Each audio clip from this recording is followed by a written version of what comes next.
military memoirs of Captain George Carleton from the Dutch War, 1672, in which he served to the conclusion of the peace at Utrecht, 1713. To the Right Honourable Spencer, Lord Wilmington. To the reader, Memoirs of an English Officer. The Military Memoirs. From the Zones, Dutch War, 1672, in which he served to the conclusion of the peace at Utrecht, 1713, dial. To the Right Honourable Spencer, Lord Wilmington, Knight of the Bath, and one of His Majesty's most honourable Privy Council. 'Twas my fortune, my lord, in my juvenile years, musus cum Marte commutar, and truly I have reason to blush when I consider the small advantage I have reaped from that change.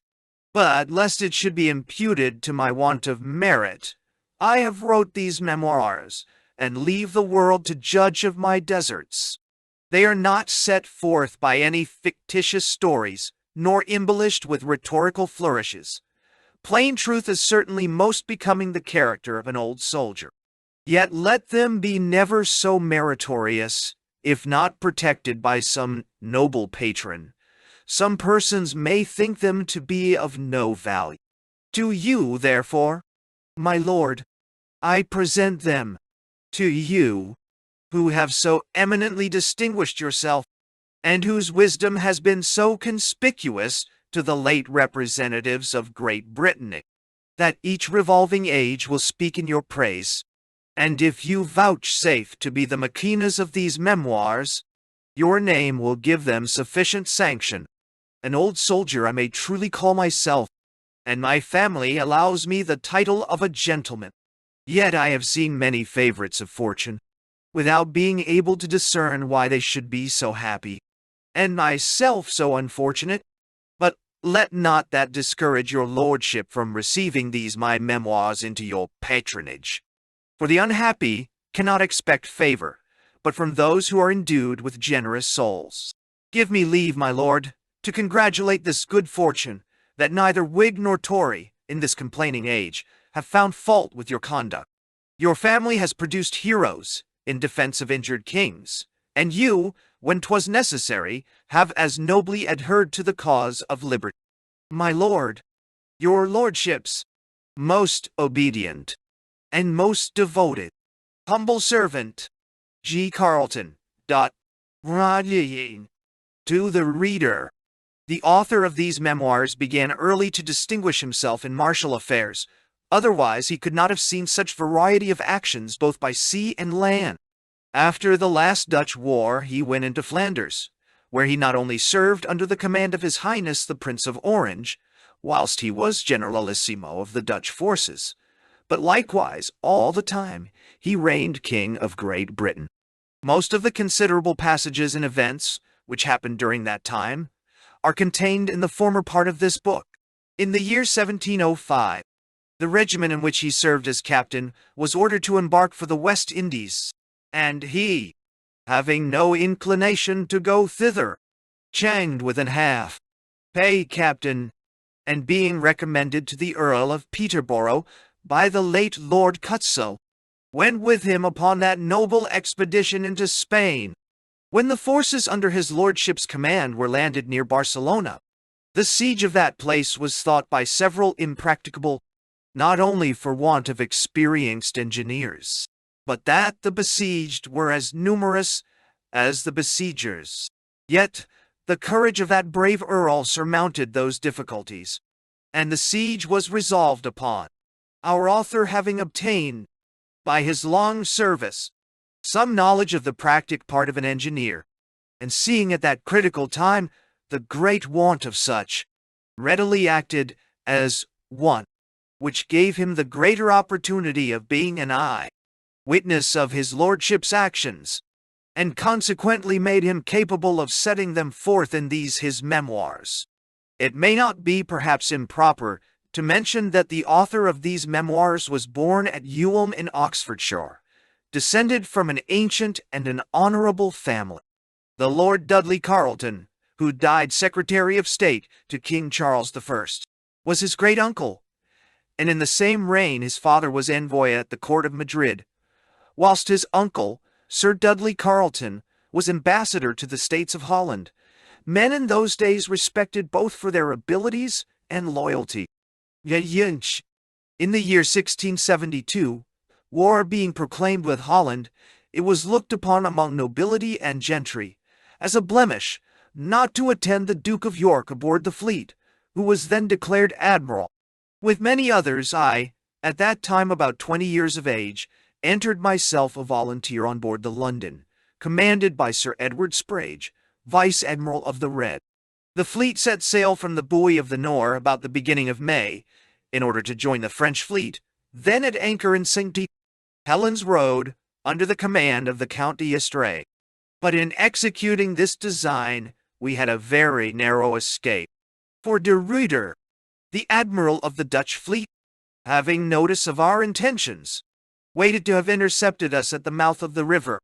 But by the assistance of a great fog we passed Dover before he was aware of it, and thus he miscarried, with the poor advantage of taking only one small tender.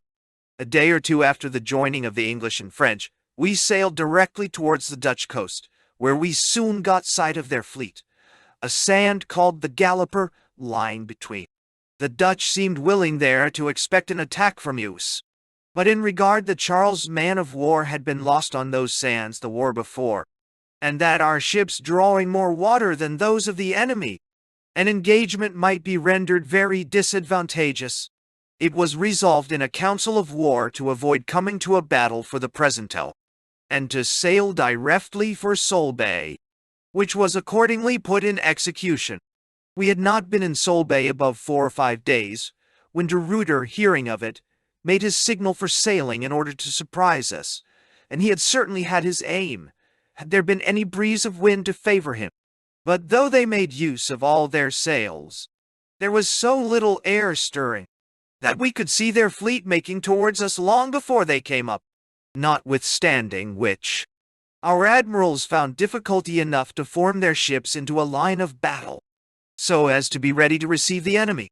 It was about 4 in the morning of the 28th of May, being Tuesday, in Whitsun week, when we first made the discovery, and about 8 the same morning the Blue Squadron, under the command of the Earl of Sandwich, began to engage with Admiral Van Ghent, who commanded the Amsterdam Squadron, and about 9 the whole fleets were under a general engagement.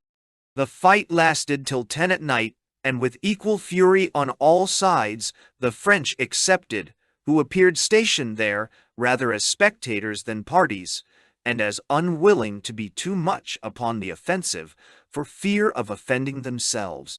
During the fight the English admiral had 2 ships disabled under him, and was obliged about 4 in the afternoon to remove himself a 3rd time into the London, where he remained all the rest of the fight until next morning. Nevertheless, on his entrance upon the London, which was the ship I was in, and on our hoisting the standard, De Ruyter and his squadron seemed to double their fire upon her, as if they resolved to blow her out of the water. Notwithstanding all which, the Duke of York remained all the time upon quarter-deck, and as the bullets plentifully whizzed around him, would often rub his hands, and cry, "Sprage! Sprage! They follow us still." I am very sensible, later times have not been over-favorable in their sentiments of that unfortunate prince's valor. Yet I cannot omit the doing a piece of justice to his memory, in relating a matter of fact, of which my own eyes were witnesses, and saying, that if intrepidity and undauntedness may be reckoned any parts of courage, no man in the fleet better deserved the title of courageous, or behaved himself with more gallantry than he did.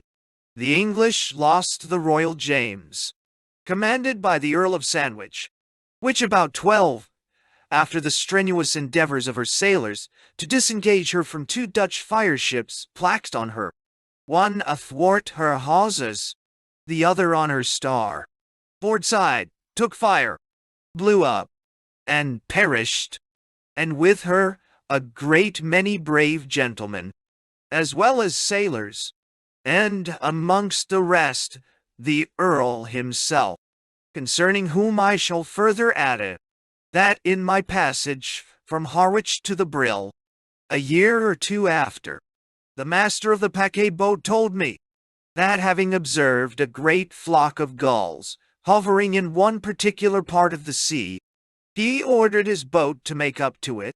When discovering a corpse, the sailors would have returned it to the sea, as the corpse of a Dutch man, but keeping it in his boat.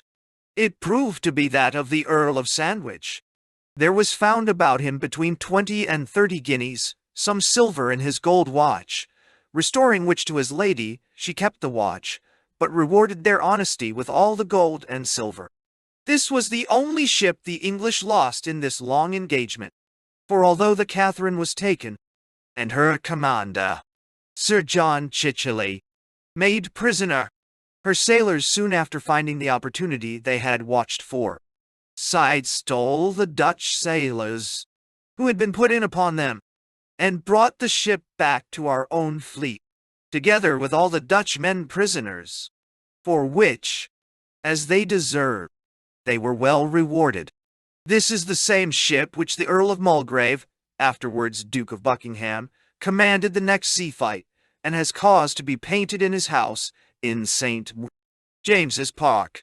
I must not omit one very remarkable occurrence which happened in this ship. There was a gentleman aboard her, a volunteer, of a very fine estate, generally known by the name of Hodge Vaughan.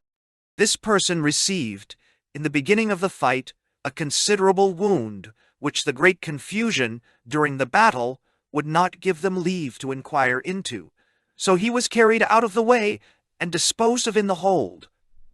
They had some hogs aboard, which the sailor, under whose care they were, had neglected to feed.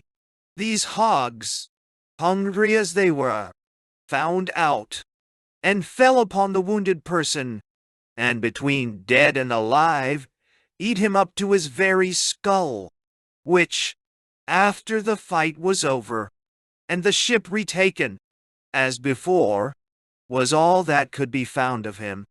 Another thing, less to be accounted for, happened to a gentleman volunteer who was aboard the same ship with myself.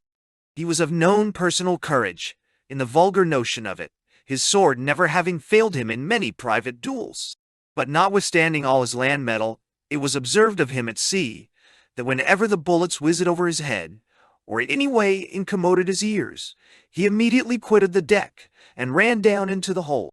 At first he was gently reproached, but after many repetitions he was laughed at, and began to be despised, sensible of which, as a testimonial of his valor, he made it his request to be tied to the mainmast.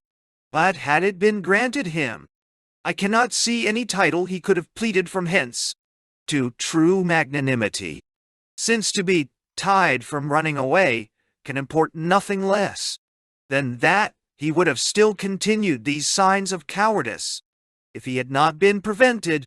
There is a bravery of mind which I fancy few of those gentlemen duellists are possessed of. True courage cannot proceed from what Sir Walter Raleigh finely calls the art or philosophy of quarrel. No, it must be the issue of principle, and can have no other basis than a steady tenet of religion.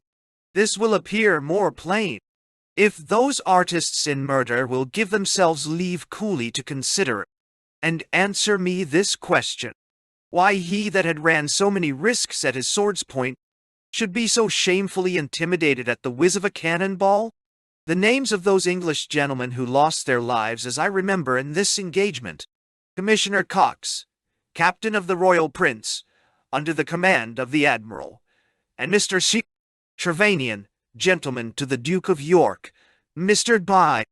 Digby, Captain of the Henry, second son to the Earl of Bristol, Sir Fletchville Hollis, Captain of the Cambridge, who lost one of his arms in the war before, and his life in this, Captain Saddleton, of the Dartmouth, the Lord Maidstone, son to the Earl of Winchelsea, a volunteer on board the Charles, commanded by Sir John Harman, Vice Admiral of the Red, Sir Philip Carteret, Mr. Hugh Herbert, Mr. Cotterell, Mr. Peyton, Mr. Gosay, with several other gentlemen unknown to me, lost their lives with the Earl of Sandwich, on board the Royal James, Mr. Vaughan, on board the Catherine, commanded by Sir John Chicheley. In this engagement, Sir George Rooke was youngest lieutenant to Sir Edward Sprage. Mr. Russell, afterwards Earl of Orford, was captain of a small fifth-rate called the Phoenix. Mr. Herbert, afterwards Earl of Torrington, was captain of a small fourth-rate called the Monk. Sir Harry Dutton Colt, who was on board the Victory commanded by the Earl of Offaly, is the only man now living that I can remember was in this engagement. Yeah. But to proceed, the Dutch had one man-of-war sunk, though so near the shore that I saw some part of her mainmast remain above water, with their Admiral Van Ghent, who was slain in the close engagement with the Earl of Sandwich. This engagement lasted 14 hours, and was looked upon the greatest that ever was fought between the English and the Hollander. I cannot here omit one thing, which to some may seem trifling, though I am apt to think our naturalists may have a different opinion of it, and find it afford their fancies no undiverting employment in more curious and less perilous reflection. We had on board the London, where, as I have said, I was a volunteer, a great number of pigeons, of which our commander was very fond. These, on the first firing of our cannon, dispersed and flew away, and were seen nowhere near us during the fight. The next day it blew a brisk gale, and drove our fleet some leagues to the southward of the place where they forsook our ship, yet the day after they all returned safe aboard, not in one flock, but in small parties of 4 or 5 at a time. Some persons at that time aboard the ship, admiring at the manner of their return, and speaking of it with some surprise, Sir Edward Sprage told them that he brought those pigeons with him from the Straits, and that when, pursuant to his order, he left the Revenge man of war to go aboard the London, all those pigeons, of their own accord, and without the trouble or care of carrying, left the Revenge likewise, and removed with the sailors on board the London, where I saw them, all which many of the sailors afterwards confirmed to me. What sort of instinct this could proceed from, I leave to the curious. Soon after this sea engagement I left the fleet, and the Parliament, the winter following, manifesting their resentments against 2 of the plenipotentiaries, viz. Buckingham and Arlington, who had been sent over into Holland, and expressing, withal, their great umbrage taken at the prodigious progress of the French arms in the United Provinces, and warmly remonstrating the inevitable danger attending England in their ruin. King Charles, from all this, and for want of the expected supplies, found himself under a necessity of clapping up a speedy peace with Holland. This peace leaving those youthful spirits that had by the late naval war been raised into a generous ferment, under a perfect inactivity at home, they found themselves, to avoid a sort of life that was their aversion, obliged to look out for one more active, and more suitable to their vigorous tempers abroad. I must acknowledge myself one of that number, and therefore in the year 1674.1 resolved to go into Flanders, in order to serve as volunteer in the army commanded by His Highness the Prince of Orange. I took my passage accordingly at Dover for Calais, and so went by way of Dunkirk for Brussels. Arriving at which place, I was informed that the army of the Confederates lay encamped not far from Nivelles, and under the daily expectation of an engagement with the enemy. This news made me press forward to the service, for which purpose I carried along with me proper letters of recommendation to Sir Walter Vane, who was at that time a major general. Upon further inquiry, I understood that a party of horse, which was to guard some wagons that were going to Count Monterey's army, were to set out next morning, so I got an Irish priest to introduce me to the commanding officer, which he readily obliged me in, and they, as I wished them, arrived in the camp next day. I had scarce been there an hour when happened one of the most extraordinary accidents in life. I observed in the east a strange, dusty-colored cloud, of a pretty large extent, riding, not before the wind, for it was a perfect calm, with such a precipitate motion, that was got over our heads almost as soon as seen. When the skirts of that cloud began to cover our camp, there suddenly arose such a terrible hurricane, or whirlwind, that all the tents were carried aloft with great violence into the air, and soldiers' hats flew so high and thick, that my fancy can resemble it to nothing better than those flights of rooks, which at dusk of evening, leaving the fields, seek their roosting places. Trees were torn up by the very roots, and the roofs of all the barns and sea, belonging to the prince's quarters, were blown quite away. This lasted for about half an hour, until the cloud was wholly passed over us, when it suddenly ensued the same pacific calm as before the cloud's approach. Its course was seemingly directly west, and yet we were soon after informed that the fine dome of the great church at Utrecht had greatly suffered by it the same day. And, if I am not mistaken, Sir William Temple, in his Memoirs, mentioned somewhat of it, which he felt at Lillo, on his return from the Prince of Orange's camp, where he had been a day or two before. As soon after this, as I could get an opportunity, I delivered, at his quarters, my recommendatory letters to Sir Walter Vane, who received me very kindly, telling me at the same time that there were 6 or 7 English gentlemen who had entered themselves volunteers in the prince's own company of guards, and added that he would immediately recommend me to Count Solmes, their colonel. He was not worse than his word, and I was entered accordingly. Those 6 gentlemen were as follows: Clavers, who since was better known by the title of Lord Dundee, Mr. Collier, now Lord Portmore, Mr. Rooke, since Major General, Mr. Butt, Hales, who lately died, and was for a long time Governor of Chelsea Hospital, Mr. D. Venner, son of that Venner remarkable for his being one of the 5th monarchy men, and Mr. Boyce Dial. The 4 first rose to be very eminent, but fortune is not to all alike favorable. In about a week's time after, it was resolved in a council of war to march towards Binch, a small walled town about 4 leagues from Nivelles, the better to cut off the provisions from coming to the Prince of Condé's camp that way. Accordingly, on the 1st day of August, being Saturday, we began our march, and the English volunteers had the favor of a baggage wagon appointed them. Count Souches, the imperial general, with the troops of that nation, led the van. The main body was composed of Dutch, under the Prince of Orange, as generalissimo, and the Spaniards, under Prince Vaudemont, with some detachments, made the rear guard.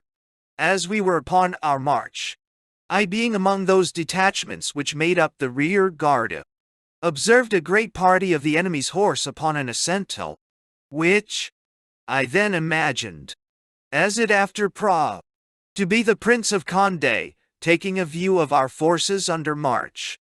There were many defiles, which our army must necessarily pass, through which that prince, politically enough, permitted the imperial and Dutch forces to pass unmolested. But when Prince Vaudemont, with the Spaniards and our detachments, thought to have done the like, the Prince of Condé fell on our rear guard, and, after a long and sharp dispute, entirely routed him. The Marquis of Asentar, a Spanish lieutenant general, dying upon the spot. Had the Prince of Condé contented himself with this share of good fortune, his victory had been uncontested. But being pushed forward by a vehement heat of temper, which he was noted for, and flushed with this extraordinary success, he resolved to force the whole Confederate army to a battle, in order to which he immediately led his forces between our second line and our line of baggage, by which means the latter were entirely cut off, and were subjected to the will of the enemy, who fell directly to plunder. in which they were not a little assisted by the routed Spaniards themselves, who did not disdain at that time to share with the enemy in the plundering of their friends and allies. The English volunteers had their share of this ill fortune with the rest, their wagon appointed them being among those intercepted by the enemy. And I, for my part, lost everything but life, which yet was saved almost as unaccountably as my fellow soldiers had lost theirs. The baggage, as I have said, being cut off and at the mercy of the enemy, every one endeavored to escape through or over the hedges. And as in all cases of like confusion, one endeavors to save himself upon the ruins of others, so here, he that found himself stopped by another in getting over the cap of a hedge, pulled him back to make way for himself, and perhaps met with the same fortune from a third, to the destruction of all. I was then in the vigor of my youth, and none of the least active, and perceiving how it had fared with some before me, I clapped my left leg upon the shoulders of one who was thus contending with another, and with a spring threw myself over both their heads in the hedge at the same time. By this means I not only saved my life, for they were all cut to pieces that could not get over, but from an eminence, which I soon after attained, I had an opportunity of seeing, and making my observations upon the remaining part of that glorious conflict. It was from that advantageous situation that I presently discovered that the Imperialists who led the van had now joined the main body, and I confess it was with an almost inexpressible pleasure that I beheld, about 3 o'clock, with what intrepid fury they fell upon the enemy. In short, both armies were universally engagged, and with great obstinacy disputed the victory till 11 at night, at which time the French, being pretty well surfeited, made their retreat. Nevertheless, to secure it by a stratagem, they left their lighted matches hanging in the hedges, and waving with the air, to conceal it from the Confederate army. About 2 hours after, the Confederate forces followed the example of their enemies, and drew off. And though neither army had much reason to boast, yet as the Prince of Orange remained last in the field, and die French had lost what they before had gained, the glory of the day fell to the Prince of Orange, who, although but 24 years of age, had the suffrage of friend and foe, of having played the part of an old and experienced officer. There were left that day on the field of battle, by a general computation, not less than 18,000 men on both sides, over and above those who died of their wounds, the loss being pretty equal, only the French carried off most prisoners.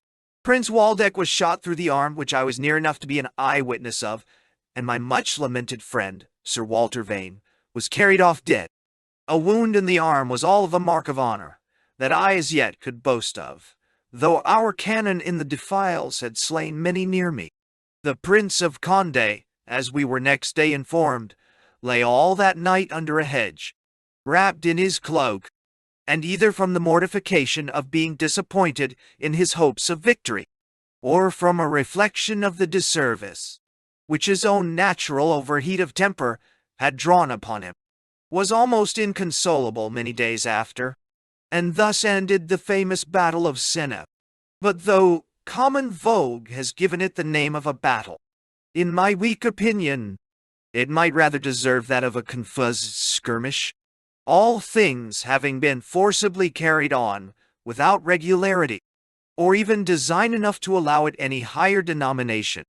For, as I have said before, notwithstanding I was advantageously stationed for observation, I found it very often impossible to distinguish one party from another, and this was more remarkably evident on the part of the Prince of Orange, whose valor and vigor, having led him into the middle of the enemy, and being then sensible of his error, by a peculiar presence of mind, gave the word of command in French, which he spoke perfectly well.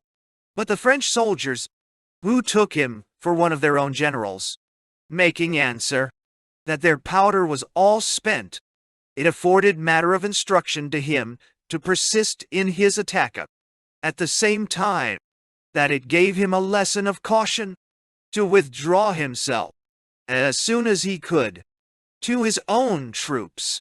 However, the day after, the Prince of Orange thought proper to march to Quarignan, a village within a league of Mons, where he remained some days, till he could be supplied from Brussels with those necessaries which his army stood in need of. From thence we marched to Valenciennes, where we again encamped, till we could receive things proper for a siege. Upon the arrival whereof, the prince gave orders to decamp, and marched his army with a design to besiege Aix. But having intelligence on our march that the Maréchal de Humieres had reinforced that garrison, we marched directly to Oudenarde, and immediately invested it. This siege was carried on with such application and success that the besiegers were in a few days ready for a storm, but the Prince of Condé prevented them by coming up to its relief, upon which the Prince of Orange, pursuant to the resolution of a council of war the night before, drew off his forces in order to give him battle. And to that purpose, after the laborious work of filling up our lines of contravallation, that the horse might pass more freely, we lay upon our arms all night. Next morning we expected the imperial general, Count Souches, to join us, but instead of that, he sent back some very frivolous excuses of the inconveniency of the ground for a battle, and after that, instead of joining the prince, marched off quite another way. The Prince of Orange, with the Dutch and Spanish troops, marched directly for Ghent, exclaiming publicly against the chicanery of Souches, and openly declaring that he had been advertised of a conference between a French Capuchin and that general the night before. Why, certain it is that that general lay under the displeasure of his master, the emperor, for that piece of management, and the Count de Spork was immediately appointed general in his place. The Prince of Orange was hereupon leaving the army in great disgust, till prevailed upon by the Count de Monterey, for the general safety, to recede from that resolution. However, seeing no likelihood of anything further to be done, while Souches was in command, he resolved upon a post of more action, though more dangerous. Wherefore, ordering 10,000 men to march before, he himself soon after followed to the siege of Grave. The Grave, a strong place, and of the first moment to the Hollanders, had been blocked up by the Dutch forces all the summer. The Prince of Orange, therefore, leaving the main army under Prince Waldeck at Gento, followed the detachment he had made for the siege of that important place, resolving to purchase it at any rate. On his arrival before it, things began to find new motion, and as they were carried on with the utmost application and fury, the besieged found themselves, in a little time, obliged to change their haughty summer note for one more suitable to the season. The prince, from his first coming, having kept those within hotly plied with ball, both from cannon and mortars, Monsieur Chamilly, the governor, after a few days, being weary of such warm work, desired to capitulate, upon which hostages were exchanged, and articles agreed on next morning, pursuant to which the garrison marched out with drums beating and colors flying 2 days after, and were conducted to Charleroi. By the taking this place, which made the Prince of Orange the more earnest upon it, the French were wholly expelled their last year's astonishing conquests in Holland. And yet there was another consideration that rendered the surrender of it much more considerable.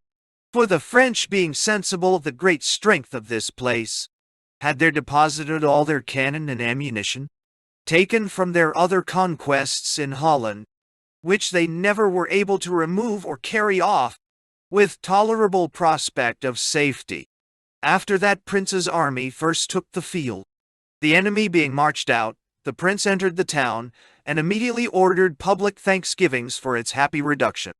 Then, having appointed a governor, and left a sufficient garrison, he put an end to that campaign, and returned to the Hague, where he had not been long before he fell ill of the smallpox. The consternation this threw the whole country into is not to be expressed. Anyone that had seen it would have thought that the French had made another inundation greater than the former. But when the danger was over, their joy and satisfaction for his recovery was equally beyond expression. The year 1675 yielded very little remarkable in our army. Limburg was besieged by the French, under the command of the Duke of Enghien, which the Prince of Orange, having intelligence of, immediately decamped from his fine camp at Bethlehem, near Louvain, in order to raise the siege. But as we were on a full march for that purpose, and had already reached Roermond, word was brought that the place had surrendered the day before. Upon which advice the prince, after a short halt, made his little army, for it consisted not of more than 30,000 men, march back to Brabant. Nothing of moment after this occurred all that campaign. In the year 1676, the Prince of Orange having, in concert with the Spaniards, resolved upon the important siege of Maestricht, the only town in the Dutch provinces, then remaining in the hands of the French, it was accordingly invested about the middle of June, with an army of 20,000 men, under the command of His Highness, Prince Waldeck, with the Grand Army covering the siege. It was some time before the heavy cannon, which we expected up the Maes, from Holland arrived, which gave occasion to a piece of raillery of Monsieur Calvo, the governor, which was as handsomely repartee. That governor by a messenger, intimating his sorrow to find we had pawned our cannon for ammunition bread. Answer was made, that in a few days we hoped to give him a taste of the loaves, which he should find would be sent him into the town in extraordinary plenty. I remember another piece of raillery, which passed some days after between the Rhinegrave and the same Calvo, the former sending word that he hoped within 3 weeks to salute that governor's mistress within the place. Calvo replied he'd give him leave to kiss her all over, if he kiss her anywhere in 3 months. But our long-expected artillery being at last arrived, all this jest and merriment was soon converted into earnest. Our trenches were immediately opened towards the Dauphin bastion, against which were planted many cannon, in order to make a breach. Myself, as a probationer, being twice put upon the forlorn hope to facilitate that difficult piece of service. Nor was it long before such a breach was effected, as was esteemed practicable, and therefore very soon after it was ordered to be attacked. The disposition for the attack was thus ordered: 2 sergeants with 20 grenadiers, a captain with 50 men, myself one of the number, then a party carrying wool sacks, and after them 2 captains with 100 men more, the soldiers in the trenches to be ready to sustain them, as occasion should require. The signal being given, we left our trenches accordingly, having about 100 yards to run, before we could reach the breach, which we mounted with some difficulty and loss, all our batteries firing at the same instant to keep our action in countenance, and favor our design.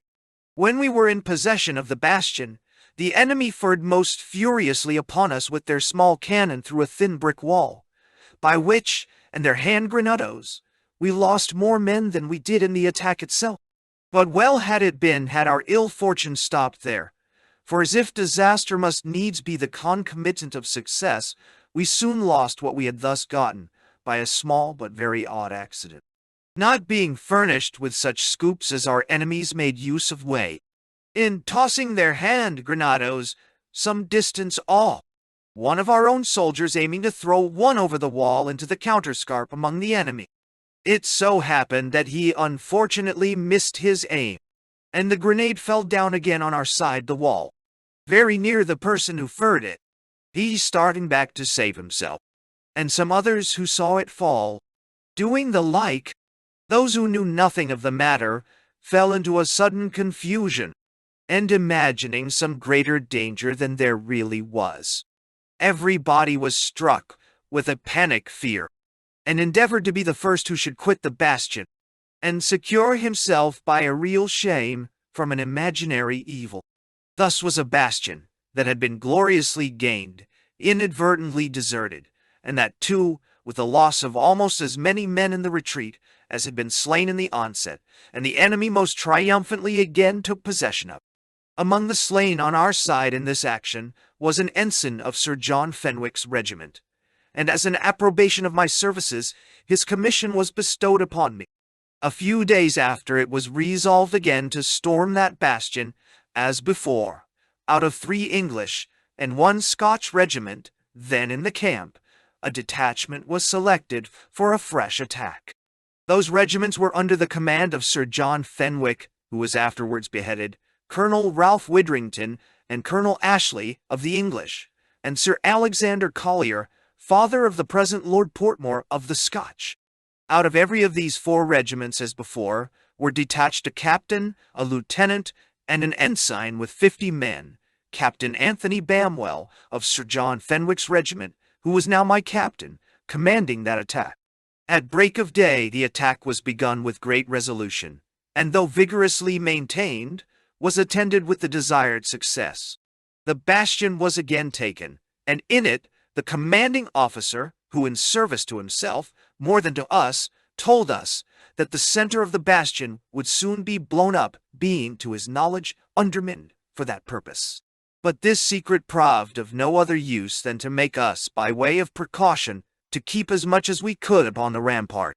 In this attack Captain Barnwell lost his life, and it happened my new commission was wetted, not, as too frequently is the custom, with a debauch, but with a bullet through my hand, and the breach of my collarbone with the stroke of a halberd. After about half an hour's possession of the bastion, the mine under it, of which the French officer gave us warning, was sprung, the enemy at the same time making a furious sally upon us. The mine did a little, though the less execution, for being discovered, but the sally no way answered their end, for we beat them back, and immediately fixed our lodgment, which we maintained during the time of the siege. But to our double surprise, a few days after they furred another mine under, or aside, the former, in which they had plaxed a quantity of grenadoes, which did much more execution than the other. Notwithstanding all which, a battery of guns was presently erected upon that bastion, which very considerably annoyed the enemy. The breach for a general storm was now rendered almost practicable, yet before that could be advisably attempted, there was a strong hornwork to be taken. Upon this exploit, the Dutch troops only were to signalize themselves, and they answered the confidence reposed in them. For though they were twice repulsed, at the third onset they were more successful, and took possession, which they likewise kept to the raising of the siege. There was a stratagem laid at this time, which in its own merit one would have thought should not have failed of a good effect, but to show the vanity of the highest human wisdom, it miscarried. On the other side of the Meuse, opposite to Maestricht, lies the strong fortress of Wick, to which it is joined by a stone bridge of 6 fair arches. The design was, by a false attack on that regular fortification, to draw the strength of the garrison to its defense, which was but very natural to imagine would be the consequence. Ready to attend that well-concerted false attack, a large flat-bottomed boat, properly furnished with barrels of gun, powder, and other necessaries, was to fall down under one of the middle arches, and when fixed there, by firing the powder, to have blown up the bridges, and by that means to have prevented the return of the garrison to oppose a real attack at that instant of time to be made upon the town of Maestricht by the whole army.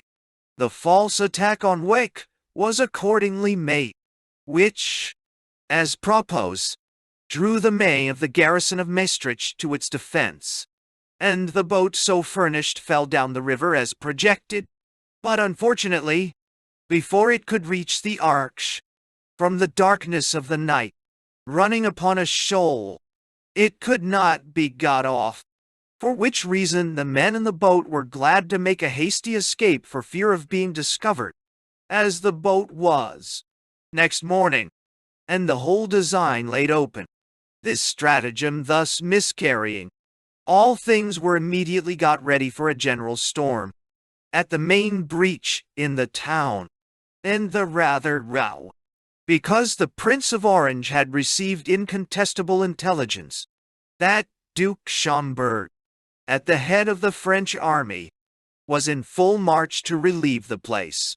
But before everything could be rightly got ready for the intended storm, though some there were who pretended to say that a dispute raised by the Spaniards with the Dutch about the propriety of the town, when taken, was the cause of that delay, we heard at some distance several guns fired as signals of relief, upon which we precipitately, and, as most imagined, shamefully drew off from before the place, and joined the grand army under Prince Waldeck. But it was matter of yet greater surprise to most on the spot, that when the armies were so joined, we did not stay to offer the enemy battle. The well-known courage of the prince, then Generalissimo, was so far from solving this riddle, that it rather puzzled all who thought of it. However, the prevailing opinion was that it was occasioned by some great misunderstanding between the Spaniards and the Dutch, and experience will evince that this was not the only disappointment of that nature occasioned by imperfect understandings. Besides the number of common soldiers slain in this attack, which was not inconsiderable, we lost here the brave Ringrave, a person much lamented on account of his many other excellent qualifications, as well as that of a general, Colonel Ralph Widrington, and Colonel Dolleman, who had not enjoyed Widrington's commission above a fortnight. Captain Douglas, Captain Barnwell, and Captain Lee were of the slain among the English, who indeed had borne the whole brunt of the attack upon the Dauphin's bastion.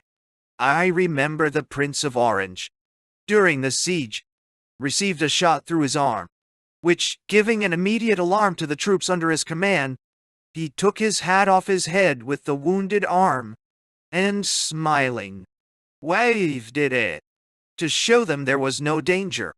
Thus, after the most gallant defense against the most courageous onsets, ended the siege of Maestricht, and with it all that was material that campaign.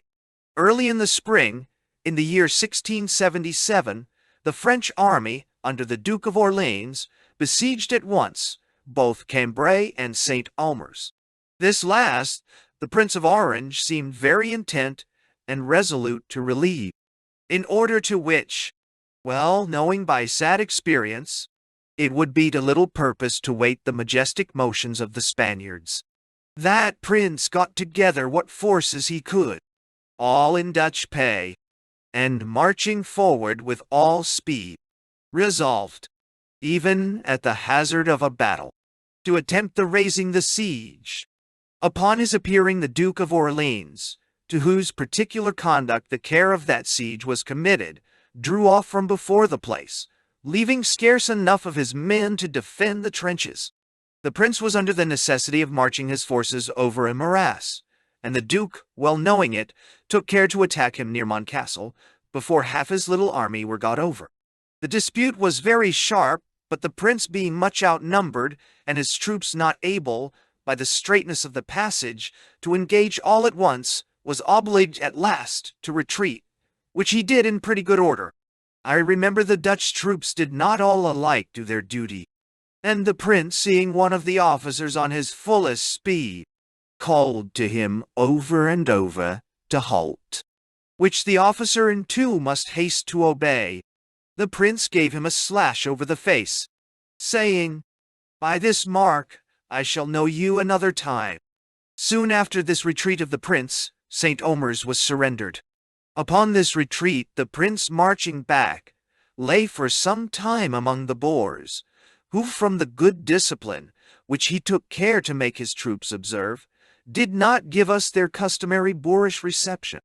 And yet, as secure as we might think ourselves, I met with a little passage that confirmed in me the notions, which the generality as well as I had imbibed of the private barbarity of those people, whenever an opportunity falls in their way. I was strolling at a distance from my quarters, all alone, when I found myself near one of their houses, into which, the doors being open, I ventured to enter. I saw no body when I came in, though the house was, for that sort of people, well enough furnished, and in pretty decent order. I called, but nobody answering.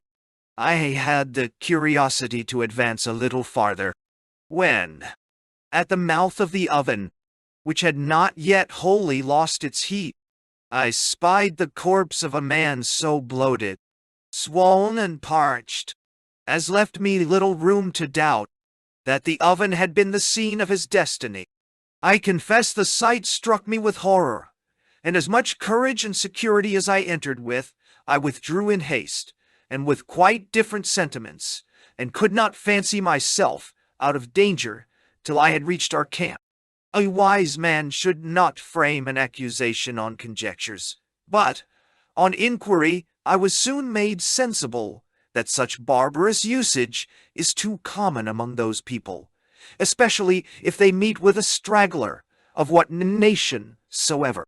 This made me not very sorry when we decamped, and we soon after received orders to march and invest Charleroi, before which place we stayed somewhat above a week, and then drew off. I remember very well that I was not the only person then in the camp that was at a loss to dive into the reason of this investiture and decampment. But since I, at that time, among the politicians of the army, never heard a good one, I shall not venture to offer my sentiments at so great a distance. We, after this march towards Mons, and in our march, passed over the very grounds on which the battle of Sineth had been fought 3 years before. It was with no little pleasure that I resurveyed a place that had once been of so much danger to me, and where my memory and fancy now repeated back all those observations I had then made under some unavoidable confusion. Young as I was, both in years and experience, from my own reflections and the sentiments of others, after the fight was over, methought I saw visibly before me the well-ordered disposition of the Prince of Condé, the inexpressible difficulties which the Prince of Orange had to encounter with it, while at the same moment I could not omit to repay my debt to the memory of my first patron, Sir Walter Vane, who there losing his life, left me a solitary wanderer to the wide world of fortune.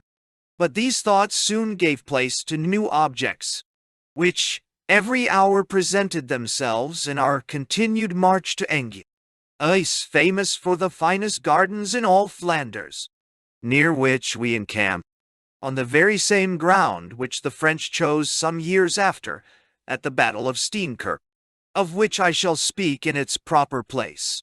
Here the Prince of Orange left our army, as we afterwards found, to pass into England, where he married the Princess Mary, daughter of the Duke of York, and after his departure that campaign ended without anything further material. Now began the year 1678, famous for the peace, and no less remarkable for an action previous to it, which has not failed to employ the talents of men, variously, as they stood affected. Our army, under the Prince of Orange, lay encamped at Soignies, where it was whispered that the peace was concluded. Notwithstanding which, 2 days after, being Sunday, the 17th day of August, the army was drawn out, as most others as well as myself apprehended, in order to Feu de Joyer, but in lieu of that, we found our march ordered towards St. Denis, where the Duke of Luxembourg lay, as he imagined, safe in inaccessible entrenchments. About 3 of the clock our army arrived there when we received orders to make the attack. It began with a most vigorous spirit, that promised no less than the success which he ensued. The 3 English and 3 Scotch regiments, under the command of the ever-renowned Earl of Ossory, together with the Prince of Orange's guards, made their attack at a place called the Chateau, where the French took their refuge among a parcel of hop poles. But, Their resource was as weak as their defense, and they were soon beaten out with a very great slaughter. It was here that a French officer, having his pistol directed at the breast of the prince, Monsieur d'Auverquerque, interposed, and shot the officer dead upon the spot. The fight lasted from 3 in the afternoon till 9 at night, when, growing dark, the Duke of Luxembourg forsook his entrenchments, into which we marched next morning. And to see the sudden change of things! That very spot of ground, where nothing but fire and fury appeared the day before, the Est saw Solac with the proclamation of a peace. About an hour before the attack began, the Duke of Monmouth arrived in the army, being kindly received by the Prince of Orange, bravely fighting by his side all that day. The woods and the unevenness of the ground rendered the cavalry almost useless, yet I saw a standard among some others, which was taken from the enemy, being richly embroidered with gold and silver, bearing the sun and the zodiac, with these haughty words, Nihil obstabit ointe doi. On the news of this unexpected victory, the States of Holland sent to congratulate the prince, and to testify how much they valued his preservation. They presented Monsieur d'Auverquerque, who had so bravely rescued him, with a sword, whose handle was of massy gold set with diamonds. I forgot to mention that this gentleman received a shot on his head at the Battle of Senef, and truly in all actions, which were many, he nobly distinguished himself by his bravery. He was father of this present Earl of Grantham. The names of the English officers which I knew to be killed in this action: Lieutenant Colonel Archer, Captain Pemfield, Captain Charleton, Lieutenant Charleton, Captain Richardson, Barton, Captain Fisher, Ensign Colville, with several others, whose names I have forgot. Lieutenant Colonel Babington, who began the attack by beating the French out of the hop garden, was taken prisoner. Colonel Hales, who was a long-time governor of Chelsea College, being then a captain, received a shot on his leg, of which he went lame to his dying day. The war thus ended by the Peace of Nijmegen. The regiment in which I served was appointed to be in garrison at the Grave. We lay there near 4 years, our soldiers being mostly employed about the fortifications. It was here, and by that means, that I imbibed the rudiments of fortification and the practic part of an engineer, which in my more advanced years was of no small service to me. Nevertheless, in the year 1684, our regiment received orders to march to Heron, near Brussels, where with other forces we encamped, till we heard that Luxembourg, invaded by the French, in a time of the profoundest peace, had surrendered to them. Then we decamped, and marched to Mechlin, where we lay in the field till near November. Not that there was any war proclaimed, but as not knowing whether those who had committed such acts of hostility in time of peace might not take it in their heads to proceed yet further. In November we marched into that town where Count Nivelle was governor, the Marquis de Grana at the same time governing the Netherlands in the jurisdiction of Spain. Nothing of any moment happened after this, till the death of King Charles II died.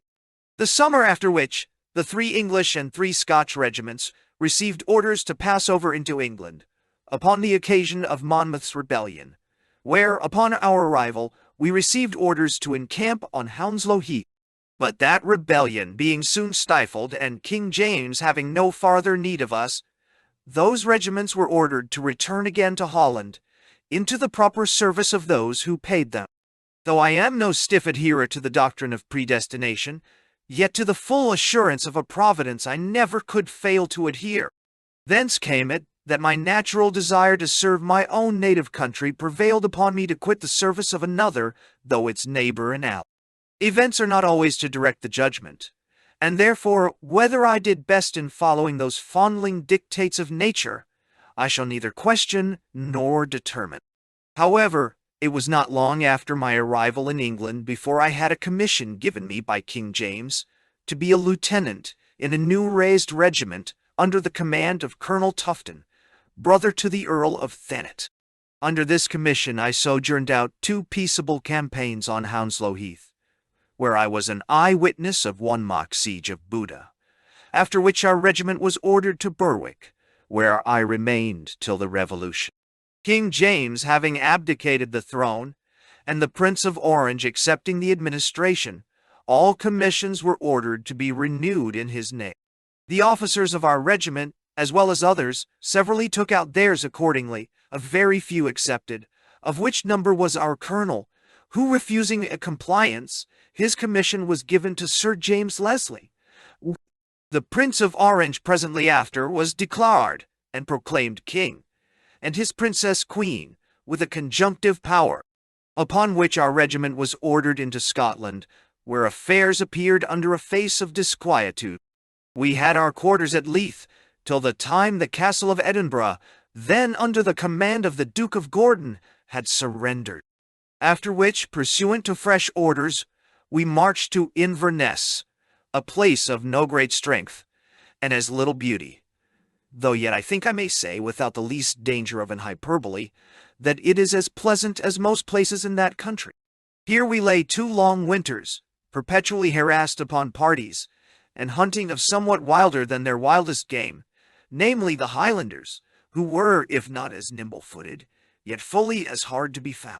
But General Mackay, having received orders to build a fort at Inverlochie, our regiment, among others, was commanded to that service. The 2 regiments appointed on the same duty with some few dragoons were already on their march, which having joined, we marched together through Lukebar. This shore is the wildest country in the Highlands, if not in the world. I did not see one house in all our march, and their economy, if I may call it such, is much the same with that of the Arabs or Tartars. Huts, or cabins of trees and trash, are their places of habitation, in which they dwell, till their half-horned cattle have devoured the grass, and then remove, staying nowhere longer than that convenience invites them. In this march, or rather, if you please, most dismal peregrination, we could be very rarely go 2 on abreast, and oftener, like geese in a string, one after another, so that our very little army had sometimes, or rather most commonly, an extent of many miles, our enemy, the Highlanders, firing down upon us from their summits all the way. Nor was it possible for our men, or very rarely at least, to return their favors with any prospect of success, for as they popped upon us always on a sudden, they never stayed long enough to allow any of our soldiers a mark, or even time enough to fire, and for our men to march, or climb up those mountains, which to them were a natural champion, would have been as dangerous as it seemed to us impracticable.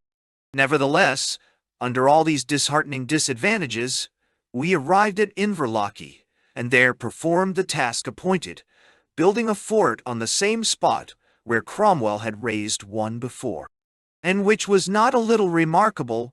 We had with us one Hill, a colonel, who had been governor in Oliver's time, and who was now again appointed governor by General Mackay. Thus the work on which we were sent being effected, we marched back again by the way of Gillicrankie, where that memorable battle under Dundee had been fought the year before. Some time after, Sir Thomas Levingston, afterwards Earl of Teviot, having received intelligence that the Highlanders intended to fall down into the lower countries, in a considerable body, got together a party of about 500, the dragoons, called the Scotch Greys, inclusive, with which he resolved, if possible, to give them a meeting. We left Inverness the last day of April, and encamped near a little town called Forest, the place where, as tradition still confidently avers, the witches met Macbeth, and greeted him with their diabolical auspices. But this story is so naturally displayed in a play of the immortal Shakespeare, that I need not descend here to any farther particulars. Here Sir Thomas received intelligence that the Highlanders designed to encamp upon the Spey, near the Laird of Grant's castle, whereupon we began our march about noon, and the next day, about the break thereof, we came to that river, where we soon discovered the Highlanders by their fires. Sir Thomas immediately, on sight of it, issued his orders for our fording the river, and falling upon them as soon after as possible. Both were accordingly performed, and with so good order, secrecy, and success, that Cannon and Balfour, their commanders, were obliged to make their escape naked. They were about 1,000 in number, of which were killed about 300. We pursued them till they got up Crowdale Hill, where we lost them in a fog. And indeed so high is that hill that they, who perfectly knew it, assured me that it never is without a little dark fog hanging over it. And to me, at that instant of time, they seemed rather to be people received up into clouds than flying from an enemy. Near this there was an old castle, called Lethendy, into which about 50 of them made their retreat, most of them gentlemen, resolving there to defend themselves to the last. Sir Thomas sent a messenger to them, with an offer of mercy, if they would surrender. But they refused the proffered quarter, and fired upon our men, killing 2 of our grenadiers and wounding another.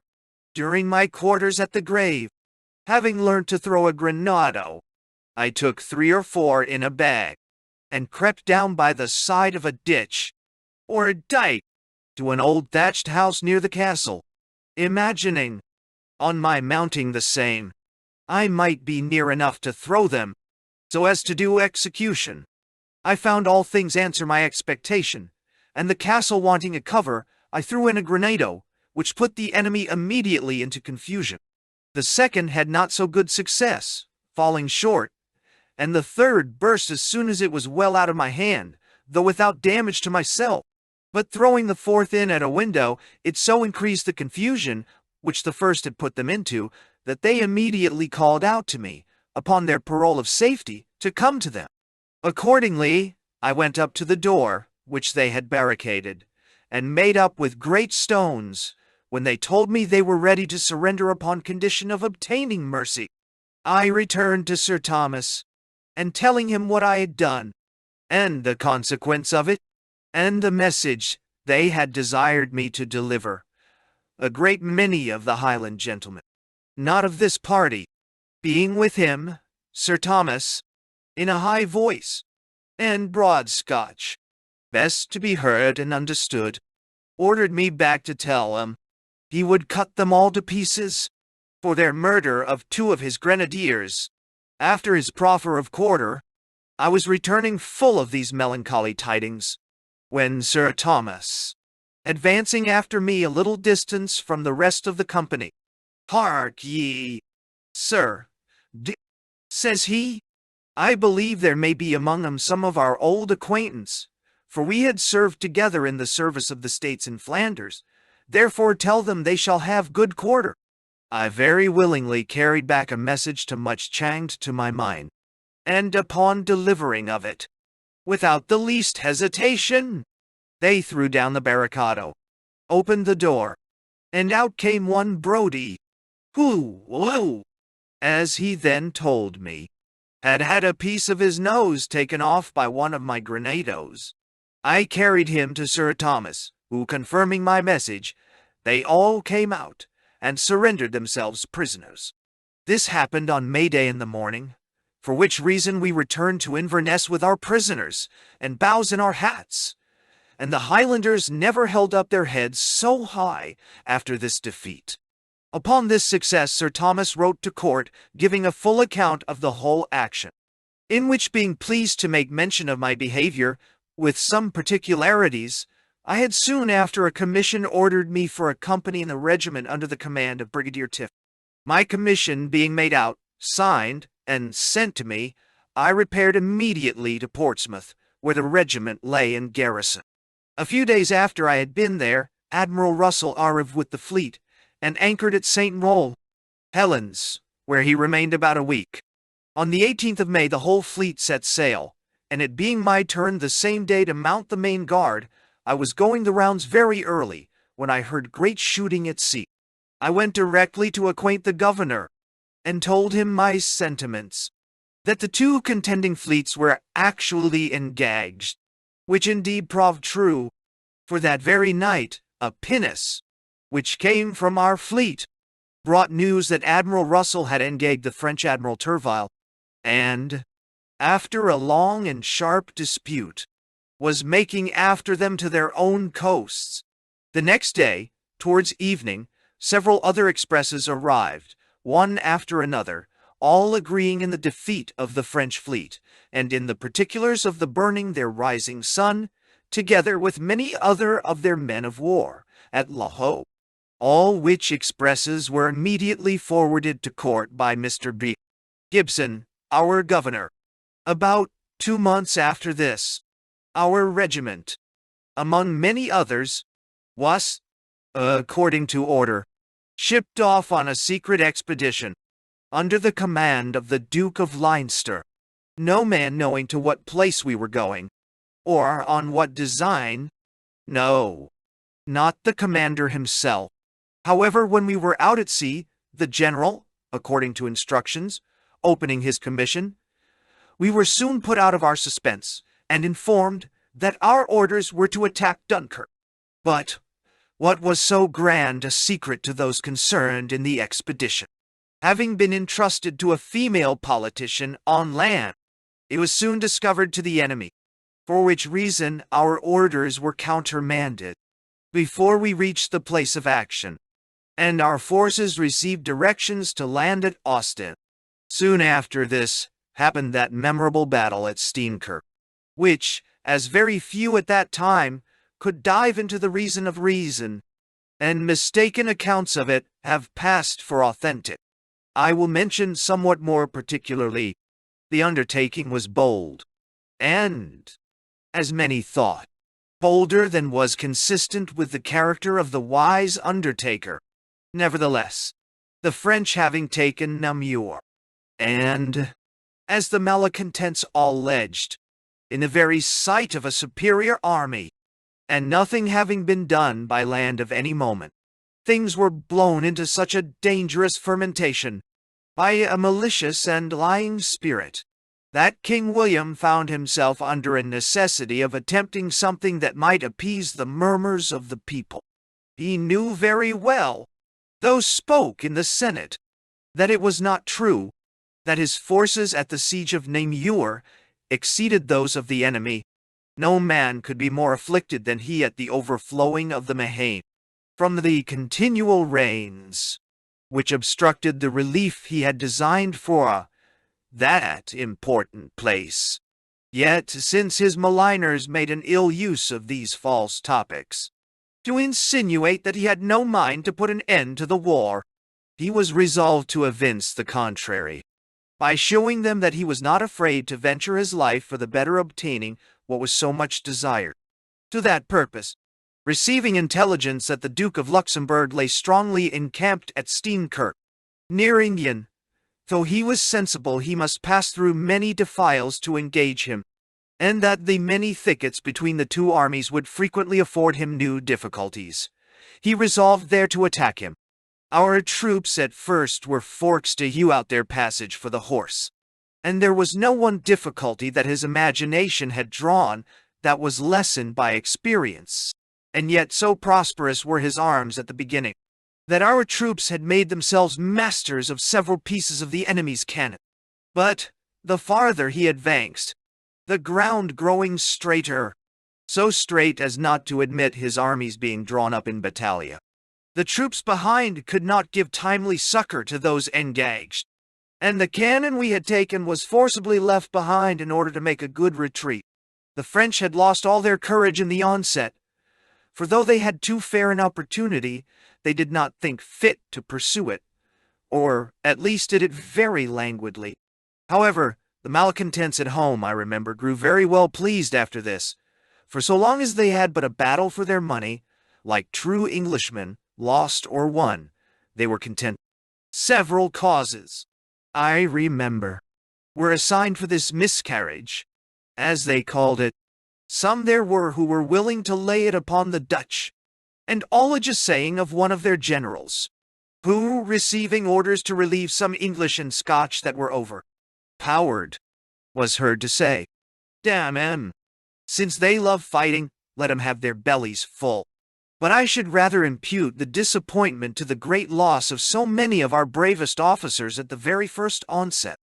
General Mackay, Colonel Lanier, the Earl of Angus, with both his field officers, Sir Robert Douglas, Colonel Hodges, and many others falling, it was enough to put a very considerable army into confusion. I remember one particular action of Sir Robert Douglas that I should think myself to blame should I omit. Seeing his colors on the other side the hedge, in the hands of the enemy, he leaped over, slew the officer that had them, and then threw them over the hedge to his company, redeeming his colors at the expense of his life. Thus the Scotch commander improved upon the Roman general, for the brave Postumius cast his standard in the middle of the enemy for his soldiers to retrieve. But Douglas retrieved his from the middle of the enemy, without any assistance, and cast it back to his soldiers to retain, after he had so bravely rescued it out of the hands of the enemy. From hence our regiment received orders to march to Dixmoyd, where we lay some time employed in fortifying that place. While we were there, I had one morning steadfastly fixed my eyes upon some ducks that were swimming in a large water before me, when all on a sudden, in the midst of a perfect calm, I observed such a strange and strong agitation in the waters that prodigiously surprised me. I was at the same moment seized with such a giddiness in my head that, for a minute or two, I was scarce sensible, and had much ado to keep on my legs. I had never felt anything of an earthquake before, which, as I soon after understood from others, this was, and it left indeed very apparent marks of its force in a great rent in the body of the great church, which remains to this day. Having brought the intended fortifications into some tolerable order, we received a command out of hand to re-embark for England, and upon our landing directions met us to march for Ipswich, where we had our quarters all that winter. From thence we were ordered up to London to do duty in the Tower. I had not been there long before an accident happened, as little to be accounted for without a divine providence, as some would make that providence to be, that only can account for it. There was at that time, as I was assured by my Lord Lucas, Constable of It, upwards of 20,000 barrels of gun powder in that they call the White Tower, when all at once the middle flooring did not only give way, or shrink, but fell flat down upon other barrels of powder, together with many of the same combustible matter which had been placed upon it. It was a providence strangely neglected at that time, and hardly thought of since. But let any considerate man consult the consequences. If it had taken fire, perhaps to the destruction of the whole city, or, at least, as far as the bridge and parts adjacent, let his thoughts proceed to examine why, or how, in that precipitate fall, not one nail, nor one piece of iron, in that large fabric, should afford one little spark to inflame that mass of sulphurous matter. It was loaded with oath, and if he is at a loss to find a providence, I fear his friends will be more at a loss to find his understanding. But the Battle of Landen happening while our regiment was here on duty, we were soon removed to our satisfaction from that Pacific station to one more active in Flanders. Notwithstanding that fatal battle the year preceding, namely, A.D. 1694, the Confederate army under King William lay encamped at Mont Saint-Antoine, Andre, an open place, and much exposed, while the French were entrenched up to their very teeth at Vignemont, a little distance from us. This afforded matter of great reflection to the politicians of those times, who could hardly allow that if the Confederate army suffered so much as it really did in the Battle of Landen, it could consist with right conduct to attempt, or rather dare, a new engagement. But those sage objectors had forgot the well-known courage of that brave prince, and were as little capable of fathoming his designs. The enemy, who to their sorrow had by experience been made better judges, was resolved to traverse both, for which purpose they kept close within their entrenchments, so that after all his efforts, King William, finding he could no way draw them to a battle, suddenly decamped and marched directly to Pont-Espires by long marches, with a design to pass the French lines at that place. But notwithstanding our army marched in a direct line, to our great surprise, we found the enemy had first taken possession of.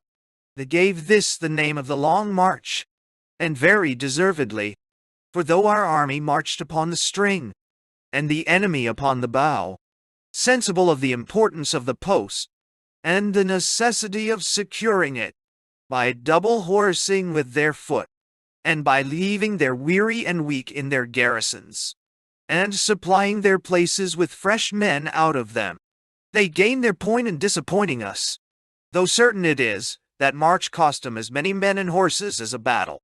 However, their master, the French king, was so pleased with their indefatigable and auspicious diligence, that he wrote, with his own hand, a letter of thanks to the officers, for the great zeal and care they had taken to prevent the Confederate army from entering into French Flanders.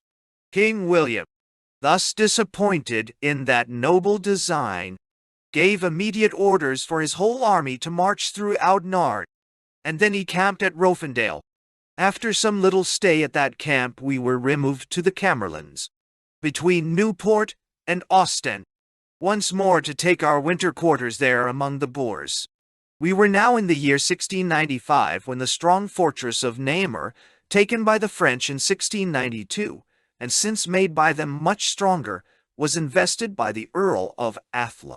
After very many vigorous attacks, with the loss of many men, the town was taken, the garrison retiring into the castle, into which soon after, notwithstanding all the circumspection of the besiegers, Mareschal Boufflers found means, with some dragoons, to throw himself.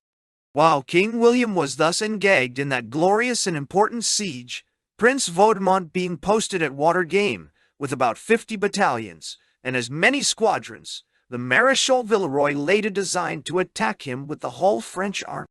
The prince imagined no less, therefore he prepared accordingly, giving us orders to fortify our camp, as well as the little time we had for it would permit.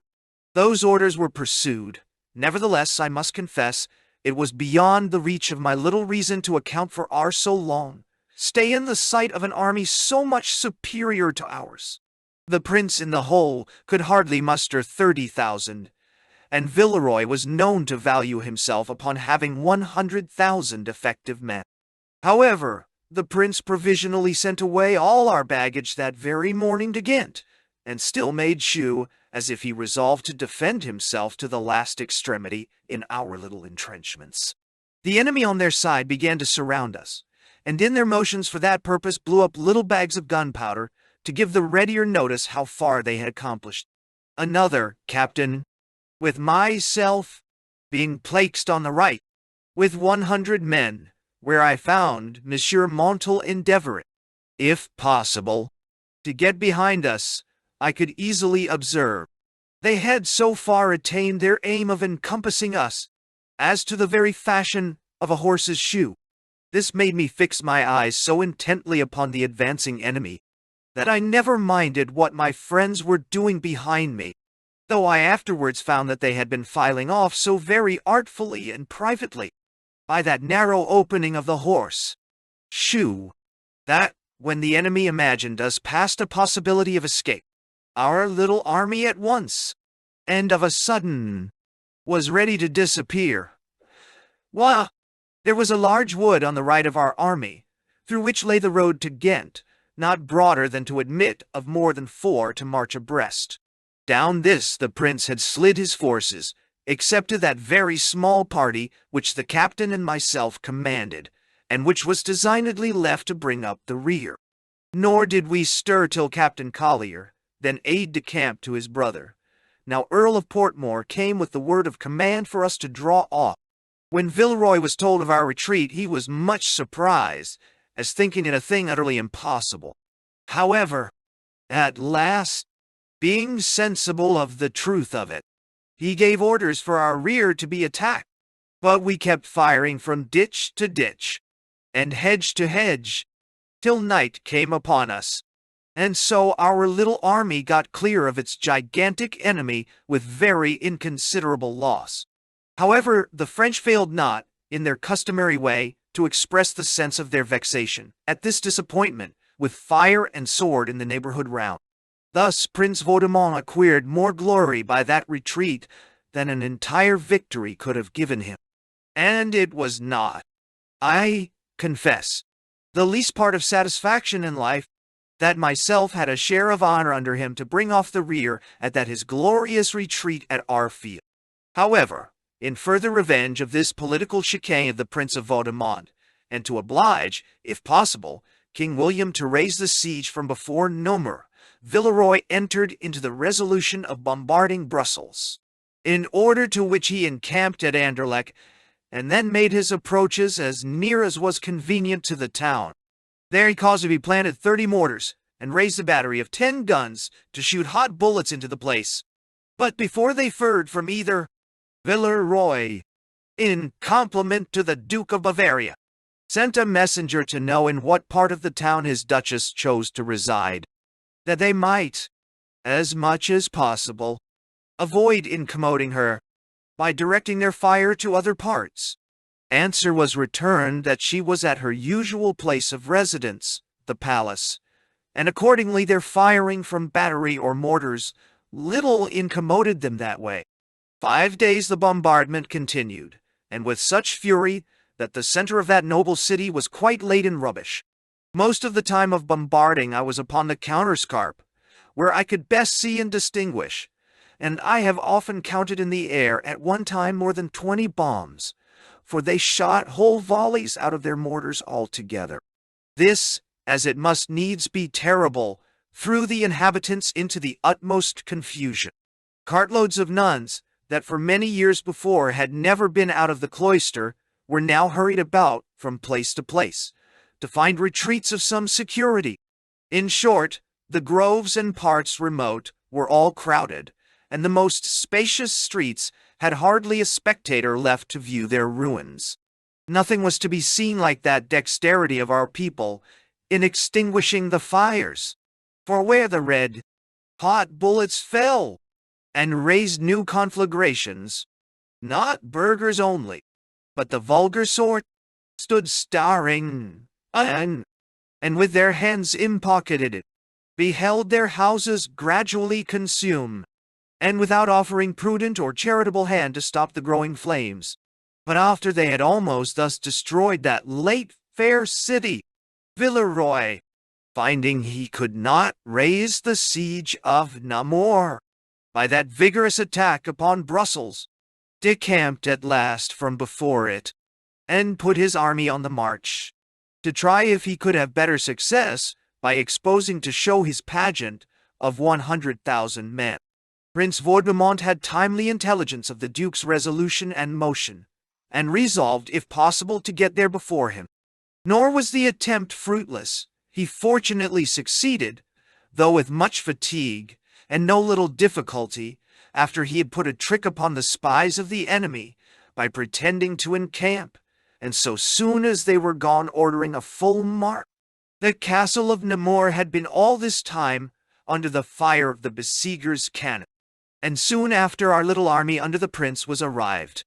A breach that was imagined practicable, being made in the Terra Nova, as the name imports, was a new work, raised by the French, and added to the fortifications, since it fell into their hands in 1692, and which very much increased the strength of the whole. A breach, as I have said, being made in this Terra Nova, a storm, in a council of war, was resolved upon. 4 entire regiments, in conjunction with some drafts made out of several others, were ordered for that work, myself commanding that part of them which had been drawn out of Colonel Tiffin's. We were all to rendezvous at the Abbey of Salsines, under the command of the Lord Cutts. The signal, when the attack was to be made, being agreed to be the blowing up of a bag of gunpowder upon the bridge of boats that lay over the Sambre. So soon as the signal was made, we marched up to the breach with a decent intrepidity, receiving all the way we advanced the full fire of the Cohorn fort. But as soon as we came near enough to mount, we found it vastly steep and rugged. Notwithstanding all which, several did get up and entered the breach, but not being supported as they ought to have been, they were all made prisoners. Which, together with a wound my Lord Cutts received, after he had done all that was possible for us, necessitated us to retire with the loss of many of our men. Villeroy all this while lay in fight, with his army of 100,000 men, without making the least offer to incommode the besiegers, or even without doing anything more than make his appearance in favor of the besieged, and reconnoitering our encampment, and, at last, seeing shit, or imagining that he saw, the attempt would be to little purpose. With all the good manners in the world, in the night, he withdrew that terrible meteor, and relieved our poor horses from feeding on leaves. The only inconvenience he had put us to. This retreat leaving the garrison without all hope of relief, they, in the castle, immediately capitulated. But, after one of the gates had been according to articles, delivered up, and Count Guiscard was marching out at the head of the garrison, and Boufflers at the head of the dragoons. The latter was, by order of King William, arrested in reprise of the garrison of Dixmude, who, contrary to the cartel, had been detained prisoners, and remained under arrest till they were set free. At the very beginning of the year 1696 was discovered a plot, fit only to have had its origin from hell or Rome, a plot which would have put Hottentots and barbarians out of countenance. This was called the assassination plot, from the design of it, which was to have assassinated King William a little before the time of his usual leaving England to head the army of the Confederates in Flanders. And as nothing could give a nobler idea of the great character of that prince than such a nefarious combination against him, so, with all considerate men, nothing could more depreciate the cause of his inconsiderate enemies. If I remember what I have read, the sons of ancient Rome, though heathens, behave themselves against an enemy in a quite different manner. Their historians afford us more instances than a few of their generous intimations to kings and generals, under actual hostilities, of barbarous designs upon their lives. I proceed to this of our own countrymen. Soon after the discovery had been made, by persons actually engaged in that inhuman design, the regiment in which I served, with some others then in Flanders, received orders, with all expedition, to embark for England, though, on our arrival at Gravesend, fresh orders met us to remain on board the transports, till we had further directions. On my going to London, a few days after, I was told that 2 regiments only were now designed to come ashore, and that the rest would be remanded to Flanders, the danger apprehended being pretty well over. I was at Whitehall when I received this notice, where meeting my Lord Cutts, who had ever since the storming of the Terra Nova at Namur allowed me a share in his favor, he expressed himself in the most obliging manner, and at parting desired he might not fail of seeing me next morning at his house, for he had somewhat of an extraordinary nature to communicate to me. At the time appointed I waited on his lordship, where I met Mr. Steele, now Sir Richard, and at that time his secretary, who immediately introduced me.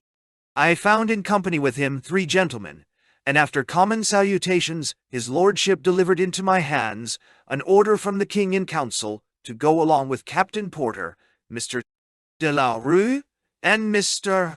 George Harris, who proved to be those 3 with him, to search all the transports at Gravesend, in order to prevent any of the conspirators getting out of England that way.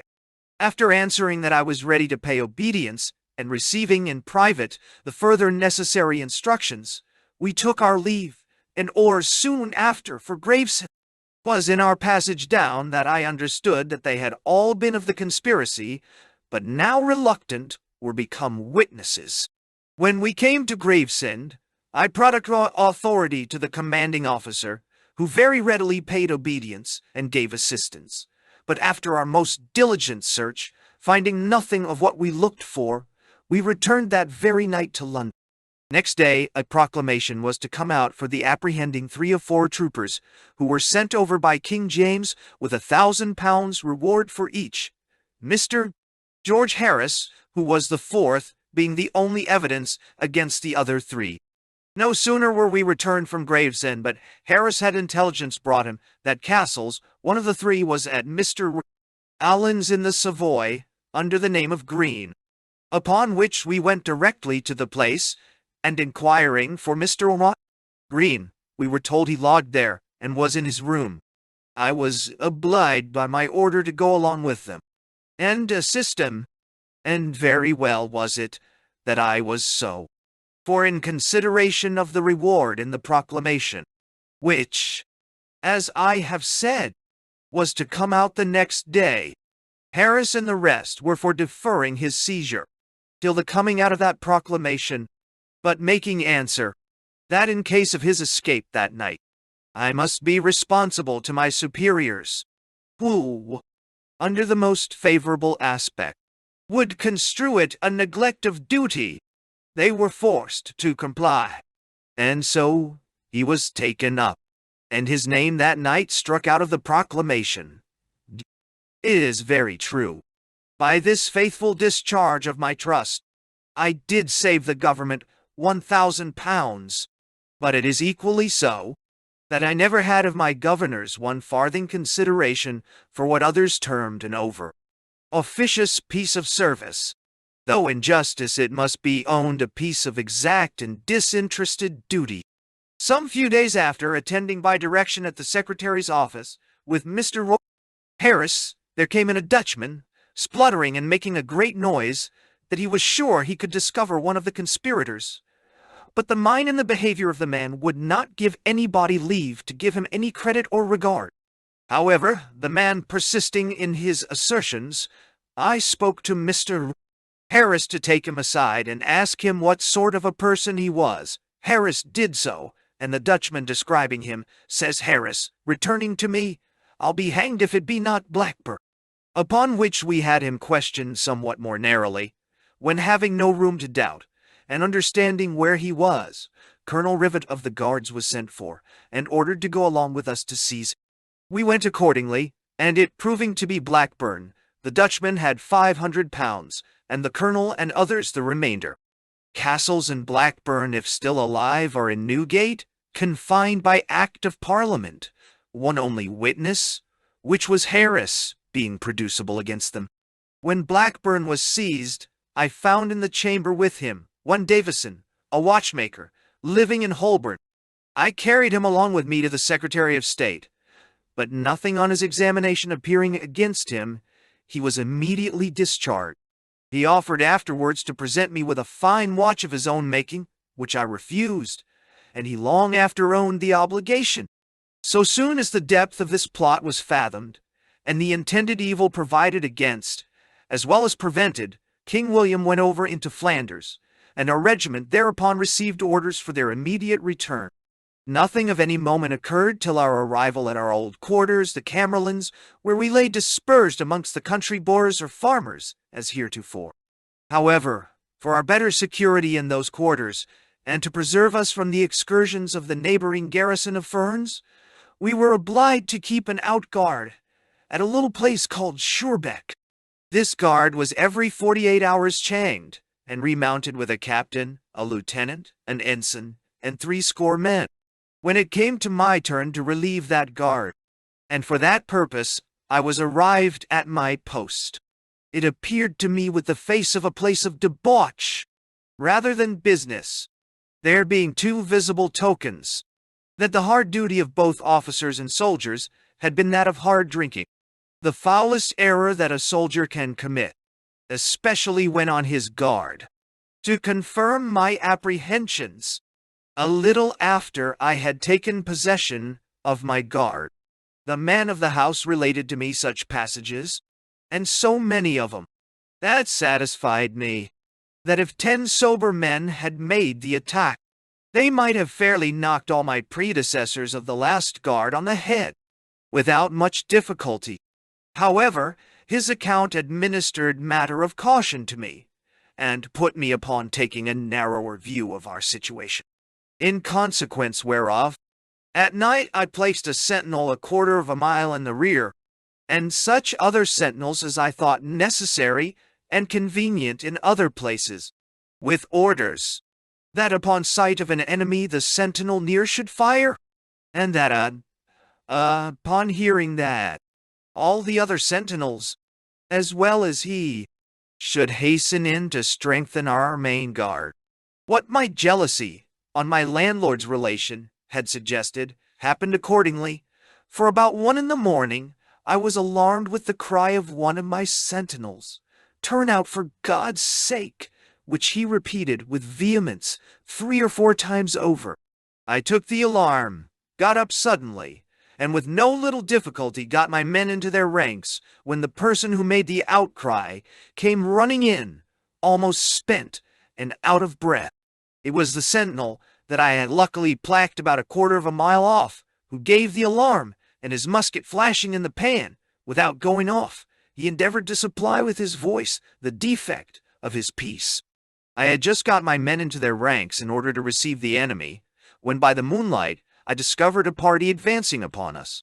My out-sentinel challenged them, and as I had precautioned, they answered Hispanioli, though I knew 'em to be French.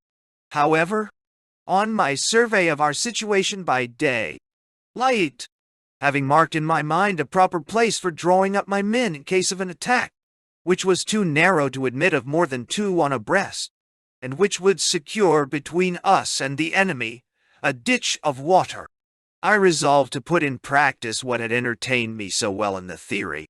To that purpose, I ordered my first rank to keep their post, stand still and face the enemy, while the other 2 ranks stooping should follow me to gain the intended station. Which done, the first rank had orders to file off and fall behind. All was performed in excellent order, and I confess it was with no little pleasure that I beheld the enemy, for the best part of an hour, in consultation whether they should attack us or no. The result, nevertheless, of that consultation ended in this, that seeing us so well upon our guard, it was most advisable to draw off. They soon put their resolution into practice, which I was very glad to see, on examination, a little before having found that my predecessor, as in other things, had failed of conduct in leaving me a garrison without ammunition. Next morning I was very pleasingly surprised with a handsome present of wine, and some other necessary refreshments. At first I made a little scruple and hesitation whether or no to receive them, till the bearer assured me that they were sent me from the officers of the next garrison, who had made me a visit the night before, as a candid acknowledgment of my conduct and good behavior. I returned their compliment, that I hoped I should never receive men of honor otherwise than like a man of honor, which mightily pleased them, every of which particulars the Ghent Gazetteer the week after published. We had little to do except marching and counter, marching all the campaign after, till it was resolved in a council of war, for the better preserving of Brussels from such insults, as it had before sustained from the French, during the siege of Namur, to fortify Anderlecht, upon which our regiment, as well as others, were commanded from our more pacific posts to attend that work. Our whole army was under movement to cover that resolution, and the train fell to my care and command in the march. There accompanied the train a fellow, seemingly ordinary, yet very officious and courteous, being ready to do anything for any person, from the officer to the common soldier. He traveled along and moved with the train, sometimes on foot, and sometimes getting a ride in some one or other of the wagons, but ever full of his chit-chat and stories of humor. By these insinuating ways he had screwed himself into the general good opinion, but the wagoners especially grew particularly fond of him. At the end of our march, all our powder wagons were plaxed breast abreast, and so close that one miscarrying would leave little doubt of the fate of all the rest. This in the camp we commonly call the park, and here it was that our new guest, like another Phaeton, though under pretense of weariness, not ambition, got leave of the very last carter to the train to take a nap in his way. One who had entertained a jealousy of him, and had watched him, gave information against him, upon which he was seized and brought to me as captain of the guard. I caused him to be searched, and upon search, finding match, touchwood, and other dangerous materials upon him, I sent him and them away to the provost. Upon the whole, a council of war was called, at which, upon a strict examination, he confessed himself a heerd incendiary, and as such received his sentence to be burnt in the face of the army. The execution was a day or two after, when on the very spot he further acknowledged that on sight or noise of the blow it had been concerted, that the French army should fall upon the Confederates under those lamentable circumstances. The Peace of Ryswick soon after taking place put an end to all incendiarisms of either sort, so that nothing of a military kind, which was now become my province, happened of some years after. Our regiment was first ordered into England, and presently after into Ireland, but as these memoirs are not designed for the low amusement of the tea table, but rather of the cabinet, a series of inglorious inactivity can furnish but very little towards them.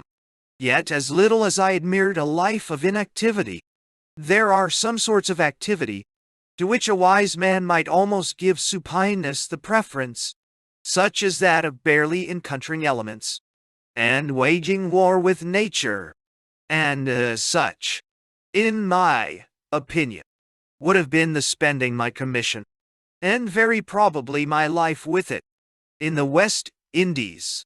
For though the climate, as some would urge, may afford a chance for a very speedy advance in honor, yet, upon revolving in my mind, that those rotations of the wheel of fortune are often so very quick, as well as uncertain, that I myself might as well be the first as the last. The whole of the debate ended in somewhat like that couplet of the excellent Hudibras. Then he that ran away and fled must lie in honor's truckle bed. However, my better planets soon disannulled those melancholy ideas, which a rumor of our being sent into the West Indies had crowded my head and heart with, for being called over into England. Upon the very affairs of the regiment, I arrived there just after the orders for their transportation went over, by which means the choice of going was put out of my power, and the danger of refusing, which was the case of many, was very luckily avoided, it being judged, therefore, impossible for me to return soon enough to gain my passage. One in power proposed to me that I should resign to an officer then going over, and with some other contingent advantages. To my great satisfaction, I was put upon the half-pay list.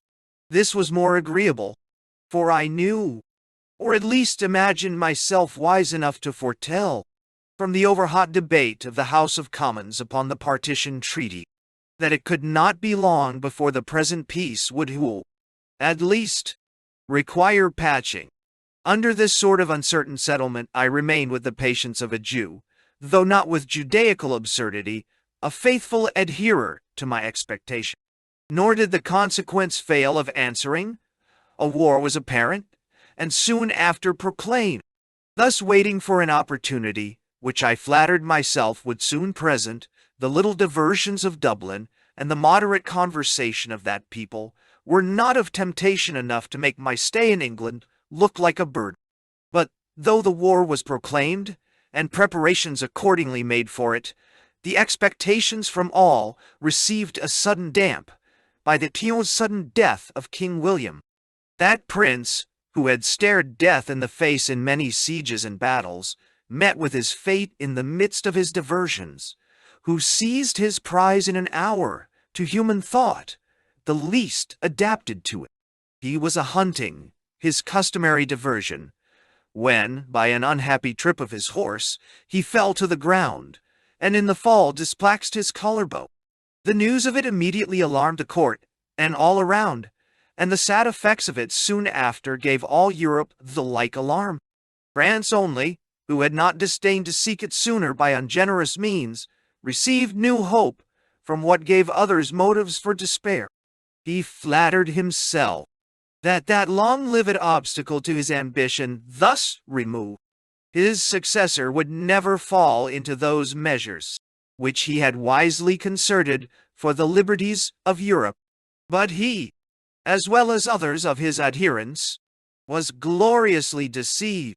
That God, like Queen, with a heart entirely English, prosecuted her royal predecessor's counsels, and to remove all the very faces of jealousy, immediately on her accession dispatched to every court of the great confederacy persons adequate to the importance of the message, to give assurances thereof.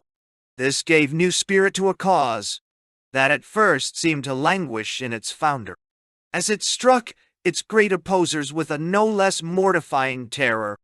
And well did the great successes of her arms answer the prayers and efforts of that royal soul of the confederacies, together with the wishes of all that, like her, had the good, as well as the honor of their country, at heart, in which the liberties of Europe were included. The first campaign gave a noble earnest of the future. Bonn, Kieserwert, Venlo, and Ruremond were sound forerunners only of Donauwert, Hochstedt, and Blenheim. Such a march of English forces to the support of the tottering empire, as it gloriously manifested the ancient genius of a warlike people, so was it happily celebrated with a success answerable to the glory of the undertaking, which concluded in statues and princely donatives to an English subject, from the then only emperor in Europe. A small tribute, it's true, for ransomed nations and captived armies, which justly enough inverted the exclamations of a Roman emperor to the French monarch, who deprecated his legions lost pretty near the same spot, but to a much superior number, and on a much less glorious occasion. But my good fortune not allowing me to participate in those glorious appendages of the English arms in Flanders, nor on the Rhine, I was resolved to make a push for it the first opportunity, and waste my minutes no longer on court attendances, and my Lord Cutts returning with his full share of laurels for his never-to-be-forgotten services at Venlo, Ruremond, and Hochstedt, found his active genius now to be reposed under the less agreeable burden of unhazardous honor, where quiet must provide a tomb for one already past any danger of oblivion. Deep wounds and glorious actions, having anticipated all that could be said in epitaphs or literal inscriptions, soon after his arrival from Germany, he was appointed general of all Her Majesty's forces in Ireland, upon which, going to congratulate him, he was pleased to inquire of me several things relating to that country, and particularly in what part of Dublin I would recommend his residence, offering at the same time, if I would go over with him, all the services that should fall in his way. But inactivity was a thing I had too long lamented.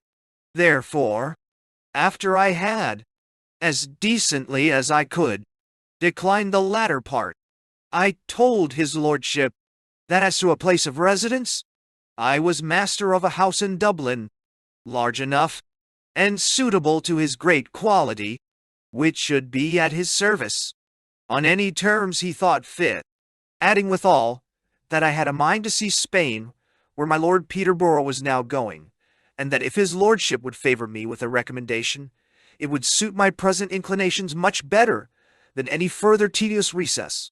His lordship was so good to close with both my overtures, and spoke so effectually in my favour, that the Earl of Peterborough, then general of all the forces ordered on that expedition, bade me speedily prepare myself, and so when all things were ready, I embarked with that noble lord for Spain, to pursue his well-concerted undertaking, which, in the event, will demonstrate to the world that little armies, under the conduct of auspicious generals, may sometimes produce prodigious effects.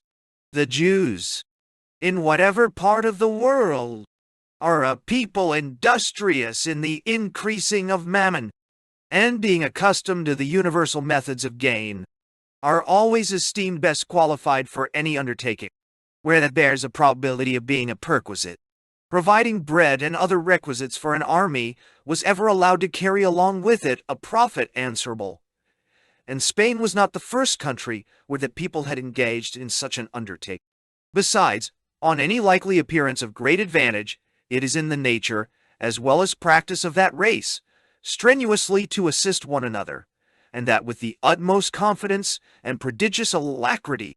One of that number, both competent and willing enough to carry on an undertaking of that kind, fortunately came at that juncture to solicit the Earl of Peterborough to be employed as provender to the army and troops, which were, or should be sent into Spain. It will easily be admitted that the Earl, under his present exigencies, did not decline to listen, and a very considerable sum being offered, by way of advance, the method common in like cases was pursued, and the sum proposed accepted, by which means the Earl of Peterborough found himself put into the happy capacity of proceeding upon his first concerted project. The name of the Jew who signed the contract was Curtisos, and he and his friends, with great punctuality, advanced the expected sum of £100,000 sterling, or very near it, which was immediately ordered into the hands of the pay master of the forces. For though the Earl took money of the Jews, it was not for his own but public use. According to agreement, bills were drawn for the value from Lisbon, upon the Lord Godolphin, then Lord Treasurer, all which were, on that occasion, punctually complied with. The Earl of Peterborough having thus fortunately found means to supply himself with money, and by that with some horse, after he had obtained leave of the Lord Galloway to make an exchange of 2 regiments of foot, received the Archduke, and all those who would follow him, aboard the fleet, and, at his own expense, transported him and his whole retinue to Barcelona, for all which prodigious charge, as I have been very lately informed, from very good hands, that noble Earl never to this day received any consideration from the government, or any person whatsoever. We sailed from Lisbon, in order to join the squadron under Sir Cloudesley Shovel, meeting with which at the appointed station off Tangier, the men of war and transports thus united, made the best of their way for Gibraltar. There we stayed no longer than to take aboard 2 regiments out of that garrison, in lieu of 2 out of our fleet. Here we found the Prince of Hesse, who immediately took a resolution to follow the Archduke in this expedition. He was a person of great gallantry, and having been Viceroy of Catalonia, was received on board the fleet with the utmost satisfaction, as being a person capable of doing great service in a country where he was well known and is well beloved. Speaking Latin and pretty fluently, it gave me frequent opportunities of conversing with the 2 father confessors of the Duke of Austria, and upon that account I found myself honored with some share in the favor of the Archduke himself. I mention this, not to gratify any vain humor, but as a corroborating circumstance, that my opportunities of information, in matters of consequence, could not thereby be supposed to be lessened, but that I might more reasonably be imagined to arrive at intelligence, that not very often, or at least not so soon, came to the knowledge of others. From Gibraltar we sailed to the Bay of Altea, not far distant from the city of Valencia, in the road of which we continued for some days. While we were there, as I was very credibly informed, the Earl of Peterborough met with some fresh disappointment. But what it was, neither I nor anybody else, as far as I could perceive, could ever dive into, neither did it appear by any outward tokens, in that noble general, that it lay so much at his heart, as those about him seemed to assure me it did. However, while we lay in Altea Bay, 2 bomb vessels and a small squadron were ordered against Denia, which had a small castle, but rather fine than strong. And accordingly, upon our offer to bring to bear with our cannon, and preparing to fix our bomb vessels in order to bombard the place, it surrendered, and acknowledged the Archduke as lawful King of Spain, and so proclaimed him. From this time, therefore, speaking of that prince, it shall be under that title. General Ramos was left commander here, a person who afterwards acted a very extraordinary part in the war carried on in the kingdom of Valencia.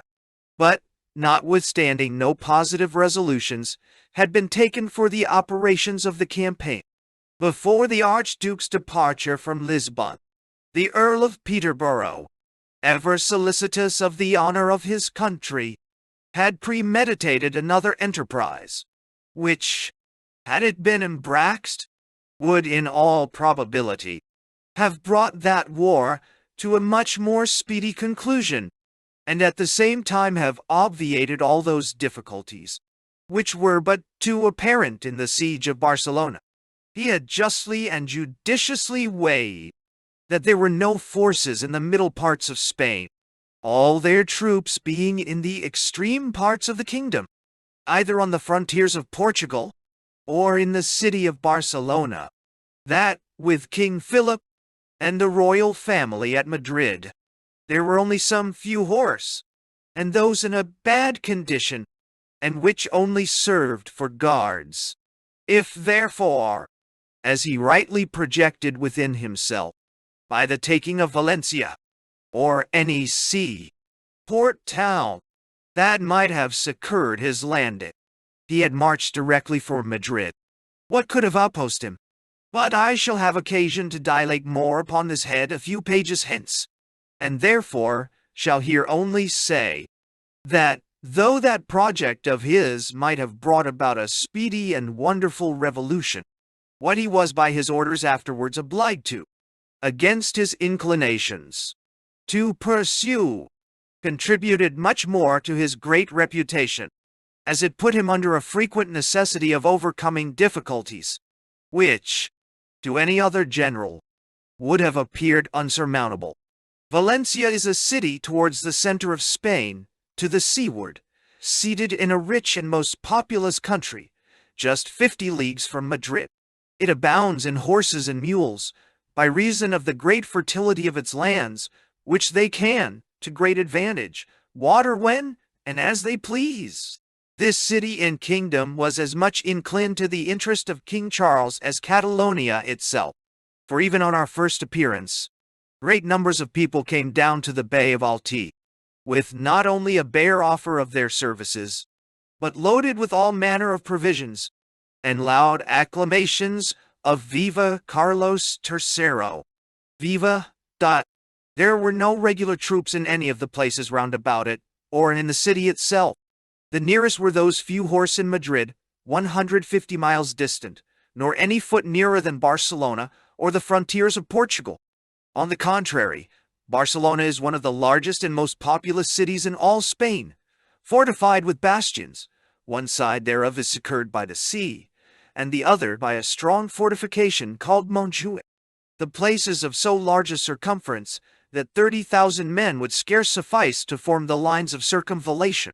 It once resisted for many months an army of that force, and is almost at the greatest distance from England of any place belonging to that monarchy. This short description of these two places will appear highly necessary, if it be considered that no person without it would be able to judge of the design which the Earl of Peterborough intended to pursue, when he first took the Archduke aboard the fleet. Nevertheless, the Earl now found himself under a necessity of quitting that noble design, upon his receipt of orders from England, while he lay in the Bay of Alti, to proceed directly to Catalonia, to which the Archduke, as well as many sea and land officers, were most inclined, and the Prince of Hesse more than all the rest. On receiving those orders, the Earl of Peterborough seemed to be of opinion that, from an attempt, which he thought under a probability of success, he was condemned to undertake what was next to an impossibility of effecting, since nothing appeared to him so injudicious as an attempt upon Barcelona, a place at such a distance from receiving any reinforcement or relief, the only place in which the Spaniards had a garrison of regular forces, and those in number rather exceeding the army he was to undertake the siege with was enough to cool the ardor of a person of less penetration and zeal than what the Earl had on all occasions demonstrated. Whereas if the general, as he intended, had made an immediate march to Madrid, after he had succored Valencia, and the towns adjacent, which were all ready to submit and declare for King Charles, or if otherwise inclined, had it not in their power to make any considerable resistance, to which, if it be added, that he could have had mules and horses immediately provided for him, in what number he pleased, together with carriages necessary for artillery, baggage, and ammunition, in few days he could have forced King Philip out of Madrid, where he had so little force to oppose him, and as there was nothing in his way to prevent or obstruct his marching thither, it is hard to conceive any other part King Philip could have acted in such an extremity, than to retire either towards Portugal or Catalonia, in either of which cases he must have left all the middle part of Spain open to the pleasure of the enemy, who in the meantime would have had it in their power to prevent any communication of those bodies at such opposite extremes of the country, as were the frontiers of Portugal and Barcelona, where only, as I said before, were any regular troops, and on the other side, as the forces of the Earl of Peterborough were more than sufficient for an attempt where there was so little danger of opposition. So if their army on the frontiers of Portugal should have marched back upon him into the country, either the Portuguese army could have entered into Spain without opposition, or, at worst, supposing the general had been forced to retire, his retreat would have been easy and safe into those parts of Valencia and Andalusia, which he previously had succored. Besides, Gibraltar, the strongest place in Spain, if not in the whole world, was already in our possession, and a great fleet at hand, ready to give assistance in all places near the sea. From all which it is pretty apparent that in a little time the war on our side might have been supported without entering the Mediterranean, by which means all reinforcements would have been much nearer at hand, and the expenses of transporting troops and ammunition very considerably diminished. But none of these arguments, though every one of them is founded on solid reason, were of force enough against the prevailing opinion for an attempt upon Catalonia. Mr. Crowe, agent for the Queen in those parts, had sent into England most positive assurances that nothing would be wanting if once our fleet made an invasion amongst the Catalans. The Prince of Hesse likewise abounded in mighty offers and prodigious assurances, all which enforced our army to that part of Spain, and that gallant prince to those attempts in which he lost his life, very much against the inclination of our general, who foresaw all those difficulties, which were no less evident afterwards to every one, and the sense of which occasioned those delays, and that opposition to any effort upon Barcelona, which ran through so many successive councils of war. However, pursuant to his instructions from England, the repeated desires of the Archduke, and the importunities of the Prince of Hesse, our general gave orders to sail from Altea towards the Bay of Barcelona, the chief city of Catalonia. Nevertheless, when we arrived there, he was very unwilling to land any of the forces, till he saw some probability of that assistance and succor so much boasted of, and so often promised. But as nothing appeared but some small numbers of men, very indifferently armed, and without either gentlemen or officers at the head of them, the Earl of Peterborough was of opinion this could not be deemed sufficient encouragement for him to engage in an enterprise which carried so poor a face of probability of success along with it. In answer to this, it was urged that till a descent was made, and the affairs thoroughly engaged in, it was not to be expected that any great numbers would appear, or that persons of condition would discover themselves. Upon all which it was resolved the troops should be landed. Accordingly, our forces were disembarked, and immediately encamped, notwithstanding which the number of succors increased very slowly, and that after the first straggling manner. Nor were those that did appear any way to be depended on, coming when they thought fit, and going away when they pleased, and not to be brought under any regular discipline. It was then pretended that until they saw the artillery landed, as well as forces, they would not believe any siege actually intended. This brought the general under a sort of necessity of complying in that also, though certainly so to do must be allowed a little unreasonable, while the majority in all councils of war declared the design to be impracticable, and the Earl of Peterborough had positive orders to proceed according to such majority. At last, the Prince of Hesse was pleased to demand pay for those stragglers, as officers and soldiers, endeavoring to maintain that it could not be expected that men should venture their lives for nothing. Thus we came to Catalonia upon assurances of universal assistance, but found, when we came there, that we were to have none unless we paid for it. And as we were sent thither without money to pay for anything, it had certainly been for us more tolerable to have been in a country where we might have taken by force what we could not obtain any other way. However, to do the Micklets all possible justice, I must say that, notwithstanding the number of which hovered about the place, never much exceeded 1,500 men, if sometimes more, oftener less, and though they never came under any command, but planted themselves where and as they pleased, yet did they considerable service in taking possession of all the country houses and convents that lay between the hills and the plain of Barcelona, by means whereof they rendered it impossible for the enemy to make any sorties or sallies at any distance from the town. And now began all those difficulties to bear, which long before by the general had been apprehended. The troops had continued under a state of inactivity for the space of 3 weeks, all which was spent in perpetual contrivances and disputes amongst ourselves, not with the enemy.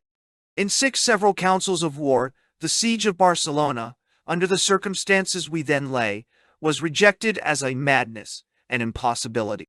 And though the General and Brigadier Stanhope, afterward Earl Stanhope, consented to some effort should be made to satisfy the expectation of the world, than with any hopes of success.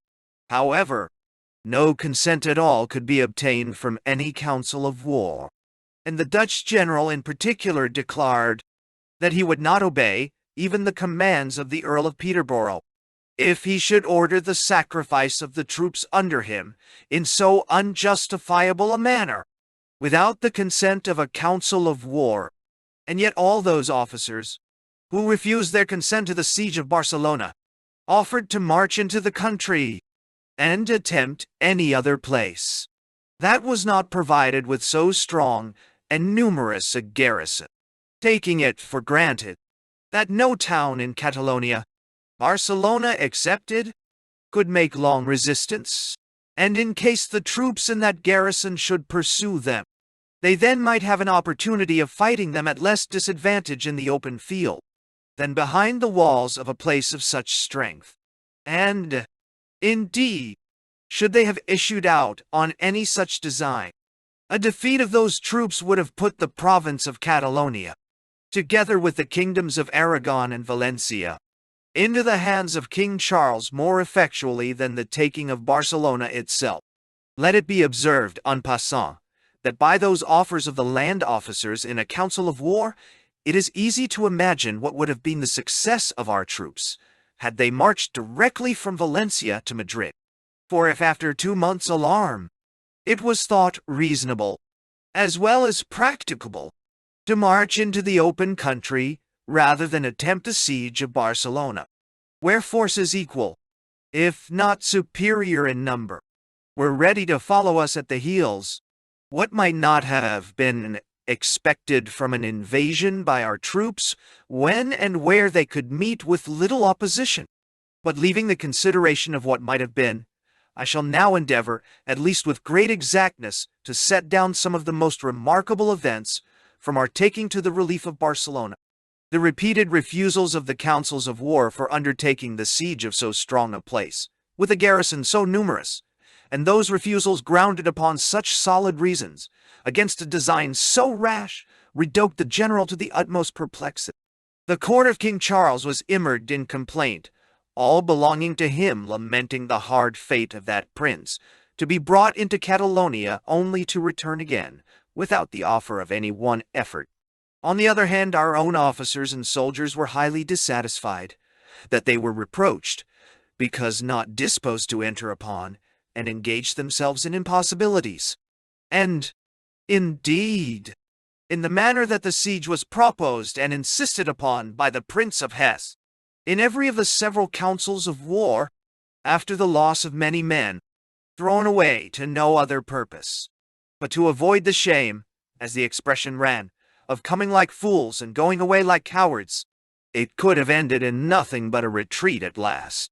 It afforded but small comfort to the Earl to have foreseen all these difficulties, and to have it in his power to say that he would never have taken the Archduke on board, nor have proposed to him the hopes of a recovery of the Spanish monarchy from King Philip, if he could have imagined it probable that he should not have been at liberty to pursue his own design.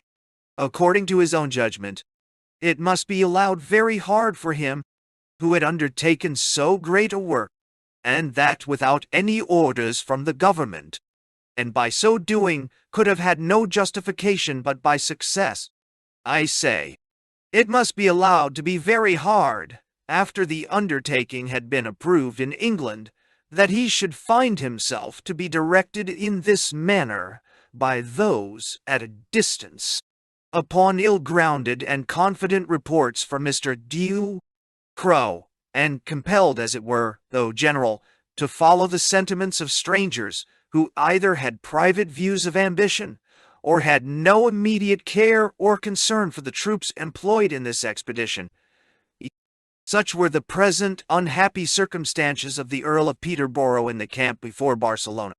Impossibilities proposed, no expedients to be accepted, a court reproaching, councils of war rejecting, and the Dutch general refusing the assistance of the troops under his command.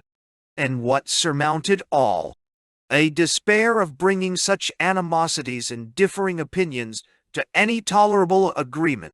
Yet all these difficulties, instead of discouraging the Earl, set every faculty of his more afloat, and at last produced a lucky thought, which was happily attended with events extraordinary, and scenes of success much beyond his expectation, such as the general himself was heard to confess it had been next to folly to have looked for, as certainly, in prima facie, it would hardly have borne proposing, to take by surprise a place much stronger than Barcelona itself. True it is, that his only hope of succeeding consisted in this, that no person could suppose such an enterprise could enter into the imagination of man, and without doubt the general's chief dependence lay upon what he found true in the sequel, that the governor and garrison of Montjuic, by reason of their own security, would be very negligent, and very little upon their guard. However, to make the experiment, he took an opportunity, unknown to any person but an aide-de-camp that attended him, and went out to view the fortifications. And there, being no horse in that strong fortress, and the Micleys being possessed of all the houses and gardens in the place, it was not difficult to give himself that satisfaction, taking his way by the foot of the hill. The observation he made of the place itself, the negligence and supineness of the garrison, together with his own uneasy circumstances, soon brought the Earl to a resolution of putting his first conceptions in execution. Satisfied as he was, from the situation of the ground between Montjuic and the town, that if the first was in our possession, the siege of the latter might be undertaken with some prospect of success. From what has been said, some may be apt to conclude that the siege afterward succeeding, when the attack was made from the side of Montjuic, it had not been impossible to have prevailed. If the effort had been made on the east side of the town, where our forces were at first encamped, and where only we could have made our approaches, if Montjuic had not been in our power. But a few words will convince any of common experience of the utter impossibility of success upon the east part of the town. Although many almost miraculous accidents made us succeed when we brought our batteries to bear upon that part of Barcelona towards the west, the ground to the east was a perfect level for many miles, which would have necessitated our making our approaches in a regular way, and consequently our men must have been exposed to the full fire of their whole artillery. Besides, the town is on that side much stronger than any other. There is an outwork just under the walls of the town, flanked by the cordon and faces of two bastions, which might have cost us half our troops to possess, before we could have raised a battery against the walls. Or supposing, after all, a competent breach had been made, what a wise piece of work must it have been to have attempted a storm against double the number of regular troops within. On the contrary, we were so favored by the situation, when we made the attack from the side of Montjuic, that the breach was made and the town taken without opening of trenches, or without our being at all incommoded by any sallies of the enemy, as in truth they made not one during the whole siege.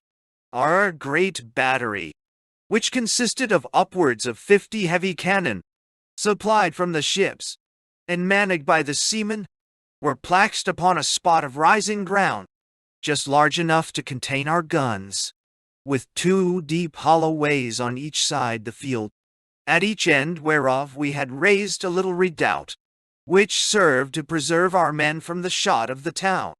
Those little redoubts, in which we had some field pieces, flanked the battery, and rendered it entirely secure from any surprise of the enemy.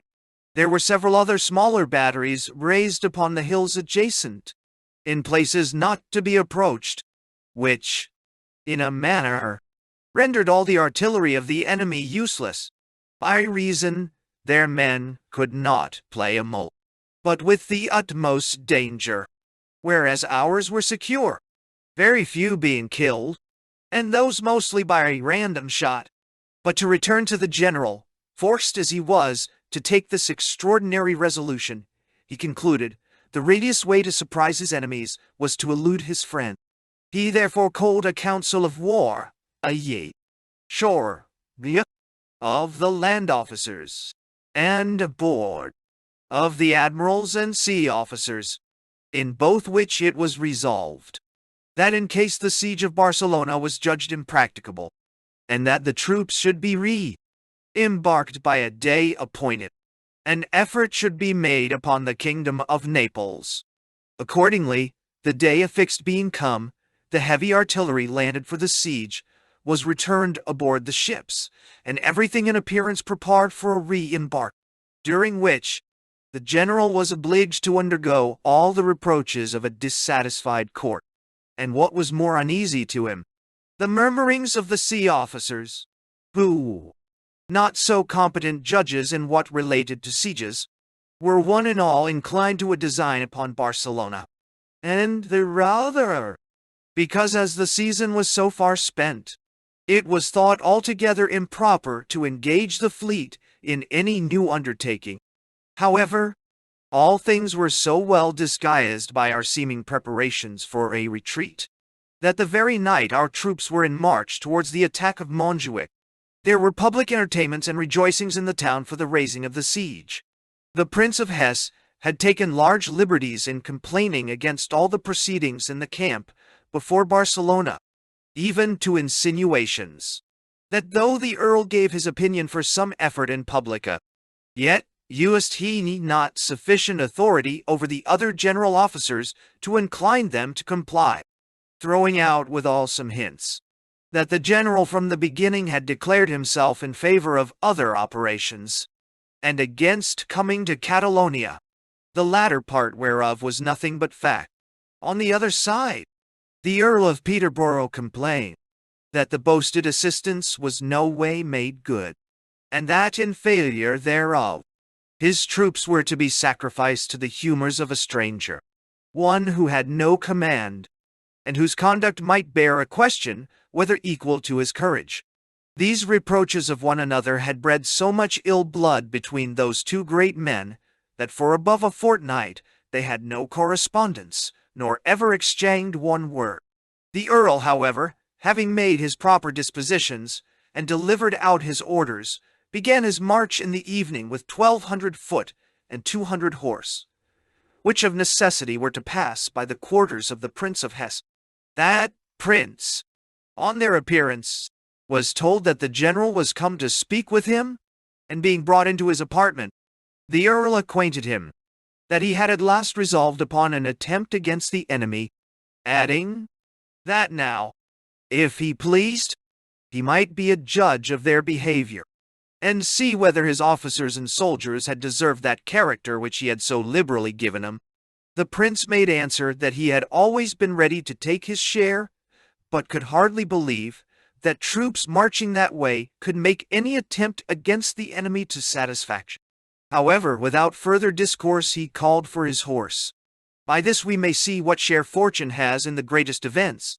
In all probability, the Earl of Peterborough had never engaged in such a dangerous affair in cold blood and unprovoked, and if such an enterprise had been resolved on in a regular way, it is very likely he might have given the command to some of the general officers, since it is not usual, nor hardly allowable, for one that commands in chief to go in person on such kind of services. But here we see the general and prince, notwithstanding their late indifferent harmony, engaged together in this most desperate undertaking. Brigadier Stanhope and Mr. Methuen, now Sir Paul, were the general's particular friends, and those he most consulted and most confided in. Yet he never imparted this resolution of his to either of them, for he was not willing to engage them in a design so dangerous, and where there was so little hope of success, rather choosing to reserve them as persons most capable of giving advice and assistance in the confusion, great enough already, which yet must have been greater, if any accident had happened to himself. And I have very good reason to believe that the motive which mainly engaged the Earl of Peterborough in this enterprise was to satisfy the Prince of Hesse and the world that his diffidence proceeded from his concern for the troops committed to his charge, and not for his own person. On the other hand, the great characters of the two gentlemen just mentioned are so well known that it will easily gain credit that the only way the general could take to prevent their being of the party was to conceal it from them, as he did from all mankind, even from the Archduke himself. And certainly there never was a more universal surprise than when the firing was heard next morning from Montjuic. But I now proceed to give an exact account of this great action, of which no person that I have heard of ever yet took upon him to deliver to posterity the glorious particulars, and yet the consequences and events, by what follows, will appear so great and so very extraordinary, that few, if any, had they had it in their power, would have denied themselves the pleasure or the world the satisfaction of knowing it. The troops, which marched all night along the foot of the mountains, arrived 2 hours before day under the hill of Montjuic, not a quarter of a mile from the outward works. For this reason, it was taken for granted, whatever the design was which the general had proposed to himself, that it would be put in execution before day light. But the Earl of Peterborough was now pleased to inform the officers of the reasons why he chose to stay till the light appeared. He was of opinion that any success would be impossible, unless the enemy came into the outward ditch under the bastions of the second enclosure, but that if they had time allowed them to come thither, there being no palisadoes, our men, by leaping in upon them, after receipt of their first fire, might drive them into the upper work, and following them close, with some probability, might force them, under that confusion, into the inward fortifications. Such were the general's reasons then, and they're given. After which, having promised ample rewards to such as discharged their duty well, a lieutenant, with 30 men, was ordered to advance towards the bastion nearest the town, and a captain, with 50 men, to support him. After the enemy's fire, they were to leap into the ditch, and their orders were to follow 'em close, if they retired into the upper works. Nevertheless, not to pursue 'em farther, if they made into the inner fort, but to endeavor to cover themselves within the gorge of the bastion. A lieutenant and a captain, with the like number of men and the same orders, were commanded to a demi-bastion at the extremity of the fort towards the west, which was above musket shot from the inward fortification. Towards this place the wall, which was cut into the rock, was not fixed for about 20 yards, and here our own men got up, where they found 3 pieces of cannon upon a platform, without many men to defend them. Those appointed to the bastion towards the town were sustained by 200 men, with which the general and prince went in person.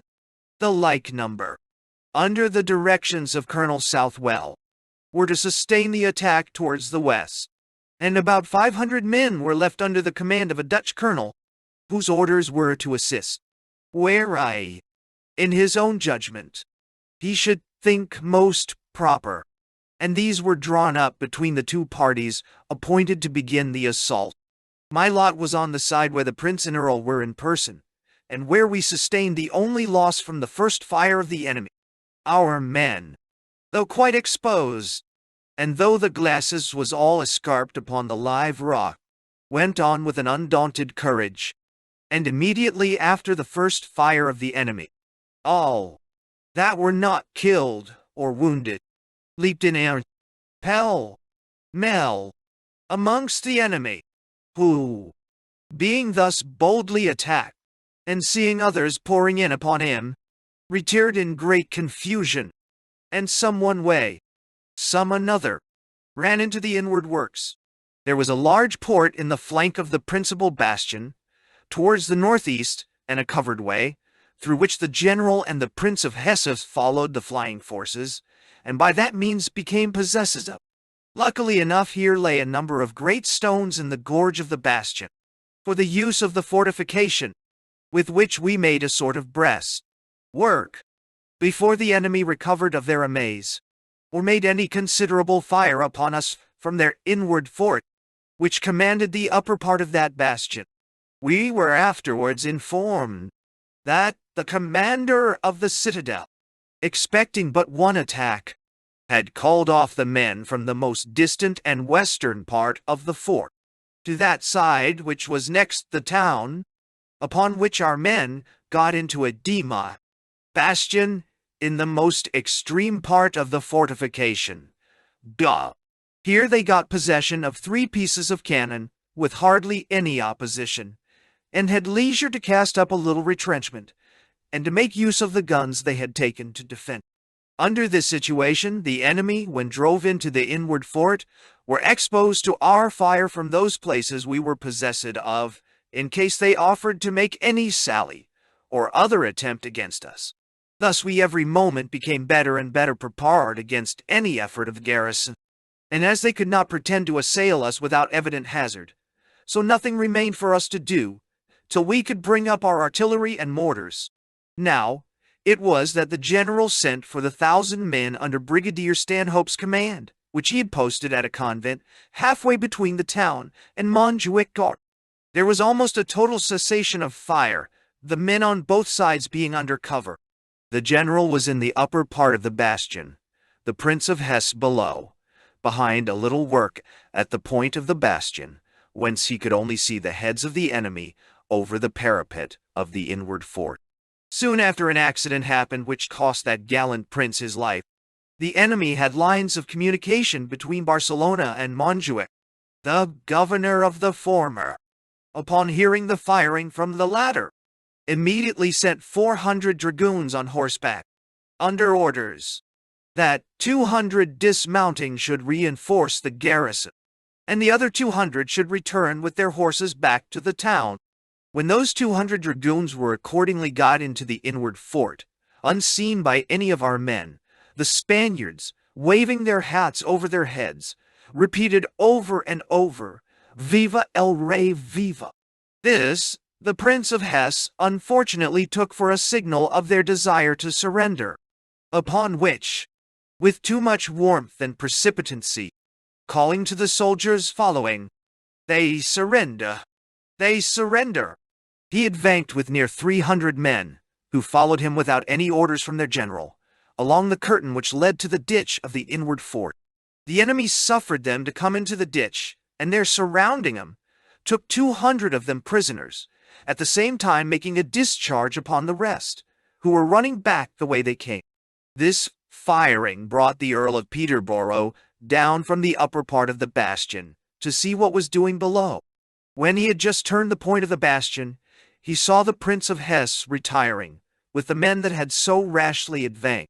The Earl had exchanged a very few words with him, when, from a second fire, that prince received a shot in the great artery of the thigh, of which he died immediately, falling down at the general's feet, who instantly gave orders to carry off the body to the next convent. Almost the same moment an officer came to acquaint the Earl of Peterborough that a great body of horse and foot, at least 3,000, were on their march from Barcelona towards the fort. The distance is near a mile, all uneven ground, so that the enemy was either discoverable or not to be seen, just as they were marching on the hills or in the valley. However, the general directly got on horseback to take a view of those forces from the rising ground without the fort, having left all the posts, which were already taken, well secured with the allotted numbers of officers and soldiers. But the event will demonstrate of what consequence the absence or presence of one man may prove on great occasions.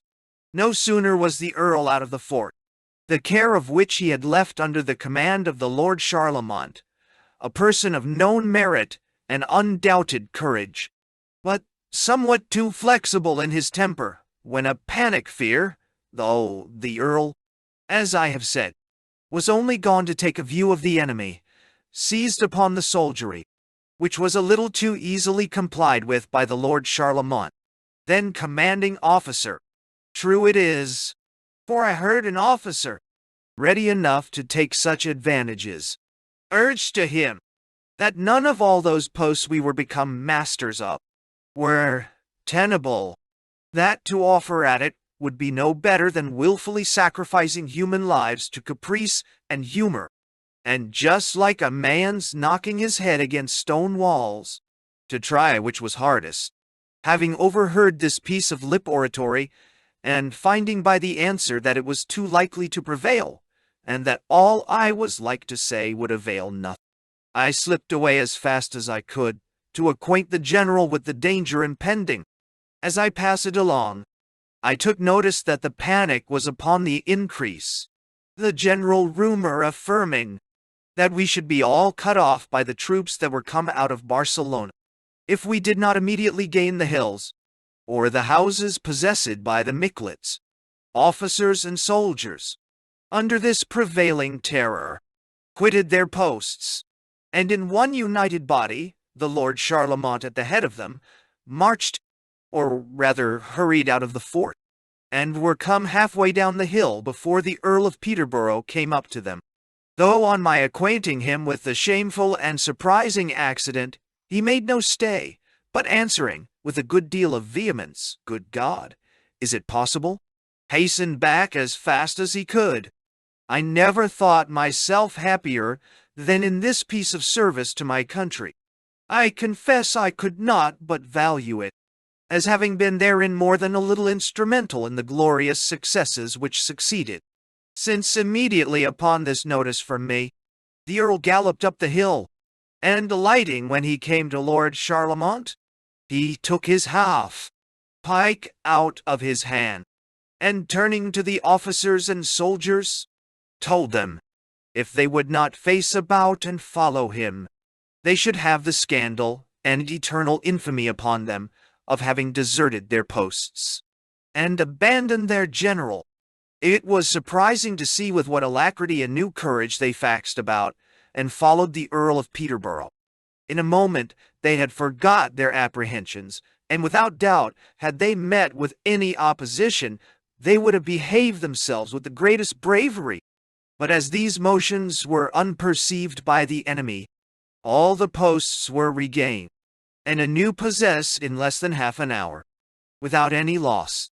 Though, had our forces marched half musket shot farther, their retreat would have been perceived, and all the success attendant on this glorious attempt must have been entirely blasted.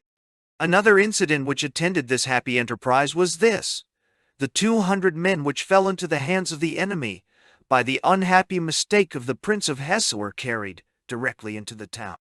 The Marquis of Risberg, a lieutenant, General's eye, who commanded the 3,000 men which were marching from the town to the relief of the fort, examined the prisoners as they passed by, and they all agreeing that the general and the Prince of Hesse were in person with the troops that made the attack on Montjuic, the Marquis gave immediate orders to retire to the town, taking it for granted that the main body of the troops attended the Prince and General, and that some design therefore was on foot to intercept his return, in case he should venture too far.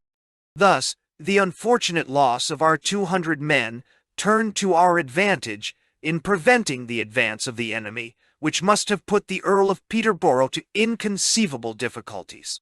The body of 1,000, under Brigadier Stanhope, being come up to Montjuic, and no interruption given us by the enemy, our affairs were put into very good order on this side, while the camp on the other side was so fortified that the enemy, during the siege, never made one effort against it. In the meantime, the communication between the two camps was secure enough, although our troops were obliged to a tedious march along the foot of the hills, whenever the general thought fit to relieve those on duty on the side of the attack from those regiments encamped on the west side of Barcelona. The next day, after the Earl of Peterborough had taken care to secure the first camp to the eastward of the town, he gave orders to the officers of the fleet to land the artillery and ammunition behind the fortress to the westward. Immediately upon the landing whereof 2 mortars were fixed, from both which we plied the fort of Montjuic furiously with our bombs. But the 3rd or 4th day, one of our shells fortunately lighting on their magazine of powder, blew it up, and with it the governor and many principal officers who were at dinner with. The blast, at the same instant, threw down a face of one of the smaller bastions, which the vigilant Miquelets, ready enough to take all advantages, no sooner saw, for they were under the hill, very near the place, but they readily entered, while the enemy were under the utmost confusion. If the Earl, no less watchful than they, had not at the same moment thrown himself in with some regular troops, and appeased the general disorder, in all probability the garrison had been put to the sword. However, the general's presence not only allayed the fury of the Miquelets, but kept his own troops under strictest discipline, so that in a happy hour for the frighted garrison, the general gave officers and soldiers quarters, making them prisoners of war. How critical was that minute wherein the general met his retreating commander!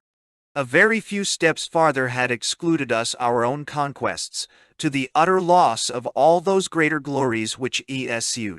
Nor would that have been the worst, for besides the shame attending such an ill-concerted retreat from our acquests on Montjuic, we must have felt the accumulative disgrace of infamously retiring aboard the ships that brought us. But heaven reserved for our general amazing scenes both of glory and mortification.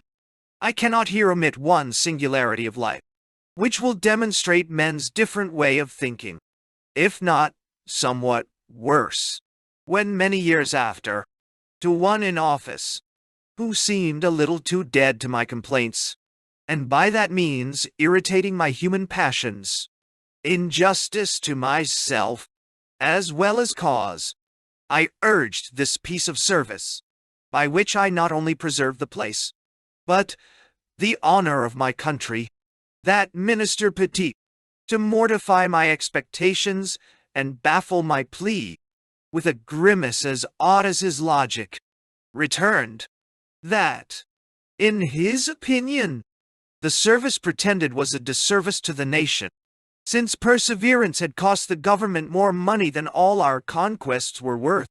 Could we have kept him? So irregular are the conceptions of man, when even great actions thwart the bent of an interested will. The fort of Montjuic being thus surprisingly reduced, furnished a strange vivacity to men's expectations, and as extravagantly flattered their hopes. For as success never fails to excite weaker minds to pursue their good fortune, though many times to their own loss, so is it often too apt to push on more elevated spirits to renew the encounter for achieving new conquests, by hazarding too rashly all their former glory. Accordingly, everybody now began to make his utmost efforts, and looked upon himself as a drone, if he was not employed in doing something or other towards pushing forward the siege of Barcelona itself, and raising proper batteries for that purpose.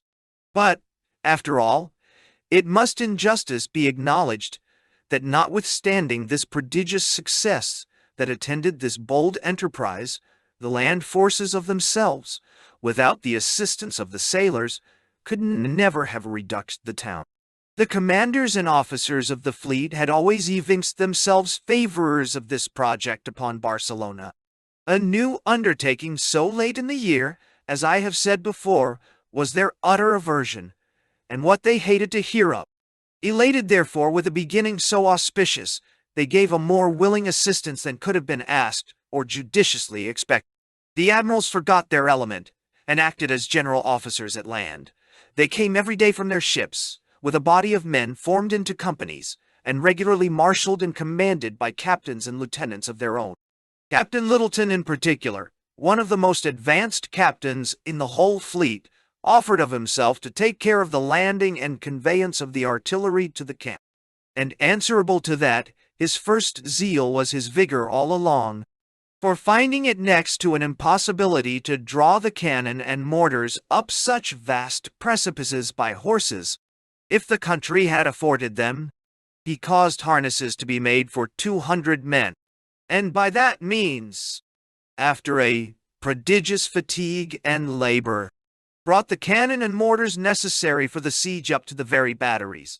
In this manner was the siege begun, nor was it carried on with any less application, the approaches being made by an army of besiegers, that very little, if at all, exceeded the number of the besieged, not altogether in a regular manner.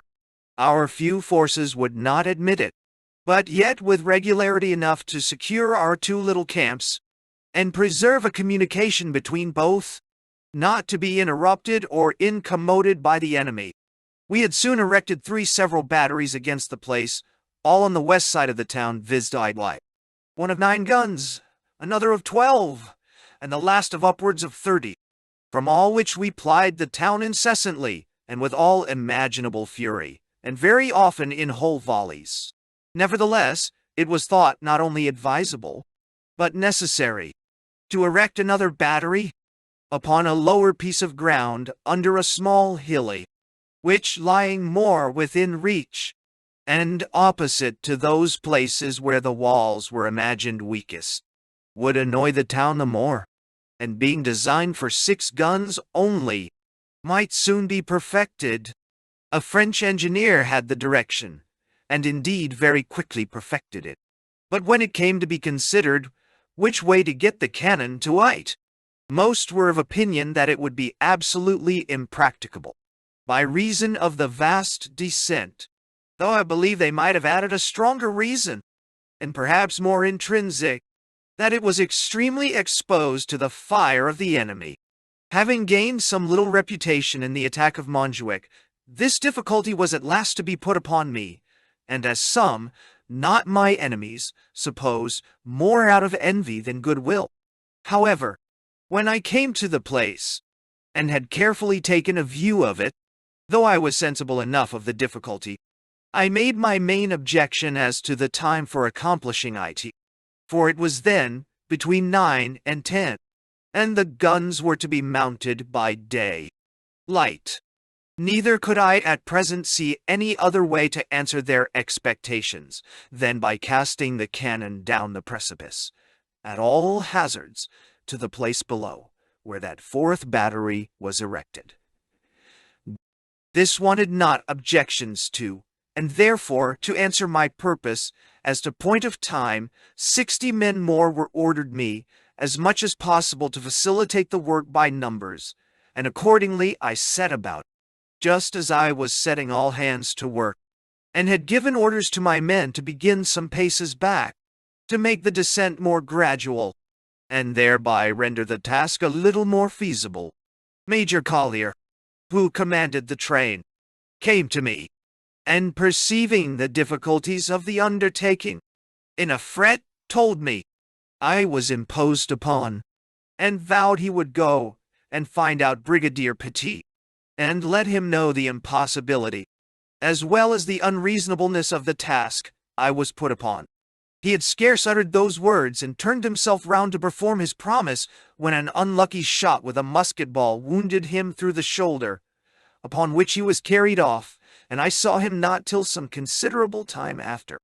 By the painful diligence and the additional complement of men, however, I so well succeeded, such was my great good fortune, that the way was midday, and the guns, by the help of fascines and other lesser preparations below, safely let down and mounted, so that that fourth battery began to play upon the town before break of day, and with all the success that was proposed.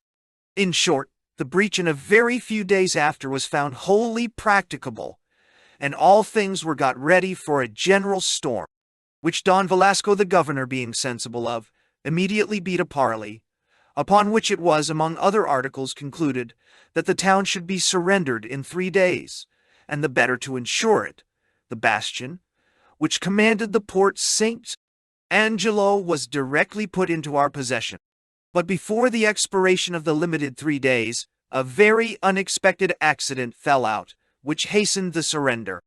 Don Velasco, during his government, had behaved himself very arbitrarily, and thereby procured, as the consequence of it, a large proportion of ill will, not only among the townsmen, but among the Miclees, who had, in their zeal to King Charles, flocked from all parts of Catalonia to the siege of their capital, and who, on the signing of the articles of surrender, had found various ways, being well acquainted with the most private avenues, to get by night into the town, so that early in the morning they began to plunder all that they knew enemies to King Charles, or thought friends to the prince his competitor. Their main design was upon Velasco the governor, whom, if they could have gotten to their hands, it was not to be questioned, but as far as his life and limbs would have served, they would have sufficiently satiated their vengeance upon. He expected no less, and therefore concealed himself till the Earl of Peterborough could give orders for his more safe and private conveyance by sea to Alicant. Nevertheless, in the town all was in the utmost confusion, which the Earl of Peterborough, at the very first hearing, hastened to appease. With his usual alacrity, he rid all alone to Port St. Angelo, where at that time myself happened to be, and demanding to be admitted, the officer of the guard, under fear and surprise, opened the wicket through which the Earl entered, and I after him. Scarce had we gone 100 paces, when we saw a lady of apparent quality, and indisputable beauty, in a strange but most affecting agony, flying from the apprehended fury of the Miquelets. Her lovely hair was all flowing about her shoulders, which, and the consternation she was in, rather added to, than anything diminished from the charms of an excess of beauty. She, as is very natural to people in distress, made up directly to the Earl, her eyes satisfying her he was a person likely to give her all the protection she wanted. And as soon as ever she came near enough, in a manner that declared her quality before she spoke, she craved that protection, telling him, the better to secure it, who it was that asked it. But the generous Earl presently convinced her.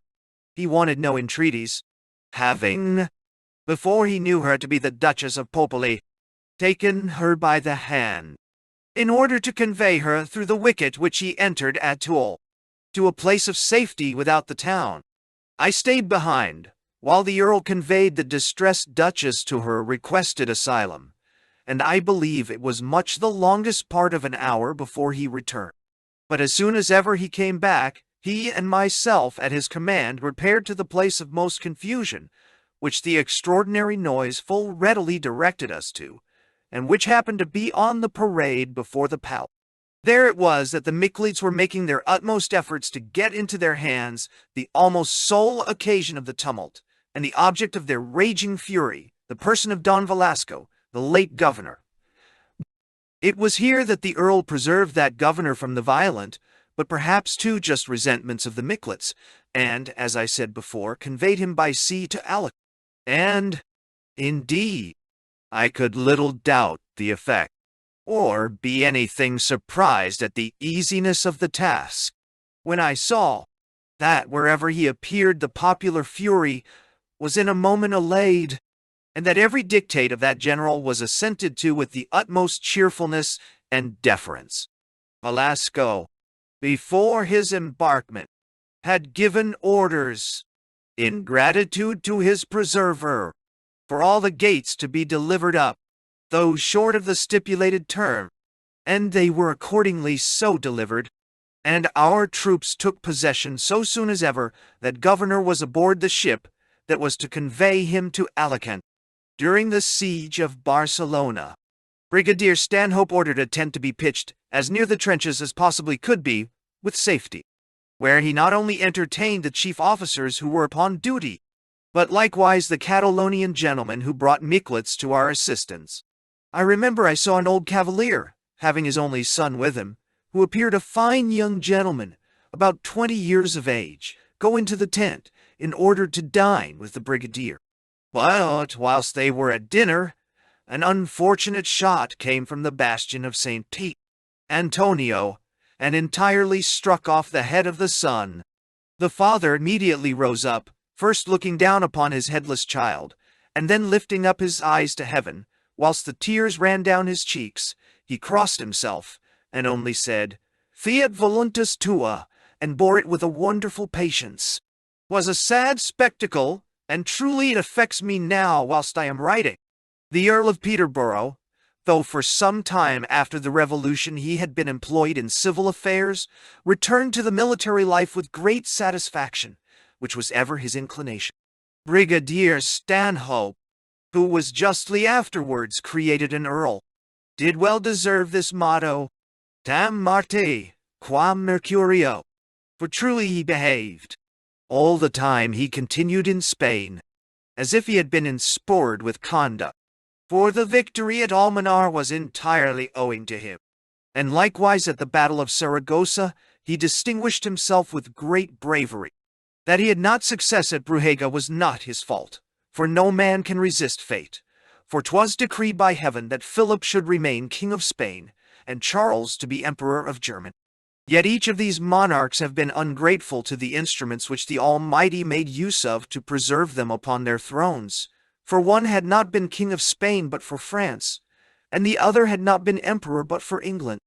Barcelona, the chief place in Catalonia, being thus in our hands, as soon as the garrison, little inferior to our army, had marched out with drums beating, colors flying, and sea. According to the articles, Charles III made his public entry, and was proclaimed king, and received with the general acclamations and all other demonstrations of joy suitable to that great occasion. Some days after which, the citizens, far from being satiated with their former demonstrations of their duty, sent a petition to the king, by proper deputies for that purpose appointed, desiring leave to give more ample instances of their affections in a public cavalcade. The king granted their request, and the citizens, pursuant thereto, made their preparations. On the day appointed, the king, placed in a balcony belonging to the house of the Earl of Peterborough, appeared ready to honor the show. The ceremonial, to speak nothing figuratively, was very fine and grand. Those of the first rank made their appearance in decent order, and upon fine horses, and others under arms, and in companies, marched with native gravity and grandeur, all saluting his majesty as they passed by, after the Spanish manner, which that prince returned with the movement of his hand to his mouth. For the kings of Spain are not allowed to salute, or return a salute, by any motion to, or of, the hat. After these followed several pageants, the first of which was drawn by mules, set off to the height with stateliest feathers, and adorned with little bells. Upon the top of this pageant appeared a man dressed all in green, but in the likeness of a dragon. The pageant making a stop just over, against the balcony where the king sat, the dragonical representative diverted him with great variety of dancings, the Earl of Peterborough all the time throwing out dollars by handfuls among the populace, which they as constantly received with the loud acclamation and repeated cries of Viva Carlos Terceros, Viva la Casa d'Austria Dora. When that had played its part, another pageant, drawn as before, made a like full stop before the same balcony. On this was placed a very large cage, or aviary, the cover of which, by springs contrived for that purpose, immediately flew open, and out of it a surprising flight of birds of various colors. These, all amazed at their sudden liberty, which I took to be the emblem intended, hovered a considerable space of time over and about their place of freedom, chirping, singing, and otherwise testifying their mighty joy for their so unexpected enlargement. There were many other pageants, but having little in them very remarkable, I have forgot the particulars. Nevertheless, every one of them was dismissed with the like acclamations of Viva, Viva, the whole concluding with bonfires and illuminations common on all such occasions. I cannot here omit one very remarkable instance of the Catholic zeal of that prince, which I was soon after an eyewitness of. I was at that time in the fruit market, when the king passing by in his coach, the host, whether by accident or contrivance I cannot say, was brought, at that very juncture, out of the great church, in order, as I after understood, to a poor sick woman's receiving the sacrament. On sight of the host the king came out of his coach, kneeled down in the street, which at that time proved to be very dirty, till the host passed by, then rose up, and taking the lighted flambeau from him who bore it, he followed the priest up a straight nasty alley, and there, up a dark ordinary pair of stairs, where the poor sick woman lay. There he stayed till the whole ceremony was over, when, returning to the door of the church, he very faithfully restored the lighted flambeau to the fellow he had taken it from, the people all the while crying out Viva, Viva, an acclamation, we may imagine, intended to his zeal, as well as his person. Another remarkable accident, of a much more moral nature, I must, in justice to the temperance of that, in this truly inimitable people, recite. I was one day walking in one of the most populous streets of that city, where I found an uncommon concourse of people, of all sorts, got together, and imagining so great a crowd could not be assembled on a small occasion, I pressed in among the rest, and after a good deal of struggling and difficulty, reached into the ring and center of that mixed multitude. But how did I blush? With what confusion did I appear, when I found one of my own countrymen, a drunken grenadier, the attractive lodestone of all that high and low mob, and the butt of all their merriment. It will be easily imagined to be a thing not a little surprising to one of our country, to find that a drunken man should be such a wonderful sight. However, the witty sarcasms that were then by high and low thrown upon that senseless creature, and as I interpreted matters, me in him, were so pungent that I did not curse my curiosity. I thought it best to withdraw myself as fast as legs could carry me away. Barcelona being now under King Charles, the towns of Girona, Tarragona, Tortosa, and Lerida immediately declared for him. To every one of which engineers being ordered, it was my lot to be sent to Tortosa. This town is situated on the side of the river Ebro, over which there is a fair and famous bridge of boats. The waters of this river are always of a dirty red color, somewhat fouler than our Moorish waters. Yet is it the only water the inhabitants drink, or covet to drink, and every house providing for its own convenience cisterns to preserve it in. By a few hours' standing, it becomes as clear as the clearest rock water, but as soft as milk. In short, for softness, brightness, and pleasantness of taste, the natives prefer it to all the waters in the world. And I must declare in favor of their opinion that none ever pleased me like it. This town was of the greater moment to our army, as opening a passage into the kingdom of Valencia on one side, and the kingdom of Aragon on the other, and being of itself tolerably defensible, in human appearance might probably repay a little care and charge in its repair and improvement. Upon this employ was I appointed, and thus was I busied, till the arrival of the Earl of Peterborough with his little army, in order to march to Valencia, the capital of that province.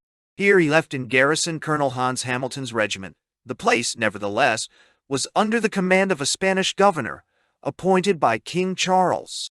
While the Earl stayed a few days at this place, under expectation of the promised succors from Barcelona, he received a proprio, or express, from the King of Spain, full of excuses instead of forces.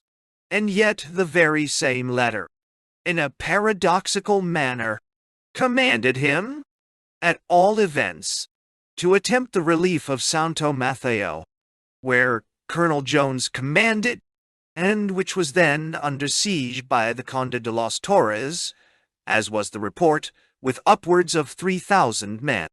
The Earl of Peterborough could not muster above 1,000 foot, and about 200 horse. A small force to make an attempt of that nature upon such a superior power. Yet the Earl's vivacity, as will be occasionally further observed in the course of these memoirs, never much regarded numbers. So there was but room, by any stratagem, to hope for success. True it is, for his greater encouragement and consolation, the same letter intimated that a great concourse of the country people being up in arms, to the number of many thousands, in favor of King Charles, and wanting only officers, the enterprise would be easy and unattended with much danger. But upon mature inquiry, the Earl found that great body of men all in nubibus, and that the Conde, in the plain truth of the matter, was much stronger than the letter at first represented. Santo Mateo was a place of known importance, and that from its situation, which cut off all communication between Catalonia and Valencia, and, consequently, should it fall into the hands of the enemy, the Earl's design upon the latter must inevitably have been postponed. It must be granted. The commands for attempting the relief of it were pressing and peremptory. Nevertheless, the Earl was very conscious to himself that as the promised reinforcements were suspended, his officers would not approve of the attempt upon the foot of such vast inequalities, and their own declared sentiments soon confirmed the dictates of the Earl's reason. He therefore addresses himself to those officers in a different manner. He told them he only desired they would be passive, and leave it to him to work his own way.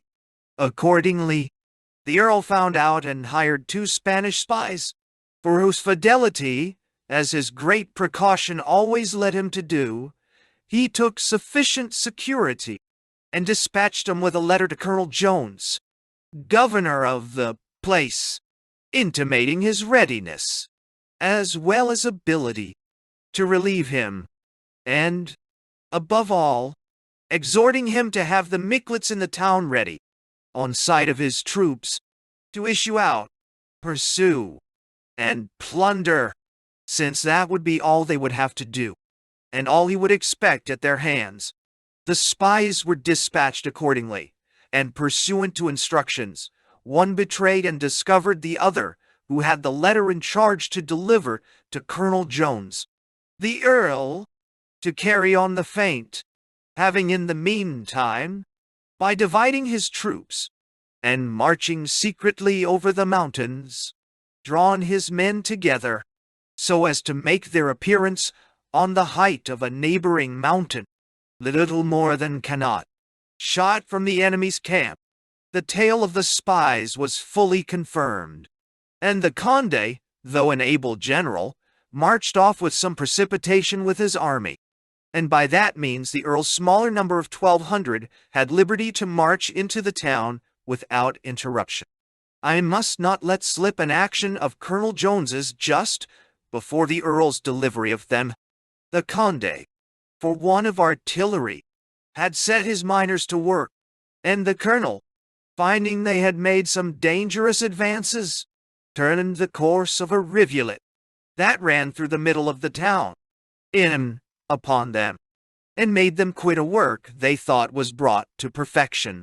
Santo Matteo being relieved, as I have said, the Earl, though he had so far gained his ends, left not the flying enemy without a feint of pursuit, with such caution, nevertheless, that in case they should happen to be better informed of his weakness, he might have a resource either back again to Santo Matteo, or to Venaros on the sea side, or some other place, as occasion might require. But having just before received fresh advice, that the reinforcements he expected were anew countermanded, and that the Duke of Anjou had increased his troops to 12,000 men, the officers, not enough elated with the last success to adventure upon new experiments, resolved, in a council of war, to advise the Earl, who had just before received a discretionary commission in lieu of troops, so to post the forces under him, as not to be cut off from being able to assist the king in person, or to march to the defense of Catalonia, in case of necessity. Pursuant to this resolution of the Council of War, the Earl of Peterborough, though still intent upon his expedition into Valencia, which had been a fresh command, even while his supplies were countermanded, orders his foot, in a truly bad condition, by tedious marches day and night over the mountains, to Venaros, and with his 200 horse, set out to prosecute his pretended design of pursuing the flying enemy, resolved, if possible, notwithstanding all seemingly desperate circumstances, to perfect the security of that capital. To that purpose, the Earl, with his small body of patrollers, went on frightening the enemy, till they came under the walls of Newells, a town fortified with the best walls, regular towers, and in the best repair of any in that kingdom. But, even here, upon the appearance of the Earls forlorn, if they might not properly at that time all have passes under that character, under the same panic they left that sensible town, with only 1,000 of the town's people, well armed, for the defense of it. Yet was it scarce to be imagined that the Earl, with his small body of 200 horse, should be able to gain admission, or indeed, under such circumstances, to attempt it.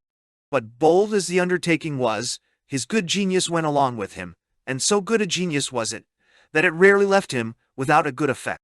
He had been told the day before that the enemy, on leaving Newell's, had got possession of Villa Real, where they put all to the sword. What would have furnished another with terror, inspired his lordship with a thought as fortunate as it was successful. The Earl rides up to the very gates of the town, at the head of his party, and peremptorily demands the chief magistrate, or a priest, immediately to be sent out to him, and that under penalty of being all put to the sword, and used as the enemy had used those at Villa Real the day or two before. The troops that had so lately left the place had left behind them more terror than men, which, together with the peremptory demand of the Earl, soon prodded some priests to wait upon the general. By their readiness to obey, the Earl very justly imagined fear to be the motive. Wherefore, to improve their terror, he only allowed them 6 minutes' time to resolve upon a surrender, telling them that otherwise, so soon as his artillery was come up, he would lay them under the utmost extremities. The priests returned with this melancholy message into the place, and in a very short time after the gates were thrown open. Upon the Earl's entrance he found 200 horse, which were the original of his lordship's forming that body of horse, which afterwards proved the saving of Valencia. The news of the taking of Newell's soon overtook the flying enemy, and so increased the apprehensions of their danger that they renewed their march the same day, though what they had taken before would have satisfied them much better without. On the other hand, the Earl was so well pleased with his success, that leaving the enemy to fly before their fears, he made a short turn towards Castellón de la Plana, a considerable but open town, where his lordship furnished himself with 400 horses more, and all this under the assurance that his troops were driving the enemy before them out of the kingdom.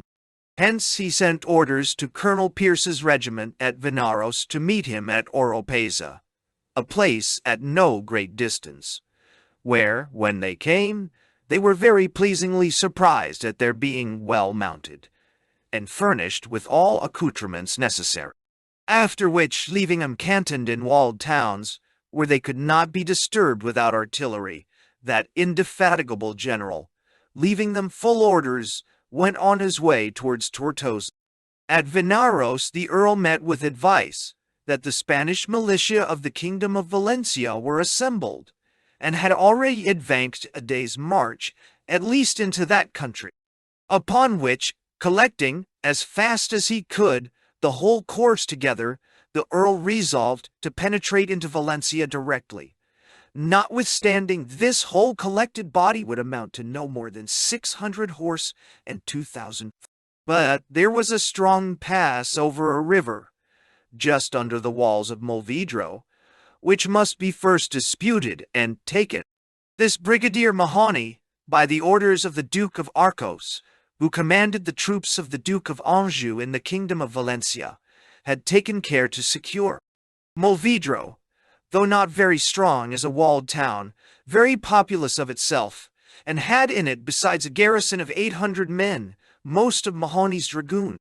It lies at the very bottom of a high hill, on the upper part whereof they show the ruins of the once famous Saguntum, famous sure to eternity, if letters shall last so long, for an inviolable fidelity to a negligent confederate against an implacable enemy. Here yet appear the visible vestigia of awful antiquity, in half-standing arches, and the yet unlevelled walls and towers of that once celebrated city. I could not but look upon all these with the eyes of despite, in regard to their enemy Hannibal, with those of disdain, in respect to the uncommon and unaccountable supineness of its confederates, the Romans, but with those of veneration, as to the memory of a glorious people, who rather than stand reproached with a breach of faith, or the brand of cowardice, chose to sacrifice themselves, their wives, children, and all that was dear to them, in the flames of their expiring city. In Movidro, As I said before, Mahoney commanded, with 800 men, besides inhabitants, which, together with our having but little artillery, induced the officers under the Earl of Peterborough reasonably enough to imagine and declare that there could be no visible appearance of surmounting such difficulties. The Earl, nevertheless, instead of indulging such despondencies, gave them hope that what strength served not to accomplish, art might possibly obtain. To that purpose he proposed an interview between himself and Mahoney, and accordingly sent an officer with a trumpet to intimate his desire. The motion was agreed to, and the Earl, having previously stationed his troops to advantage, and his little artillery at a convenient distance, with orders they should appear on a slow march on the side of a rising hill during the time of conference, went to the place appointed, only, as had been stipulated, attended with a small party of horse. When they were met, the Earl first offered all he could to engage Mahoney to the interest of King Charles, proposing some things extravagant enough, as Mahoney himself some time after told me, to stagger the faith of a Catholic. But all to little purpose. Mahoney was inflexible, which obliged the Earl to new measures. Whereupon the Earl frankly told him that he could not, however, but esteem the confidence he had put in him, and therefore, to make some retaliation, he was ready to put it in his power to avoid the barbarities lately executed at Villarreal. My relation to you, continued the general, inclines me to spare a town under your command. You see how near my forces are, and can hardly doubt our soon being masters of the place. What I would therefore offer you, said the Earl, is a capitulation, that my inclination may be held in countenance by my honor. Barbarities, however, justified by example, are my utter aversion, and against my nature, and to testify so much, together with my good will to your person, was the main intent of this interview. This frankness so far prevailed on Mahoney that he agreed to return an answer in half an hour. Accordingly, an answer was returned by a Spanish officer, and a capitulation agreed upon, the Earl at the same time endeavoring to bring over that officer to King Charles. On much the same topics he asked with Mahoney, but finding this equally fruitless, whether it was that he tacitly reproached the officer with a want of consideration in neglecting to follow the example of his commander, or what else, he created in that officer such a jealousy of Mahoney that was afterward very serviceable to him in his further design, to forward which to a good issue. The Earl immediately made choice of 2 dragoons, who, upon promise of promotion, undertook to go as spies to the Duke of Arcos, whose forces lay not far off, on the other side, a large plain, which the Earl must unavoidably pass, and which would inevitably be attended with almost insuperable dangers, if they're attacked by a force so much superior. Those spies, according to instructions, were to discover to the Duke that they overheard the conference between the Earl and Mahoney, and at the same time saw a considerable number of pistoles delivered into Mahoney's hands, large promises passing at that instant reciprocally, but above all, that the Earl had recommended to him the procuring the march of the Duke over the plain between them. The spies went and delivered all according to concert, concluding, before the Duke, that they would ask no reward, but undergo any punishment, if Mahoney did not very soon send to the Duke a request to march over the plain, in order to put the concerted plot in execution. It was not long after this pretended discovery before Mahoney did send indeed an officer to the Duke, desiring the march of his forces over the plain, but, in reality, to obstruct the Earl's passage, which he knew very well must be that, and no other way. However, the Duke being prepossessed by the spies, and what those Spanish officers that at first escaped had before infused, took things in their sense, and as soon as Mahoney, who was forced to make the best of his way over the plain before the Earl of Peterborough, arrived at his camp, he was put under arrest and sent to Madrid. The Duke, having thus imbibed the venom and taken the alarm, immediately decamped in confusion, and took a different route than at first he intended, leaving that once formidable plain open to the Earl without an enemy to obstruct him. In some little time after he arrived at Madrid, Mahoney made his innocence appear, and was created a general, while the Duke of Arcos was recalled from his post of honor. The day after we arrived at Valencia, the gates of which fine city were set open to us with the highest demonstrations of joy. I called it a fine city, but sure it richly deserves a brighter epithet, since it is a common saying among the Spaniards that the pleasures of Valencia would make a Jew forget Jerusalem. It is most sweetly situated in a very beautiful plain, and within half a league of the Mediterranean Sea. It never wants any of the fragrancies of nature, and always has something to delight the most curious eye. It is famous to a proverb for fine women, but as infamous, and only in that so, for the race of bravos, the common companions of the ladies of pleasure in this country. These wretches are so case-hardened they will commit a murder for $1, though they run their country for it when they have done. Not that other parts of this nation are uninfested with this sort of animals, but here their numbers are so great that if a catalogue was to be taken of those in other parts of that country, perhaps 9 in 10 would be found by birth to be of this province. But to proceed, though the citizen, and all sorts of people, were redundant in their various expressions of joy, for an entry so surprising, and utterly lost to their expedition, whatever it was to their wishes, the Earl had a secret concern for the public, which lay gnawing at his heart, and which yet he was forced to conceal. He knew that he had not 4,000 soldiers in the place, and not powder or ammunition for those, nor any provisions laid in for anything like a siege. On the other hand, the enemy without were upwards of 7,000, with a body of 4,000 more, not 15 leagues off, on their march to join them.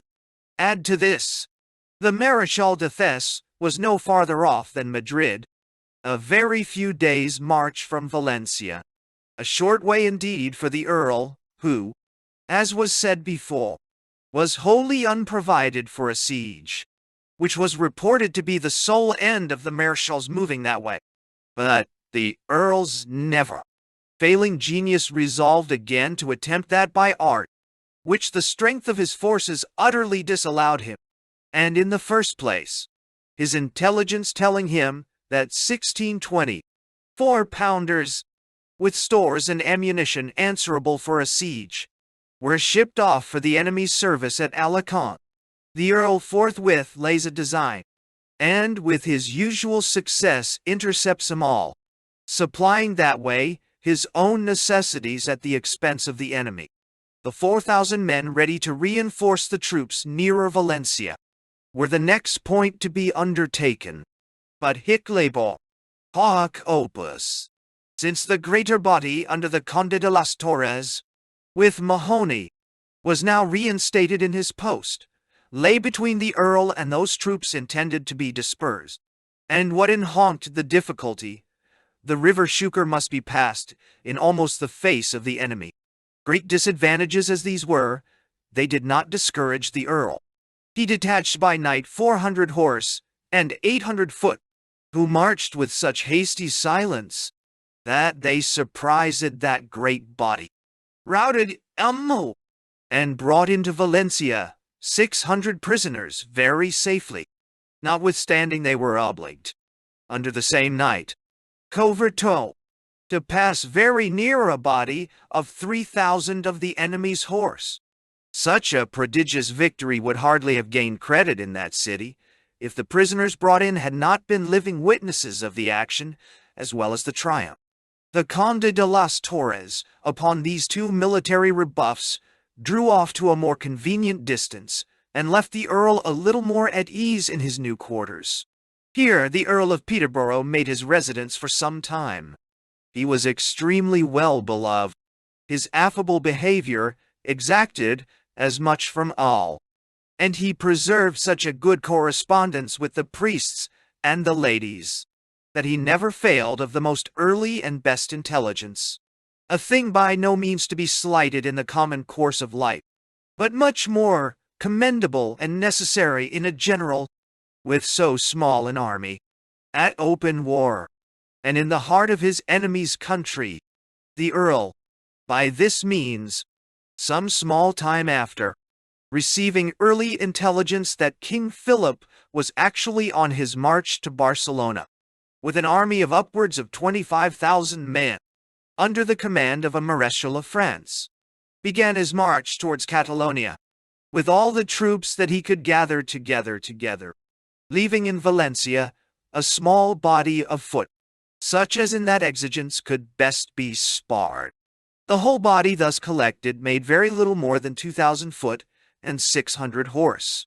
Yet resolutely with these he sets out for Barcelona, in the neighborhood of which, as soon as he arrived, he took care to post himself and his diminutive army in the mountains which environ that city, where he not only succored him against the enemy, but found himself in a capacity of putting him under perpetual alarms.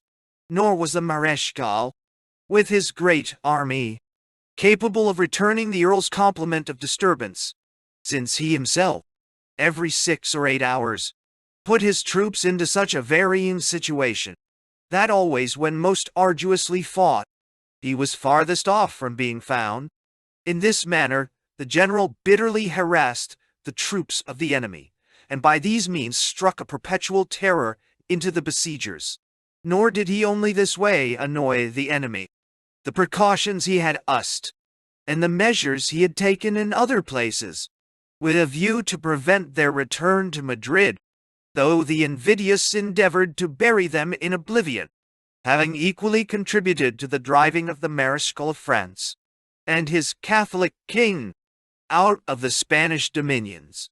But to go on with the siege, the breaches in the walls of that city, during its siege by the Earl, had been put into tolerable repair, but those of Montjuic, on the contrary, had been as much neglected.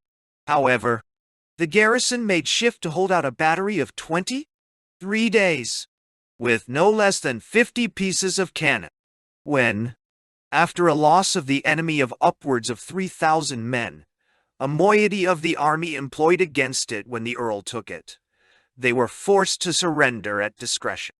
And this cannot but merit our observation, that a place which the English general took in little more than an hour, and with inconsiderable loss, afforded the Mareschal of France a resistance of 23 days. Upon the taking of Fort Montjuic, the Mareschal de Thesse gave immediate orders for batteries to be raised against the town. Those orders were put in execution with all expedition, and at the same time his army fortified themselves with such entrenchments as would have ruined the Earl's former little army to have raised, or his present much lesser army to have attempted the forcing them. However, they sufficiently demonstrated their apprehensions of that watchful general, who lay hovering over their heads upon the mountains. Their main effort was to make a breach between Port St.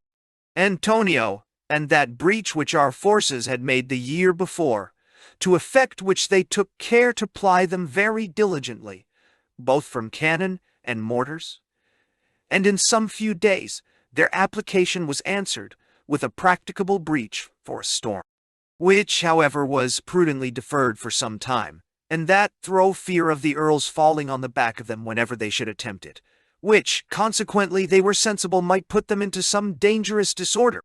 And now it was that the Earl of Peterborough resolved to put in practice the resolution he had some time before concerted within himself.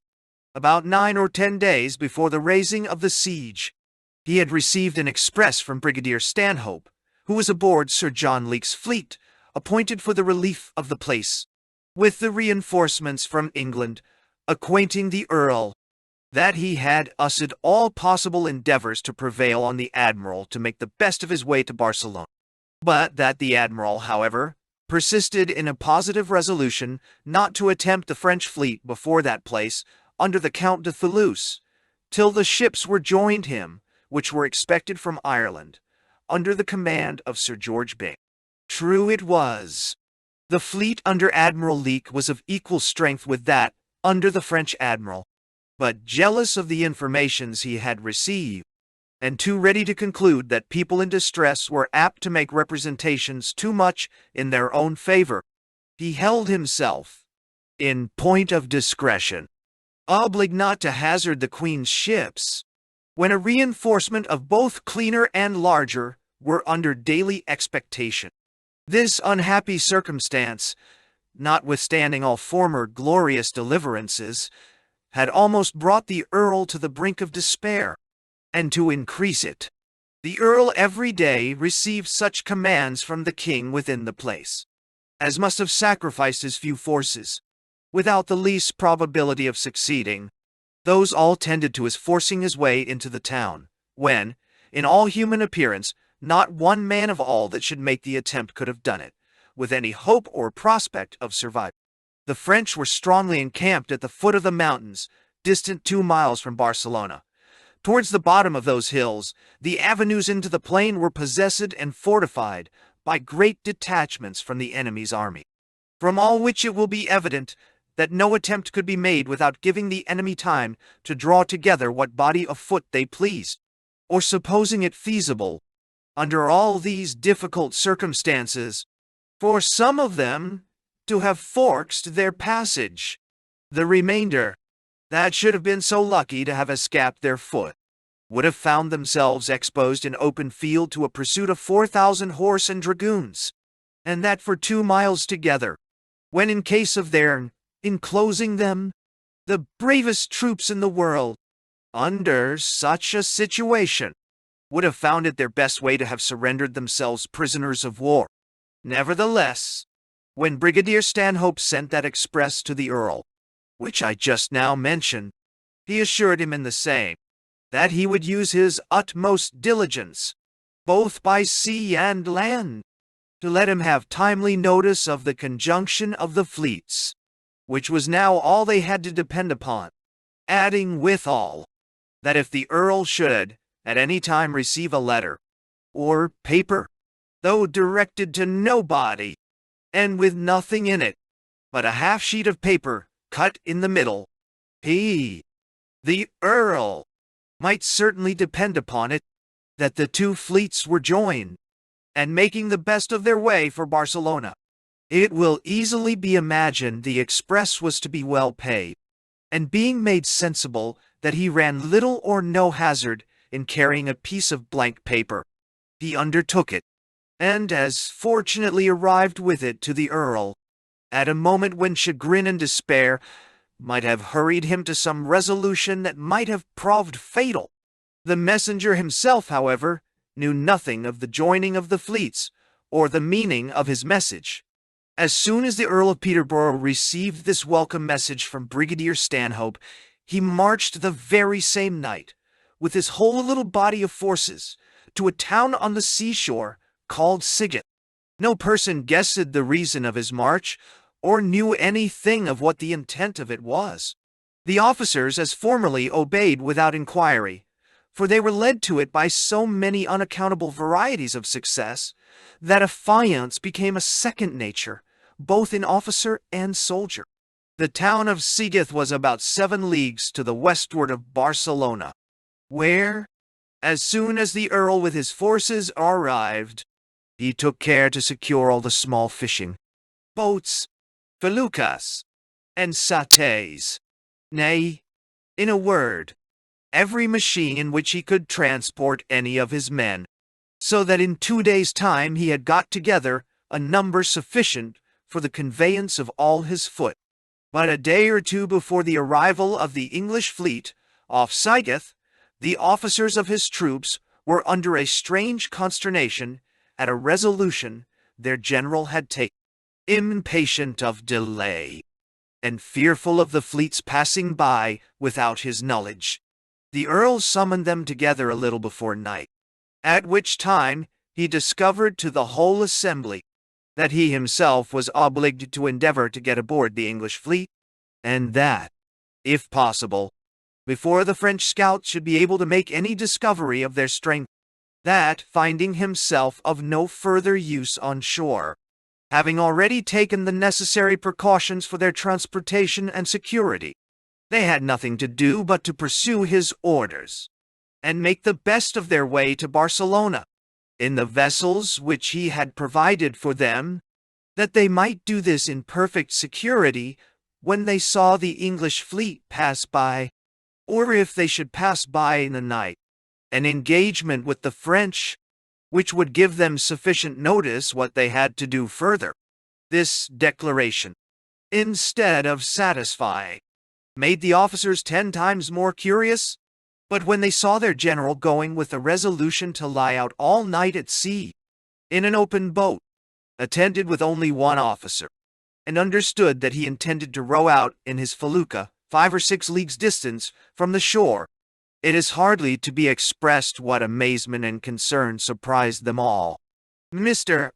Crowe, the Queen's minister, and others, expressed a particular dislike and uneasiness, but all to no purpose. The Earl had resolved upon it. Accordingly, at night he put out to sea in his open felucca, all which he spent 5 leagues from shore, with no other company than one captain and his rowers. In the morning, to the great satisfaction of all, officers and others, the Earl came again to land, and immediately began to put his men into the several vessels which lay ready in port for that purpose. But at night their amaze was renewed, when they found their general ready to put in execution his old resolution, in the same equipage, and with the same attendants. Accordingly, he again feluccaed himself, and they saw him no more till they were landed on the mole in Barcelona. When the Earl of Peterborough first engaged himself in the expedition to Spain, he proposed to the Queen and her ministry that Admiral Shovel might be joined in commission with him in the command of the fleet.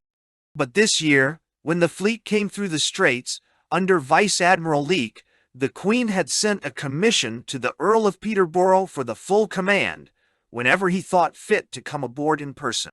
This it was that made the general endeavor, at all hazards, to get aboard the fleet by night, for he was apprehensive, and the sequel proved his apprehensions too well grounded, that Admiral Leake would make his appearance with the whole body of the fleet, which made near twice the number of the ships of the enemy, in which case it was natural to suppose that the Count de Tholaus, as soon as ever the French scouts should give notice of our strength, would cut his cables and put out to sea, to avoid an engagement. On the other hand, the Earl was very sensible that if a part of his ships had kept a millway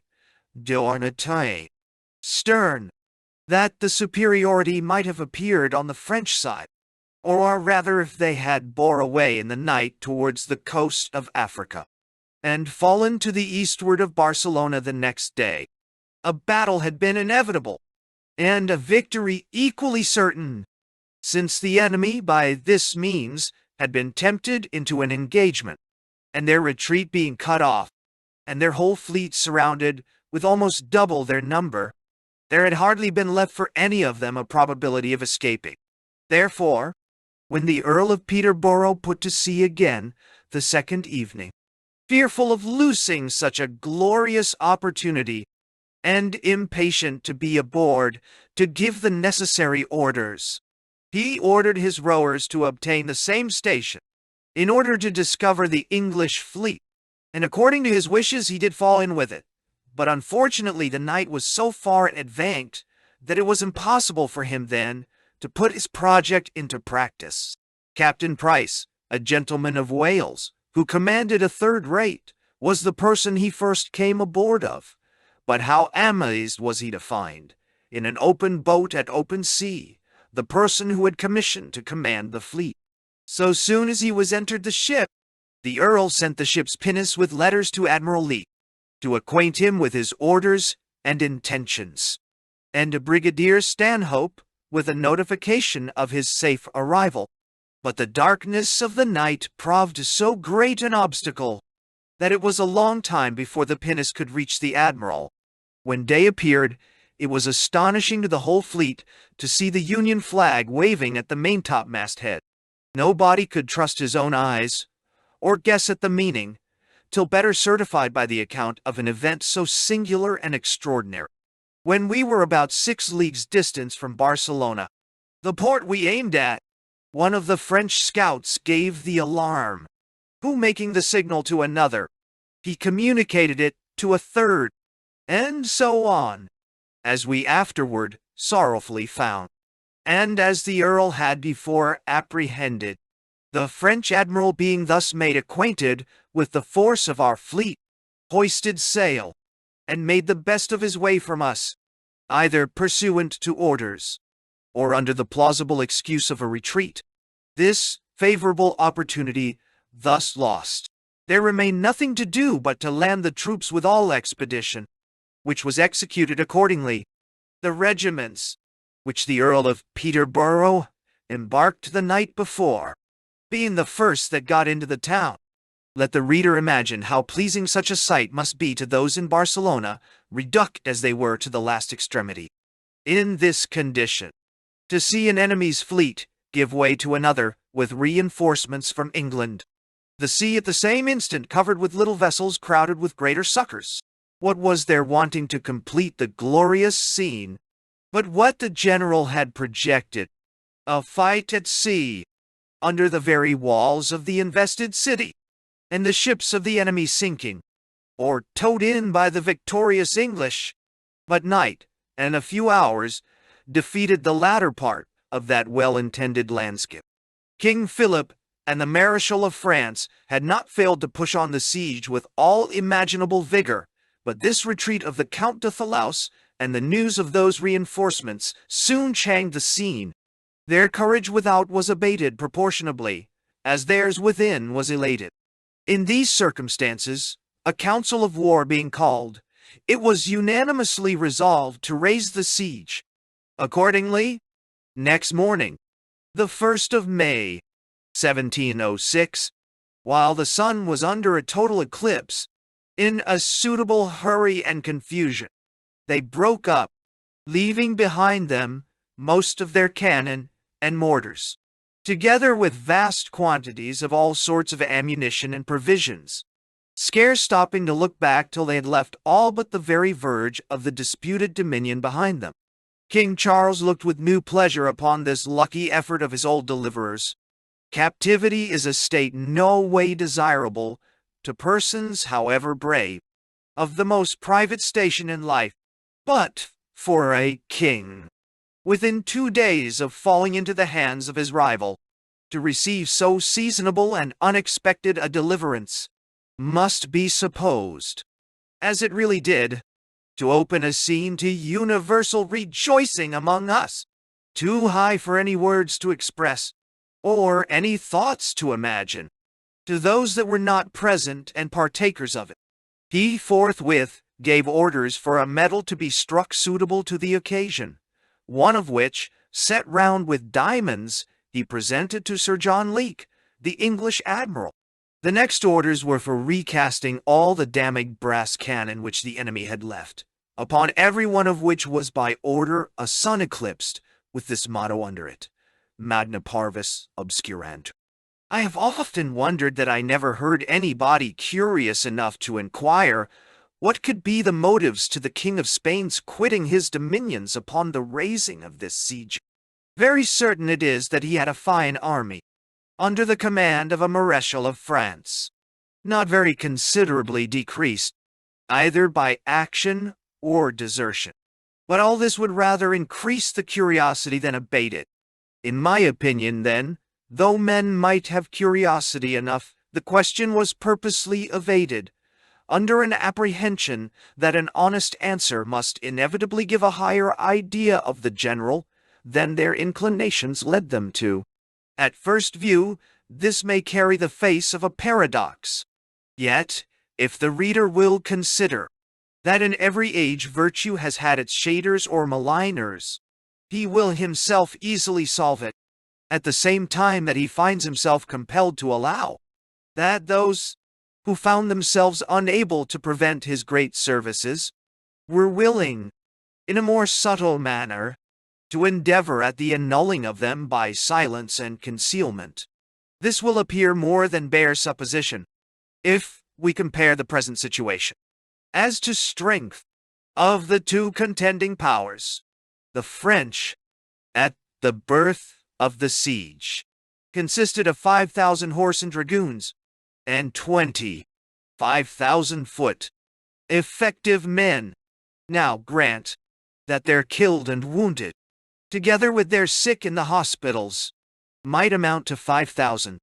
Yet, as their body of horse was entire, and in the best condition, the remaining will appear to be an army of 25,000 at least. On the other side, all the forces in Barcelona, even with their reinforcements, amounted to no more than 7,000 foot and 400 horse. Why then, when they raised their siege, did not they march back into the heart of Spain, with their so much superior army, or, at least, towards their capital? The answer can be this, and this only, because the Earl of Peterborough had taken such provident care to render all secure, that it was thereby rendered next to an impossibility for them so to do.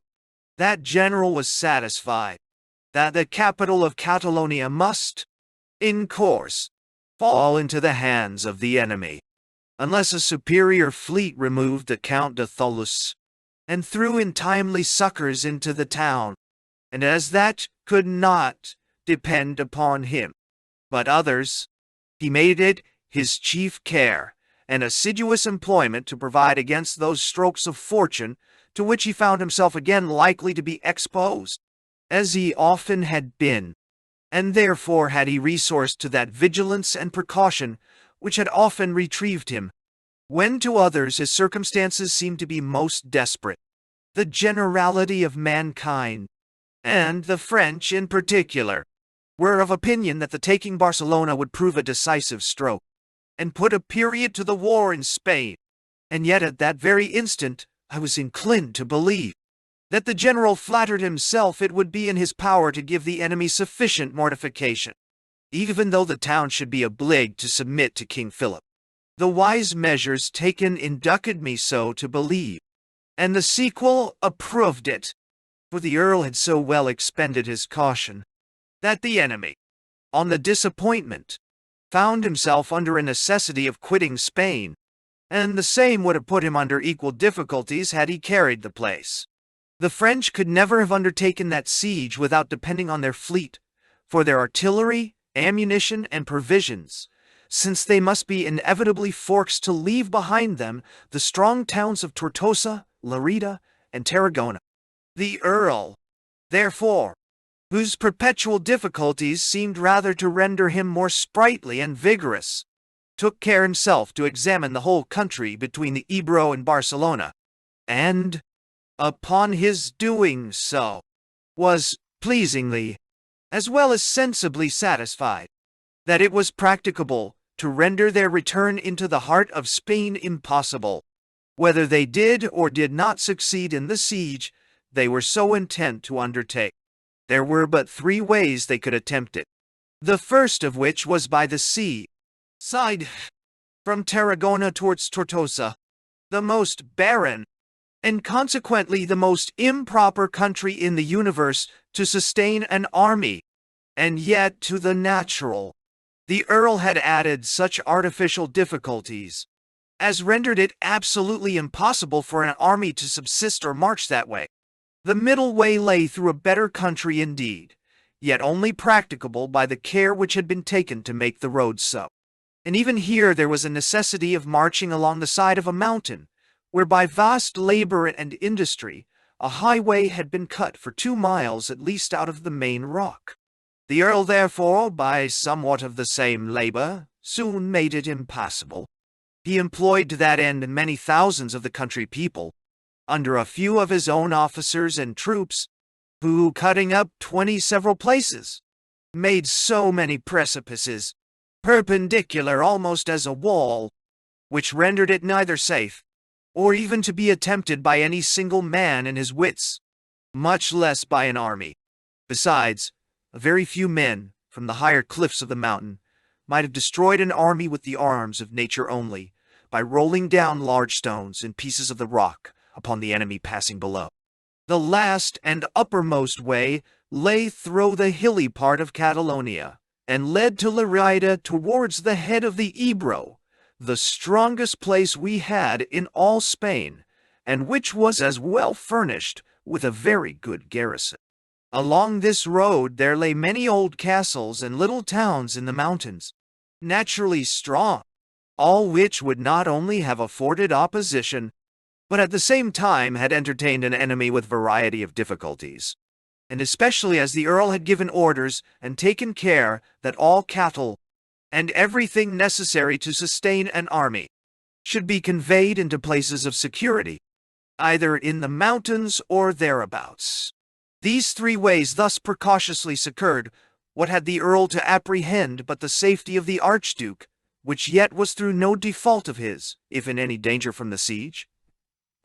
For I well remember, on receipt of an express from the Duke of Savoy, as he frequently sent such to inquire after the proceedings in Spain, I was shewed a letter, wrote about this time by the Earl of Peterborough to that prince, which raised my spirits, though then at a very low ebb.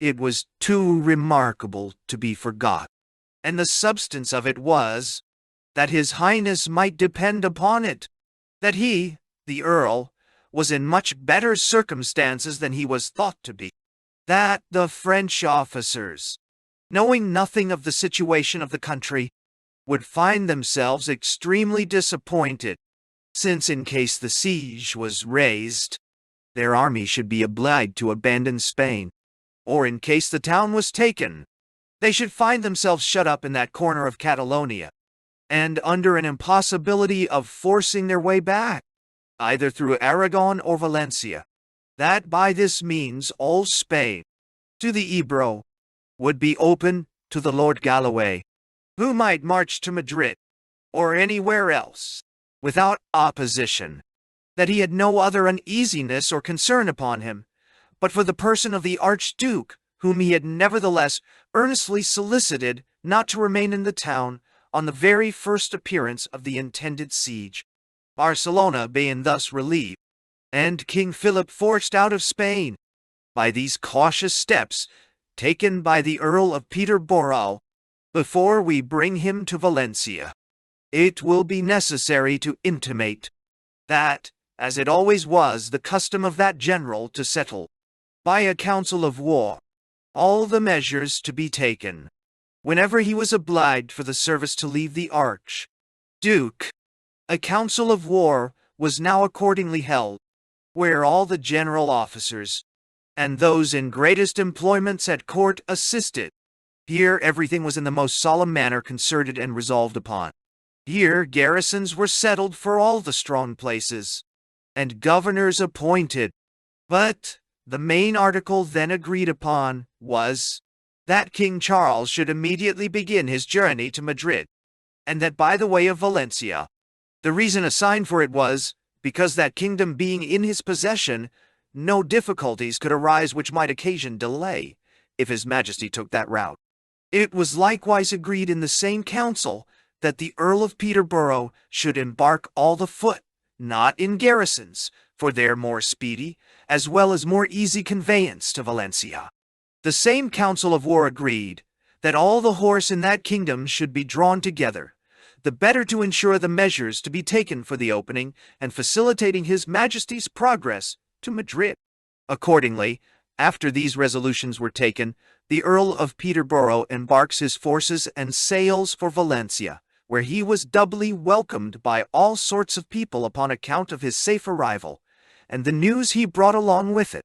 By the joy they express, one would have imagined that the general had escaped the same danger with the king, and, in truth, had their king arrived with him in person, the most loyal and zealous would have found themselves at a loss how to have expressed their satisfaction in a more sensible manner.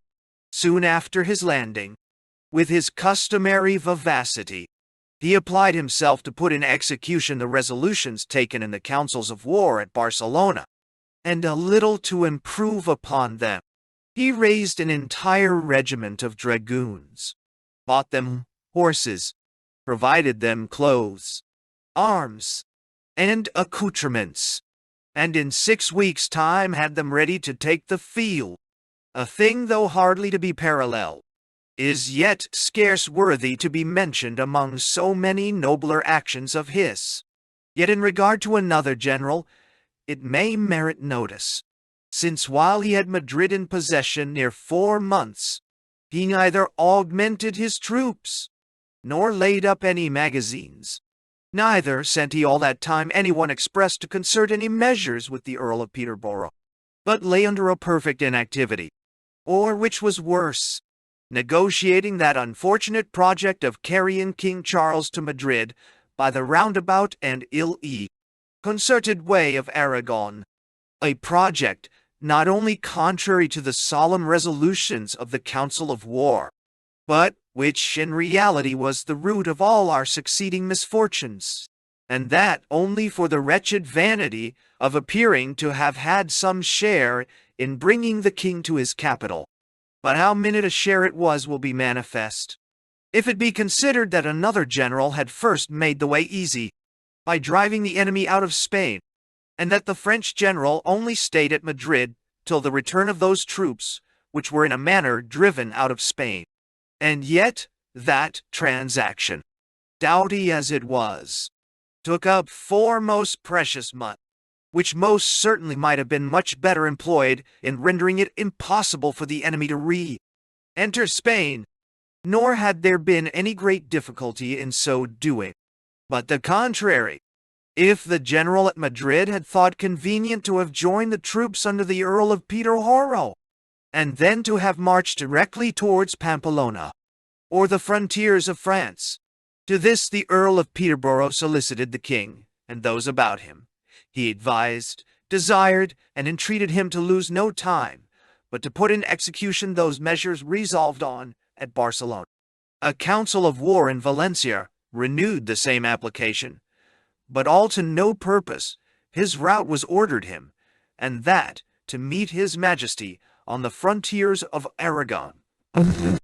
There indeed the earl did meet the king, and the French general an army, which, by virtue of a decrepit intelligence, he never saw or heard of till he fled from it to his camp at Guadalire. Inexpressible with the confusion in this fatal camp, the king from Aragon, the Earl of Peterborough from Valencia, arriving in it the same day, almost the same hour that the Earl of Galloway entered under a hasty retreat before the French army. But to return to order, which a zeal of justice has made me somewhat anticipate, the Earl had not been long at Valencia before he gave orders to Major General Wyndham to march with all the forces he had, which were not above 2,000 men, and lay siege to Requena, a town 10 leagues distant from Valencia, and in the way to Madrid. The town was not very strong nor very large, but sure the oldest fortified that ever was. The houses in a circle connectively composed the wall, and the people who defended the town, instead of firing from hornworks, counterscarps, and bastions, fired out of the windows of their houses. Notwithstanding all which, General Wyndham found much greater opposition than he at first imagined, and therefore, finding he should want ammunition, he sent to the Earl of Peterborough for a supply, at the same time assigning, as a reason for it, the unexpected obstinacy of the town. So soon as the Earl received the letter he sent for me, and told me I must repair to Requena, where they would want an engineer, and that I must be ready next morning, when he should order a lieutenant, with 30 soldiers and 2 maitresses, to guard some powder for that service. Accordingly, the next morning we set out, the lieutenant, who was a Dutchman, and commander of the convoy, being of my acquaintance. We had reached St. Jago, a small village about midway between Valencia and Requena, when the officer, just as he was got without the town, resolving to take up his quarters on the spot, ordered the mules to be unloaded. The powder, which consisted of 40 5 barrels, was piled up in a circle and covered with oil cloth to preserve it from the weather. And though we had agreed to sup together at my quarters within the village, yet being weary and fatigued, he ordered his field bed to be put up near the powder, and so lay down to take a short nap. I had scarce been at my quarters an hour, when a sudden shock attacked the house so violently that it threw down tiles, windows, chimneys, and all. It presently came into my head what was the occasion, and as my fears suggested, so it proved. For running to the door, I saw a cloud ascending from the spot I left the powder pitched upon, in haste, making up to which nothing was to be seen but the bare circle upon which it had stood. The bed was blown quite away, and the poor lieutenant all to pieces, several of his limbs being found separate, and at a vast distance each from the other, and particularly an arm, with a ring on one of the fingers. The matrosses were, if possible, in a yet worse condition, that is, as to manglement and laceration. All the soldiers who were standing, and anything near, were struck dead. Only such as lay sleeping on the ground escaped, and of those one assured me that the blast removed him several foot from his place of repose. In short, inquiring into this deplorable disaster, I had this account, that a pig running out of the town. The soldiers endeavored to intercept its return, but driving it upon the matrosses, one of them, who was jealous of its getting back into the hands of the soldiers, drew his pistol to shoot it, which was the source of this miserable catastrophe. The lieutenant carried along with him a bag of dollars to pay the soldiers' quarters, of which the people and the soldiers that were saved found many, but blown to an inconceivable distance. With those few soldiers that remained alive, I proceeded, according to my order, to Requena, where, when I arrived, I gave General Wyndham an account of the disaster at St. Jago. As such, it troubled him, and not a little on account of the disappointment. However, to make the best of a bad market, he gave orders for the forming of a mine under an old castle, which was part of the wall. As it was ordered, so it was begun, more in terrorem than with any expectation of success from it as a mine. Nevertheless, I had scarce began to frame the oven of the mine when those within the town desired to capitulate. This being all we could aim at, under the miscarriage of our powder at St. Jago, none being yet arrived to supply that defect, articles were readily granted them, pursuant to which, that part of the garrison, which was composed of Castilian gentry, had liberty to go wherever they thought best, and the rest were made prisoners of war. Requena being thus reduced to the obedience of Charles III, a new raised regiment of Spaniards was left in garrison, the colonel of which was appointed governor, and our supply of powder having at last got safe to us, General Wyndham marched his little army to Cuenca. Cuenca is a considerable city and a bishopric. Therefore, to pretend to sit down before it with such a company of foragers, rather than an army, must be plexed among the hardy influences of the Earl of Peterborough's auspicious administration. On the out part of Cuenca there stood an old castle, from which, upon our approach, they played upon us furiously, but as soon as we could bring 2 pieces of our cannon to bear, we answered their fire with so good success, that we soon obliged them to retire into the town. We had raised a battery of 12 guns against the city. On their rejection of the summons sent them to come under the obedience of King Charles, going to which from the old castle last reduced, I received a shot on the toe of one of my shoes, which carried that part of the shoe entirely away, without any further damage. When I came to that battery we plied them warmly, as well as from 3 mortars, for the space of 3 days, their nights included. But observing that in one particular house they were remarkably busy, people thronging in and out below, and those above firing perpetually out of the windows, I was resolved to have one shot at that window, and made those officers about me take notice of it. True it was, the distance would hardly allow me to hope for success, Yet as the experiment could only be attended with the expense of a single ball, I made it. So soon as the smoke of my own cannon would permit it, we could see clouds of dust issuing from out of the window, which, together with the people's crowding out of doors, convinced the officers, whom I had desired to take notice of it, that I had been no bad marksman.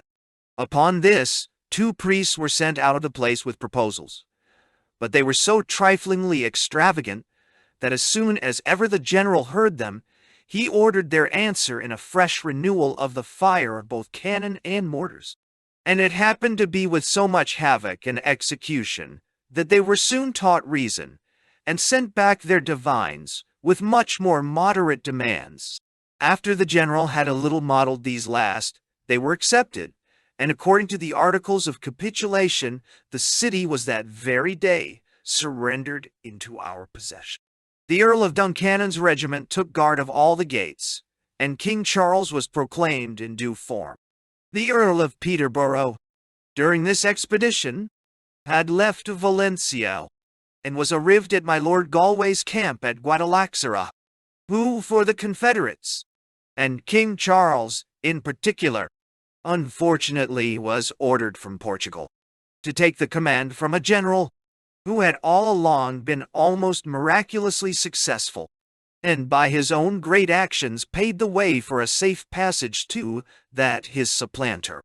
Yet even in this fatal place the Earl of Peterborough made some proposals, which, had they been embraced, might, in all probability, have secured Madrid from falling into the hands of the enemy, but, in opposition thereto, the Lord Galway and all his Portuguese officers were for forcing the next day the enemy to battle.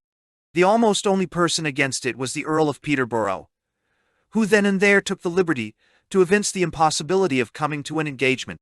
This the next morning too evidently made apparent, when upon the first motion of our troops towards the river, which they pretended to pass, and must pass, before they could engage, they were so warmly saluted from the batteries of the enemy, and their small shot, that our regiments were forced to retire in confusion to their camp, by which rebuff all heroical imaginations were at present laid aside, to consider how they might make their retreat to Valencia. The retreat being at last resolved on it, and a multiplicity of generals rendering our bad circumstances much worse, the Earl of Peterborough met with a fortunate reprieve by solicitations from the Queen, and desires tantamount to orders, that he would go with the troops left in Catalonia to the relief of the Duke of Savoy. It is hardly to be doubted that that general was glad to withdraw from those scenes of confusion, which were but too visible to eyes even less discerning than his. However, he forbore to prepare himself to put Her Majesty's desires in execution, as they were not peremptory, till it had been resolved by the unanimous consent of a council of war, where the king, all the generals and ministers were present, that it was expedient for the service that the Earl of Peterborough, during the winter season, should comply with Her Majesty's desires, and go for Italy, since he might return before the opening of the campaign, if it should be necessary. And return indeed he did, before the campaign opened, and brought along with him 100,000 pounds from Genoa, to the great comfort and support of our troops, which had neither money nor credit. But on his return, that noble earl found the Lord Galway had been near as successful against him as he had been unsuccessful against the enemy. Thence was the Earl of Peterborough recalled to make room for an unfortunate general, who the next year suffered himself to be decoyed into that fatal battle of Almanza. The Earl of Peterborough, on his leaving Valencia, had ordered his baggage to follow him to the camp at Guadalajara, and it arrived in our little camp, so far safe in its way to the greater at Guadalajara. I think it consisted of 7 loaded wagons, and General Wyndham gave orders for a small guard to escort it, under which they proceeded on their journey. But about 8 leagues from Cuenca, at a pretty town called Huet, a party from the Duke of Berwick's army, with bows in their hats, the better to appear what they were not, for the bow in the hat is the badge of the English, as white paper is the badge of the French, came into the town, crying all the way, "Viva Carlos III! Viva!" With these acclamations in their mouths, they advanced up to the very wagons, when attacking the guards, who had too much deluded themselves with appearances. They routed and immediately plundered the wagons of all that was valuable, and then marched off. The noise of this soon reached the ears of the Earl of Peterborough at Guadalexara, when leaving my Lord Galway's camp, pursuant to the resolutions of the Council of War, with a party only of 80 of Killigrew's dragoons. He met General Wyndham's little army within a league of Huet, the place where his baggage had been plundered. The Earl had strong motives of suspicion that the inhabitants had given intelligence to the enemy, and, as is very natural, giving way to the first dictates of resentment, he resolved to have laid the town in ashes. But when he came near it, the clergy and magistrates upon their knees, disavowing the charge, and asserting their innocence, prevailed on the good nature of that generous Earl, without any great difficulty, to spare the town, at least not to burn it. We marched, however, into the town, and that night took up our quarters there, and the magistrates, under the dread of our avenging ourselves, on their part took care that we were well supplied. But when they were made sensible of the value of the loss, which the Earl had sustained, and that on a moderate computation it amounted to at least 8,000 pistoles, they voluntarily presented themselves next morning, and of their own accord offered to make his lordship full satisfaction, and that, in their own phrase, de contado, in ready money. The Earl was not displeased at their offer, but generously made answer that he was just come from my Lord Galway's camp at Chincanoe, where he found they were in a likelihood of wanting bread, and as he imagined it might be easier to them to raise the value in corn than in ready money, if they would send to that value in corn to the Lord Galway's camp, he would be satisfied. This they with joy embraced, and immediately complied with. I am apt to think the last century, and I very much fear the current will be as deficient, can hardly produce a parallel instance of generosity and true public spiritedness, and the world will be of my opinion, when I have corroborated this with another passage some years after. The commissioners for stating the debts due to the army, meeting daily for that purpose at their house in Derby Court in Channel Row, I there mentioned to Mr. Bister, read gentleman to his lordship, this very just and honorable claim upon the government, as monies advanced for the use of the army, who told me in a little time after, that he had mentioned it to his lordship, but with no other effect than to have it rejected with a generous disdain. While we stayed at Huet, there was a little incident in life which gave me great diversion. The Earl, who had always maintained a good correspondence with the fair sex, hearing from one of the priests of the place that on the alarm of burning the town, one of the finest ladies in all Spain had taken refuge in the nunnery, was desirous to speak with her. The nunnery stood upon a small rising hill within the town, and to obtain the view, the Earl had presently in his head this stratagem.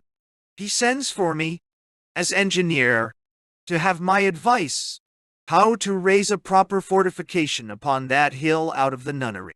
I waited upon his lordship to the place, where declaring the intent of our coming, and giving plausible reasons for it, the train took, and immediately the lady abbess, and the fair lady, came out to make intercession, that his lordship would be pleased to lay aside that design. The divine oratory of one, and the beautiful charms of the other prevailed, so his lordship left the fortification to be the work of some future generation.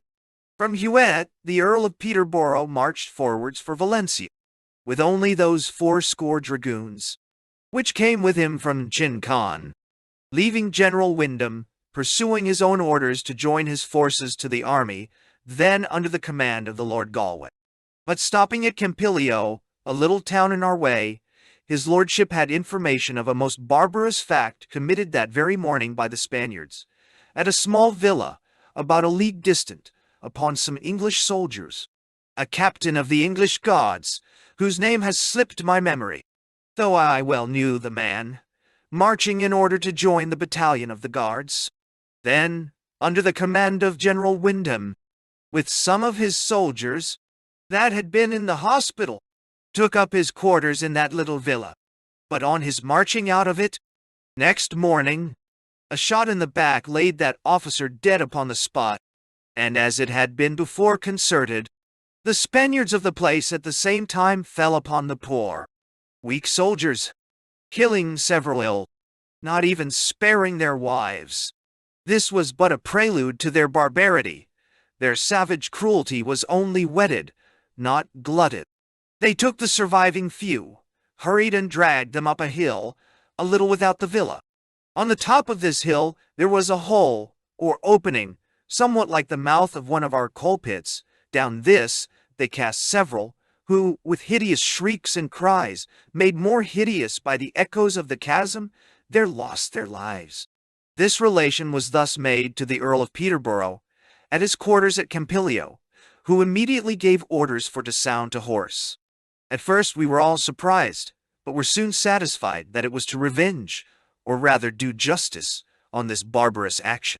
As soon as we entered the villa we found that most of the inhabitants, but especially the most guilty, had withdrawn themselves on our approach. We found, however, many of the dead soldiers' clothes, which had been conveyed into the church, and there hid, and a strong accusation being laid against a person belonging to the church, and full proof made that he had been singularly industrious in the execution of that horrid piece of barbarity on the hill. His lordship commanded him to be hanged up at the knocker of the door. After this piece of military justice, we were led up to the fatal pit or hole, down which many had been cast headlong. There we found one poor soldier alive, who, upon his throwing in, had catched fast hold of some impending bushes, and saved himself on a little jutty within the concavity. On hearing us talk English he cried out, and ropes being let down, in a little time he was drawn up, when he gave us an ample detail of the whole villainy. Among other particulars, I remember he told me of a very narrow escape he had in that obscure recess. A poor woman, one of the wives of the soldiers, who were thrown down after him, struggled and roared so much that they could not, without all their force, throw her cleverly in the middle, by which means falling near the side. In her fall, she almost beat him from his place of security. Upon the conclusion of this tragical relation of the soldier thus saved, his lordship gave immediate orders for the firing of the villa, which was executed with due severity, after which his lordship marched back to his quarters at Campilio, from whence, 2 days after, we arrived at Valencia, where the first thing presented to that noble lord was all the papers taken in the plunder of his baggage, which the Duke of Berwick had generously ordered to be returned him, without waste or opening. It was too manifest, after the Earl's arrival at this city, that the alteration in the command of the English forces, which before was only received as a rumor, had deeper grounds for belief than many of his friends in that city could have wished. His lordship had gained the love of all by 1,000 engaging condescensions. Even his gallantries, being no way prejudicial, were not offensive, and though his lordship did his utmost to conceal his chagrin, the sympathy of those around him made such discoveries upon him as would have disappointed a double portion of his caution. They had seen him elated under successes that were so near being unaccountable, that in a country of less superstition than Spain, they might almost have passed it for miraculous. They knew full well that nothing but that series of successes had paved a passage for the general that was to supersede him, those only having removed all the difficulties of his march from Portugal to Madrid. They knew him the older general, and therefore, not knowing that in the court he came from, Intrigue was too often the soul of merit. They could not but be amazed at a change, which his lordship was unwilling anybody should perceive by himself. It was upon this account that, as formerly, he treated the ladies with balls, and to pursue the dons in their own humor, ordered a toreador or bull feast. In Spain no sort of public diversions are esteemed equal with this, but the bulls provided at Valencia, not being of the right breed, nor ever initiated in the mysteries, did not acquit themselves at all masterly, and consequently did not give the diversion or satisfaction expected. For which reason I shall omit giving a description of this bull feast too, and desire my reader to suspend his curiosity till I come to some one, which, in the Spanish sense, were much more entertaining, that is, attended with much greater hazards and danger. But though I have said, the gallantries of the general were mostly political, at least very inoffensive, yet there happened about this time, and in this place, a piece of gallantry that gave the Earl a vast deal of offense and vexation, as a matter that in its consequences might have been fatal to the interest of King Charles, if not to the English nation in general, and which I the rather relate, in that it may be of use to young officers and others, pointing out to them the danger, not to say folly, of inadvertent and precipitate engagements under unruly passions. I have said before that Valencia is famous for fine women. It indeed abounds in them, and among those are great numbers of courtesans not inferior in beauty to any. Nevertheless, two of our English officers, not caring for the common road, however safe, resolved to launch into the deeper seas, though attended with much greater danger. Memoirs, the common failing of that fair city, was the occasion of this accident, and two nuns the objects. It is customary in that country for young people in an evening to resort to the grates of the nunneries, there to divert themselves, and the nuns with a little pleasant and inoffensive chit-chat. For though I have heard some relate a world of nauseous passages at such conversations, I must declare that I never saw or heard anything unseemly, and therefore, whenever I have heard any such from such fabulous sin, I never so much wronged my judgment as to afford them credit. Our two officers were very assiduous at the grates of a nunnery in this place, and having there pitched upon two nuns, prosecuted their amours with such vigor, that, in a little time, they had made a very great progress in their affections, without in the least considering the dangers that must attend themselves in the fair. They had exchanged vows, and prevailed upon the weaker vessels to endeavor to get out to their lovers, to effect which soon after a plot was laid, the means, the hour, and everything agreed upon. It is the custom of that nunnery, as of many others, for the nuns to take their weekly courses in keeping the keys of all the doors. The two lovesick ladies giving notice to their lovers at the grate that one of their turns was come, the night and hour was appointed, which the officers punctually observing, carried off their prey without either difficulty or interruption. But next morning, when the nuns were missing, what an uproar was there over all the city! The ladies were both of quality, and therefore the tidings were first carried to their relations. They received the news with vows of utmost vengeance, and as is usual in that country, put themselves in arms for that purpose. There needed no great canvassing for discovering who were the aggressors. The officers had been too frequent and too public in their addresses to leave any room for question. Accordingly, they were complained of and sought for, but sensible at last of their past temerity, they endeavored, and with a great deal of difficulty, perfected their escape. Less fortunate were the two fair nuns. Their lovers, in their utmost exigence, had forsaken them, and they, poor creatures, knew not where to fly. Under this sad dilemma they were taken, and as in like offenses condemned directly to the punishment of immuring. And what greater punishment is there on earth than to be confined between four narrow walls, only open at the top, and thence to be half supported with bread and water, till the offenders gradually starve to death? The Earl of Peterborough, though highly exasperated at the proceedings of his officers, in compassion to the unhappy fair, resolved to interpose by all the moderate means possible. He knew very well that no one thing could so much prejudice the Spaniard against him as the countenancing such an action, wherefore he inveighed against the officers, at the same time that he endeavored to mitigate in favor of the ladies. But all was in vain. It was urged against those charitable intercessions that they had broke their vows, and in that had broke in upon the laws of the nunnery and religion, the consequence of all which could be nothing less than the punishment appointed to be inflicted, and which was the hardest of all.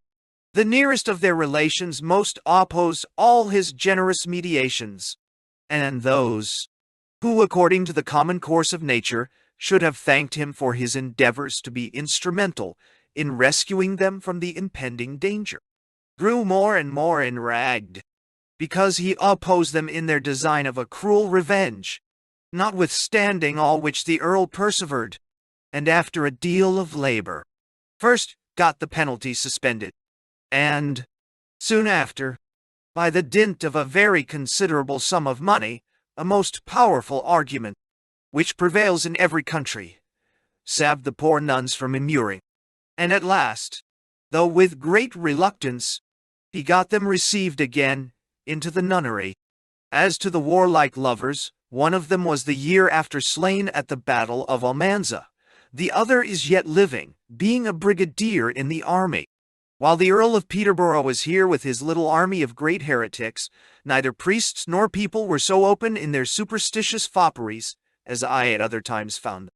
For which reason I will make bold, and by an antichronism in this place, a little anticipate some observations that I made some time after the Earl left it.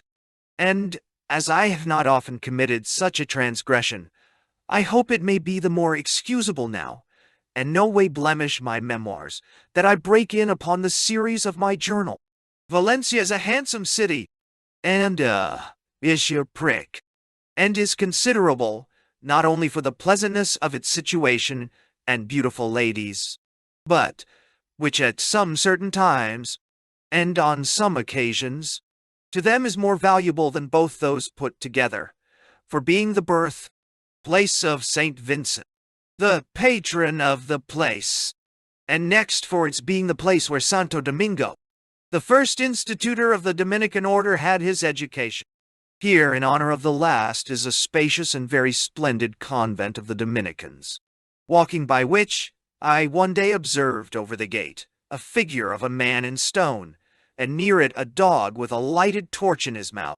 The image I rightly enough took to intend that of the saint, but inquiring of one of the order at the gate the meaning of the figures near it, he very courteously asked me to walk in, and then entertained me with the following relation.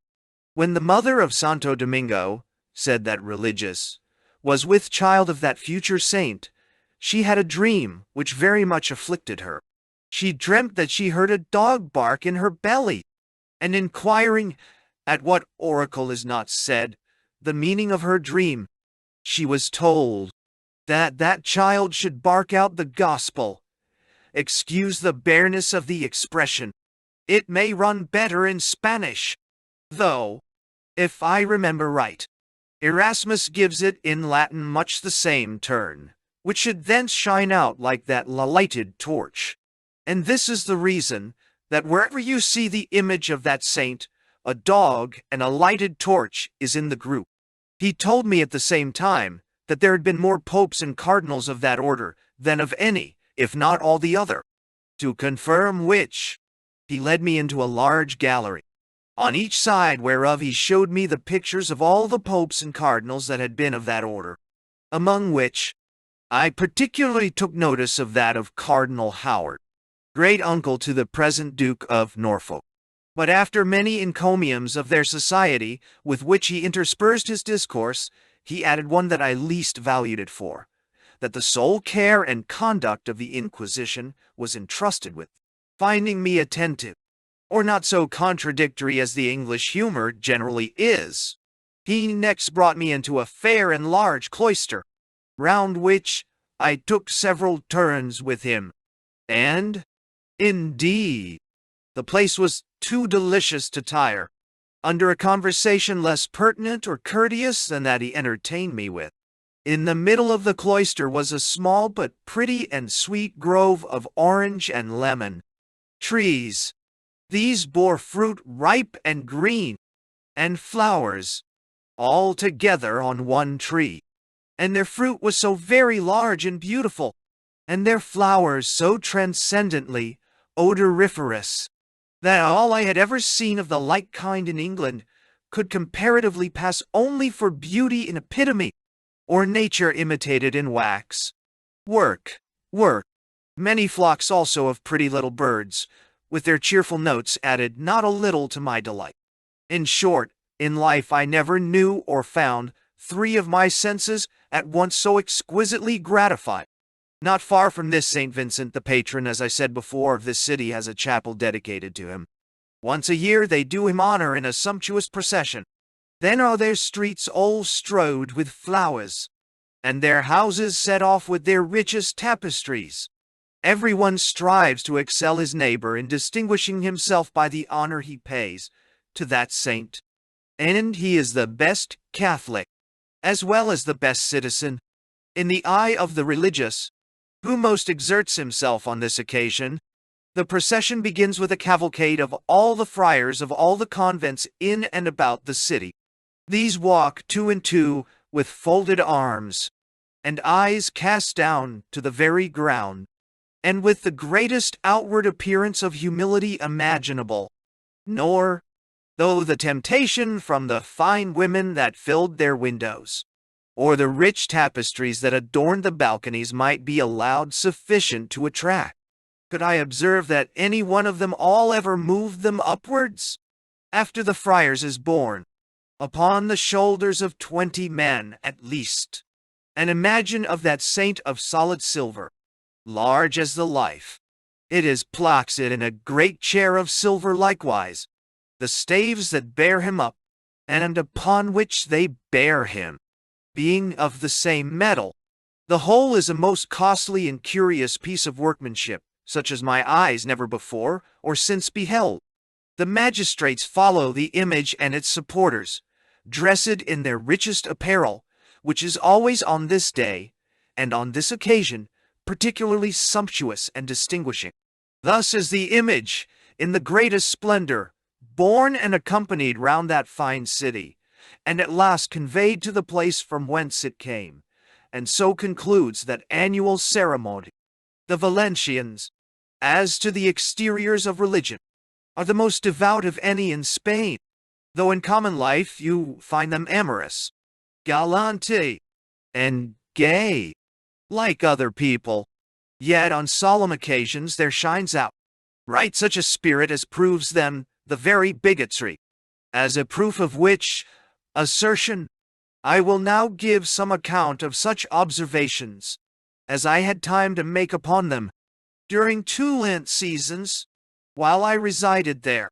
The week before the Lent commences, commonly known by the name of Carnival time, the whole city appears a perfect Bartholomew fair. The streets are crowded, and the houses empty. Nor is it possible to pass along without some gamble or jack-up, pudding trick offered to you, in cool water, and sometimes ordure, are sure to be hurled at your face or clothes. And if you appear concerned or angry, they rejoice at it, please the more they displease. For all other resentment is at that time out of season, though at other times few in the world are fuller of resentment or more captious. The younger gentry, or dons, to express their gallantry, carry about them eggshells, filled with orange or other sweet water, which they cast at ladies in their coaches, or such other of the fair sex as they happen to meet in the streets. But after all, if you would think them extravagant today, as much transgressing the rules of common civility, and neither regarding decency to one another, nor the duty they owe to Almighty God. Yet when Ash Wednesday comes, you will imagine them more unaccountable in their conduct, being then as much too excessive in all outward indications of humility and repentance. Here you shall meet one, bare-footed, with a cross on his shoulder, a burden rather fit for somewhat with 4 feet, and which his poor two are ready to sink under. Yet the vain wretch bears and sweats and bears, in hope of finding merit in an ass's labor. Others you shall see naked to their waists, whipping themselves with scourges made for the purpose, till the blood follows every stroke, and no man need be at a loss to follow them by the very tracks of gore they shed in this frantic perambulation. Some who from the thickness of their hides, or other impediments, have not power by their scourgings to fetch blood of themselves, are followed by surgeons with their lancets, who at every turn make use of them, to evince the extent of their patience and zeal by the smart of their folly, while others, mingling amour with devotion, take particular care to present themselves all macerated before the windows of their mistresses, and even in that condition, not satisfied with what they have barbarously done to themselves, they have their operators at hand, to evince their love by the number of their gashes and wounds, imagining the more blood they lose, the more love they show, and the more they shall gain. These are generally devotos of quality, though the tenet is universal that he that is most bloody is most devout. After these street exercises, these ostentatious castigations are over. These self-sacrificers repair to the great church. The bloodier the better. There they throw themselves, in a condition too vile for the eye of a female, before the image of the Virgin Mary, though I defy all their race of fathers, and their infallible Holy Father into the bargain, to produce any authority to fit it for belief, that she ever delighted in such sanguinary holocausts. During the whole time of Lent, you will see in every street some priest or friar, upon some stall or stool, preaching up repentance to the people, and with violent blows on his breast, crying aloud, Mea culpa, mea maxima culpa, till he extract reciprocal returns from the hands of his auditors on their own breasts. When Good Friday is come, they entertain it with the most profound show of reverence and religion, both in their streets and in their churches. In the last particularly, they have contrived about 12 o'clock suddenly to darken them, so as to render them quite gloomy. This they do to intimate the eclipse of the sun, which at that time happened, and to signify the rending of the veil of the temple. You are struck with a strange artificial noise at the very same instant. But when Easter Day appears, you find it in all respects with them a day of rejoicing. For though abstinence from flesh with them, who at no time eat much, is not so great a mortification as with those of the same persuasion in other countries, who eat much more, yet there is a visible satisfaction darts out at their eyes, which demonstrates their inward pleasure in being set free from the confinement of mind to the dissatisfaction of the body. Every person you now meet greets you with a resurrected Jesus, a good imitation of the primitive Christians, were it the real effect of devotion. And all sorts of the best music, which here indeed is the best in all Spain, proclaim an auspicious valediction to the departed season of superficial sorrow and stupid superstition. But enough of this, I proceed to weightier matters. While we lay at Valencia, under the vigilance and care of the indefatigable Earl, news was brought that Alicant was besieged by General Gorge by land, while a squadron of men of war battered it from the sea, from both which the besiegers played their parts so well, and so warmly plied them with their cannon, that an indifferent practicable breach was made in a little time. Mahoney commanded in the place, being again received into favor, and cleared as he was of those political insinuations before intimated, he now seemed resolved to confirm his innocence by a resolute defense. However, perceiving that all preparations tended towards a storm, and knowing full well the weakness of the town, he withdrew his garrison into the castle, leaving the town to the defense of its own inhabitants. Just as that was doing, the sailors, not much skilled in sieges, nor at all times capable of the coolest consideration, with a resolution natural to them, stormed the walls to the side of the sea, where, not meeting with much opposition, for the people of the town apprehended the least danger there, they soon got into the place, and, as soon as got in, began to plunder. This obliged the people, for the better security of themselves, to open their gates, and seek a refuge under one enemy, in opposition to the rage of another. General Gorge, as soon as he entered the town, with a good deal of seeming lenity, put a stop to the ravages of the sailors, and ordered proclamation to be made throughout the place, that all the inhabitants should immediately bring in their best effects into the great church for their better security. This was by the mistaken populace, as readily complied with, and neither friend nor foe at all disputing the command, or questioning the integrity of the intention. The church was presently crowded with riches of all sorts and sizes. Yet, after some time remaining there, they were all taken out, and disposed of by those that had as little property in them as the sailors they were pretended to be preserved from. The Earl of Peterborough, upon the very first news of the siege, had left Valencia, and taken shipping for Alicant, where he arrived soon after the surrender of the town, and that outcry of the goods of the towns.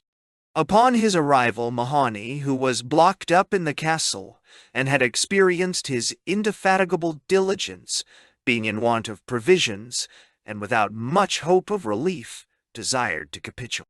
The Earl granted him honorable conditions, upon which he delivered up the castle, and Gorge was made governor. Upon his lordship's taking ship at Valencia, I had an opportunity of marching with those dragoons, which escorted him from Castile, who had received orders to march into Murcia. We quartered the first night at Alcira, a town that the river Segre almost surrounds, which renders it capable of being made a place of vast strength, though now of small importance. The next night we lay at Sativa, a place famous for its steadiness to King Charles. General Bassett, a Spaniard, being governor, it was besieged by the forces of King Philip, but, after a noble resistance, the enemy were beat off, and the siege raised, for which effort it is supposed that on the retirement of King Charles out of this country, it was deprived of its old name, Xativa, and is now called San Filippo, though to this day the people thereabouts much disallow by their practice that novel denomination. We marched next morning by Montesa, which gives name to the famous title of Knights of Montesa. It was at the time that Colonel Oguaza, an Irishman, was governor, besieged by the people of the country in favor of King Charles, but very ineffectually, so it never changed its sovereign. That night we quartered at Fonte de las Figuras, within 1 league of Almanza, where that fatal and unfortunate battle, which I shall give an account of in its place, was fought the year after, under the Lord Galway. On our 4th day's march, we were obliged to pass Valina, where the enemy had a garrison. A party of Mahoney's dragoons made a part of that garrison, and they were commanded by Major O.O. Rark, an Irish officer who always carried the reputation of a good soldier and a brave gentleman.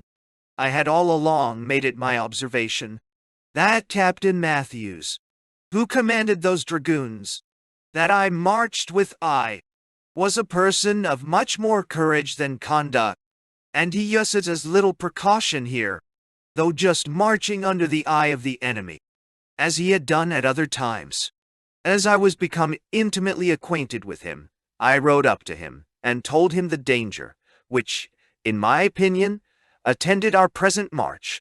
I pointed out to him just before Vilena a jutting hill, under which we must unavoidably pass, at the turning whereof I was apprehensive the enemy might he, and either by ambuscade or otherwise, surprise us. I therefore entreated we might either wait the coming of our rear guarder, or at least march with a little more leisure and caution. But he, taking little notice of all I said, kept on his round march, seeing which I pressed forward my mule, which was a very good one, and rid as fast as her legs could carry her, till I got on the top of the hill. When I came there, I found both my expectation and my apprehensions answered, for I could very plainly discern 3 squadrons of the enemy ready drawn up, and waiting for us at the very winding of the hill. Hereupon I hastened back to the captain with the like speed, and told him the discovery I had made, who nevertheless kept on his march, and it was with a good deal of difficulty that I at last prevailed on him to halt, till our rear guard of 20 men had got up to us. But those joining us, and a new troop of Spanish dragoons, who had marched towards us that morning, appearing in sight, our captain, as if he was afraid of their rivaling him in his glory, at the very turn of the hill, rode in a full gallop, with sword in hand, up to the enemy.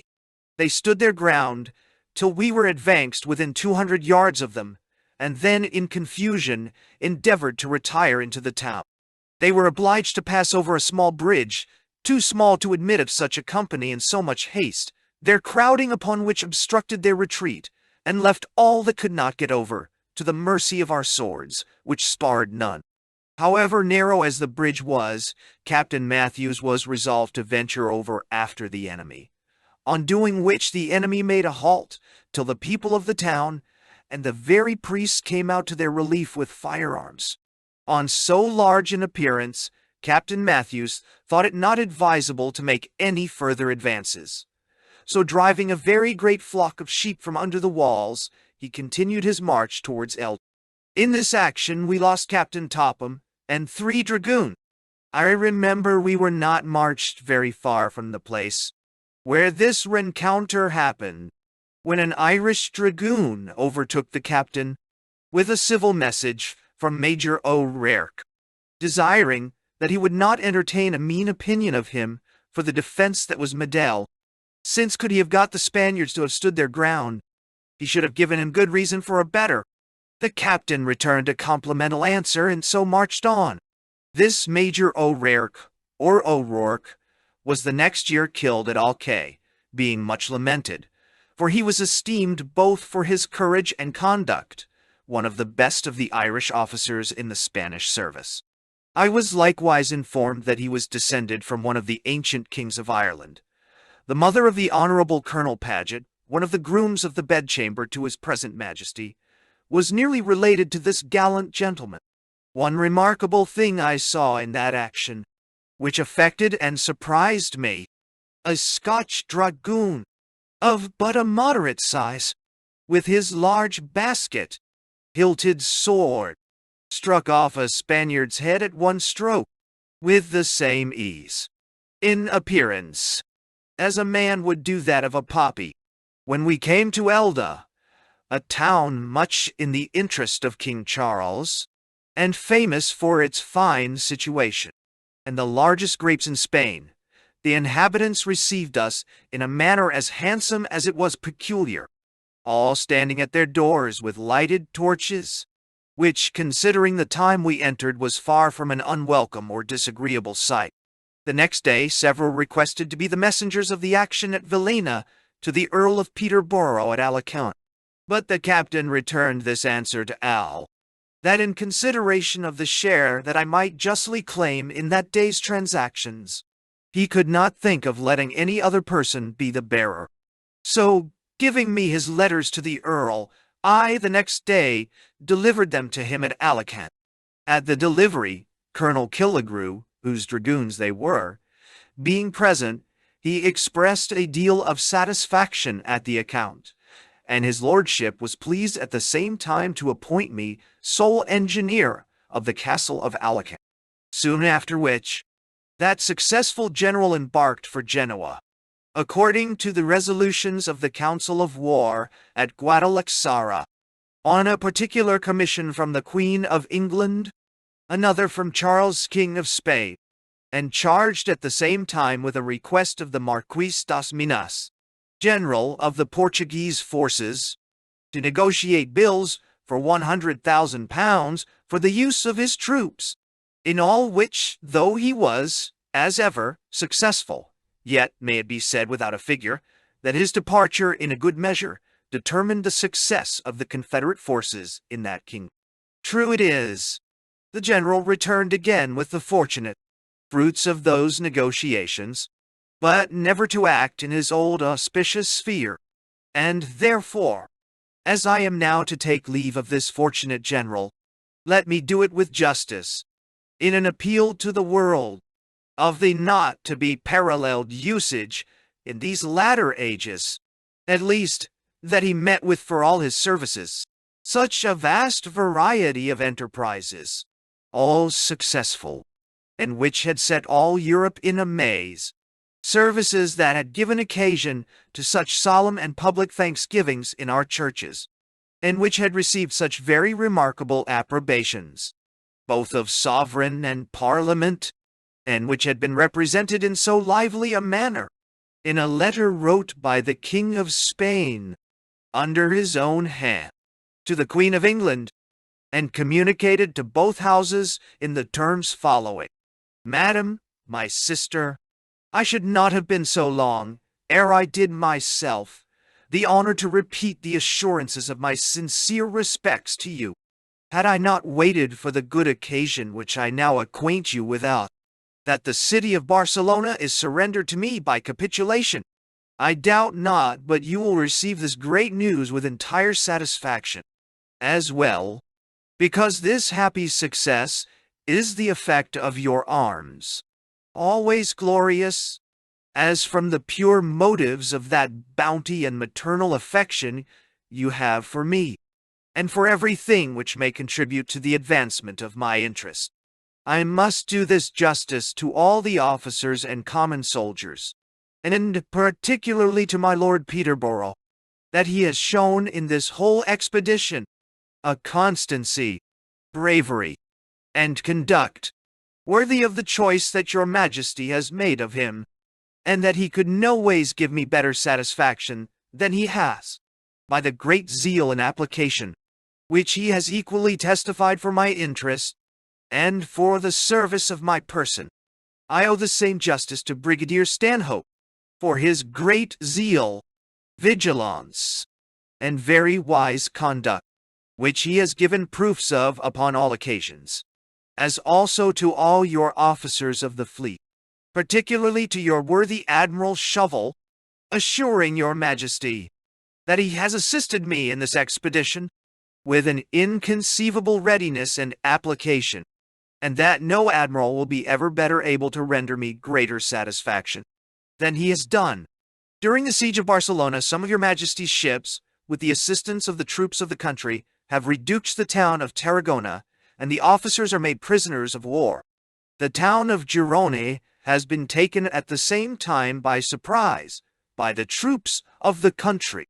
The town of Lerida has submitted, as also that of Tortosa upon the Ebro, so that we have taken all the places of Catalonia except Roses.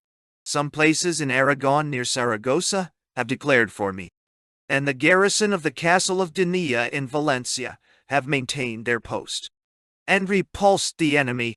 400 of the enemy's cavalry have entered into our service, and a great number of their infantry have deserted. This, madam, is the state that your arms and the inclination of the people have put my affairs in. It is unnecessary to tell you what stops the course of these conquests. It is not the season of the year, nor the enemy. These are no obstacles to your troops, who desire nothing more than to act under the conduct that your Majesty has appointed them. The taking of Barcelona, with so small a number of troops, is very remarkable, and what has been done in this siege is almost without example. That with 7,000 or 8,000 men of your troop, and 200 Miclay. We should surround and invest a place that 30,000 French could not block up. After a march of 13 hours, the troops climbed up the rocks and precipices to attack a fortification stronger than the place, which the Earl of Peterborough has sent you a plan of. 2 generals, with the grenadiers, attacked it sword in hand, in which action the Prince of Hesse died gloriously after so many brave actions. I hope his brother and his family will always have your Majesty's protection. With 800 men they forced the covered way, and all the entrenchments and works, one after another, till they came to the last work which surrounded it, against 500 men of regular troops which defended the place, and a reinforcement they had received. And 3 days afterwards we became masters of the place. We afterwards attacked the town on the side of the castle. We landed again our cannon and the other artillery with inconceivable trouble, and formed 2 camps, distant from each other 3 leagues, against a garrison almost as numerous as our army, whose cavalry was double the strength of ours. The first camp was so well entrenched that 'twas defended by 2,000 men and the dragoons, whilst we attacked the town with the rest of our troops. The breach being made, we prepared to make a general assault with all the army. These are circumstances, madam, which distinguish this action perhaps from all others. Here has happened an unforeseen accident, the cruelty of the pretended viceroy, and the report spread abroad that he would take away the prisoners, contrary to the capitulation, provoked the burghers and some of the country people to take up arms against the garrison, whilst they were busy in packing up their baggage, which was to be sent away the next day, so that everything tended to slaughter. But your Majesty's troops, entering into town with the Earl of Peterborough, instead of seeking pillage, a practice common upon such occasions, appeased the tumult, and have saved the town, and even the lives of their enemies, with a discipline and generosity without example. What remains is that I return you my most hearty thanks for sending so great a fleet, and such good and valiant troops to my assistance. After so happy a beginning, I have thought it proper, according to the sentiments of your generals and admirals, to support, by my presence, the conquests that we have made, and to show my subjects, so affectionate to my person, that I cannot abandon them. I receive such succors from your Majesty, and from your generous nation, that I am loaded with your bounties, and am not a little concerned that the support of my interest should cause so great an expense. But, madam, I sacrifice my person, and my subjects in Catalonia expose also their lives and fortunes upon the assurances they have of your Majesty's generous protection. Your Majesty and your council knows better than we do what is necessary for our conservation. We shall then expect your Majesty's succors with an entire confidence in your bounty and wisdom. A further force is necessary. We give no small diversion to France, and without doubt they will make their utmost efforts against me as soon as possible. But I am satisfied that the same efforts will be made by my allies to defend me. Your goodness, madam, inclines you, and your power enables you, to support those that the tyranny of France would oppress. All that I can insinuate to your wisdom, and that of your allies, is that the forces employed in this country will not be unprofitable to the public good, but will be under an obligation and necessity to act with the utmost vigor against the enemy. I am, with an inviolable affection, respect, and most sincere acknowledgement, Madam, my sister, your most affectionate brother, Charles Defoe. And yet, after all, was this noble general not only recalled? The command of the fleet taken from him, and that of the army given to my Lord Galway, without assignment of cause, but all manner of falsities were industriously spread abroad, not only to diminish, if they could, his reputation, but to bring him under accusations of a malevolent nature. I can hardly imagine it necessary here to take notice that afterward he disproved all those idle calumnies and ill invented rumors, or to mention what compliments he received, in the most solemn manner, from his country, upon a full examination and thorough canvassing of his actions in the House of Lords. But this is too notorious to be omitted, that all officers coming from Spain were purposely intercepted in their way to London, and craftily examined upon all the idle stories which had passed tending to lessen his character. And when any officers had asserted the falsity of those inventions, as they all did, except a military sweetener or two, and that there was no possibility of laying anything amiss to the charge of that general, they were told that they ought to be careful, however, not to speak advantageously of that lord's conduct, unless they were willing to fall martyrs in his cause, a thing scarce to be credited even in a popish country. But Scipio was accused, though, as my author finely observes, by wretches only known to posterity by that stupid accusation, as a mournful valediction.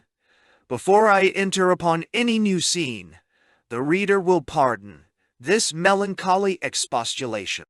How mortifying must it be to an Englishman, after he has found himself so licked with the relation of so many surprising successes of Her Majesty's arms, under the Earl of Peterborough, successes that have laid before our eyes provinces and kingdoms reduced, and towns and fortresses taken and relieved, where we have seen a continued series of happy events, the fruits of conduct and vigilance, and caution and foresight preventing dangers that were held, at first view, certain and unsurmountable.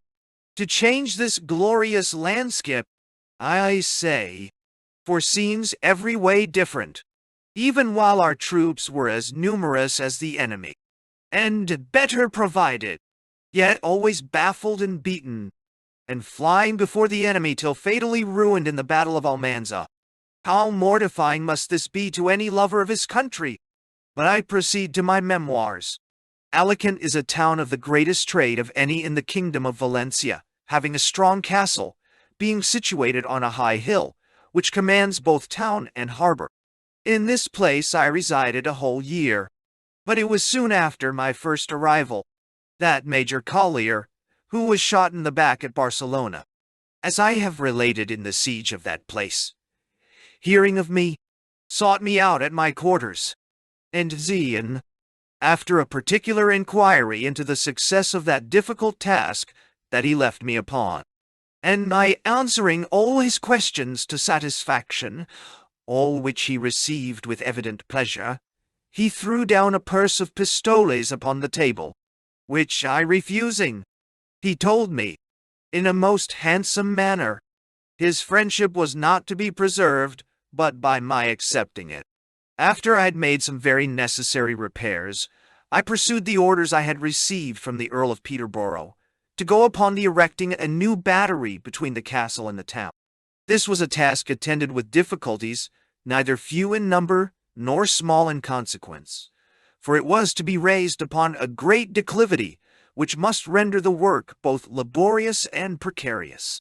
However, I had the good fortune to effect it much sooner than was expected, and it was called Gorges Battery, from the name of the governor then commanding, who, out of an uncommon profusion of generosity, wetted that piece of gossiping with a distinguishing bowl of punch.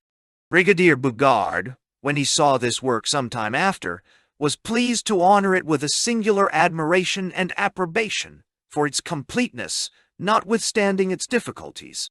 This work, and the siege of Cartagena, then in our possession by the Duke of Berwick, brought the Lord Galway down to this place. Cartagena is of so little distance from Alicant that we could easily hear the cannon playing against, and from it, in our castle, where I then was. And I remember my Lord Galway, on the 4th day of the siege, sending to know if I could make any useful observations as to the success of it.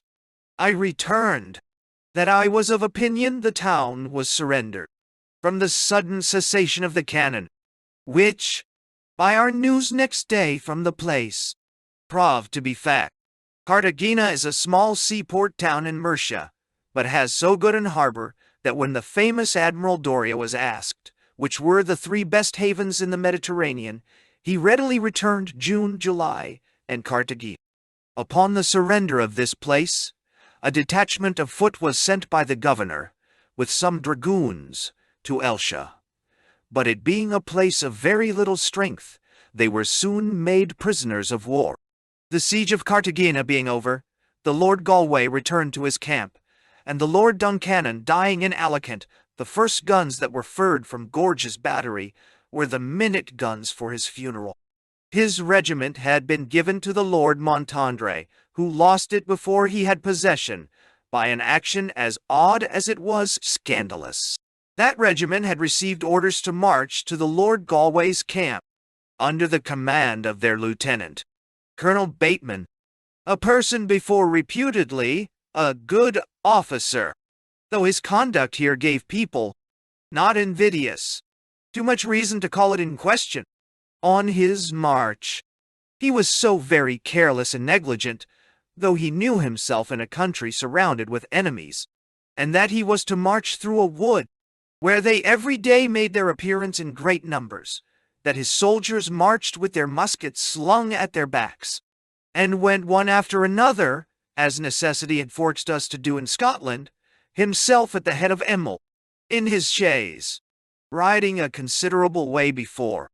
It happened there was a captain, with 60 dragoons, detached from the Duke of Berwick's army, with the design to intercept some cash, that was ordered to be sent to Lord Galway's army from Alicant.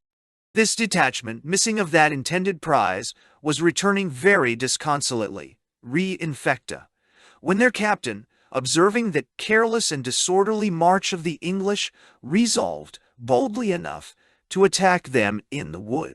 To that purpose he secreted his little party behind a great barn, and so soon as they were half passed by, he falls upon them in the center with his dragoons, cutting and slashing at such a violent rate that he soon dispersed the whole regiment, leaving many dead and wounded upon the spot.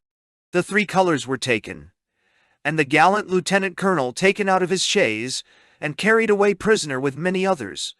Only one officer, who was an ensign, and so bold as to do his duty, was killed. The lieutenant who commanded the grenadiers received the alarm time enough to draw his men into a house in their way, where he bravely defended himself for a long time, but being killed, the rest immediately surrendered.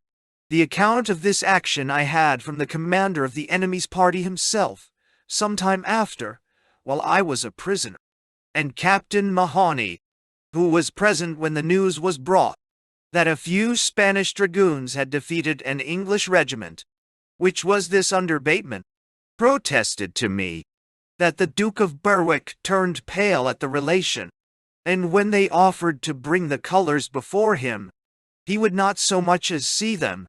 A little before the Duke went to supper, Bateman himself was brought to him, but the Duke turned away from him without any further notice than coldly saying that he thought he was very strangely taken. The wags of the army made a thorough jest of him, and said his military conduct was of a piece with his own economy, having 2 days before this march sent his young handsome wife into England, under the guardship of the young chaplain of the regiment.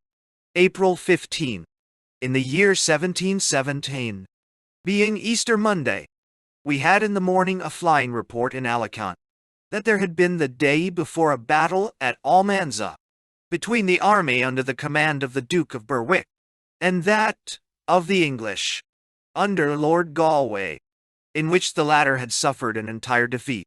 We at first gave no great credit to it, but, alas, we were too soon woefully convinced of the truth of it, by numbers that came flying to us from the conquering enemy. Then indeed we were satisfied of truths, too difficult before to be credited.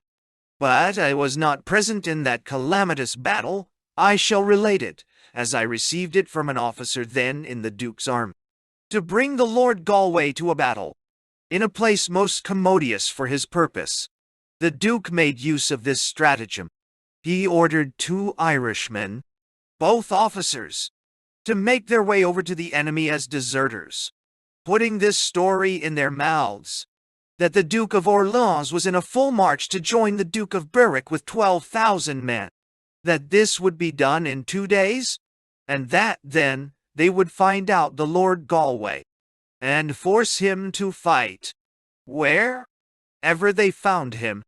Lord Galway, who at this time lay before Valena, receiving this intelligence from those well-instructed deserters, immediately raised the siege, with a resolution, by a hasty march, to force the enemy to battle, before the Duke of Orleans should be able to join the Duke of Berwick.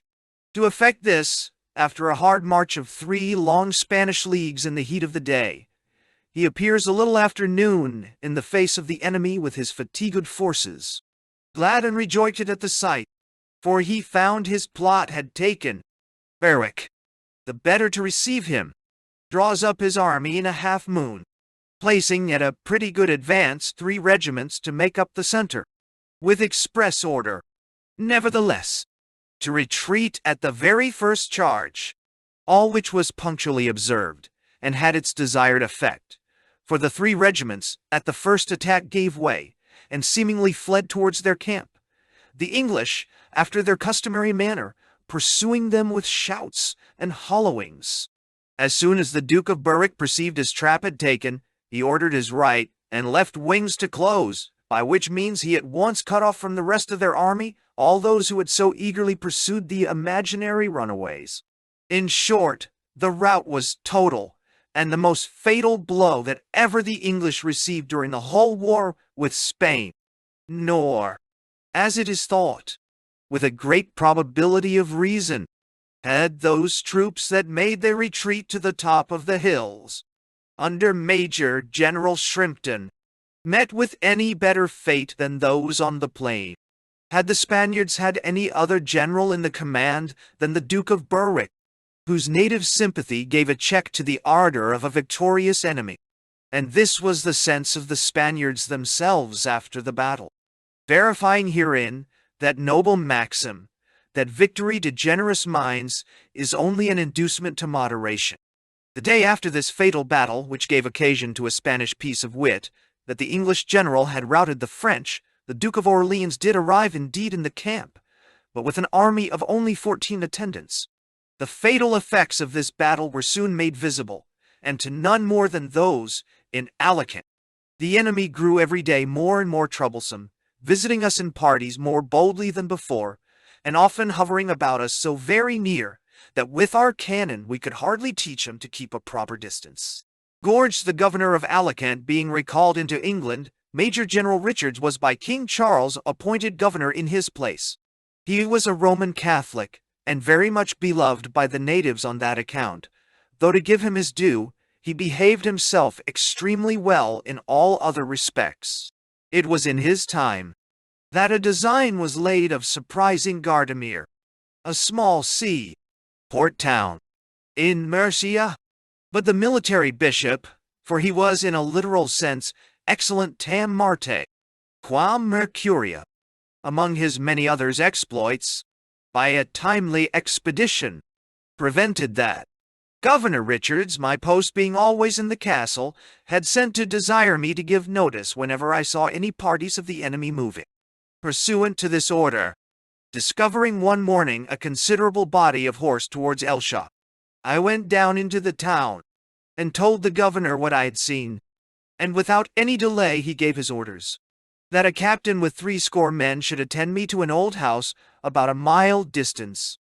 As soon as we had got into it, I set about barricading all the open places and avenues, and put my men in a posture ready to receive an enemy, as soon as he should appear, upon which the captain, as a feint, ordered a few of his men to shew themselves on a rising ground just before the house. But we had like to have caught a Tartar, for though the enemy took the train I had laid, and on sight of our small body on the hill, sent a party from their greater body to intercept them, before they could reach the town. Yet the sequel proved. We had mistaken their number, and it soon appeared to be much greater than we at first imagined. However, our outscouts, as I may call them, got safe into the house, and on the appearance of the party, we let fly a full volley, which laid dead on the spot 3 men and 1 horse. Hereupon the whole body made up to the house, but stood aloof upon the hill without reach of our shot. We soon saw our danger from the number of the enemy, and well for us it was that the watchful governor had taken notice of it, as well as we in the house.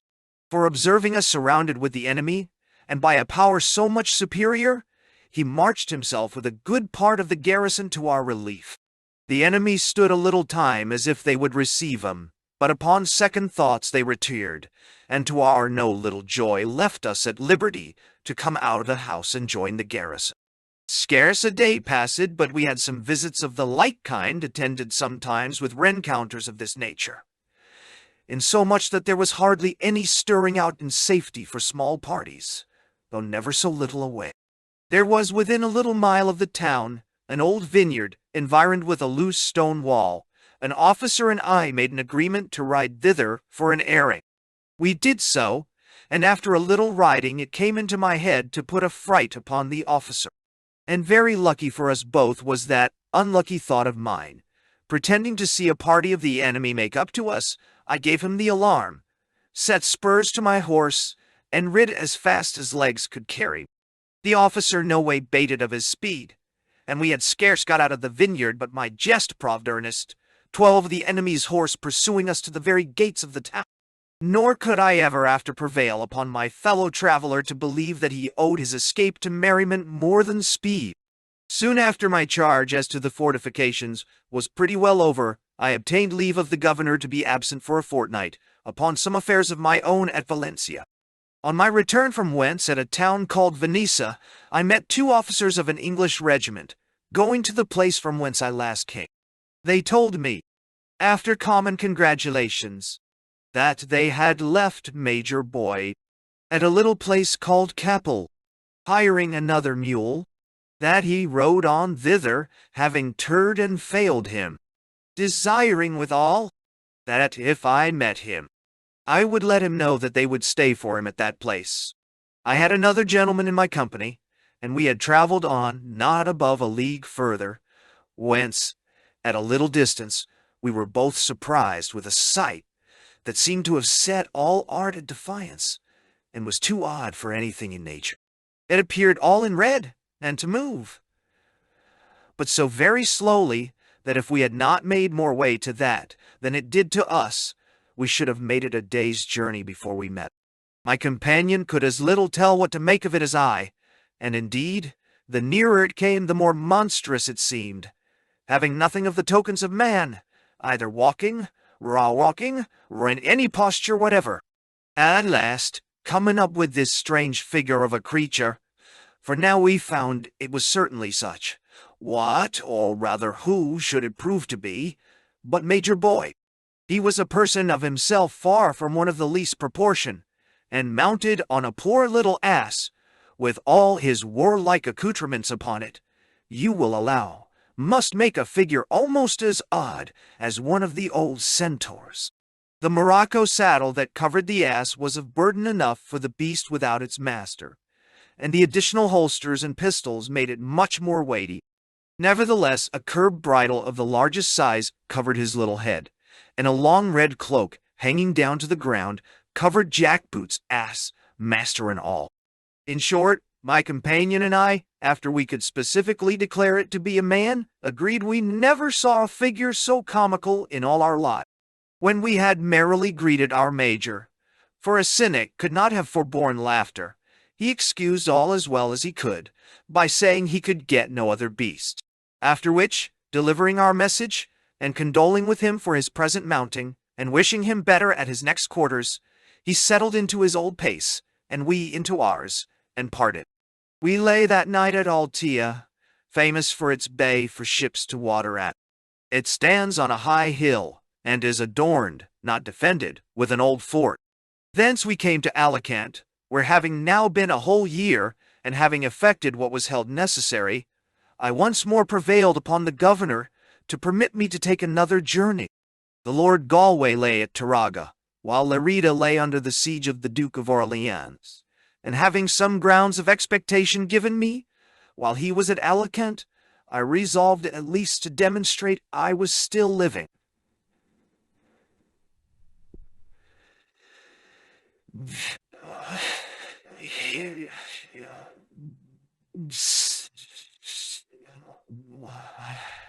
The governor favored me with letters, not at all to my disadvantage, so taking ship for Barcelona, just at our putting into the harbor, we met with the English fleet on its return from the expedition to Toulon under Sir Cloudesley Shovel. I stayed but very few days at Barcelona, and then proceeded on my intended journey to Taraga, arriving at which place I delivered my packet to the Lord Galway, who received me with very great civility, and to double it, acquainted me at the same time that the governor of Alicant had wrote very much in my favor, but, though it was a known part of that noble lord's character, that the first impression was generally strongest, I had reason soon after to close with another saying, equally true, that general rules always admit of some exception. While I was here we had news of the taking of the town of Lerida. The Prince of Hesse, brother to that brave prince who lost his life before Montjuic, retiring into the castle with the garrison, which he bravely defended a long time after. When I was thus attending my Lord Galway at Taraga, he received intelligence that the enemy had a design to lay siege to Denis. After I had received my orders, and taken leave of his lordship, I set out, resolving, since it was left to my choice, to go by way of Barcelona, and there take shipping for the place of my station, by which I proposed to save more time than would allow me a full opportunity of visiting Montserrat, a place I had heard much talk of, which had filled me with a longing desire to see it. To say truth, I had been told such extravagant things of the place, that I could hardly impute more than one half of it to anything but Spanish rodomontados, the vice of extravagant exaggeration being too natural to that nature. Montserrat is a rising lofty hill, in the very middle of a spacious plain, in the Principality of Catalonia, about 7 leagues distant from Barcelona to the westward, somewhat inclining to the north. At the very first sight, its oddness of figure promises something extraordinary, and given at that distance, the prospect makes somewhat of a grand appearance, hundreds of aspiring pyramids presenting themselves all at once to the eye. Look, if I may be allowed, so to speak, like a little petrified forest, or, rather, like the awful ruins of some capacious structure, the labor of venerable antiquity. The nearer you approach, the more it affects, but till you are very near, you can hardly form in your mind anything like what you find it when you come close to it. Till just upon it you would imagine it a perfect hill of steeples, but so intermingled with trees of magnitude, as well as beauty, that your admiration can never be deterred, or your curiosity surfeited. Such I found it on my approach, yet much less than what I found it was so soon as I entered upon the very premises. Now that stupendous cluster of pyramids affected me in a manner different to all before, and I found it so finely grouped with verdant groves, and here and there interspersed with aspiring, but solitary trees, that it no way lessened my admiration, while it increased my delight. Those trees, which I call solitary, as standing single, in opposition to the numerous groves, which are close and thick, as I observed when I ascended to take a view of the several cells, rise generally out of the very clefts of the main rock, with nothing, to appearance, but a soil or bed of stone for their nurture. But, though some few naturalists may assert that the nitre in the stone may afford a due proportion of nourishment to trees and vegetables, these, in my opinion, were all too beautiful. Their bark, leaf, and flowers carried too fair a face of health to allow them even to be the foster children of rock and stone only. Upon this hill, or if you please, grove of rocks, are 13 hermit cells, the last of which lies near the very summit. You gradually advance to every one, from bottom to top, by a winding ascent, which to do would otherwise be impossible, by reason of the steepness. But though there is a winding ascent to every cell, as I have said, I would yet set at defiance the most observant, if a stranger, to find it feasible to visit them in order, if not precaution, to follow the poor Borrego, or old ass, that with panniers hanging on each side of him, mounts regularly, and daily, up to every particular cell. The manner is as follows. In the panniers there are 13 partitions, one for every cell. At the hour appointed, the servant, having placked the panniers on his back, the ass of himself, goes to the door of the convent at the very foot of the hill, where every partition is supplied with their several allowances of victuals and wine, which, as soon as he has received, without any further attendance or any guide, he mounts and takes the cells gradually, in their due course, till he reaches the very uppermost, where, having discharged his duty, he descends the same way, lighter by the load he carried up. This the poor stupid drudge fails not to do day and night, at the stated hours. Two gentlemen who had joined me on the road, alike led by curiosity, seemed alike delighted that the end of it was so well answered. I could easily discover in their countenances a satisfaction, which, if it did not give a sanction to my own, much confirmed it, while they seemed to allow with me that these reverend solitaries were truly happy men. I then thought them such, and 1,000 times since, reflecting within myself, have wished, bating their errors and lesser superstitions, myself as happily stationed.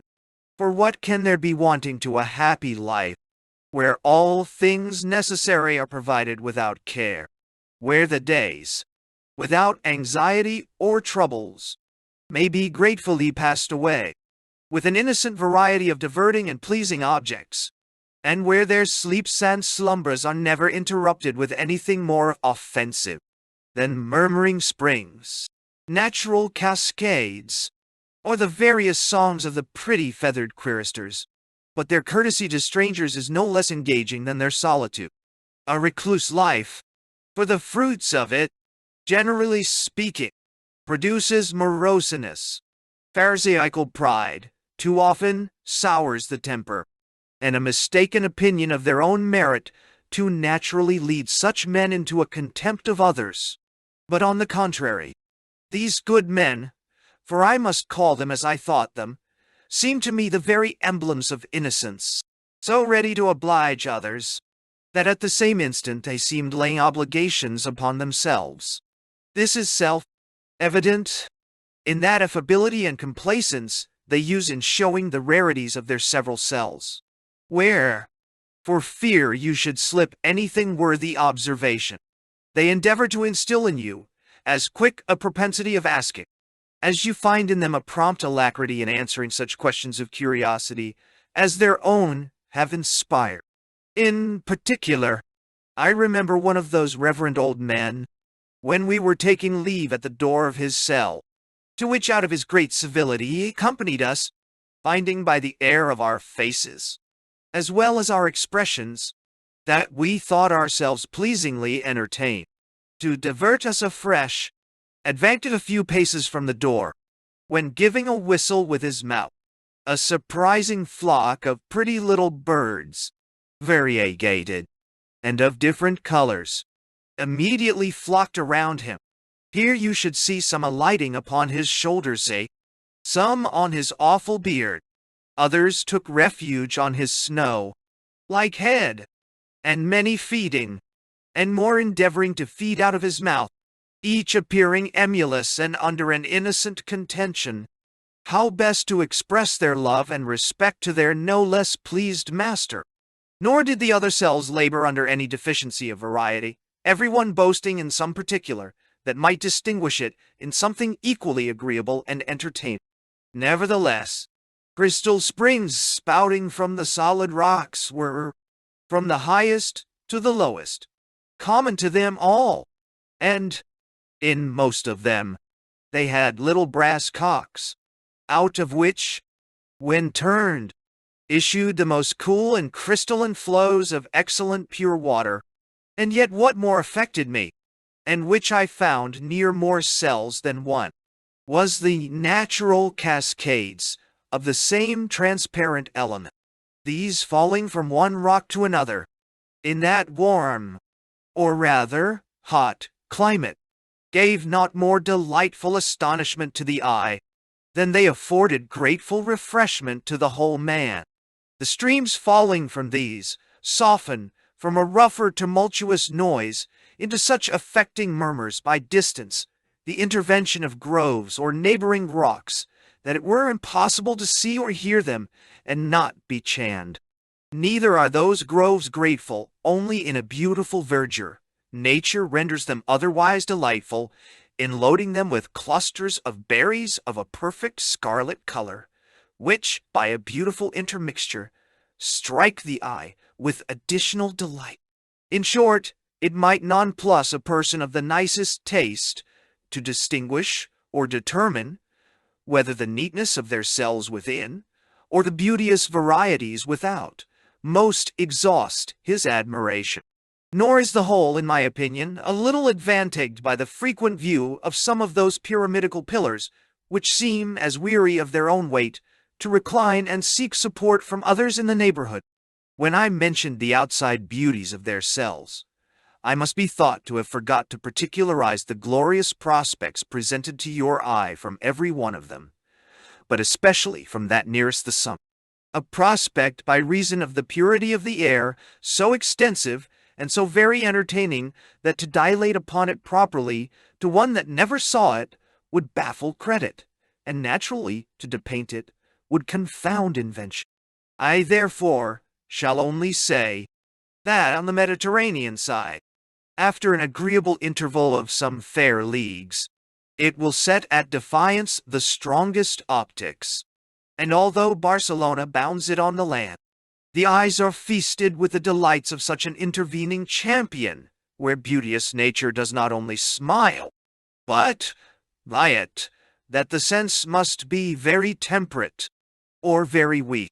That can be soon or easily satisfied, having thus taken a view of all their refreshing springs, their grateful groves, and solitary shades under single trees, whose clusters prove that even rocks were grown fruitful, and having ran over all the variety of pleasures in their several pretty cells, decently set off with gardens round the shade, equally fragrant and beautiful, we were brought down again to the convent, which, though on a small ascent, lies very near the foot of this terrestrial paradise, there to take a survey of their sumptuous hall, much more sumptuous chapel, and its adjoining repository, and feast our eyes with wonders of a different nature, and yet as entertaining as any, or all, we had seen before. Immediately on our descent, a priest presented himself at the door of the convent, ready to show us the hidden rarities. And though, as I understood, hardly a day passes without the resort of some strangers to gratify their curiosity with the wonders of the place, yet is there, on every such occasion, a superior concourse of natives ready to see over again, out of mere bigotry and superstition, what they have seen, perhaps, 100 times before. I could not avoid taking notice, however, that the priest treated those constant visitants with much less ceremony, or more freedom, if you please, than any of the strangers of what nation soever, or ours. Indeed, he seemed to take as much pains to disoblige those, as he did pleasure in obliging us. The hall was neat, large, and stately, but being plain and unadorned with more than decent decorations, suitable to such a society, I hastened to the other. When we entered the chapel, our eyes were immediately attracted by the image of Our Lady of Montserrat, as they call it, which stands over the altarpiece. It is about the natural stature, but as black and shining as ebony itself. Most would imagine it made of that material, though her retinue and adorers will allow nothing of the matter. On the contrary, tradition, which with them is, on some occasions, more than tantamount to religion, has assured them, and they relate it as undoubted matter of fact, that her present color, if I may so call it, proceeded from her concealment, in the time of the Moors, between those two rocks on which the chapel is founded, and that her long lying in that dismal place changed her once lovely white into its present opposite. Would not a heretic here be apt to say that it was greedy pity that an image which still boasts the power of acting so many miracles could no better conserve her own complexion? At least it must be allowed, even by a good Catholic, to carry along with it matter of reproach to the fair ladies, natives of the country, for their unnatural and excessive affection of adulterating, if not defacing, their beautiful faces with the ruinating dauberies of carmine? As the custom of the place is, which is likewise allowed to be a distinguishing piece of civility to strangers, when we approach the black lady, I should have told you, bears a child in her arms, but whether maternally black, or of the mulatto kind, I protest I did not mind. The priest, in great civility, offers you her arm to salute, at which juncture I, like a true blue Protestant, mistaking my word of command, fell foul on the fair lady's face.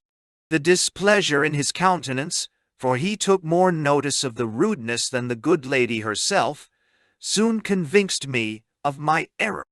However, as a greater token of his civility, having admitted no Spaniards along with my companions and me, is passed off the better, and his after civilities manifested that he was willing to reform my ignorance by his complaisance, to demonstrate which, upon my telling him that I had a set of beads, which I must entreat him to consecrate for me, he readily, nay eagerly complied, and having hung them on her arm for the space of about half, or somewhat short of a whole minute, he returned me the holy baubles with a great deal of address and most evident satisfaction. The reader will be apt to admire at this curious piece of superstition of mine, till I have told him that even rigid Protestants have, in this country, thought it but prudent to do the like, and likewise having so done, to carry them about their persons, or in their pocket says, for experience has convinced us of the necessity of this most Catholic precaution, since those who have here, traveling or otherwise, come to their ends, whether by accident, sickness, or the course of nature, not having these sanctifying seals found upon them, have ever been refused Christian burial, under a superstitious imagination that the core of a heretic will infect everything near it. 2 instances of this kind fell within my knowledge, one before I came to Montserrat, the other after. The first was of one Slunt, who had been bombardier at Montjuic, but being killed while we lay at Campilio, a priest, whom I advised with upon the matter, told me that if he should be buried where any corn grew, his body would not only be taken up again, but ill-treated, in revenge of the destruction of so much corn, which the people would on no account be persuaded to touch, for which reason we took care to have him laid in a very deep grave, on a very barren spot of ground. The other was of one Captain Bush, who was a prisoner with me on the surrender of Denaya, who being sent, as I was afterwards, to Saint Clemente La Mancha, there died, and, as I was informed, though he was privately, and by night, buried in a corn field, he was taken out of his grave by those superstitious people, as soon as ever they could discover the place where his body was deposited. But I returned to the convent at Montserrat. Out of the chapel, behind the high altar, we descended into a spacious room, the repository of the great offerings made to the Lady. Here, though I thought in the chapel itself I had seen the riches of the universe, I found a prodigious quantity of more costly presents, the superstitious tribute of most of the Roman Catholic princes in Europe. Among a multitude of others, they showed me a sword set with diamonds, the offering of Charles III, then King of Spain, but now Emperor of Germany. Though I must confess, being a heretic, I could much easier find a reason for a fair lady's presenting such a sword to a king of Spain than for a king of Spain's presenting such a sword to a fair lady, and by the motto upon it, Pulchra tamen nigra. It was plain, such was his opinion.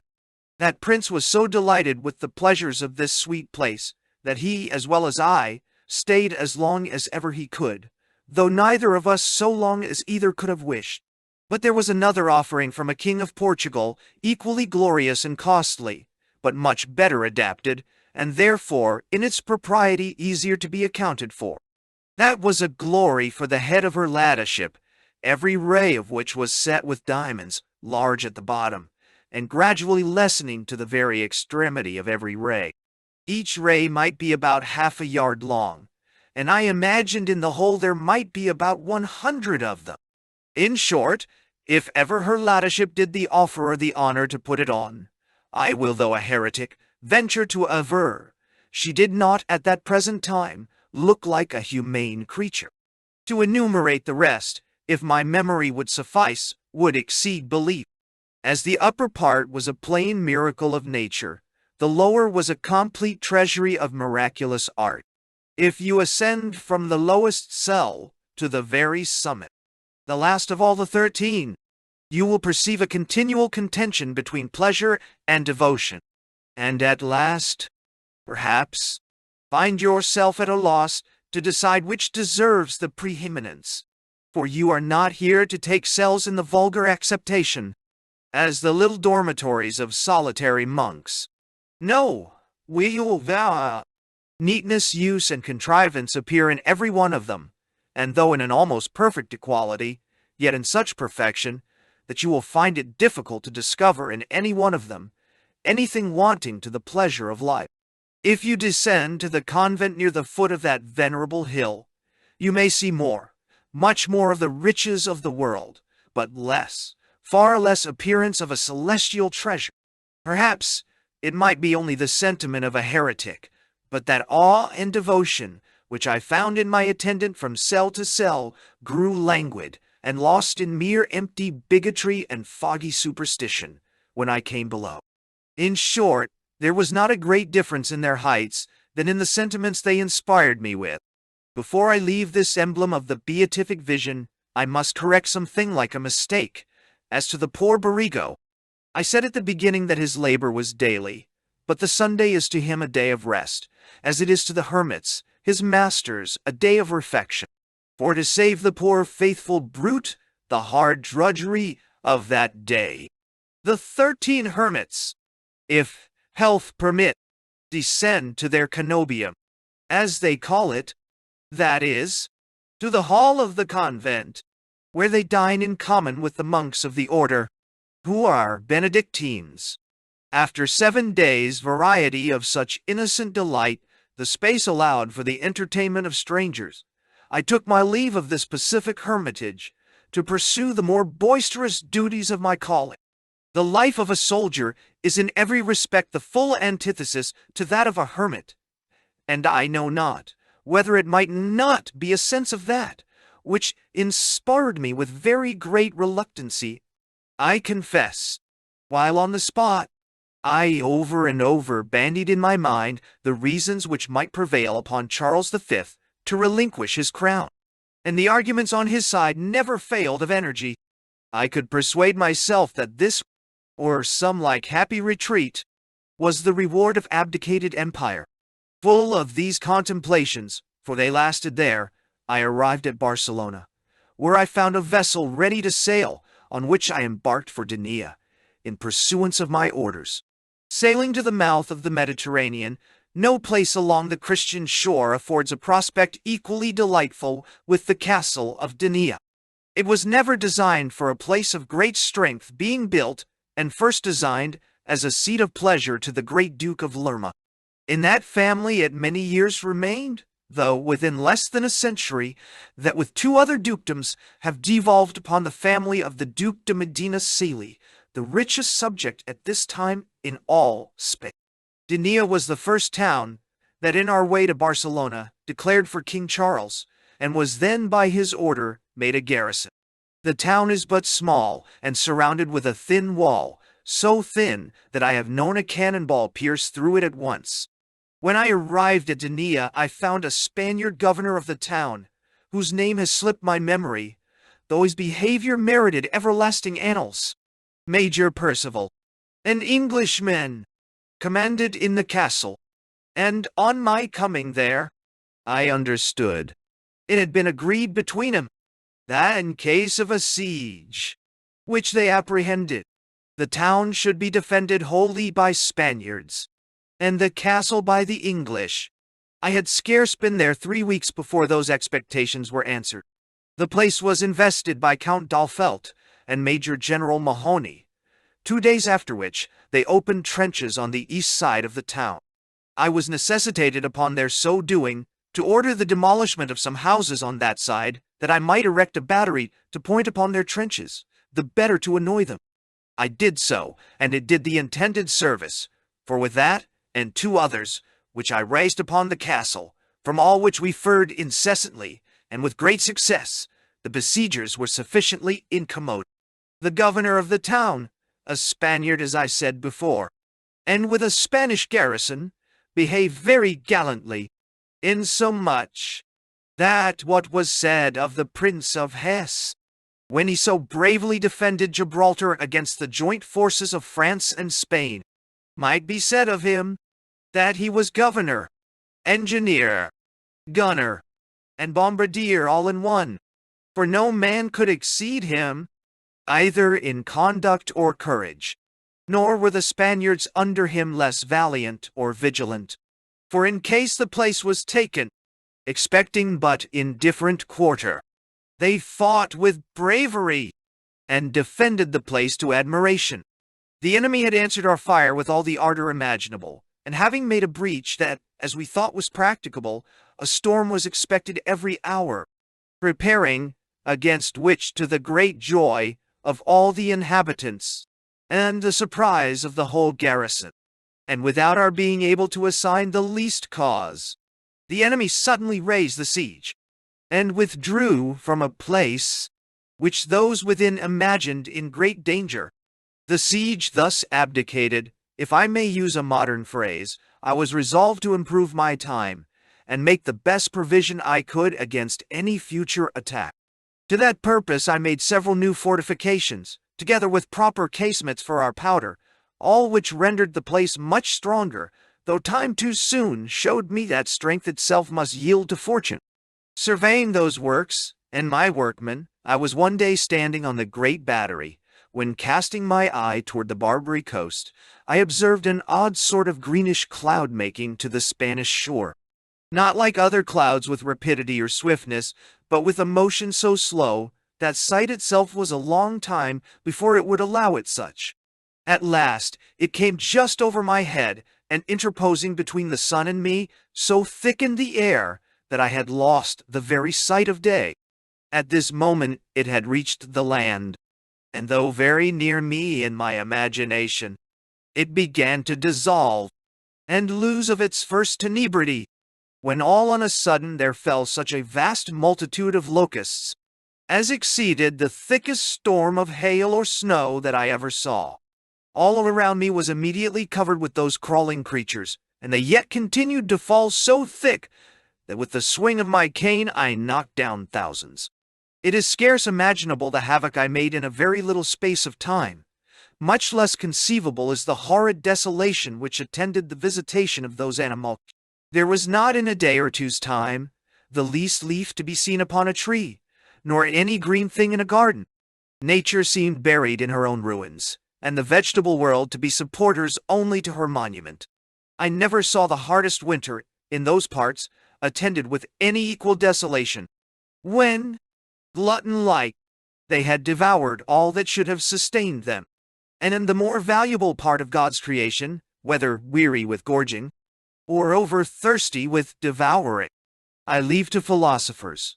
They made to ponds, brooks, and standing pools. They are revenging their own rape upon nature, upon their own vile carcasses. In every of these you might see them lie in heaps like little hills, drowned indeed, but attended with stenches so noisome that it gave the distracted neighborhood too great reason to apprehend yet more fatal consequences. A pestilential infection is the dread of every place, but especially of all parts upon the Mediterranean. The priests therefore repaired to a little chapel, built in the open fields, to be made use of on such like occasions, there to deprecate the miserable cause of this dreadful visitation. In a week's time, or thereabouts, the stench was over, and everything but verdant nature in its pristine order. Some few months after this, and about 8 months from the former siege, Count D'Alfeld caused Denia to be again invested, and being then sensible of all the mistakes he had before committed, he now went about his business with more regularity and discretion. The first thing he set upon, and it was the wisest thing he could do, was to cut off our communication with the sea. This he did, and thereby obtained what he much desired. Next, he caused his batteries to be erected on the west side of the town, from which he plied it so furiously that in 5 days' time a practicable breach was made, upon which they stormed and took it. The governor, who had so bravely defended it in the former siege, fortunately for him had been removed, and Francis Valero, now in his place, was made prisoner of war with all his garrison. After the taking the town, they erected batteries against the castle, which they kept plied with incessant fire, both from cannon and mortars. But what most of all plagued us, and did us most mischief, was the vast showers of stones sent among the garrison from their mortars. These, terrible in bulk and size, did more execution than all the rest put together. The garrison could not avoid being somewhat disheartened at this uncommon way of rencounter. Yet, to a man, they dared against hearkening to any proposals of surrender. The governor accepted, who having selected more treasure than he could properly, or justly call his own, was the only person that seemed forward for such a motion. He had more than once thrown out expressions of such a nature, but without any effect. Nevertheless, having at last secretly obtained a peculiar capitulation for himself, bag and baggage, the garrison was sacrificed to his private interest and basely given up prisoners of war. By these means indeed he saved his money, but lost his reputation, and soon after, life itself. And sure everybody will allow the latter loss to be least, who will take pains to consider that it screened him from the consequential scrutinies of a council of war, which must have issued as the just reward of his demerits. The garrison being thus unaccountably delivered up and made prisoners, were dispersed different ways, some into Castile, others as far as Oviedo, in the kingdom of Leon. For my own part, having received a contusion in my breast, I was under a necessity of being left behind with the enemy, till I should be in a condition to be removed, and when that time came, I found myself agreeably ordered to Valencia. As prisoner of war, I must now bid adieu to the active part of the military life, and hereafter concern myself with descriptions of countries, towns, palaces, and men, instead of battles. However, if I take in my way actions of war, founded on the best authorities, I hope my interspersing such will be no disadvantage to my now more pacific memoirs. So soon as I arrived at Valencia, I wrote to our paymaster Mr. Meade at Barcelona, letting him know that I was become a prisoner, wounded, and in want of money. Nor could even all those circumstances prevail on me to think it long before he returned a favorable answer, in an order to Monsieur Zola Caffrey, a banker, to pay me on sight 50 pistoles. But in the same letter he gave me to understand that those 50 pistoles were a present to me from General, afterward Earl, Stanhope, and so indeed I found it.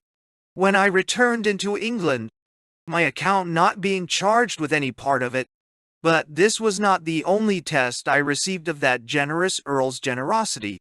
And where's the wonder, as the world is compelled to own, that heroic actions and largeness of soul ever did discover and amply distinguish the genuine branches of that illustrious family.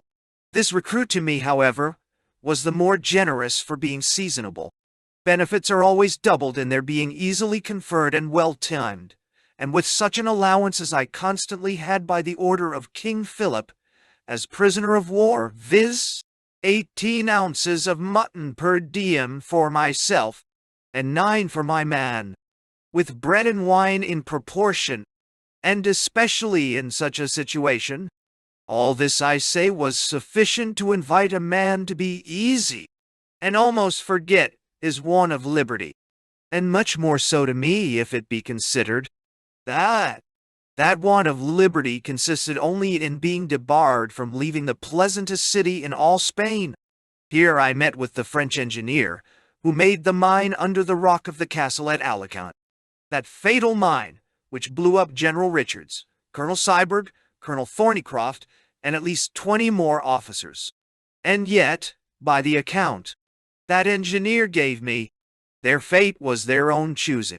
The general, who commanded at that siege, being more industrious to save them than they were to be saved, he endeavored it many ways. He sent them word of the mine, and their readiness to spring it.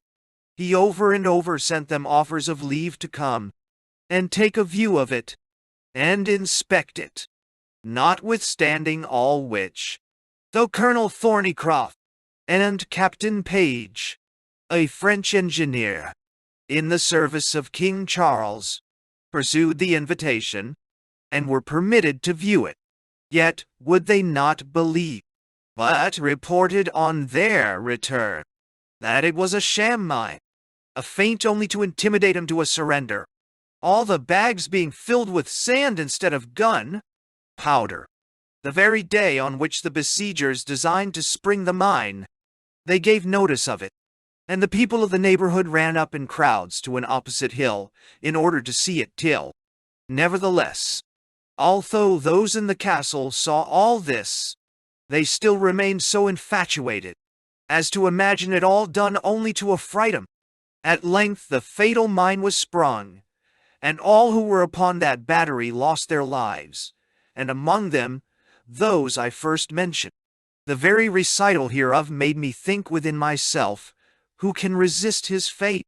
That engineer added further, that it was with an incredible difficulty that he prepared that mine, that there were in the concavity 1,300 barrels of powder, notwithstanding which it made no great noise without, whatever it might do inwardly, that only taking away what might be not improperly termed an excrescence in the rock. The heave on the blast had rendered the castle rather stronger on that side than it was before, a crevice or crack which had often occasioned apprehensions being thereby wholly closed and firm. Some further particulars I soon after had from Colonel Syberg's gentleman, who, seeing me at the playhouse, challenged me, though at that time unknown to me. He told me that the night preceding the unfortunate catastrophe of his master, he was waiting on him in the casemate, where he observed, some time before the rest of the company took notice of it, that General Richards appeared very pensive and thoughtful, that the whole night long he was pestered with ill, and could not get rid of a great fly, which was perpetually buzzing about his ears and head, to the vexation and disturbance of the rest of the company, as well as the general himself. That in the morning, when they went upon the battery, under which the mine was, the general made many offers of going off, but Colonel Syberg, who was got a little merry, and the rest out of a bravado, would stay, and would not let the general stir. that at last it was proposed by Colonel Syberg to have the other 2 bottles to the Queen's health, after which he promised they would all go off together.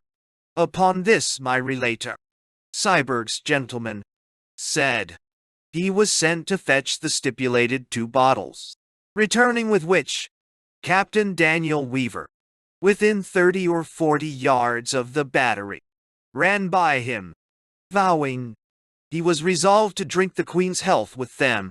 But his feet were scarce on the battery when the mine was sprung, which took him away with the rest of the company. While Major Harding, now a justice in Westminster, coming that very moment off duty, exchanged fates. If predestination, in the eyes of many, is an unaccountable doctrine, what better account can the wisest give of this fatality? Or to what else shall we impute the issue of this whole transaction? That men shall be solicited to their safety, suffered to survey the danger they were threatened with, among many other tokens of its approaching certainty. See such a concourse of people crowding to be spectators of their impending catastrophe, and after all this, so infatuated to stay on the fatal spot the fetching up of the other 2 bottles, whatever it may, to such as never think, to such as plead and use of reason, it must administer matter worthy of the sedatest consideration. Being now pretty well recovered of my wounds, I was by order of the governor of Valencia removed to St. Clemente de la Mancha, a town somewhat more inland, and consequently esteemed more secure than a semi-seaport. Here I remained under a sort of pilgrimage upwards of 3 years, to me as a stranger divested of acquaintance or friend, for at that instant I was sole prisoner there. At first it appeared such, though in a very small compass of time. I luckily found it made quite otherwise by an agreeable conversation. Saint Clemente de la Mancha is rendered famous by the renowned Don Michael Cervantes, who, in his facetious but satirical romance, has fixed it the seat and birthplace of his hero Don Quixote. The gentlemen of this place are the least priest-ridden or sons of bigotry of any that I met with in all Spain, of which in my conversation with them I had daily instances. Among many others, an expression that fell from Don Felix Pacheco, a gentleman of the best figure thereabout, and of a very plentiful fortune, shall now suffice. I was become very intimate with him, and we used often to converse together with a freedom too dangerous to be common in a country so enslaved by the Inquisition, asking me one day in a sort of a jocose manner who, in my opinion, had done the greatest miracles that ever were heard of. I answered, Jesus Christ. It is very true, says he. Jesus Christ did great miracles, and a great one it was to feed 5,000 people with 2 or 3 small fishes, and a like number of loaves.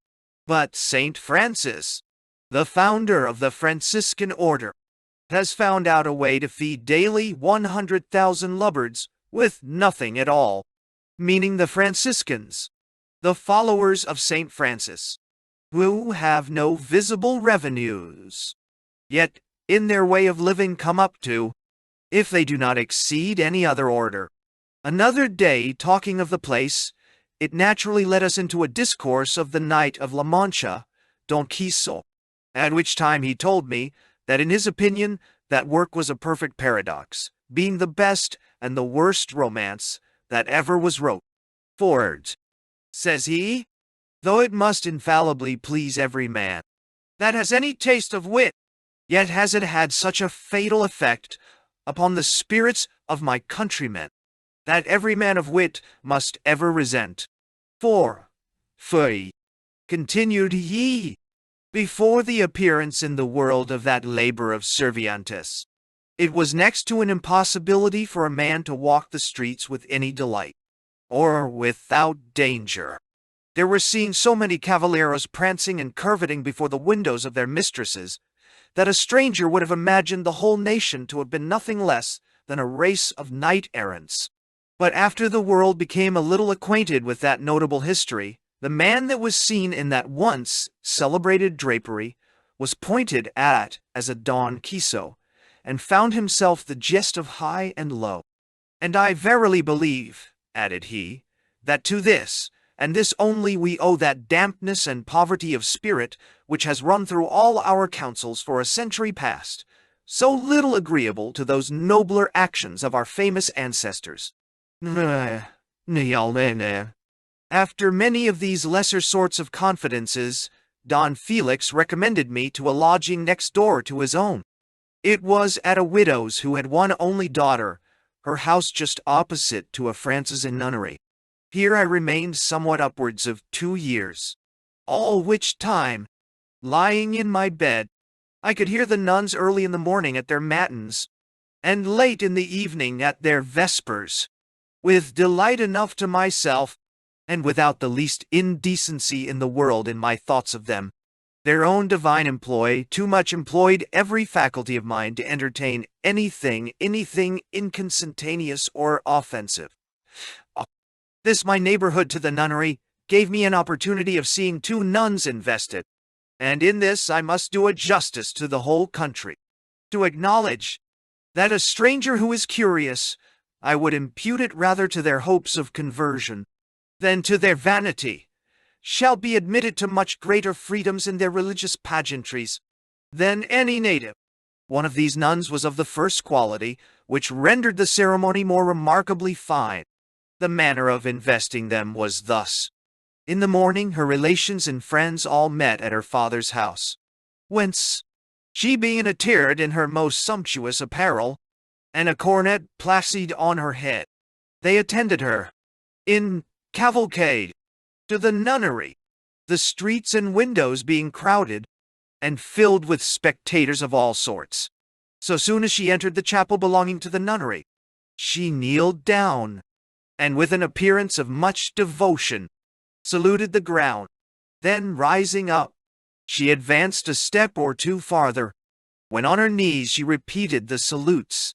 This done, she approached to the altar, where she remained till Mass was over, after which a sermon was preached by one of the priests in praise, or rather in an exalted preference of a single life. The sermon being over, the nun-elect fell down on her knees before the altar, and after some short mental oraisons, rising again, she withdrew into an inner room, where, stripping off all her rich attire, she put on her nun's weeds, in which, making her appearance, she, again kneeling, offered up some private devotions, which being over, she was led to the door of the nunnery, where the lady and the rest of the nuns stood ready to receive her with open arms. Thus entered, the nuns conducted her into the choir, where after they had entertained her with singing and playing upon the organ, the ceremony concluded, and everyone departed to their proper habitations. The very same day of the year ensuing, the relations and friends of the fair novitiate meet again in the chapel of the nunnery, where the lady abbess brings her out and delivers her to them.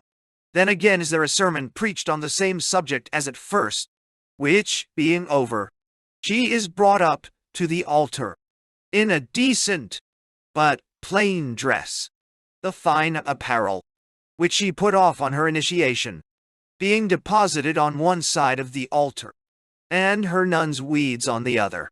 Here the priest in Latin cries, Utrum horum mavis exhibe, to which she answers as her inclination, or as her instruction directs her. If she, after this, her year of probation, show any dislike, she is at liberty to come again into the world. But if awed by fear, as too often is the case, or won by expectation, or present real inclination, she makes choice of the nun's weeds, she is immediately invested, and must never expect to appear again in the world out of the walls of the nunnery. The young lady I thus saw invested was very beautiful, and sang the best of any in the nunnery. There are in the town 3 nunneries, and a convent to every one of them, viz., one of Jesuits, one of Carmelites, and the other of Franciscans died. Let me not be so far mistaken to have this taken by way of reflection. No, whatever some of our rakes of the town may assert, I freely declare that I never saw in any of the nunneries, of which I have seen many both in Spain and other parts of the world, anything like indecent behavior. That might give occasion for a satyr or disesteem. It is true, there may be accidents that may lead to a misinterpretation, of which I remember a very untoward instance in Alicant. When the English forces first laid siege to that town, the priests, who were apprehensive of it, having been long since made sensible of the profound regard to chastity and modesty of us heretics, by the ignominious behavior of certain officers at Rota and Porta Saint Maria, the priests, I say, had taken care to send away privately all the nuns to Majorca. But that the heretic invaders might have no jealousy of it, the fair courtesans of the town were admitted to supply their room. The officers, both of land and sea, as was by the friars, imagine, on taking the town and castle, immediately repaired to the grates of the nunnery, toss it over their handkerchiefs, nosegais, and other pretty things, all which were, doubtless, very graciously received by those imaginary recluses. Thence came it to pass, that in the space of a month or less, you could hardly fall into comany of any one of our younger officers, of either sort. But the discourse, if it might deserve the name, was concerning these beautiful nuns, and you would have imagined the price of these ladies as well known as that of flesh in their common markets. Others, as well as myself, have often endeavored to disabuse those gloriosos, but all to little purpose, till more sensible tokens convinced them that the nuns, of whose favors they so much boasted, could hardly be perfect virgins, though in a cloister. And I am apt to think those who would palm upon the world like vicious relations of nuns and nunneries do it on much like grounds. Not that there are wanting instances of nunneries disfranchised and even demolished upon very flagrant accounts, but I confine myself to Spain. In this town of La Mancha, the corregidor always has his presidents, having 16 others under his jurisdiction, of which Almanza is one. They are changed every 3 years, and their offices are the purchase of an excessive price, which occasions the poor people's being extravagantly fleeced, nothing being to be sold but at the rates they impose, and everything that is sold paying the corregidor an acknowledgment in specie, or an equivalent to his liking. While I was here, news came of the battle of Almanar and Saragossa, and giving the victory to that side, which they espoused, that of King Philip, they made very great rejoicings. But soon, alas, for them was all that joy converted into sorrow, the next courier evincing that the forces of King Charles had been victorious in both engagements. This did not turn to my present disadvantage, for convents and nunneries, as well as some of those dons, whom afore I had not stood so well with, strove now how most to oblige me, not doubting, but if the victorious army should march that way, it might be in my power to double the most signal of their services in my friendship. Soon after an accident fell out, which had like to have been of an unhappy consequence to me. I was standing in company, upon the parade, when a most surprising flock of eagles flew over our heads, where they hovered for a considerable time. The novelty struck them all with admiration, as well as myself. But I, less accustomed to like spectacles, innocent saying, that in my opinion it could not bode any good to King Philip, because the eagle composed the arms of Austria. Some busybody, in hearing, went and informed the corregidor of it. Those most magisterial wretches embrace all occasions of squeezing money, and more especially from strangers. However, finding his expectations disappointed in me, and that I too well knew the length of his foot to let my money run freely, he sent me next day to Alarcon. But the governor of that place, having had before intelligence that the English army was advancing that way, refused to receive me. So I returned as I went. Only the gentlemen of the place, as they had condoled the first, congratulated the last. for that corregidor stood but very indifferently in their affections.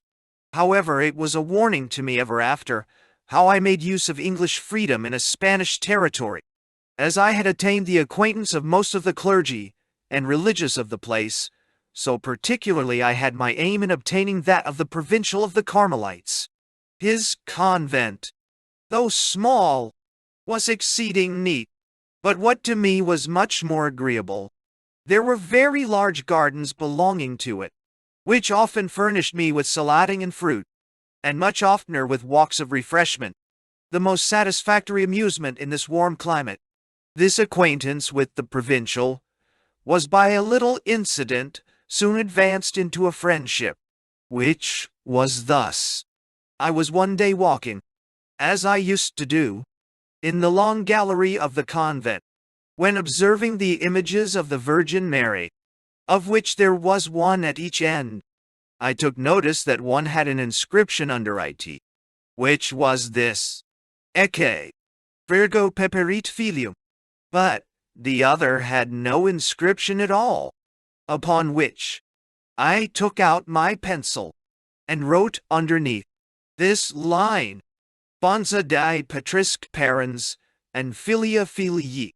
The friars, who at a little distance had observed me, as soon as I was gone, came up and read what I had writ, reporting which to the provincial. He ordered them to be writ over in letters of gold, and placed just as I had put 'em all, saying, doubtless, such a fine line you'd proceed from nothing less than inspiration. This secured me ever after his and their esteem, the least advantage of which was a full liberty of their garden for all manner of fruit, salading, or whatever I please. And as I said before, the gardens were too fine not to render such a freedom acceptable. They often want rain in this country, to supply the defect of which I observed in this garden, as well as others, an invention not unuseful. There's a well in the middle of the garden, and over that a wheel with many pitchers, or buckets, one under another, which wheel being turned round by an ass, the pitchers scoop up the water on one side, and throw it out on the other into a trough, that by little channels conveys it, as the gardener directs, into every part of the garden. By this means their flowers and their salading are continually refreshed and preserved from the otherwise overparching beams of the sun. The Inquisition, in almost every town in Spain, and more especially, if of any great account, has its spies, or informers, for treacherous intelligence. These make it their business to ensnare the simple and unguarded, and are more to be avoided by the stranger than the rattlesnake. Nature have appointed no such happy tokens in the former to foreshew the danger. I had reason to believe that one of those vermin once made his attack upon me in this place, and as they are very rarely, if ever, known to the natives themselves, I, being a stranger, may be allowed to make a guess by circumstances. I was walking by myself, when a person, wholly unknown to me, giving me the civil salute of the day, endeavored to draw me into conversation.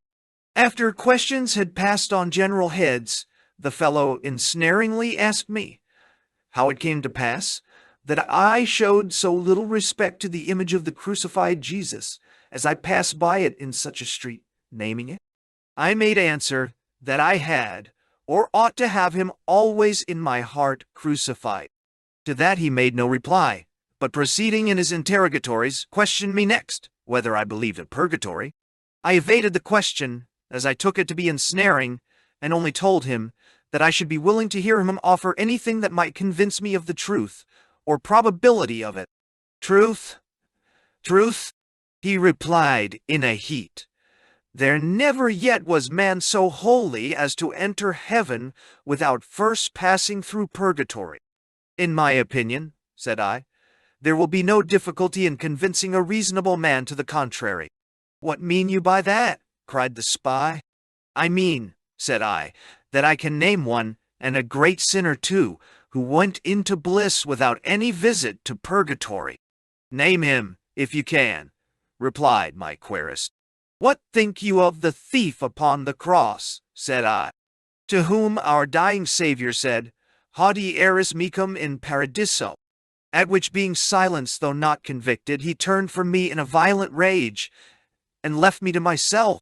What increased my first suspicion of him was, that a very short time after, my friend the provincial sent to speak with me, and repeating all passages between the holy spy and me, assured me that he had been forced to argue in my favor, and tell him that I had said nothing but well.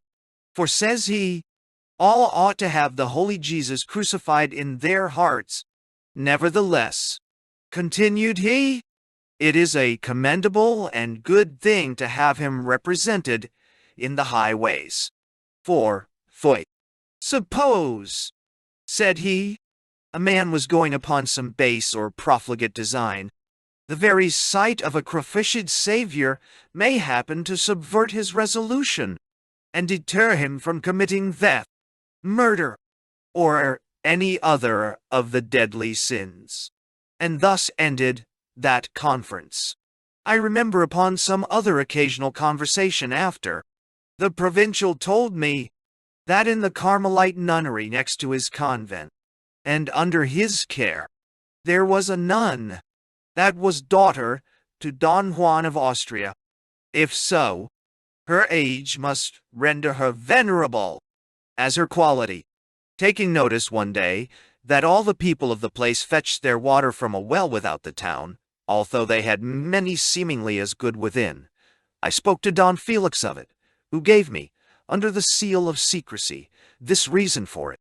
When the seat of the war, said he, lay in these parts, the French train of artillery was commonly quartered in this place, the officers and soldiers of which were so very rampant and rude, in attempting to debauch our women, that there is not a well within the town, which has not some French men's bones at the bottom of it.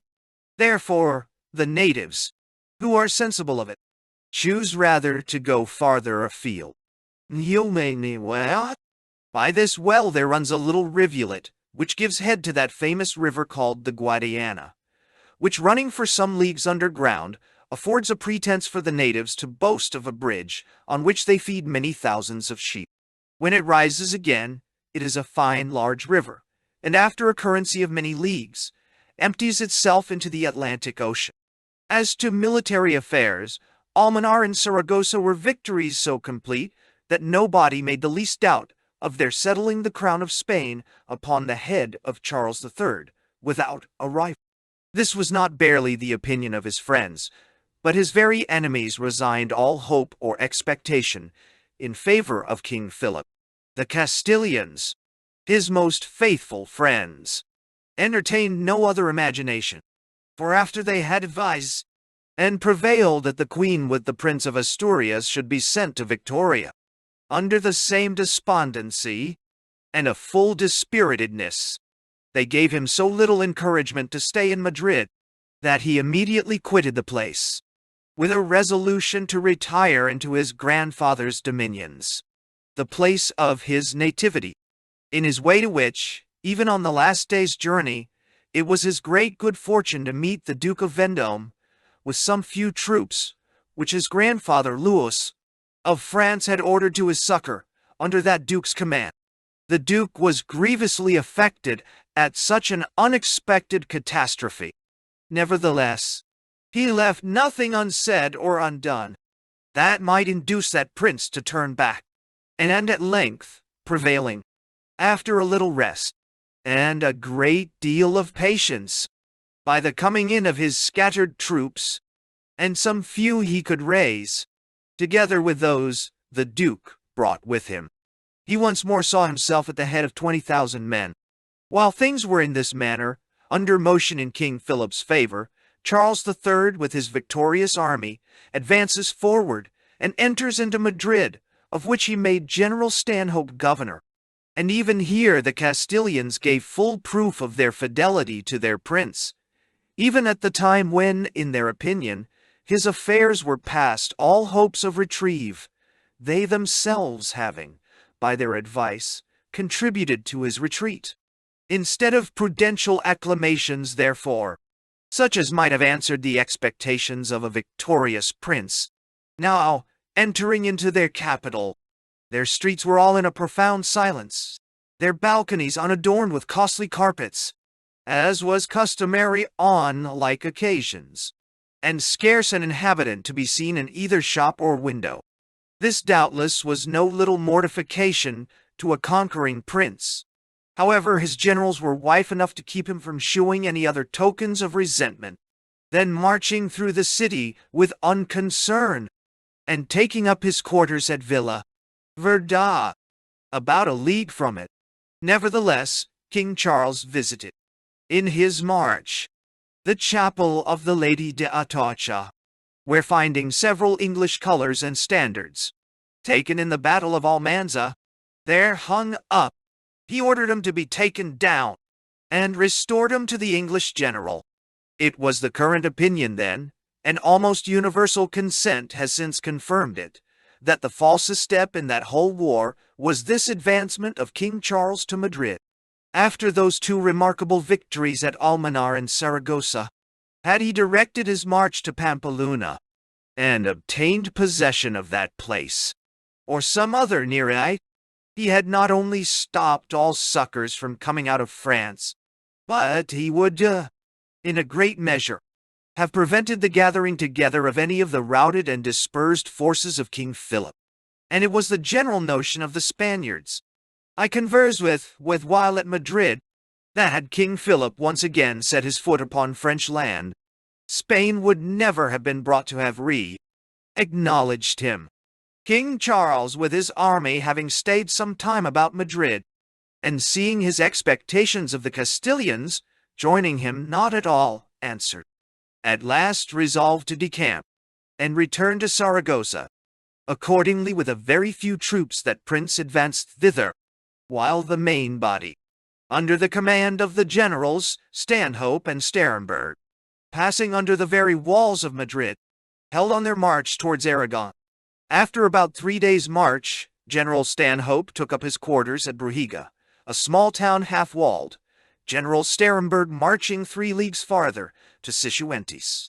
This choice of situation of the two several armies not a little puzzled the politicians of those times, who could very indifferently account for the English general's lying exposed in an open town, with his few English forces, of which General Harvey's regiment of fine horse might be deemed the main, and General Sterenberg encamping 3 leagues farther off the enemy.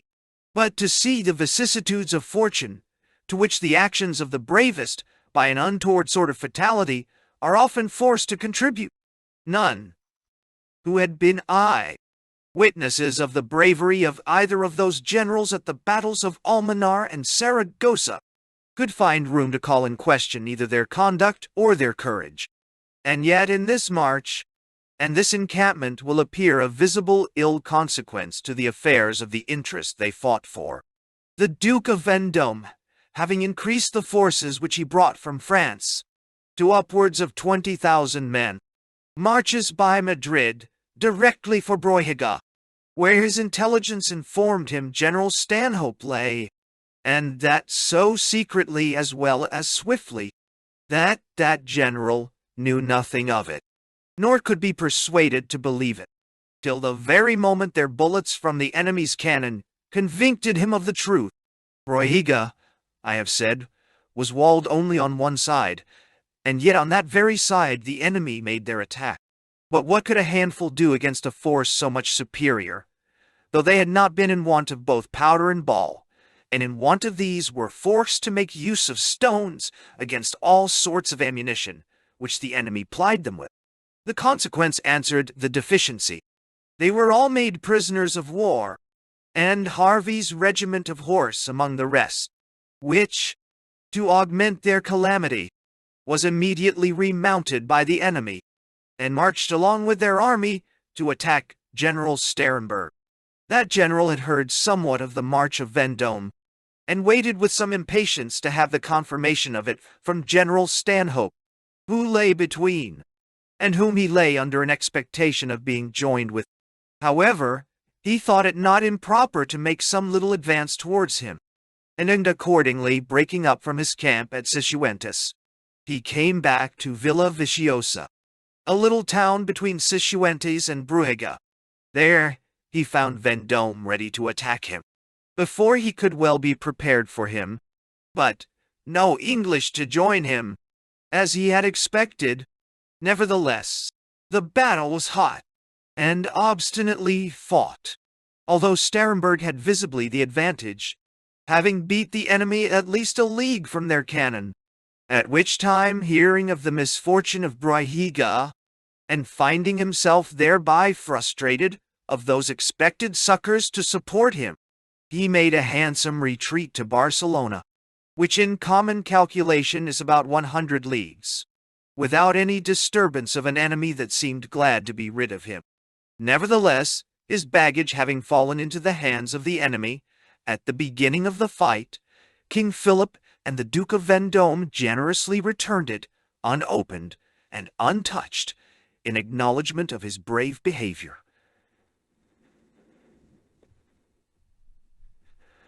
Sir was Shane Wonderway.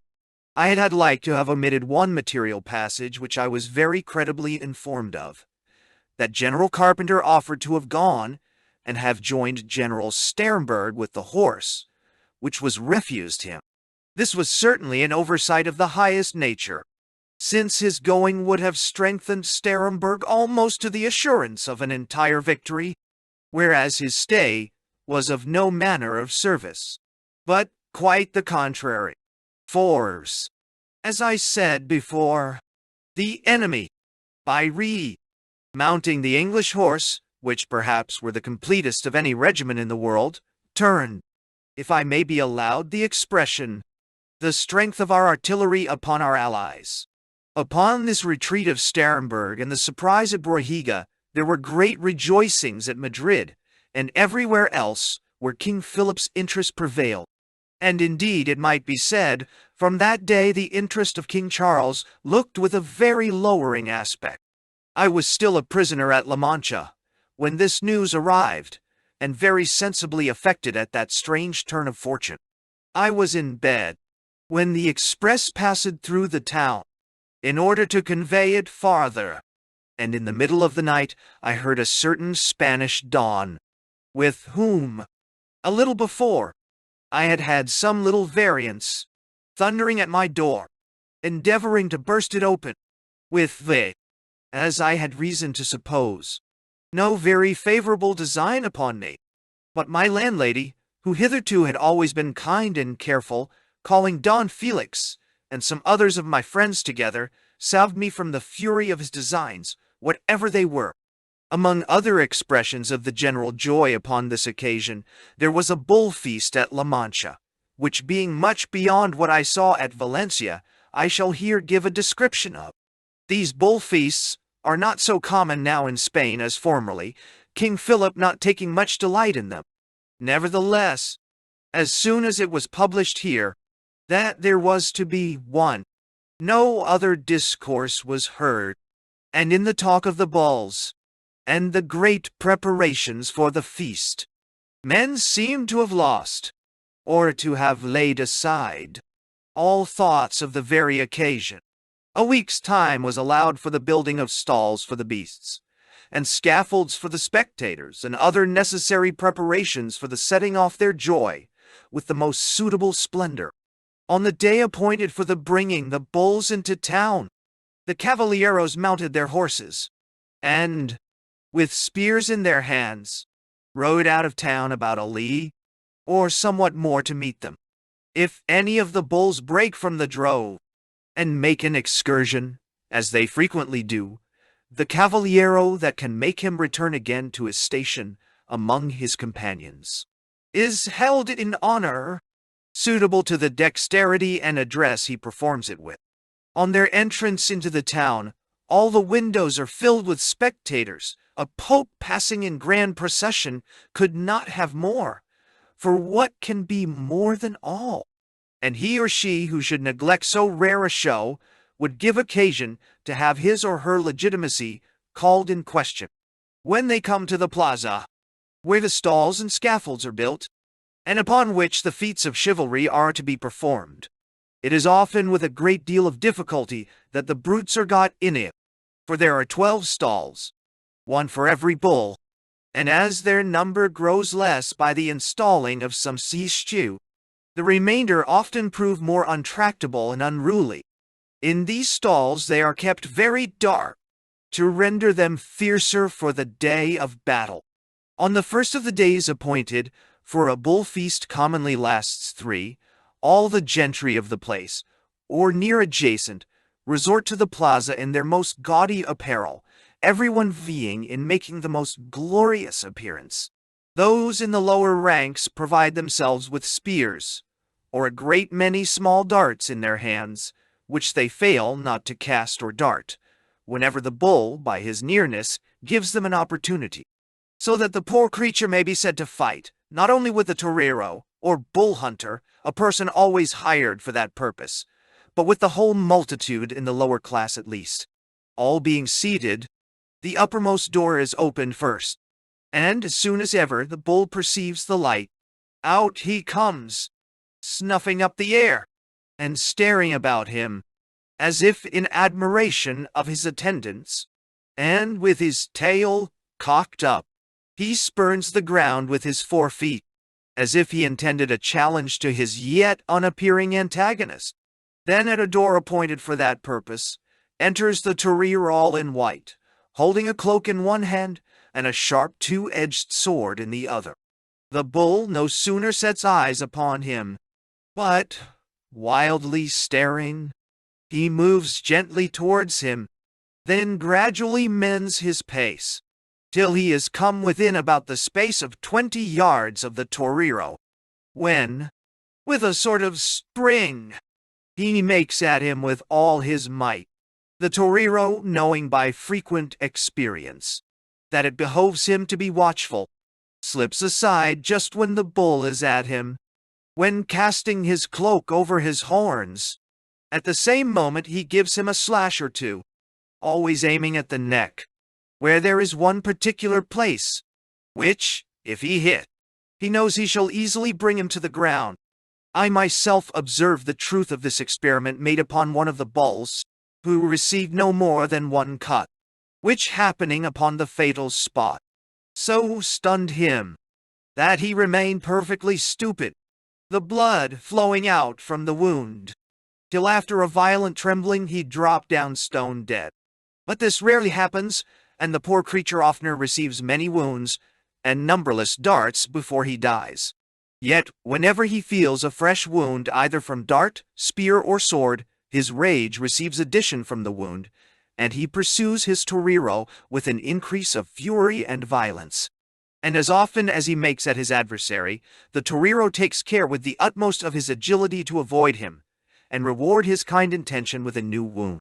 Some of their bulls will play their parts much better than others, but the best must die. For when they have behaved themselves with all the commendable fury possible, if the torero is spent, and fail of doing execution upon him, they set dogs upon him, puff him and stick him all over with darts, till with very loss of blood he puts an end to their present cruelty. When dead, a man brings in 2 mules dressed out with bells and feathers, and fastening a rope about his horns, draws off the bull with the shouts and acclamations of the spectators, as if the infidels had been drove from before Ceuta. I had almost forgot another very common piece of barbarous pleasure at these diversions. The torero will sometimes stick one of their bull spears fast in the ground, aslant, but leveled as near as he can at his chest, then presenting himself to the bull, just before the point of the spear, on his taking his run at the torero, which, as they assured me, he always does with his eyes closed. The torero slips on one side, and the poor creature runs with a violence often to stick himself, and sometimes to break the spear in his chest, running away with part of it till he dropped. This torero was accounted one of the best in Spain, and indeed I saw him mount the back of one of the bulls, and ride on him, slashing and cutting, till he had quite wearied him, at which time dismounting, he killed him with much ease, and to the acclamatory satisfaction of the whole concourse. For variety of cruelty, as well as dexterity, administers to their delight. The toreros are very well paid, and in truth, so they ought to be, for they often lose their lives in the diversion, as this did the year after, in the way of his call. Yet is it a service of very great profit when they perform dexterously, for whenever they do anything remarkable, deserving the notice of the spectators, they never fail of a generous gratification, money being thrown down to 'em in plenty. This feast, as they generally do, lasted 3 days, the last of which was, in my opinion, much before either of the others. On this, a young gentleman, whose name was Don Pedro Ortega, a person of great quality, performed the exercise on horseback. The seats, if not more crowded, were filled with people of better fashion, who came from places at a distance to grace the noble torero. He was finely mounted, and made a very graceful figure. But as when the foot torero engages, the bull first enters, so, in the contest, the cavaliero always makes his appearance on the plaza before the bull. His steed was a managed horse, mounted on which he made his entry, attended by 4 footmen in rich liveries, who, as soon as their master had rid round and paid his devoirs to all the spectators, withdrew from the dangers they left him exposed to. The cavaliero, having thus made his bows, and received the repeated vivas of that vast concourse, marched with a very stately air to the very middle of the plaza, there standing ready to receive his enemy at coming out. The door being opened, the bull appeared, and as I thought, with a fiercer and more threatening aspect than any of the former. He starred around him for a considerable time, snuffing up the air and spurning the ground, without in the least taking notice of his antagonist. But at last, fixing his eyes upon him, he made a full run at the cavaliero, which he most dexterously avoided, and at the same moment of time, passing by, he cast a dart that stuck in his shoulders. At this, the shouts and vivas were repeated, and I observed a handkerchief waved twice or thrice, which, as I afterwards understood, was a signal from the lady of his affections that she had beheld him with satisfaction. I took notice that the cavaliero endeavored all he could to keep aside the bull, for the advantage of the stroke. When putting his horse on a full career, he threw another dart, which fixed in his side, and so enraged the beast, that he seemed to renew his attacks with greater fury. The cavaliero had behaved himself to admiration, and escaped many dangers, with the often repeated acclamations of Viva! Viva! When at last the enraged creature, getting his horns between the horse's hinder legs, man and horse came both together to the ground.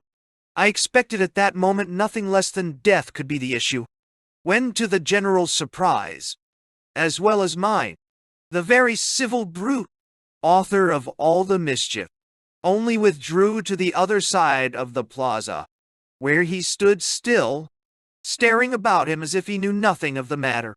The cavaliero was carried off not much hurt, but his delicate beast suffered much more. However, I could not but think afterward that the good-natured bull came short of fair play, if I may be pardoned the expression. He had used his adversary with more humanity than he met withal, at least, since then, after he had the cavaliero under, he generously forsook him. I think he might have pleaded, or others, for him, for better treatment than he after met with. For as the cavaliero was disabled and carried off, the foot torero entered in white accoutrements, as before. But he flattered himself with an easier conquest than he found it. There's always on these occasions, when he apprehends any imminent danger, a place of retreat ready for the foot torero, and well for him, there was so. This bull obliged him over and over to make use of it. Nor was he able at last to dispatch him without a general assistance, for I believe I speak within compass when I say he had more than 100 darts stuck in him. And so barbarously was he mangled, and flashed besides, that in my mind I could not but think King Philip in the right, when he said, that it was a custom deserved little encouragement. Soon after this toreador or bull feast was over, I had a mind to take a pleasant walk to a little town, called Menai, about 3 leagues off. But I was scarce got out of La Mancha, when an acquaintance meeting me, asked where I was going. I told him to Menai, when taking me by the hand, "Friend Gorgio," says he in Spanish, "come back with me. You shall not go a stride further. There are picarons that way. You shall not go." Inquiring, as we went back, into his meaning, he told me that the day before, a man who had received a sum of money in pistoles at La Mancha was on the road, set upon by someone who had got notice of it, and murdered him. That not finding the money expected about him, for he had cautiously enough left it in a friend's hands at La Mancha, they concluded he had swallowed it, and therefore they ripped up his belly, and opened every gut, but all to as little purpose.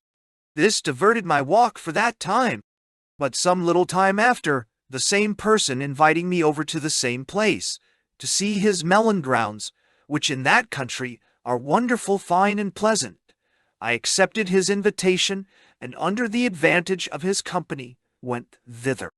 On the road I took notice of a cross newly erected, and a multitude of small stones around the foot of it, asking the meaning whereof. My friend told me that it was raised for a person there murdered, as is the custom throughout Spain, and that every good Catholic, passing by, held it his duty to cast a stone upon the place, in detestation of the murder. I had often before taken notice of many such crosses, but never till then knew the meaning of their erection, or the reason of the heaps of stones around. There is no place in all Spain more famous for good wine than Saint Clemente de la Mancha, nor is it anywhere sold cheaper. For as it is only an inland town, near no navigable river, and the people temperate to a proverb, "Great plenty, and a small vend must consequently make it cheap," the wine here is so famous that, when I came to Madrid, I saw wrote over the doors of host houses that sold wine, "Vino Sainte Clemente." As to the temperance of the people, I must say, that notwithstanding those 2 excellent qualities of good and cheap, I never saw, all the 3 years I was prisoner there, any one person overcome with drinking. It is true, there may be a reason, and a political one, assigned for that abstemiousness of theirs, which is this, that if any man, upon any occasion, should be brought in as an evidence against you, if you can prove that he was ever drunk, it will invalidate his whole evidence. I could not but think this a grand improvement upon the Spartans. They made their slaves purposely drunk, to show their youth the folly of the vice by the sottish behavior of their servants under it. But they never reached to that noble height of laying a penalty upon the aggressor, or of discouraging a voluntary impotence of reason by a disreputable impotence of interest. The Spaniard, therefore, in my opinion, in this exceeds the Spartan, as much as a natural beauty exceeds one procured by art. For though shame may somewhat influence some few, terror is a force to deter all. A man, we have seen it, may shake hands with shame, but interest, says another proverb, will never lie. A wise institution, therefore, doubtless, is this of the Spaniard, but such as I fear will never take place in Germany, Holland, France, or Great Britain. But though I commend their temperance, I would not be thought by any means to approve of their bigotry. If there may be such a thing as intemperance in religion, I much fear their ebriety in that will be found to be over measure. Under the notion of devotion, I have seen men among them, and of sense too, guilty of the grossest intemperancies. It is too common to be a rarity to see their dons of the prime quality, as well as those of the lower ranks, upon meeting a priest in the open streets, condescend to take up the lower part of his vestment, and salute it with eyes erected as if they looked upon it as the seal of salvation. When the Ave bell is heard, the hearer must down on his knees upon the very spot, nor is he allowed the small indulgence of deferring a little, till he can recover a clean place. Dirtiness excuses not, nor will dirty actions by any means exempt. This is so notorious that even the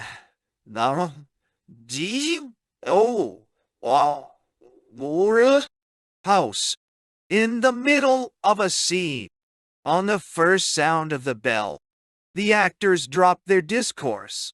The auditors supersede the indulging of their unsanctified ears, and all on their hearts, quite a different way to what they just before had been employed in. In short, though they pretend in all this to an extraordinary measure of zeal and real devotion, no man that lives among them any time can be a proselyte to them without immolating his senses and his reason. Yet I must confess, while I have seen them thus deluding themselves with Ave Marias, I would not refrain throwing up my eyes to the only proper object of adoration, in commiseration of such delusions. The hours of the Ave bell are 8 and 12 in the morning, and 6 in the evening. They pretend at the first to fall down and beg that God would be pleased to prosper them in all things they go about that day. At 12 they return thanks for their preservation to that time, and at 6 for that of the whole day. After which, one would think that they imagine themselves at perfect liberty, and their open gallantries perfectly countenance the imagination. For, though adultery is looked upon as a grievous crime, and punished accordingly, yet fornication is softened with the title of a venial sin, and they seem to practice it under that persuasion. I found here, what Erasmus ridicules with so much wit and delicacy, the custom of burying in a Franciscan's habit, in mighty request. If they can for that purpose procure an old one at the price of a new one, the purchaser will look upon himself a provident chap, that has secured to his deceased friend or relation no less than heaven by that wise bargain. The evening being almost the only time of enjoyment of company or conversation, everybody in Spain then greedily seeks it, and the streets are at that time crowded like our finest gardens or most private walks. On one of those occasions, I met a don of my acquaintance walking out with his sisters, and as I thought it became an English cavalier, I saluted him, but to my surprise, he never returned the civility. When I met him the day after, instead of an apology, as I had flattered myself, I received a reprimand, though a very civil one, telling me it was the custom in Spain, nor well taken of anyone, that took notice of any who were walking in the company of ladies at night. But a night or two after I found by experience that if the men were by custom prohibited taking notice, women were not. I was standing at the door, in the cool of the evening, when a woman seemingly genteel, passing by, called me by my name, telling me she wanted to speak with me. She had her mantillo on point, so that had I day light, I could have only seen one eye of her. However, I walked with her a good while, without being able to discover anything of her business, nor passed there between us anything more than a conversation upon indifferent matters. Nevertheless, at parting, she told me she should pass by again the next evening, and if I would be at the door, she would give me the same advantage of a conversation. That seemed not to displease me. Accordingly, the next night she came, and as before we walked together in the privatest parts of the town. For though I knew her not, her discourse was always entertaining and full of wit, and her inquiries not often improper. We had continued this intercourse many nights together, when my landlady's daughter, having taken notice of it, stopped me one evening, and would not allow me to stand at the usual post of intelligence, saying, with a good deal of heat, "Don Gorgio, take my advice. Go no more along with that woman. You may soon be brought home deprived of your life, if you do." I cannot say whether she knew her, but this I must say, she was very agreeable in wit as well as person. However, my landlady and her daughter took that opportunity of giving me so many instances of the fatal issues of such innocent conversations. For I could not call it an intrigue, that apprehensive enough of the danger. On laying circumstances together, I took their advice, and never went into her company after. Sainte Clemente de la Mancha, where I so long remained a prisoner of war, lies in the road from Madrid to Valencia, and the Duke of Vendome being ordered to the latter, great preparations were made for his entertainment as he passed through. He stayed here only one night, where he was very handsomely treated by the corregidor. He was a tall, fair person and very fat, and at the time I saw him wore a long black patch over his left eye, but on what occasion I could not learn. The afterwards famous Alberoni, since made a cardinal, was in his attendance, as indeed the Duke was very rarely without him. I remember that very day, 3 weeks, they returned through the same place, the Duke in his hersal, and Alberoni in a coach, paying his last duties. That Duke was a prodigious lover of fish, of which having eat over heartily at Veneros, in the province of Valencia, he took a surfeit, and died in 3 days' time. His corps was carrying to the Escurial, there to be buried in the Pantheon among their kings. The Castilians have a privilege by license from the Popa, which, if it could have been converted into a prohibition, might have saved that Duke's life. In regard their country is wholly inland, and the river Tagus famous for its poverty, or rather, barrenness. Their Holy Father indulges the natives with the liberty, in lieu of that dangerous eatable, of eating all Lent time the inwards of cattle. When I first heard this related, I imagined that the garbage had been intended, but I was soon after this rectified, by inwards, for so expressly says the license itself, is meant the heart, the liver, and the feet. They have here, as well as in most other parts of Spain, Valencia excepted, the most wretched music in the universe. Their guitars, if not their soul, are their darling instruments, and what they most delight in, though, in my opinion, our English sailors are not much amiss in giving them the title of strumstrum. They are little better than our Jews' harps, though hardly half so musical. Yet are they perpetually at nights disturbing their women with the noise of them, under the notion and name of serenados. From the barber to the grandee the infection spreads, and very often with the same attendant, danger.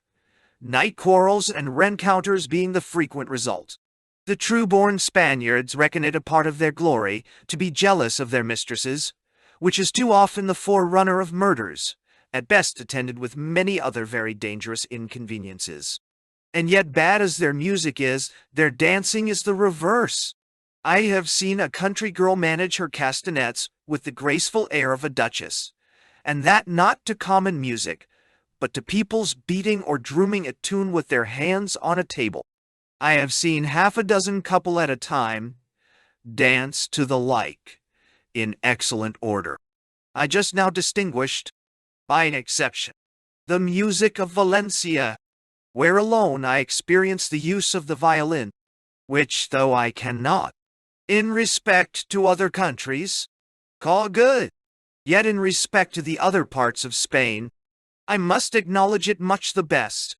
In my account of that city, I omitted to speak of it. Therefore now, to supply that defect, I will speak of the best I heard, which was on this unfortunate occasion. Several natives of that country, having received sentence of death for their adherence to King Charles, were accordingly ordered to the place of execution. It is the custom there, on all such occasions, for all the music of the city to meet near the gallows, and play the most affecting and melancholy airs, to the very approach of the condemned. And really the music was so moving, it heightened the scene of sorrow, and brought compassion into the eyes of even enemies. As to the condemned, they came stripped of their own clothes, and covered with black frocks, in which they were led along the streets to the place of execution, the friars praying all the way. When they came through any street where any public images were fixed, they stayed before him some reasonable time in prayer with the friars. When they are arrived at the fatal place, those fathers leave them not, but continue praying and giving them ghostly encouragement, standing upon the rounds of the ladder till they are turned off. The hangman always wears a silver badge of a ladder to distinguish his profession, but his manner of executing his office had somewhat in it too singular to allow of silence. When he had tied fast the hands of the criminal, he rested his knee upon them, and with one hand on the criminal's nostrils, to stop his breath the sooner, threw himself off the ladder along with the dying part. This he does to expedite his fate, though considering the force, I wonder it does not tear head and body asunder, which yet I never heard that it did. But to return to La Mancha, I had been there now upwards of 2 years, much diverted with the good humor and kindness of the gentlemen, and daily pleased with the conversation of the nuns of the nunnery opposite to my lodgings. When walking one day alone upon the plaza, I found myself accosted by a clerico. At the first attack, he told me his country, but added that he now came from Madrid with a potent, there was his word, from Pedro de Dios, Dean of the Inquisition, to endeavor the conversion of any of the English prisoners, that being an Irish man, as a sort of a brother, he had conceived a love for the English, and therefore more eagerly embraced the opportunity which the Holy Inquisition had put into his hands for the bringing over to Mother Church as many heretics as he could. Having heard a very good character of me, he should think himself very happy, if he could be instrumental in my salvation. It is very true, continued he, I have lately had the good fortune to convert many, and besides the candor of my own disposition, I must tell you that I have a peculiar knack at conversion, which very few, if any, ever could resist. I am going upon the same work into Murcia, but your good character has fixed me in my resolution of preferring your salvation to that of others. In all, to this very long and no less surprising address I only returned that it being an affair of moment, it would require some consideration, and that by the time he returned from Murcia, I might be able to return him a proper answer. But not at all satisfied with this reply, Sir, says he, God Almighty is all sufficient. This moment is too precious to be lost. He can turn the heart in the twinkling of an eye, as well as in 20 years. Hear me then, mind what I say to you. I will convince you immediately. You heretics do not believe in transubstantiation, and yet did not our Savior say in so many words, Hoc est corpus meo? And if you don't believe him, don't you give him the lie. Besides, does not one of the Father us a Deus, qui est omnis veritas, non potest dicere falsum? He went on at the same ridiculous rate, which soon convinced me he was a thorough rattle. However, as a clerico, and consequently in this country, a man dangerous to disoblige, I invited him home to dinner, where when I had brought him, I found I had no way done an unacceptable thing. For my landlady and her daughter, seeing him to be a clergyman, received him with a vast deal of respect and pleasure. Dinner being over, he began to entertain me with a detail of the many wonderful conversions he had made upon obstinate heretics, that he had convinced the most stubborn, and had such a nostrum, that he would undertake to convert anyone. Here he began his old round, intermixing his harangue with such scraps and raw sentences of fustian Latin, that I grew weary of his conversation, so pretending some business of consequence, I took leave, and left him and my landlady together.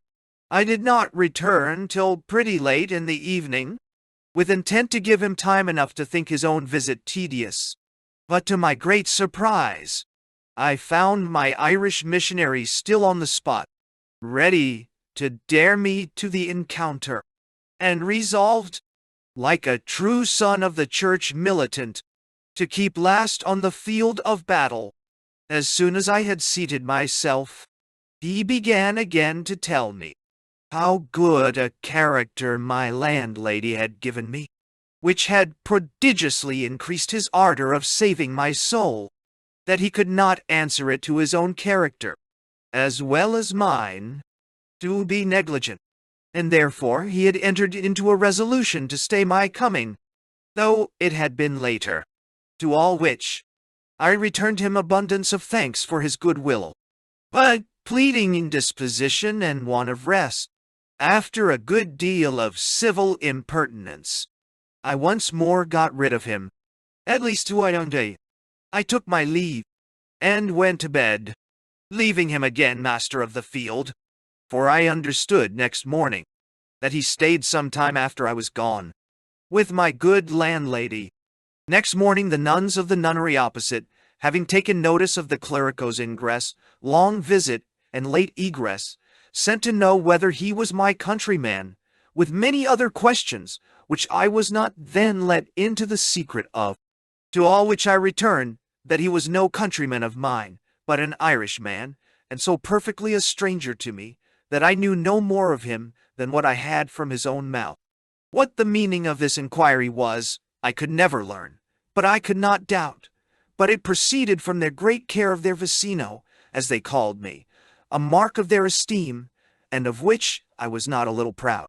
As was my usual custom, I had been taking my morning walk, and had not been long come home in order to dinner, when in again drops my Irish clerico. I was confounded and vexed, and he could not avoid taking notice of it. Nevertheless, without the least alteration of countenance, he took his seat, and on my saying, in a cold and indifferent tone, that I imagined he had been got to Mercia before this while, he replied, with a natural fleer, that truly he was going to Mercia, but his conscience pricked him, and he did find that he could not go away with any satisfaction, or peace of mind, without making me a perfect convert, that he had plainly discovered in me a good disposition, and had, for that very reason, put himself to the charge of man and mule, to the Bishop of Cuenca, for a license, under his hand, for my conversion. For in Spain, all private missionaries are obliged to ask leave of the next bishop before they dare enter upon any enterprise of this nature. I was more confounded at this last assurance of the man than at all before, and it put me directly upon reflecting whether any and what inconveniences might ensue from a rencounter that I, at first, conceived ridiculous, but might now reasonably begin to have more dangerous apprehensions of.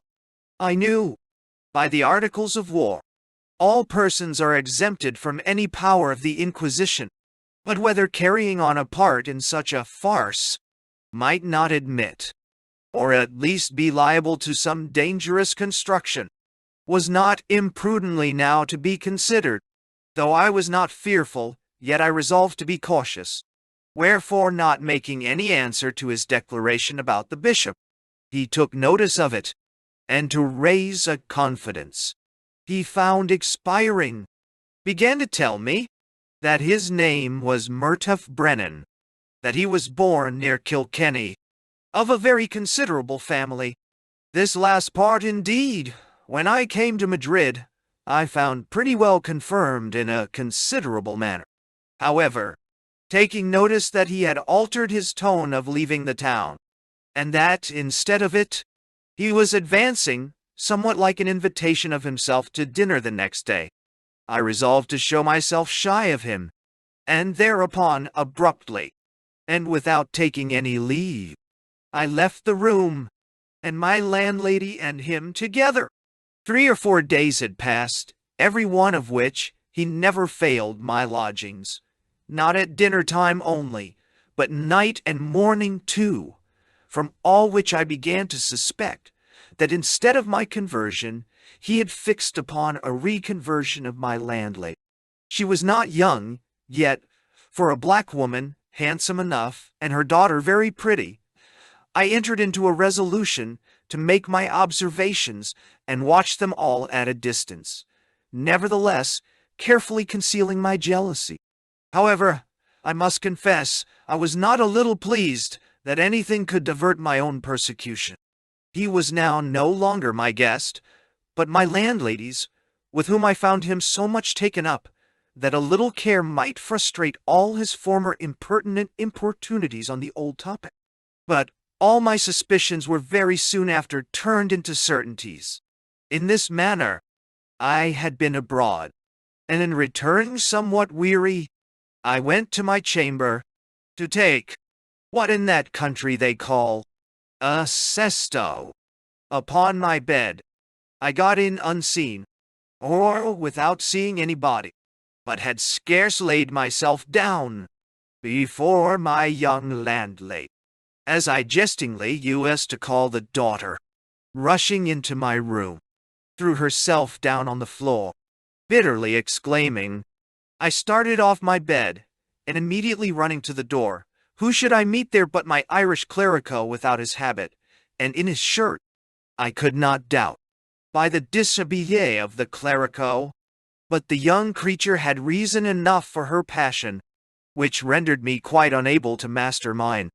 Wherefore, as he stood with his back next the door, I thrust him in that ghostly plight into the open street.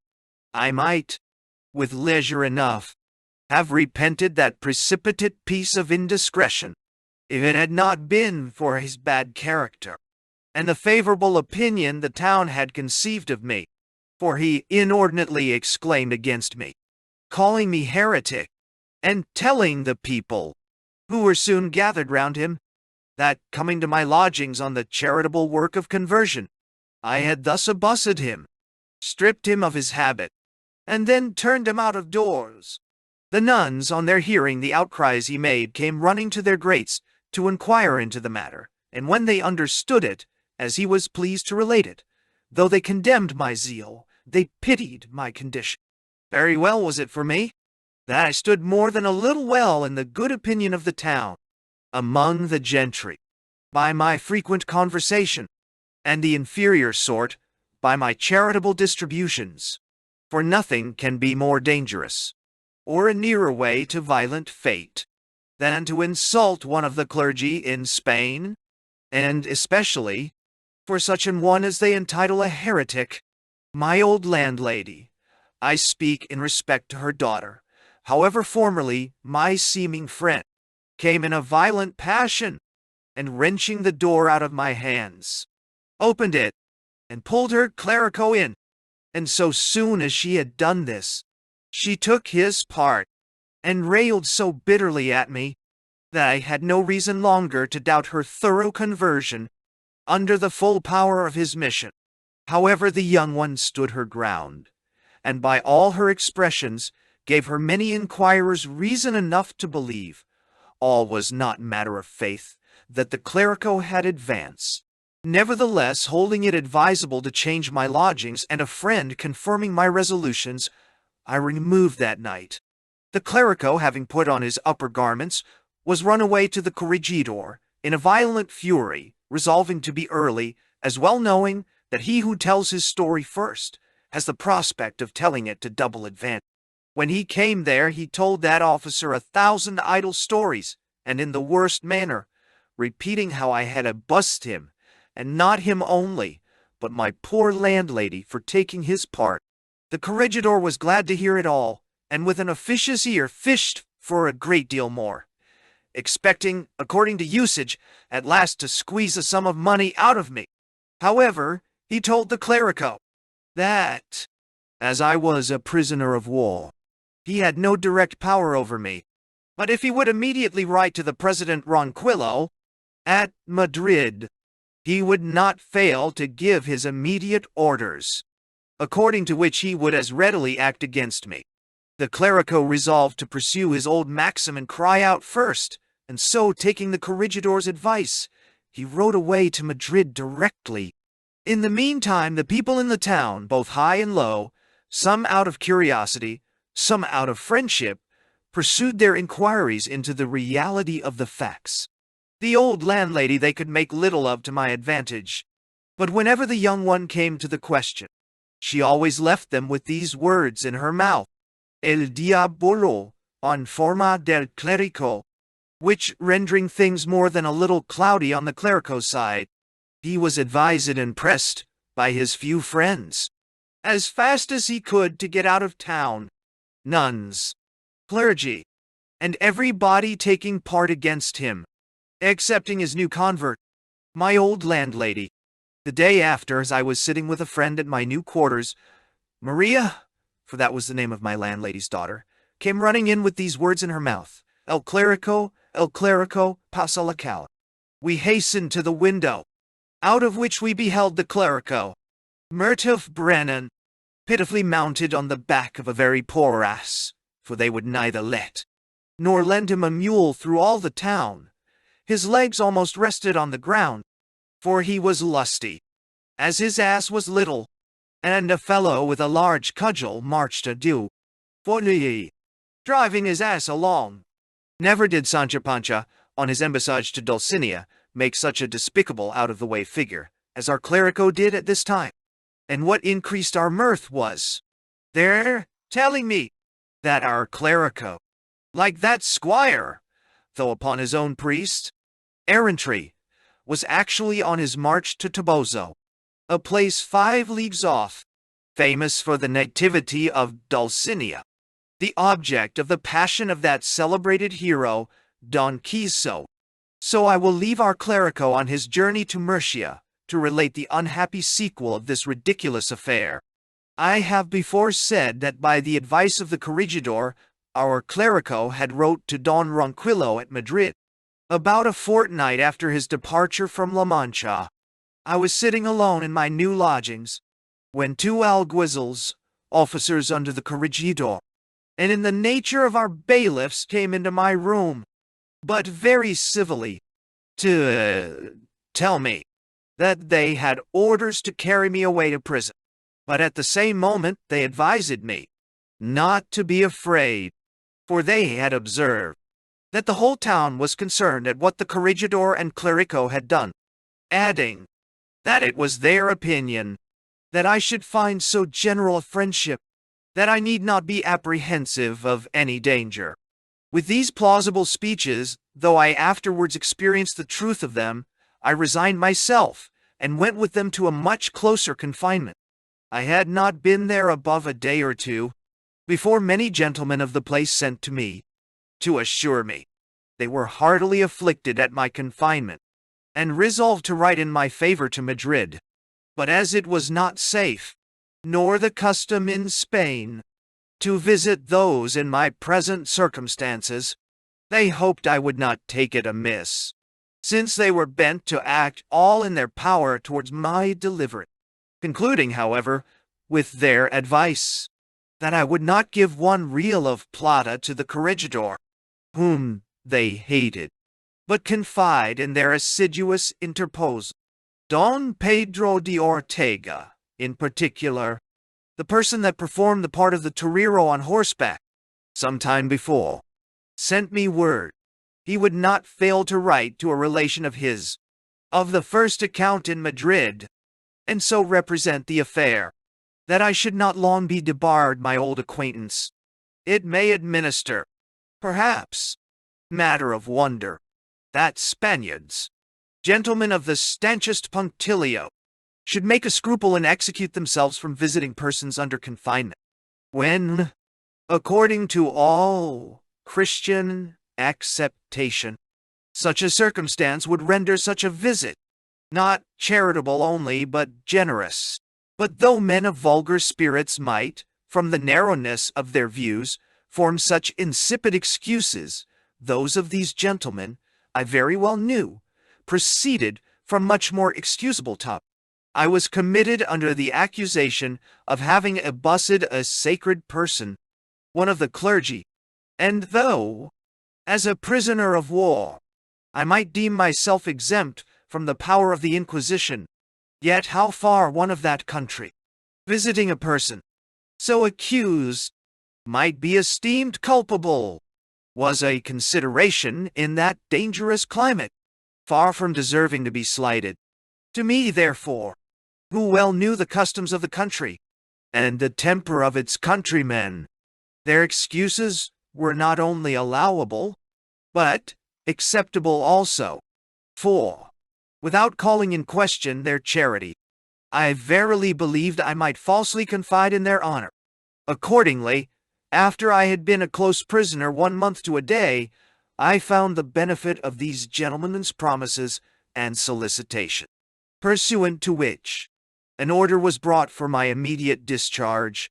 Notwithstanding, the new convert, my old landlady, did all she could to make her appearing against me effectual, to the height of her prejudice and malice, even while the daughter, as sensible of my innocence, and acting with a much better conscience, endeavored as much to justify me, against both the threats and persuasions of the corregidor and his few accomplices, though her own mother made one.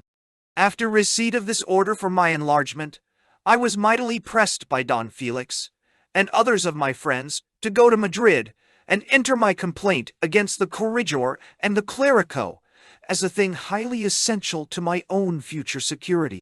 Without asking leave, therefore, of the corregidor, or in the least acquainting him with it, I set out from La Mancha, and, as I afterwards understood, to the terrible alarm of that griping officer, who was under the greatest consternation when he heard I was gone, for as he knew very well that he had done more than he could justify, he was very apprehensive of any complaint, well knowing that, as he was hated as much as I was beloved, he might assure himself of the want of that assistance from the gentleman, which I had experienced.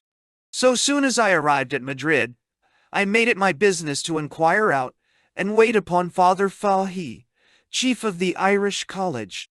He received me very courteously, but when I acquainted him with the treatment I had met with from Brennan, and had given him an account of his other scandalous behavior, I found he was no stranger to the man, or his character, for he soon confirmed to me the honor Brennan first boasted of his considerable family, by saying that scarce an assize passed in his own country, without 2 or 3 of that name receiving at the gallows the just reward of their demerits. In short, not only Father Fahey, but all the clergy of that nation at Madrid, readily subscribed to this character of him, that he was a scandal to their country.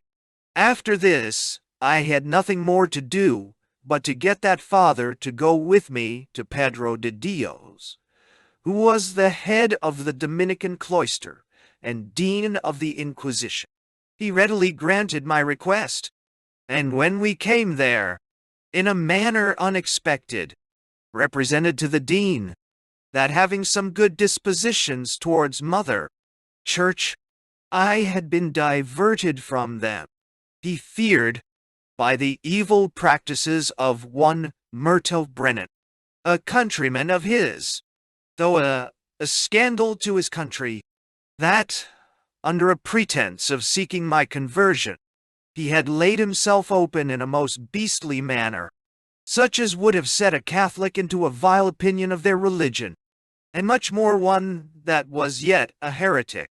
The dean had hardly patience to hear particulars, but as soon as my friend had ended his narration, he immediately gave his orders, prohibiting Murtogh's saying any more masses, either in Madrid or any other place in Spain. This indeed was taking away the poor wretch's sole subsistence, and putting him just upon an equality with his demerit. I took the same opportunity to make my complaints of the corregidor, but his term expiring very soon, and a process being likely to be chargeable, I was advised to let it drop. So having effected what I came for, I returned to my old station at La Mancha. When I came back, I found a new corregidor, as I had been told there would, by the Dean of the Inquisition, who, at the same time, advised me to wait on him. I did so soon after my arrival, and then experienced the advice to be well intended, the dean having wrote a letter to him, to order him to treat me with all manner of civility. He showed me the very letter, and it was in such particular and obliging terms, that I could not but perceive he had taken a resolution, if possible, to eradicate all the evil impressions that Murtogh's behavior might have given too great occasion for. This served to confirm me in an observation that I had long before made, that a Protestant, who will prudently keep his sentiments in his own breast, may command anything in Spain, where their stiff bigotry leads him naturally into that other mistake, that not to oppose is to assent. Besides, it is generally among them almost a work of supererogation to be even instrumental in the conversion of one they call a heretic. To bring any such back to what they call Mother Church, nothing shall be spared, nothing thought too much, and if you have insincerity enough to give them hopes, you shall not only live in ease, but in pleasure and plenty. I had entertained some thoughts on my journey back, of taking up my old quarters at the widow's, but found her so entirely converted by her clerico, that there would be no room to expect peace, for which reason, with the help of my fair vecinos, and Don Felix, I took another, where I had not been long, before I received an unhappy account of Murtagh's conduct in Mercia. It seems he had kept his resolution in going thither, where meeting with some of his own countrymen, though he found them stanch good Catholics, he so far inveigled himself into 'em, that he brought them all into a foul chance for their lives. There were 3 of 'em, all soldiers, in a Spanish regiment, but in a fit of ambitious, though frantic, zeal, Murtagh had wheedled them to go along with him to Pedro de Dios, Dean of the Inquisition, to declare and acknowledge before him that they were converted and brought over to Mother Church, and by him only.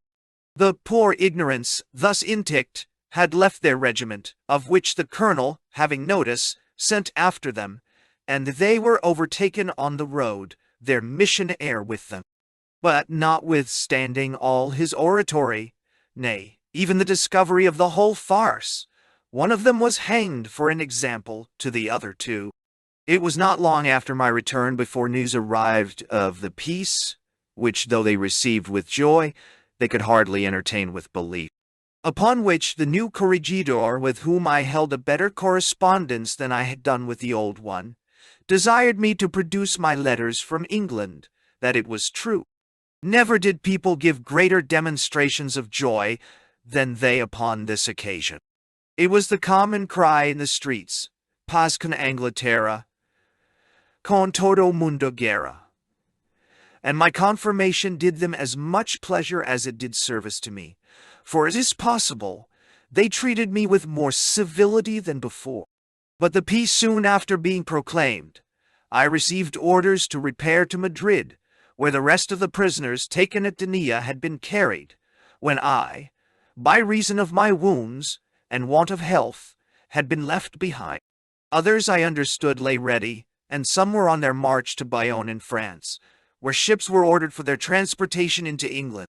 So after a residence of 3 years and 3 months, having taken leave of all my acquaintance, I left a place that was almost become natural to me, the delicious Saint Clemente de la Mancha. Nothing of moment or worth observing met I with, till I came near Ocana, and there occurred a sight ridiculous enough. The knight of the town I last came from, the ever-renowned Don Quixote, never made such a figure as a Spaniard I there met on the road. He was mounted on a mule of the largest size, and yet no way unsizable to his person. He had 2 pistols in his holsters, and one on each side stuck in his belt, a sort of large blunderbuss in one of his hands, and the fellow to it slung over his shoulders hung at his back. All these were accompanied with a right Spanish spado and an attendant stiletto in their customary position. The muleteer that was my guide, calling out to him in Spanish, told him he was very well armed, to which, with a great deal of gravity, the Don returned answer, by St. Jago, a man cannot be too well armed in such dangerous times. I took up my quarters that night at Ocana, a large, neat, and well-built town. Houses of good reception and entertainment are very scarce all over Spain, but that, where I then lay, might have passed for good in any other country. Yet it gave me a notion quite different to what I found, for I imagined it to proceed from my near approach to the capital. But, instead of that, contrary to all other countries, the nearer I came to Madrid, the houses of entertainment grew worse and worse. Not in their rates, do I mean, for that with reason enough might have been expected, but even in their provision, and places, and way of reception. I could not, however, forbear smiling at the reason given by my muleteer, that it proceeded from a piece of court policy, in order to oblige all travelers to hasten to Madrid. 2 small leagues from Ocana we arrived at Aranjuez, a seat of pleasure which the kings of Spain commonly select for their place of residence during the months of April and May. It is distant from Madrid about 7 leagues, and the country round is the pleasantest in all Spain, Valencia excepted. The house itself makes but a very indifferent appearance. I have seen many a better in England, with an owner to it of no more than £500 per annum.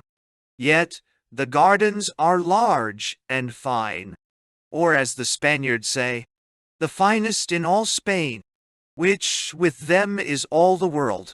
They tell you at the same time that those of Versailles, in their most beautiful parts, took their model from these. I never saw those at Versailles, but in my opinion, the walks at Aranjuez, though noble in their length, lose much of their beauty by their narrowness. The waterworks here are a great curiosity, to which the river Tagus running along close by does mightily contribute. That river is led into the gardens by a vast number of little canals, which with their pleasing meanders divert the eye with inexpressible delight. These pretty wanderers, by pipes properly placked in them, afford varieties scarce to be believed or imagined, and which would be grateful in any climate, but much more where the air, as it does here, wants in the summer months perpetual cool. To see a spreading tree, as growing in its natural soil, distinguished from its pinning neighborhood by a gentle refreshing shower, which appears softly distilling from every branch and leaf thereof, while nature all around is smiling, without one liquid sign of sorrow, to me appeared surprisingly pleasing, and the more when I observed that its neighbors received not any the least benefit of that plentiful effusion, and yet a very few trees distant you should find a dozen together under the same healthful suitor. Where art imitates nature well, philosophers hold it a perfection. Then what must she exact of us, where we find her transcendent in the perfections of nature? The watery arch is nothing less surprising, where art contending with nature acts against the laws of nature, and yet is beautiful. To see a liquid stream vaulting itself from the space of 80 yards into a perfect semi-orb will be granted by the curious to be rare and strange, but sure to walk beneath that arch, and see the waters flowing over your head, without your receiving the minutest drop, is stranger, if not strange enough to stagger all belief. The story of Actaeon, pictured in watercolors, if I may so express myself, though pretty, seemed to me, but trifling to the other. Those seemed to be like nature miraculously displayed. This only fable in grotesque. The figures indeed were not only fine, but extraordinary. Yet their various shapes were not at all so entertaining to the mind, however refreshing they might be found to the body. I took notice before of the straightness of their walks, but though to me it might seem a diminution of their beauty, I am apt to believe to the Spaniard, for and by whom they were laid out, it may seem otherwise. They of both sexes give themselves so intolerably up to admiring, that on that account the closeness of the walks may be looked upon as an advantage rather than a defect. The grand avenue to the house is much more stately, and composed as they are, of rows of trees, somewhat larger than our largest limes, whose leaves are all of a perfect pea-bloom color. Together with their grandeur, they strike the eye with a pleasing beauty. At the entrance of the grand court we see the statue of Philip II, to intimate to the spectators, I suppose, that he was the founder. Among other parks about Aranjuez there is one entirely preserved for dromedaries, an useful creature for fatigue, burden, and dispatch, but the nearest of kin to deformity of any I ever saw. There are several other enclosures for several sorts of strange and wild beasts, which are sometimes baited in a very large pond that was shown me about half a league from hence. This is no ordinary diversion, but when the court is disposed that way, the beast, or beasts, whether bear, lion, or tiger, are conveyed into a house prepared for that purpose, whence he can no other way issue than by a door over the water, through, or over, which, forcing or flinging himself, he gradually finds himself descend into the very depth of the pond by a wooden declivity. The dogs stand ready on the banks, and so soon as ever they spy their enemy, rush all at once into the water and engage him. A diversion less to be complained of than their toreadors, because attended with less cruelty to the beast, as well as danger to the spectators. When we arrived at Madrid, a town much spoken of by natives as well as strangers, though I had seen it before, I could hardly restrain myself from being surprised to find it only environed with mud walls. It may very easily be imagined they were never intended for defense, and yet it was a long time before I could find any other use, or rather any use at all in them. And yet I was at last convinced of my error by a sensible increase of expense. Without the gates, to half a league without the town, you have wine for 2 pence the quart, but within the place, you drink it little cheaper than you may in London. The mud walls therefore well enough answer their intent of forcing people to reside there under pretense of security, but in reality to be taxed, for other things are taxable, as well as wine, though not in like proportion. All ambassadors have a claim or privilege of bringing in what wine they please tax-free, and the king to waive it will at any time purchase that exemption of duty at the price of 500 pistoles per annum. The convents and nunneries are allowed a like license of free importation, and it is one of the first advantages they can boast of, for under that license, having a liberty of setting up a tavern near them, they make a prodigious advantage of. The wine drank and sold in this place is for the most part a sort of white wine, but if the mud walls gave me at first but a faint idea of the place, I was pleasingly disappointed as soon as I entered the gates. The town then showed itself well built and of brick, and the streets wide, long, and spacious. Those of Atocha and Alcalá are as fine as any I ever saw, yet is it situated but very indifferently, for they have what they call a river, to which they give the very fair name of La Mansuera, and over which they have built a curious, long, and large stone bridge. Yet is the course of it, in summer time especially, mostly dry. This gave occasion to that piece of raillery of a foreign ambassador, that the king would have done wisely to have bought a river before he built the bridge. Nevertheless, that little stream of a river which they boast of, they improve as much as possible, since down the sides, as far as you can see, there are coops, or little places hooped in, for people to wash their linen, for they very rarely wash in their own houses, nor is it really an unpleasing sight to view the regular rows of them at that cleanly operation. The king has here 2 palaces, one within the town, the other near adjoining. That in the town is built of stone, the other, which is called Bueno Retiro, is all of brick. From the town to this last, in summer time, there is a large covering of canvas, propped up with tall poles, under which people walk to avoid the scorching heats of the sun. As I was passing by the chapel of the Carmelites, I saw several blind men, some led, some groping the way with their sticks, going into the chapel. I had the curiosity to know the reason. I no sooner entered the door, but was surprised to see such a number of those unfortunate people, all kneeling before the altar, some kissing the ground, others holding up their heads, crying out Misericordia. I was informed 'twas St. Lucy's day, the patroness of the blind.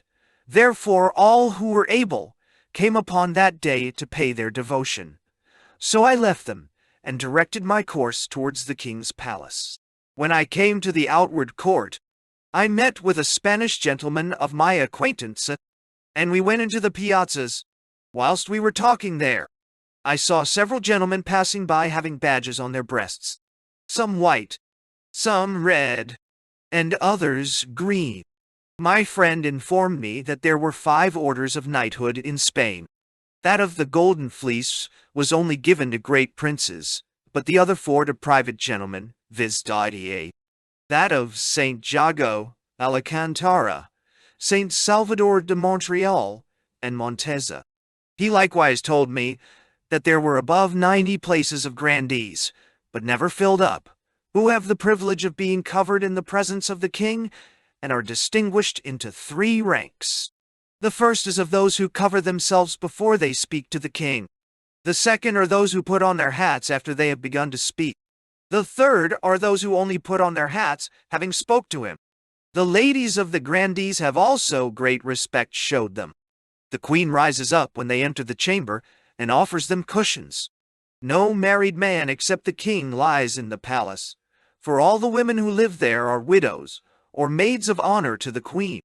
I saw the Prince of Asturias' dinner carried through the court up to him, being guarded by 4 gentlemen of the guards, one before, another behind, and one on each side, with their carbines shouldered. The queen's came next, and the king's the last, guarded as before, for they always dine separately. I observed that the gentlemen of the guards, though not on duty, yet they are obliged to wear their carbine belts.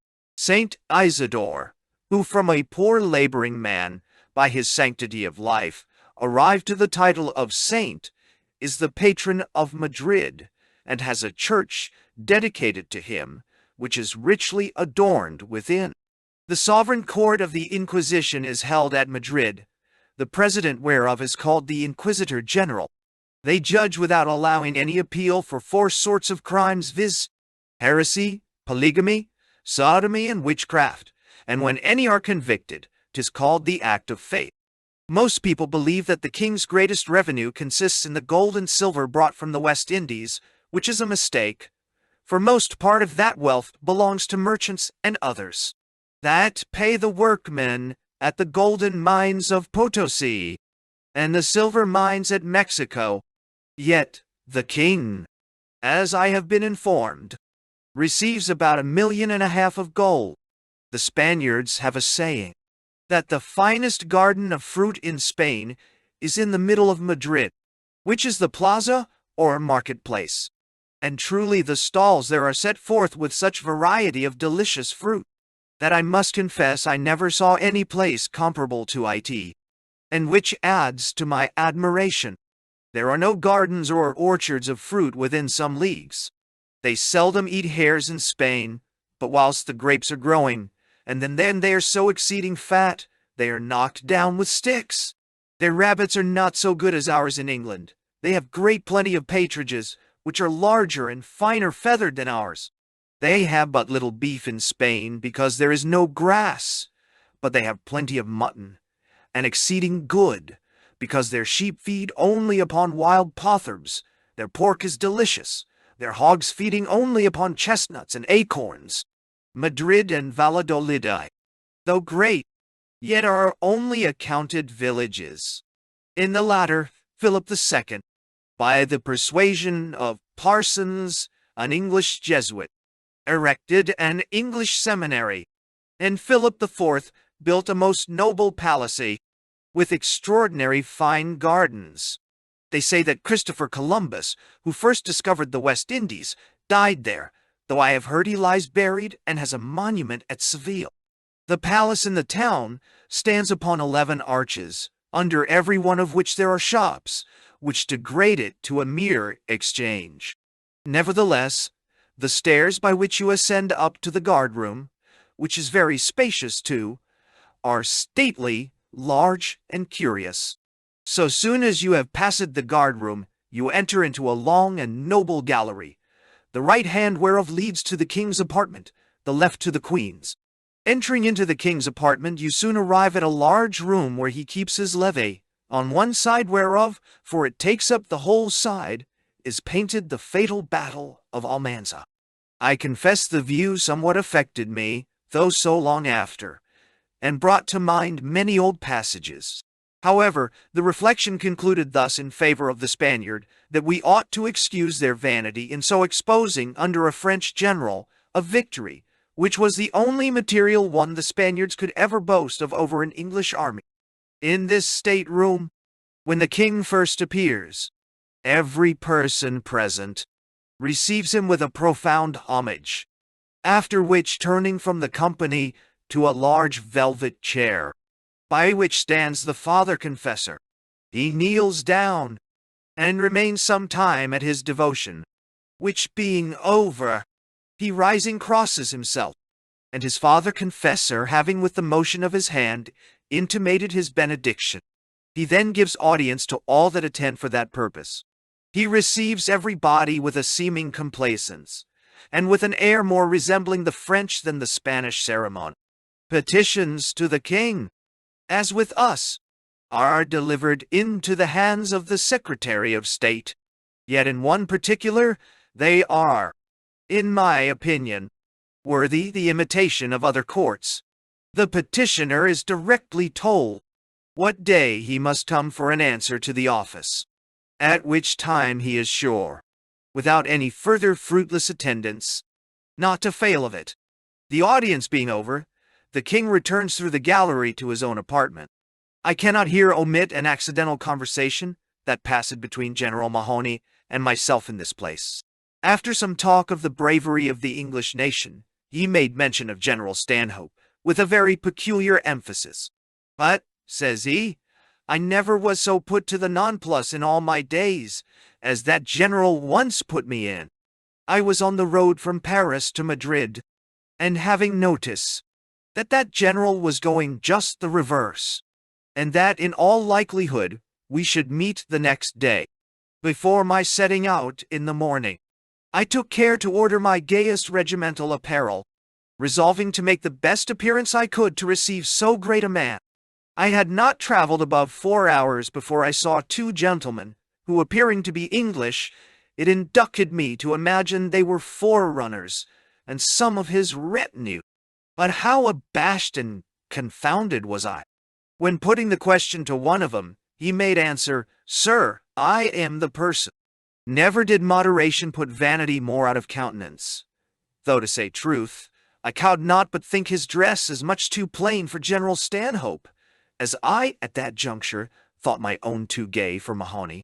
But, added he, that great man had too many inward great endowments to stand in need of any outside decoration. New. Of all diversions, the king takes most delight in that of shooting, which he performs with great exactness and dexterity. I have seen him divert himself at swallow shooting, by all, I think, allowed to be the most difficult, and exceeding all I ever saw. The last time I had the honor to see him was on his return from that exercise. He had been abroad with the Duke of Medina Sidonia, and alighted out of his coach at a back door of the palace, with 3 or 4 birds in his hand, which, according to his usual custom, he carried up to the Queen with his own hands. There are 2 playhouses in Madrid, at both which they act every day, but their actors and their music are almost too indifferent to be mentioned. The theatre at the Bueno Retiro is much the best, but is much inferior to ours at London, as those at Madrid are to that. I was at one play when both king and queen were present. There was a splendid audience, and a great concourse of ladies, but the latter, as is the custom there, having lattices before them, the appearance lost most of its luster. One very remarkable thing happened while I was there. The ivy bell rung in the middle of an act, when down on their knees fell everybody, even the players on the stage, in the middle of their harangue. They remained for some time at their devotion, then up they rose, and returned to the business they were before engaged in, beginning where they left off. The ladies of quality make their visits in grand state and decorum. The lady visitant is carried in a chair by 4 men, the 2 first, in all weathers, always bare. 2 others walk as a guard, 1 on each side, another carrying a large lanthorn for fear of being benighted.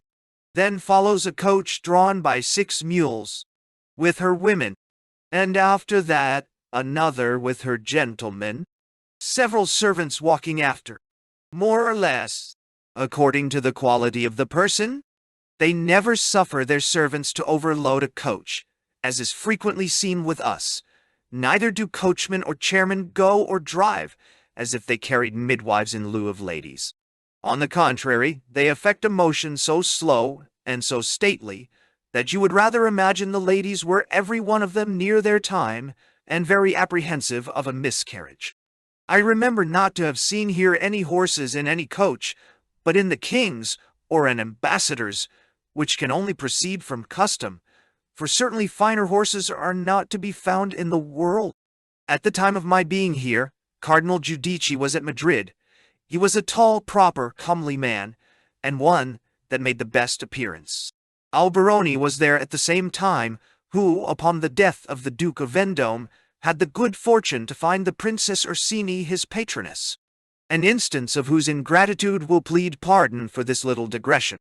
That princess first brought Alberoni into favor at court.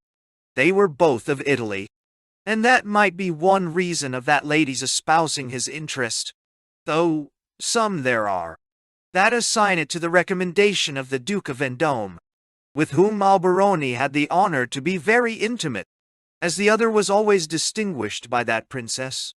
Be which it will, certain it is, she was Alberoni's first and sole patroness, which gave many people afterwards a very smart occasion of reflecting upon him, both as to his integrity and gratitude.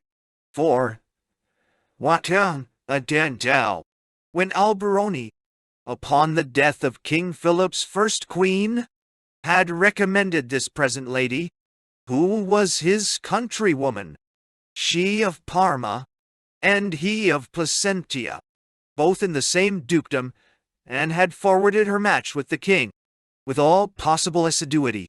And when that princess, pursuant to the orders she had received from the king, passed over into Italy to accompany the queen-elect into her own dominions, Alberoni, forgetful of the hand that first advanced him, sent a letter to the present queen, just before her landing, that if she resolved to be Queen of Spain, she must banish the Princess Ursini, her companion, and never let her come to court.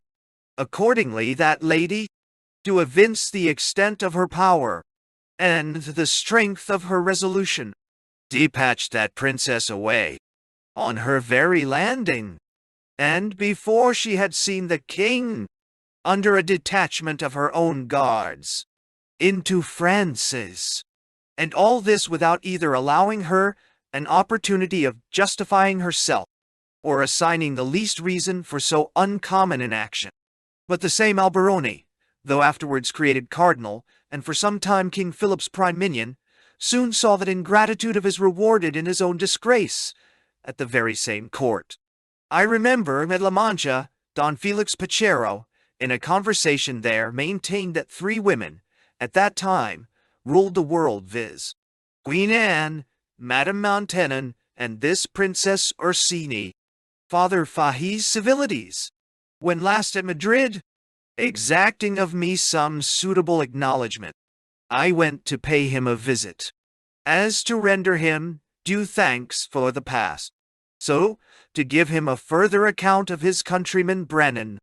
But I soon found he did not much incline to hear anything more of Murtagh, not expecting to hear any good of him, for which reason, as soon as I well could, I changed the conversation to another topic, in which some word dropping of the Count de Monterey, I told him that I heard he had taken orders, and officiated at Mass. He made answer, it was all very true, and upon my intimating that I had the honor to serve under him in Flanders, on my first entering into service, and when he commanded the Spanish forces at the famous Battle of Senefal, and adding that I could not but be surprised that he, who was then one of the brightest cavalieros of the age, should now be in orders, and that I should look upon it as a mighty favor barely to have, if it might be, a view of him. He very obligingly told me that he was very well acquainted with him, and that if I would come the next day, he would not fail to accompany me to the Count's house. Punctually at the time appointed, Father Fahey, who, as he promised, carried me to the Count's house. He was stepping into his coach just as we got there, but seeing Father Fahey, he advanced towards us. The father delivered my desire in as handsome a manner as could be, and concluding with the reason of it, from my having been in that service under him. He seemed very well pleased, but added that there were not many beside myself living who had been in that service with him. After some other conversation, he called his gentleman to him, and gave him particular orders to give us a frascari, or in English, an entertainment. So taking leave, he went into his coach, and we to our frascari. Coming from which Father Fahey made me observe, in the open street, a stone, on which was a visible great stain of somewhat reddish, and like blood. This, said he, was occasioned by the death of a countryman of mine, who had the misfortune to overset a child. Coming out of that house, pointing to one opposite to us, the child frighted, though not hurt, as is natural, made a terrible outcry, upon which its father, coming out in a violent rage, notwithstanding my countrymen begged pardon, and pleaded sorrow as being only an accident, stabbed him to the heart, and down he fell upon that stone, which to this day retains the mark of innocent blood, so rashly shed. He went on and told me, the Spaniard immediately took sanctuary in the church, when some time after he made his escape. But escapes of that nature are so common in Spain that they are not worth wondering at. For even though it were for willful and premeditated murder, if the murderer have taken sanctuary, it was never known that he was delivered up to justice, though demanded, but in some disguise he makes his escape, or some way is secured against all the clamors of power or equity. I have observed that some of the greatest qualities stop their coaches over a stinking nasty puddle, which they often find in the streets, and holding their heads over the door, snuff up the nasty scent which ascends, believing that 'tis extreme healthful.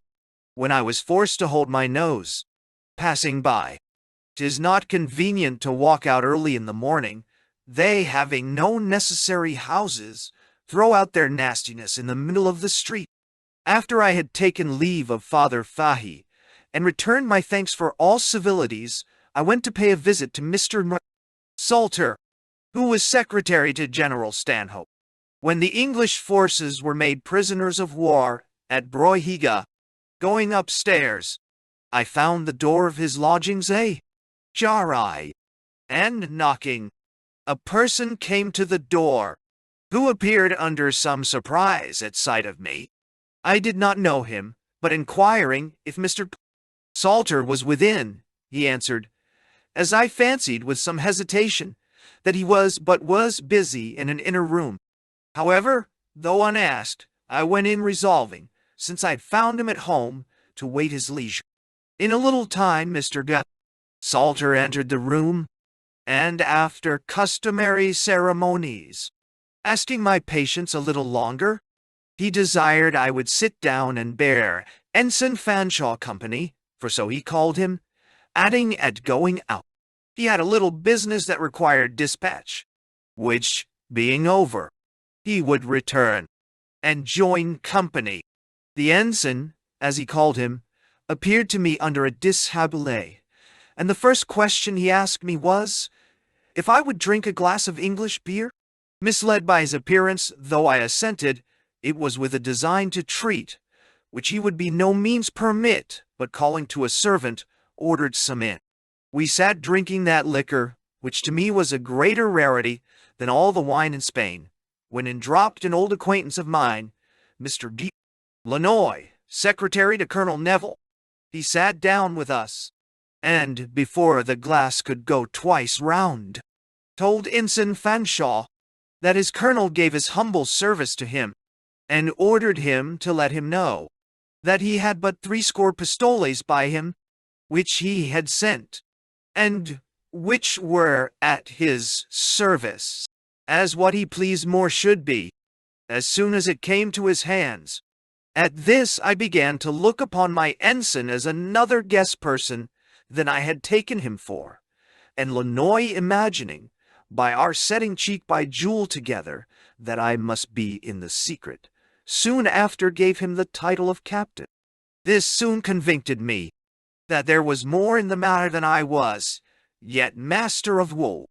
For laying things together, I could not but argue within myself, that as it seemed at first, a most incredible thing, that a person of his appearance should have so large credit, with such a compliment at the end of it, without some disguise, and as from an ensign he was risen to be a captain, in the taking of one bottle of English beer.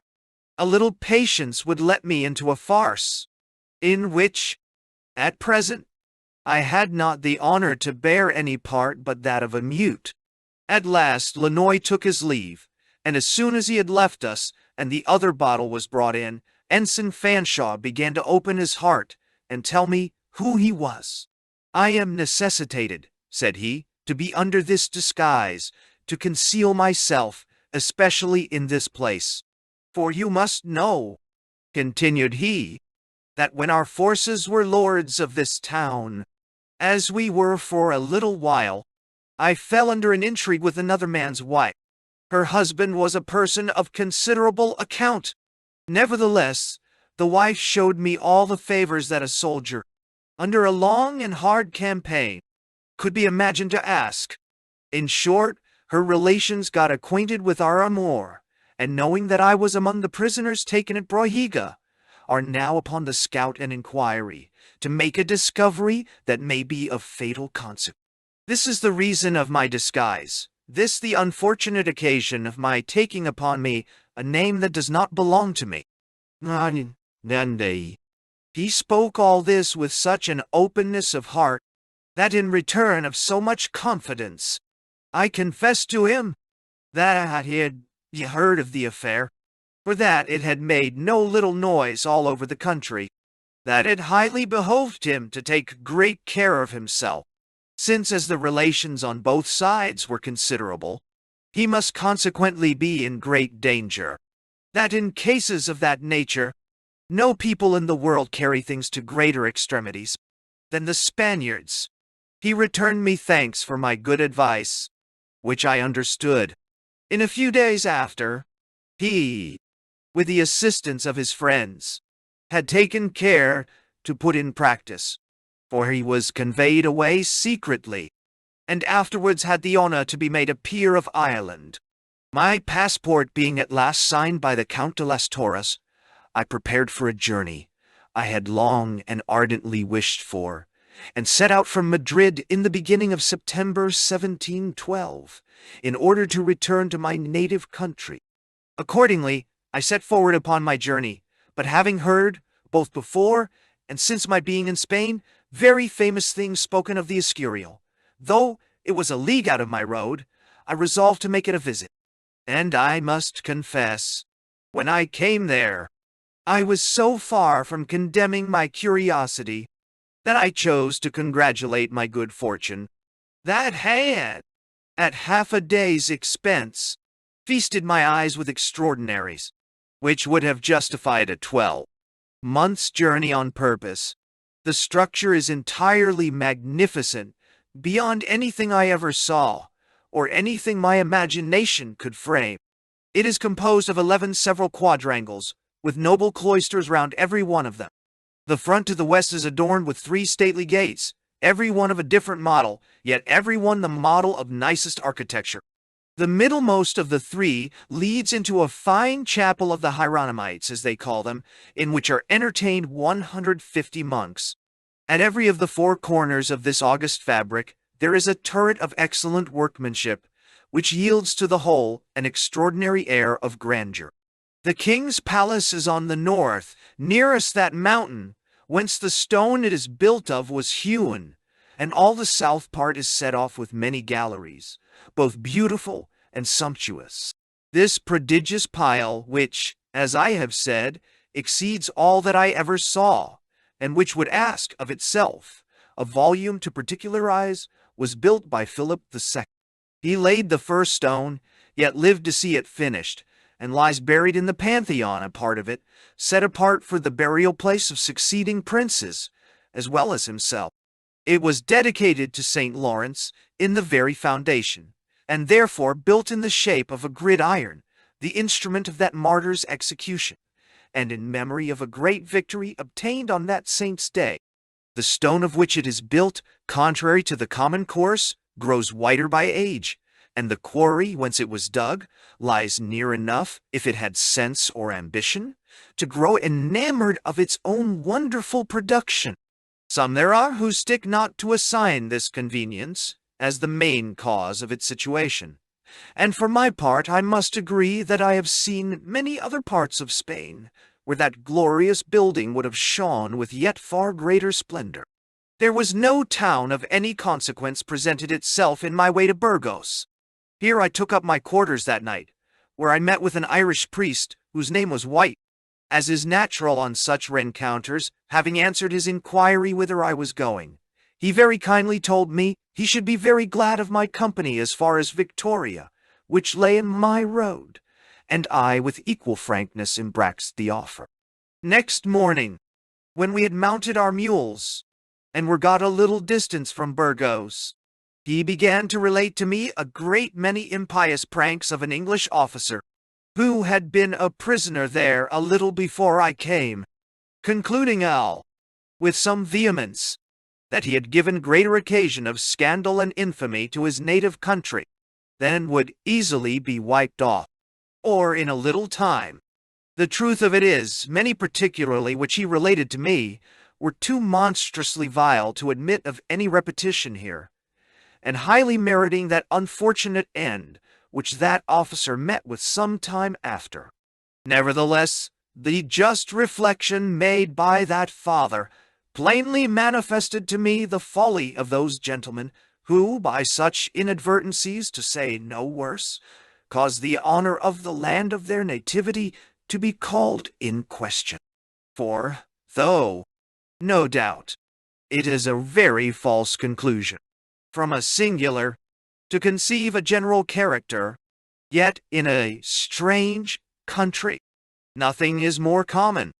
A man, therefore, of common sense, would carefully avoid all occasions of censure, if not in respect to himself, yet out of a human regard to such of his countrymen as may have the fortune to come after him, and, it's more than probable, may desire to hear a better and juster character of their country and countrymen than he perhaps might incline to leave behind him.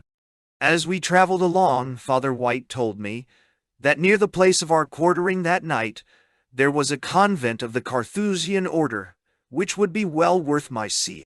I was doubly glad to hear it, as it was an order most a stranger to me, and as I had often heard from many others most unaccountable relations of the severity of their way of life, and the very odd original of their institution. The next morning, therefore, being Sunday, we took a walk to the convent. It was situated at the foot of a great hill, having a pretty little river running before it. The hill was naturally covered with evergreens of various sorts, but the very summit of the rock was so impending that one would at first sight be led to the destruction of the convent from the fall of it. Notwithstanding all which, they have very curious and well-ordered gardens, which led me to observe that whatever men may pretend, pleasure was not incompatible with the most austere life. And indeed, if I may guess of others by this, no order in that church can boast of finer convents. Their chapel was completely neat, the altar of it set out with the utmost magnificence, both as to fine paintings and other rich adornments. The building was answerable to the rest, and in short, nothing seemed omitted that might render it beautiful or pleasant. When we had taken a full survey of all, we, not without some regret, returned to our very indifferent inn, where the better to pass away the time, Father White gave me an ample detail of the original of that order. I had beforehand heard somewhat of it. Nevertheless, I did not care to interrupt him, because I had a mind to hear how his account would agree with what I had already heard. Bruno, said the father, the author or founder of this order, was not originally of this, but of another. He had a holy brother of the same order, that was his cellmate or chamberfellow, who was reputed by all that ever saw or knew him, for a person of exalted piety and of a most exact holy life. This man, Bruno, had intimately known for many years, and agreed in his character, that general consent did him no more than justice, having never observed anything in any of his actions that, in his opinion, could be offensive to God or man. He was perpetually at his devotions, and distinguishably remarkable for never permitting anything but pious ejaculations to proceed out of his mouth. In short, he was reputed a saint upon earth. This man at last dies, and, according to custom, is removed into the chapel of the convent, and there plaxed with a cross fixed in his hands. Soon after which, saying the proper masses for his soul, in the middle of their devotion, the dead man lifts up his head, and with an audible voice, cry out, Vocatus sum. The pious brethren, as anyone will easily imagine, were most prodigiously surprised at such an accident, and therefore they earnestly redoubled their prayers. When hafting up his head a second time, the dead man cried aloud, Judicatus sum, knowing his former piety. The pious fraternity could not then entertain the least doubt of his felicity, when, to their great consternation and confusion, he lifted up his head a third time, crying out in a terrible tone, Damnatus sum, upon which they incontinently removed the core out of the chapel, and threw it upon the dunghill. Good Bruno, pondering upon these passages, could not fail of drawing this conclusion, that if a person to all appearance so holy and devout should miss of salvation, it behoved a wise man to contrive some way more certain to make his calling and election sure. To that purpose he instituted this strict and severe order, with an injunction to them, sacred as any part, that every professor should always wear haircloth next his skin, never eat any flesh, nor speak to one another, only as passing by, to say, Memento mori dieta, Urania. This account I found to agree pretty well with what I had before heard, but at the same time I found the redouble of it made but just the same impression it had at first made upon my heart.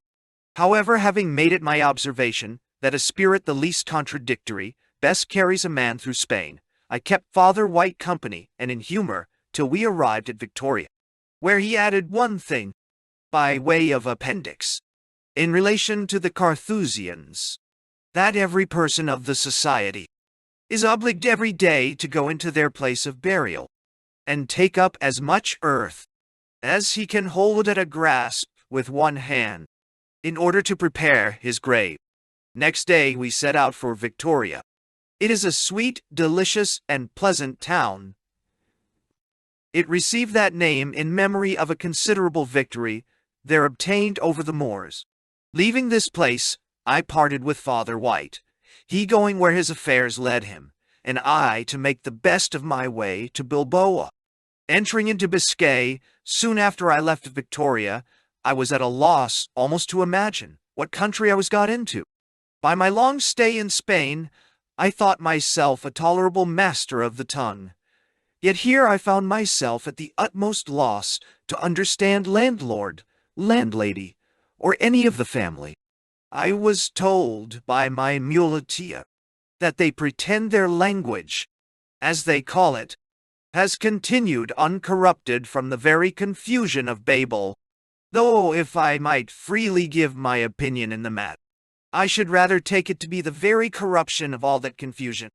Another rhodomontado they have, for in this they are perfect Spaniards, that neither Romans, Carthaginians, Vandals, Goths, or Moors ever totally subdued them.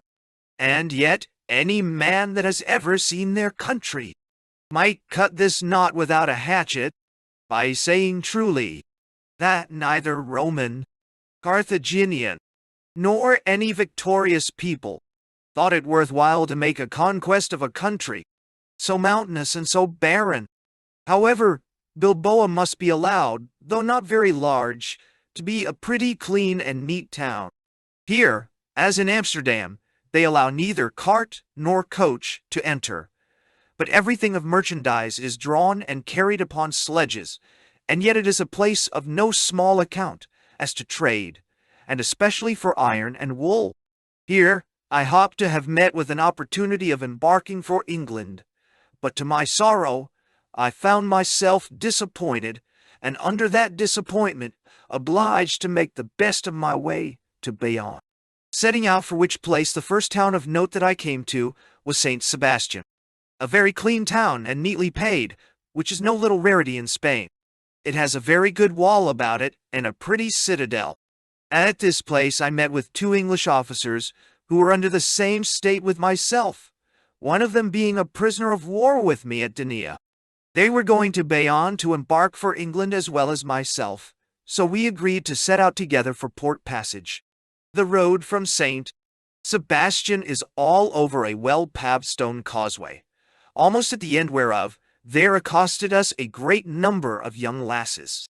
They were all prettily dressed, their long hair flowing in a decent manner over their shoulders, and here and there decorated with ribbons of various colors, which wantonly played on their backs with the wind. The sight surprised my fellow travelers no less than me, and the more, as they advanced directly up to us and seized our hands. But a little time undeceived us, and we found what they came for, and that their contest, though not so robust as our oars on the Thames, was much of the same nature, each contending who should have us for their fare. For 'tis here a custom of time out of mind that none but young women should have the management and profit of that ferry. And though the ferry is over an arm of the sea, very broad, and sometimes very rough, those fair farriers manage themselves with that dexterity, that the passage is very little dangerous, and in calm weather very pleasant. In short, we made choice of those that best pleased us, who in a grateful return led us down to their boat, under a sort of music, which they, walking along, made with their oars, and which we all thought far from being disagreeable. Thus were we transported over to Port Passage, not undeservedly accounted the best harbor in all the Bay of Biscay. We stayed not long here after landing, resolving, if possible, to reach Fontarabia before night, but all the expedition we could use little availed, for before we could reach thither the gates were shut, and good nature and humanity were so locked up with them, that all the rhetoric we were masters of could not prevail upon the governor to order their being opened, for which reason we were obliged to take up our quarters at the ferry house. When we got up the next morning, we found the waters so broad, as well as rough, that we began to inquire after another passage, and were answered that at the Isle of Conference, but a short league upward, the passage was much shorter, and exposed to less danger. Such good reason soon determines us, so, setting out we got there in a very little time, and very soon after were landed in France. Here we found a house of very good entertainment, a thing we had long wanted, and much lamented the want of. We were hardly well seated in the house before we were made sensible that it was the custom which had made it the business of our host to entertain all his guests at first coming in, with a prolix account of that remarkable interview between the 2 kings of France and Spain. I speak safely now, as being got on French ground, for the Spaniard in his own country would have made me to know that putting Spain after France had there been looked upon as a mere solecism in speech. However, having refierished ourselves to show our deference to our host's relation, we agreed to pay our respects to that famous little isle he mentioned, which indeed was the whole burden of the design of our crafty landlord's relation. When we came there, we found it a little oval island, overrun with weeds, and surrounded with reeds and rushes. "Here," said our landlord, for he went with us, "upon this little spot were at that juncture seen the two greatest monarchs in the universe. A noble pavilion was erected in the very middle of it, and in the middle of that was placed a very large oval table, at which was the conference from which the place received its title. There were two bridges raised, one on the Spanish side, the passage to which was a little upon a descent by reason of the hills adjacent, and the other upon the French side, which, as you see, was all upon a level. The music playing, and trumpets sounding, the two kings, upon a signal agreed upon, set forward at the same time, the Spanish monarch handing the Infanta his daughter to the place of interview. As soon as they were entered the pavilion, on each side, all the artillery fired, and both Annies after that made their several volleys. Then the King of Spain, advancing on his side the table with the Infanta, the King of France advanced at the same moment on the other, till meeting, he received the Infanta at the hands of her father, as his queen, upon which both the artillery and small arms fired as before. After this was a most splendid and sumptuous entertainment, which being over, both kings retired into their several dominions, the King of France conducting his new queen to St. Jean de Luz, where the marriage was consummated, and the King of Spain returning to Port Passage, after a relation so very inconsistent with the present state of the place.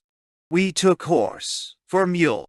Mounting was now out of fashion, and rode to St. Jean de Luz, where we found as great a difference in our eating and drinking as we had before done in our riding. Here they might be properly called houses of entertainment, though generally speaking, till we came to this place, we met with very mean fare, and were poorly accommodated in the houses where we lodged. A person that travels this way would be esteemed a man of a narrow curiosity, who should not desire to see the chamber where Louis le Grand took his first night's lodging with his queen.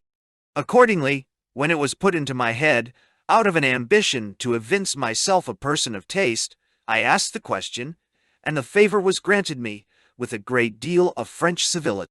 Not that I found anything here more than in the Isle of Conference, but what tradition only had rendered remarkable.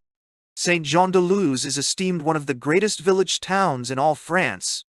It was in the great church of this place that Louis XIV, according to marriage articles, took before the high altar the oath of renunciation to the crown of Spain, by which all the issue of that marriage were debarred inheritance.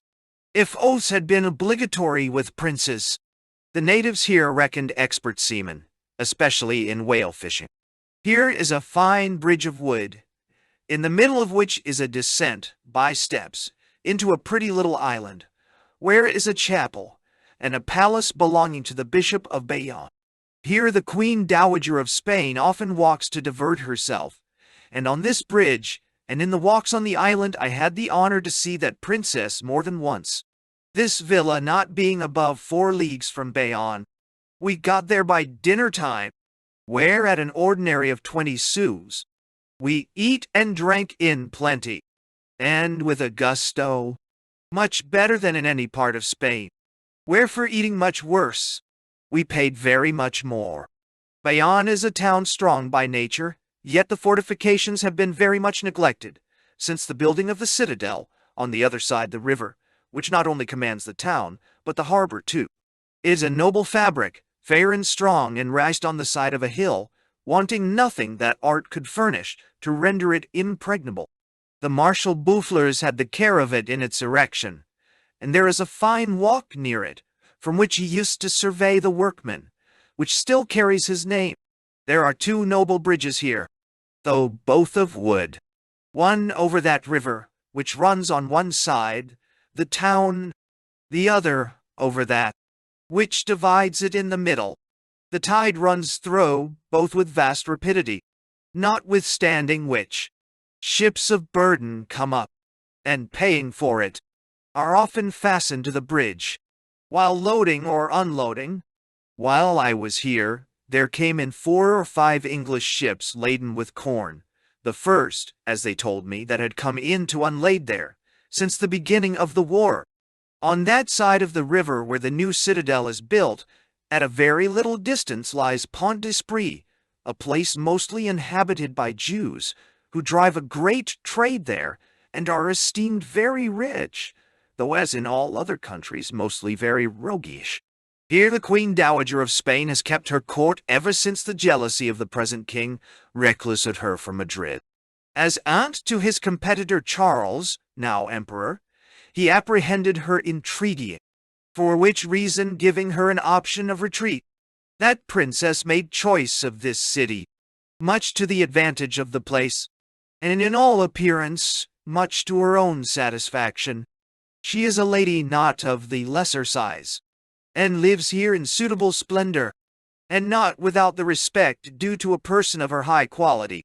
Every time she goes to take the air, the cannon of the citadel saluting her, as she passes over the bridge. And to say truth, the country round is extremely pleasant, and abounds in plenty of all provisions, especially in wild fowl. Bayonne hams are, to a proverb, celebrated all over France. We waited here near 5 months before the expected transports arrived from England, without any other amusements than such as are common to people under suspense.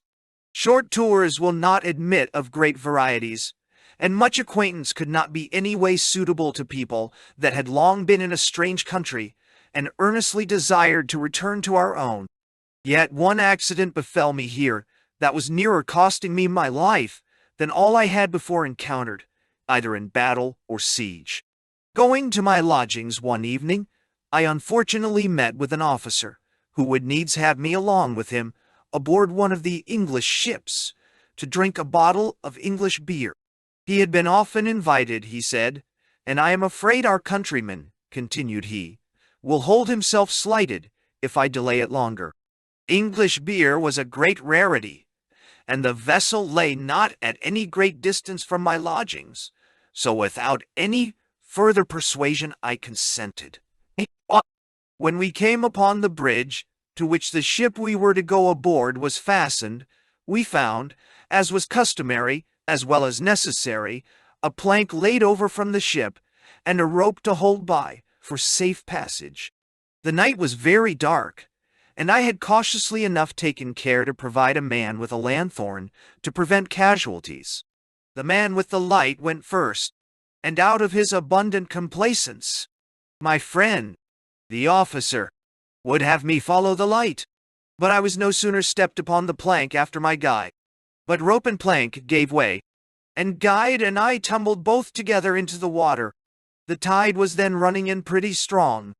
However, my feet, in the fall touching ground, gave me an opportunity to recover myself a little, at which time I catched fast hold of a buoy, which was plaxed over an anchor on one of the ships there riding. I held fast, till the tide rising stronger and stronger threw me off my feet, which gave an opportunity to the poor fellow, our lanthorn bearer, to lay hold of one of my legs, by which he held as fast as I by the buoy. We had lain thus lovingly at Hull together, struggling with the increasing tide, which, well, for use, did not break my hold, for if it had, the ships which lay abreast had certainly sucked us under, when several on the bridge, who saw us fall, brought others with ropes and lights to our assistance, and especially my brother officer, who had been accessory as well as spectator of our calamity, though at last a very small portion of our deliverance fell to his share. As soon as I could feel a rope, I quitted my hold of the buoy, but my poor drag at my heels would not on any account quit his hold of my leg, and as it was next to an impossibility in that posture to draw us up the bridge to save both, if either of us, we must still have perished, had not the alarm brought off a boat or two to our succor, who took us in. I was carried as fast as possible to a neighboring house hard by, where they took immediate care to make a good fire, and where I had not been long before our intended host, the master of the ship, came in very much concerned, and blaming us for not hailing the vessel before we made an attempt to enter. For, says he, the very night before, my vessel was robbed, and that plank and rope were a trap designed for the thieves if they came again, not imagining that men in an honest way would have come on board without asking questions. Like the wise men of this world, I hereupon began to form resolutions against a thing which was never again likely to happen, and to draw inferences of instruction from an accident that had not so much as a moral for its foundation. One day after this, partly out of business, and partly out of curiosity, I went to see the mint here, and having taken notice to one of the officers that there was a difference in the impress of their crown pieces, one having at the bottom the impress of a cow, and the other none. Sir, replied that officer, you are much in the right in your observation. Those that have the cow were not coined here, but at Pau, the chief city of Navarre, where they enjoy the privilege of a mint as well as we. And tradition tells, says he, that the reason of that addition to the impress was this.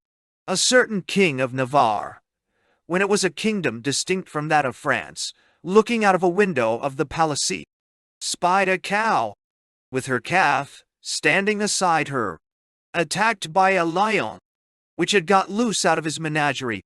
The lion strove to get the young calf into his paw.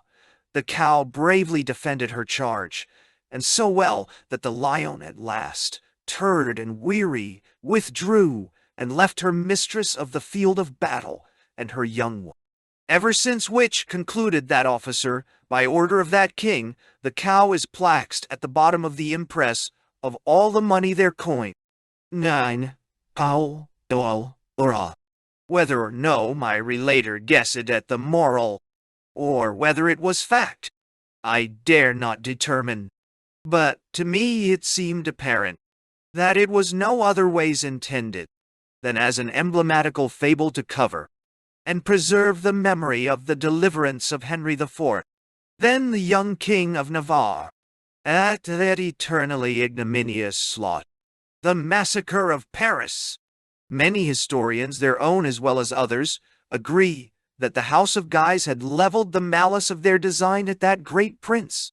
They knew him to be the lawful heir, but as they knew him bred, what they called a Huguenot, barbarity and injustice was easily concealed under the cloak of religion, and the good of Mother Church, under the veil of ambition, was held sufficient to postpone the laws of God and man.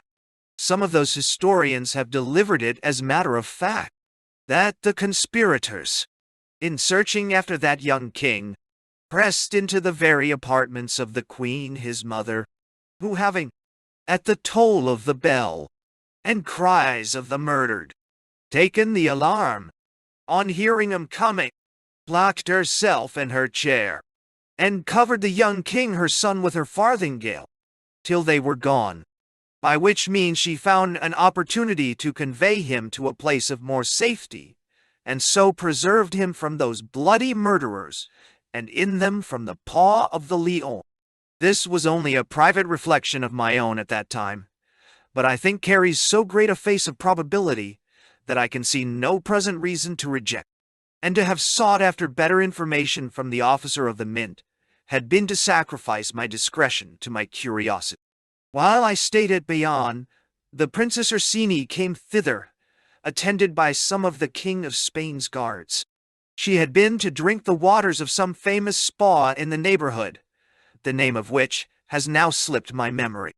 She was most splendidly entertained by the Queen Dowager of Spain, and the Maréchal de Montrevel no less signalized himself in his reception of that great lady, who was at that instant the greatest favorite in the Spanish court, though, as I have before related, she was some time after basely undermined by a creature of her own advancing. Bayonne is esteemed the third emporium of trade in all France. It was once, and remained long so, in the possession of the English, of which had history been silent. The cathedral church had afforded evident demonstration, being in every respect of the English model, and quite different to any of their own way of building in France. Pamplona is the capital city of the Spanish Navarre, supposed to have been built by Pompey. It is situated in a pleasant valley surrounded by lofty hills. This town, whether famous or infamous, was the cause of the first institution of the Order of the Jesuits. For at the siege of this place, Ignatius Loyola, being only a private soldier, received a shot on his thigh, which made him incapable of following that profession any longer, upon which he set his brains to work, being a subtle man, and invented the Order of the Jesuits, which has been so troublesome to the world ever since. At St. Stephen near Lerida, an action happened between the English and Spaniards, in which Major General Cunningham, bravely fighting at the head of his men, lost his life, being extremely much lamented. He was a gentleman of a great estate, yet left it to serve his country, dulce est pro patria mori. About 2 leagues from Victoria, there is a very pleasant hermitage plaqued upon a small rising ground, a murmuring rivulet running at the bottom, and a pretty neat chapel standing near it, in which I saw St. Christopher in a gigantic shape, having a Christo on his shoulders. The hermit was there at his devotion. I asked him, though I knew it before, the reason why he was represented in so large a shape. The hermit answered with great civility, and told me he had his name from Cristoforendo, for when our Savior was young, he had an inclination to pass a river. So St. Christopher took him on his shoulders in order to carry him over, and as the water grew deeper and deeper, so he grew higher and higher. At last we received news that the Gloucester man-of-war, with 2 transports, was arrived at Port Passage in order for the transporting of all the remaining prisoners of war into England. Accordingly they marched next day, and there embarked. But I, having before agreed with a master of a vessel, which was loaded with wine for Amsterdam, to set me ashore at Dover, stayed behind, waiting for that ship, as did that for a fair wind. In 3 or 4 days' time, a fine and fair gale presented, of which the master taking due advantage, we sailed over the bar into the Bay of Biscay. This is with sailors to a proverb reckoned the roughest of seas, and yet on our entrance into it nothing appeared like it. 'Twas smooth as glass, a lady's face might pass for young, and in its bloom that discovered no more wrinkles. Yet scarce had we sailed 3 leagues before a prodigious fish presented itself to our view. As near as we could guess, it might be 20 yards in length, and it lay sporting itself on the surface of the sea, a great part appearing out of the water. The sailors, one and all, as soon as they saw it, declared it the certain forerunner of a storm. However, our ship kept on its course before a fine gale till we had near passed over half the bay, when all on a sudden there was such a hideous alteration as makes nature recoil on the very reflection. Those seas that seemed before to smile upon us with the aspect of a friend, now in a moment changed their flattering countenance into that of an open enemy, and frowns, the certain indexes of wrath, presented us with apparent danger, of which little on this side, death could be the sequel. The angry waves cast themselves up into mountains, and scourged the ship on every side from poop to prow. Such shocks from the contending wind and surges, such falls from precipices of water, to dismal caverns of the same uncertain element. Although the latter seemed to receive us in order to screen us from the riot of the former, imagination could offer no other advantage than that of a winding sheet, presented and prepared for our approaching fate. But why mention I imagination? In me 'twas wholly dormant, and yet those sons of stormy weather, the sailors, had theirs about them in full stretch, foreseeing the wind and seas so very boisterous. They lashed the rudder of the ship, resolved to let her drive, and steer herself, since it was past their skill to steer her. This was our way of sojourning most part of that tedious night, driven where the winds and waves thought fit to drive us, with all our sails quite lowered and flat upon the deck. If Ovid, in the little archipelagian sea, could whine out his jam jicturus, and see I, in this more dismal scene, and much more dangerous sea, the pitch-like darkness of the night adding to all our sad variety of woes, what words in verse or prose could serve to paint our passions, or our expectations? Alas! Our only expectation was in the return of morning. It came at last, yet even slowly as it came.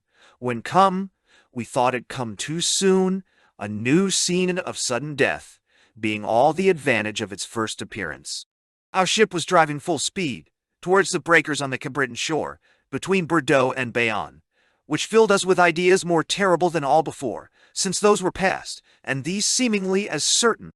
Beside, to add to our distress, the tide was driving in, and consequently must drive us fast to visible destruction.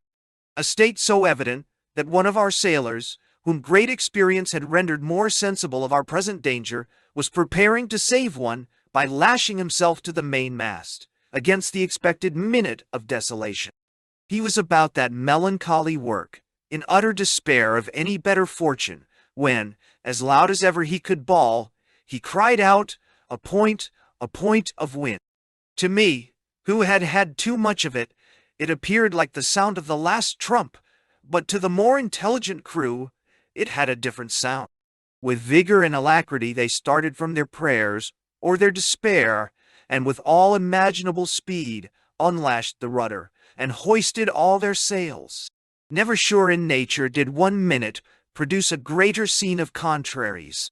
The more skilful sailors took courage at this happy presage of deliverance, and according to their expectation did it happen. That heavenly point of wind delivered us from the jaws of those breakers, ready open to devour us, and carrying us out to the much more welcome wide sea, furnished everyone in the ship with thoughts, as distant as we thought our danger. We endeavored to make port passage, but our ship became unruly, and would not answer her helm, for which reason we were glad to go before the wind, and make for the harbor of St. Jean-de-Luz. This we attained without any great difficulty, and to the satisfaction of all, sailors as well as passengers. We there cast anchor, after the most terrible storm, as all the oldest sailors agreed, and as much danger as ever people escaped. Here I took notice that the sailors buoyed up their cables with hogsheads. Inquiring into the reason of which, they told me that the rocks at the bottom of the harbor were by experience found to be so very sharp that they would otherwise cut their cables asunder. Our ship was obliged to be drawn up into the dock to be refitted, during which I lay in the town, where nothing of moment or worth reciting happened. I beg pardon for my errors. The very movements of princes must always be considerable, and consequently worth recital. While the ship lay in the dock, I was one evening walking upon the bridge, with the little island near it, which I have before spoke of, and had a little Spanish dog along with me, when at the further end I spied a lady and 3 or 4 gentlemen in company. I kept on my pace of leisure, and so did they. But when I came nearer, I found they as much outnumbered me in the dog as they did in the humankind, and I soon experienced to my sorrow that their dogs, by their fierceness and ill humor, were dogs of quality, having, without warning, or the least declaration of war, fallen upon my little dog, according to pristine custom, without any honorable regard to size, interest, or number. However, the good lady, who, by the privilege of her sex, must be allowed the most competent judge of inequalities, out of an excess of condescension and goodness, came running to the relief of oppressed poor Tony, and, in courtly language, rated her own oppressive dogs for their great incivility to strangers. The dogs, in the middle of their insulting wrath, obeyed the lady with a vast deal of profound submission, which I could not much wonder at when I understood that it was a Queen Dowager of Spain who had chid them. Our ship being now repaired and made fit to go out again to sea, we left the harbor of St. Jean-de-Luz, and with a much better passage, as the last tempest was still dancing in my imagination, in 10 days' sail, we reached Dover. Here I landed on the last day of March, 1713, having not, till then, seen or touched English shore from the beginning of May, 1705. I took coach directly for London, where, when I arrived, I thought myself transported into a country more foreign than any I had either fought or pilgrimaged in. Not foreign, do I mean, in respect to others, so much as to itself. I left it, seemingly, under a perfect unanimity. The fatal distinctions of Whig and Tory were then esteemed merely nominal, and of no more ill consequence or danger than a bee robbed of its sting. The national concern went on with vigor, and the prodigious success of the Queen's arms left every soul without the least pretence to a murmur. But now on my return I found them on their old establishment, perfect contraries, and as unlikely to be brought to meet as direct angles. Some arraigning, some extolling of a peace, in which time has shown both were wrong, and consequently neither could be right in their notions of it, however an over-prejudiced way of thinking might draw them into one or the other. But Whig and Tory are but, in my mind, the completest paradox in nature. And yet, like other paradoxes, old as I am, I live in hope to see, before I die, those seeming contraries perfectly reconciled, and reduce it into one happy certainty. The public good. Whilst I stayed at Madrid, I made several visits to my old acquaintance General Mahony. I remember that he told me, when the Earl of Peterborough and he held a conference at Morvidro, his lordship used many arguments to induce him to leave the Spanish service. Mahony made several excuses, especially that none of his religion was suffered to serve in the English army. My lord replied that he would undertake to get him accepted by an act of Parliament. I have often heard him speak with great respect of his lordship, and was strangely surprised that after so many glorious successes he should be sent away. He was likewise pleased to inform me that, at the Battle of Saragossa, 'twas his fortune to make some of our horse to give way, and he pursued them for a considerable time. But at his return, he saw the Spanish army in great confusion, but it gave him the opportunity of attacking our battery of guns, which he performed with great slaughter, both of gunners and matrosses. He at the same time inquired, who 'twas that commanded there in chief. I informed him 'twas Colonel Burgard, one that understood the economy of the train exceeding well. As for that he knew nothing of, but that he would vouch. He behaved himself with extraordinary courage, and defended the battery to the utmost extremity, receiving several wounds, and deserved the post in which he acted. A gentleman who was a prisoner at Gulaxara informed me that he saw King Philip riding through that town, being only attended with one of his guards. Saragossa, or Caesar Augusta, lies upon the river Ebro, being the capital of Aragon. 'Tis a very ancient city, and contains 14 great churches and 12 convents. The Church of the Lady of the Pillar is frequented by pilgrims, almost from all countries. 'Twas anciently a Roman colony. Parna, tibi laus, tibi honor, tibi sit gloria, o gloriosa trinitas, quia tu dedisti mihi hanc opportunitatem omnes has gestas recordandi. Nomen tuum sit benedictum, per saecula saeculorum torns te. Amen. Finis.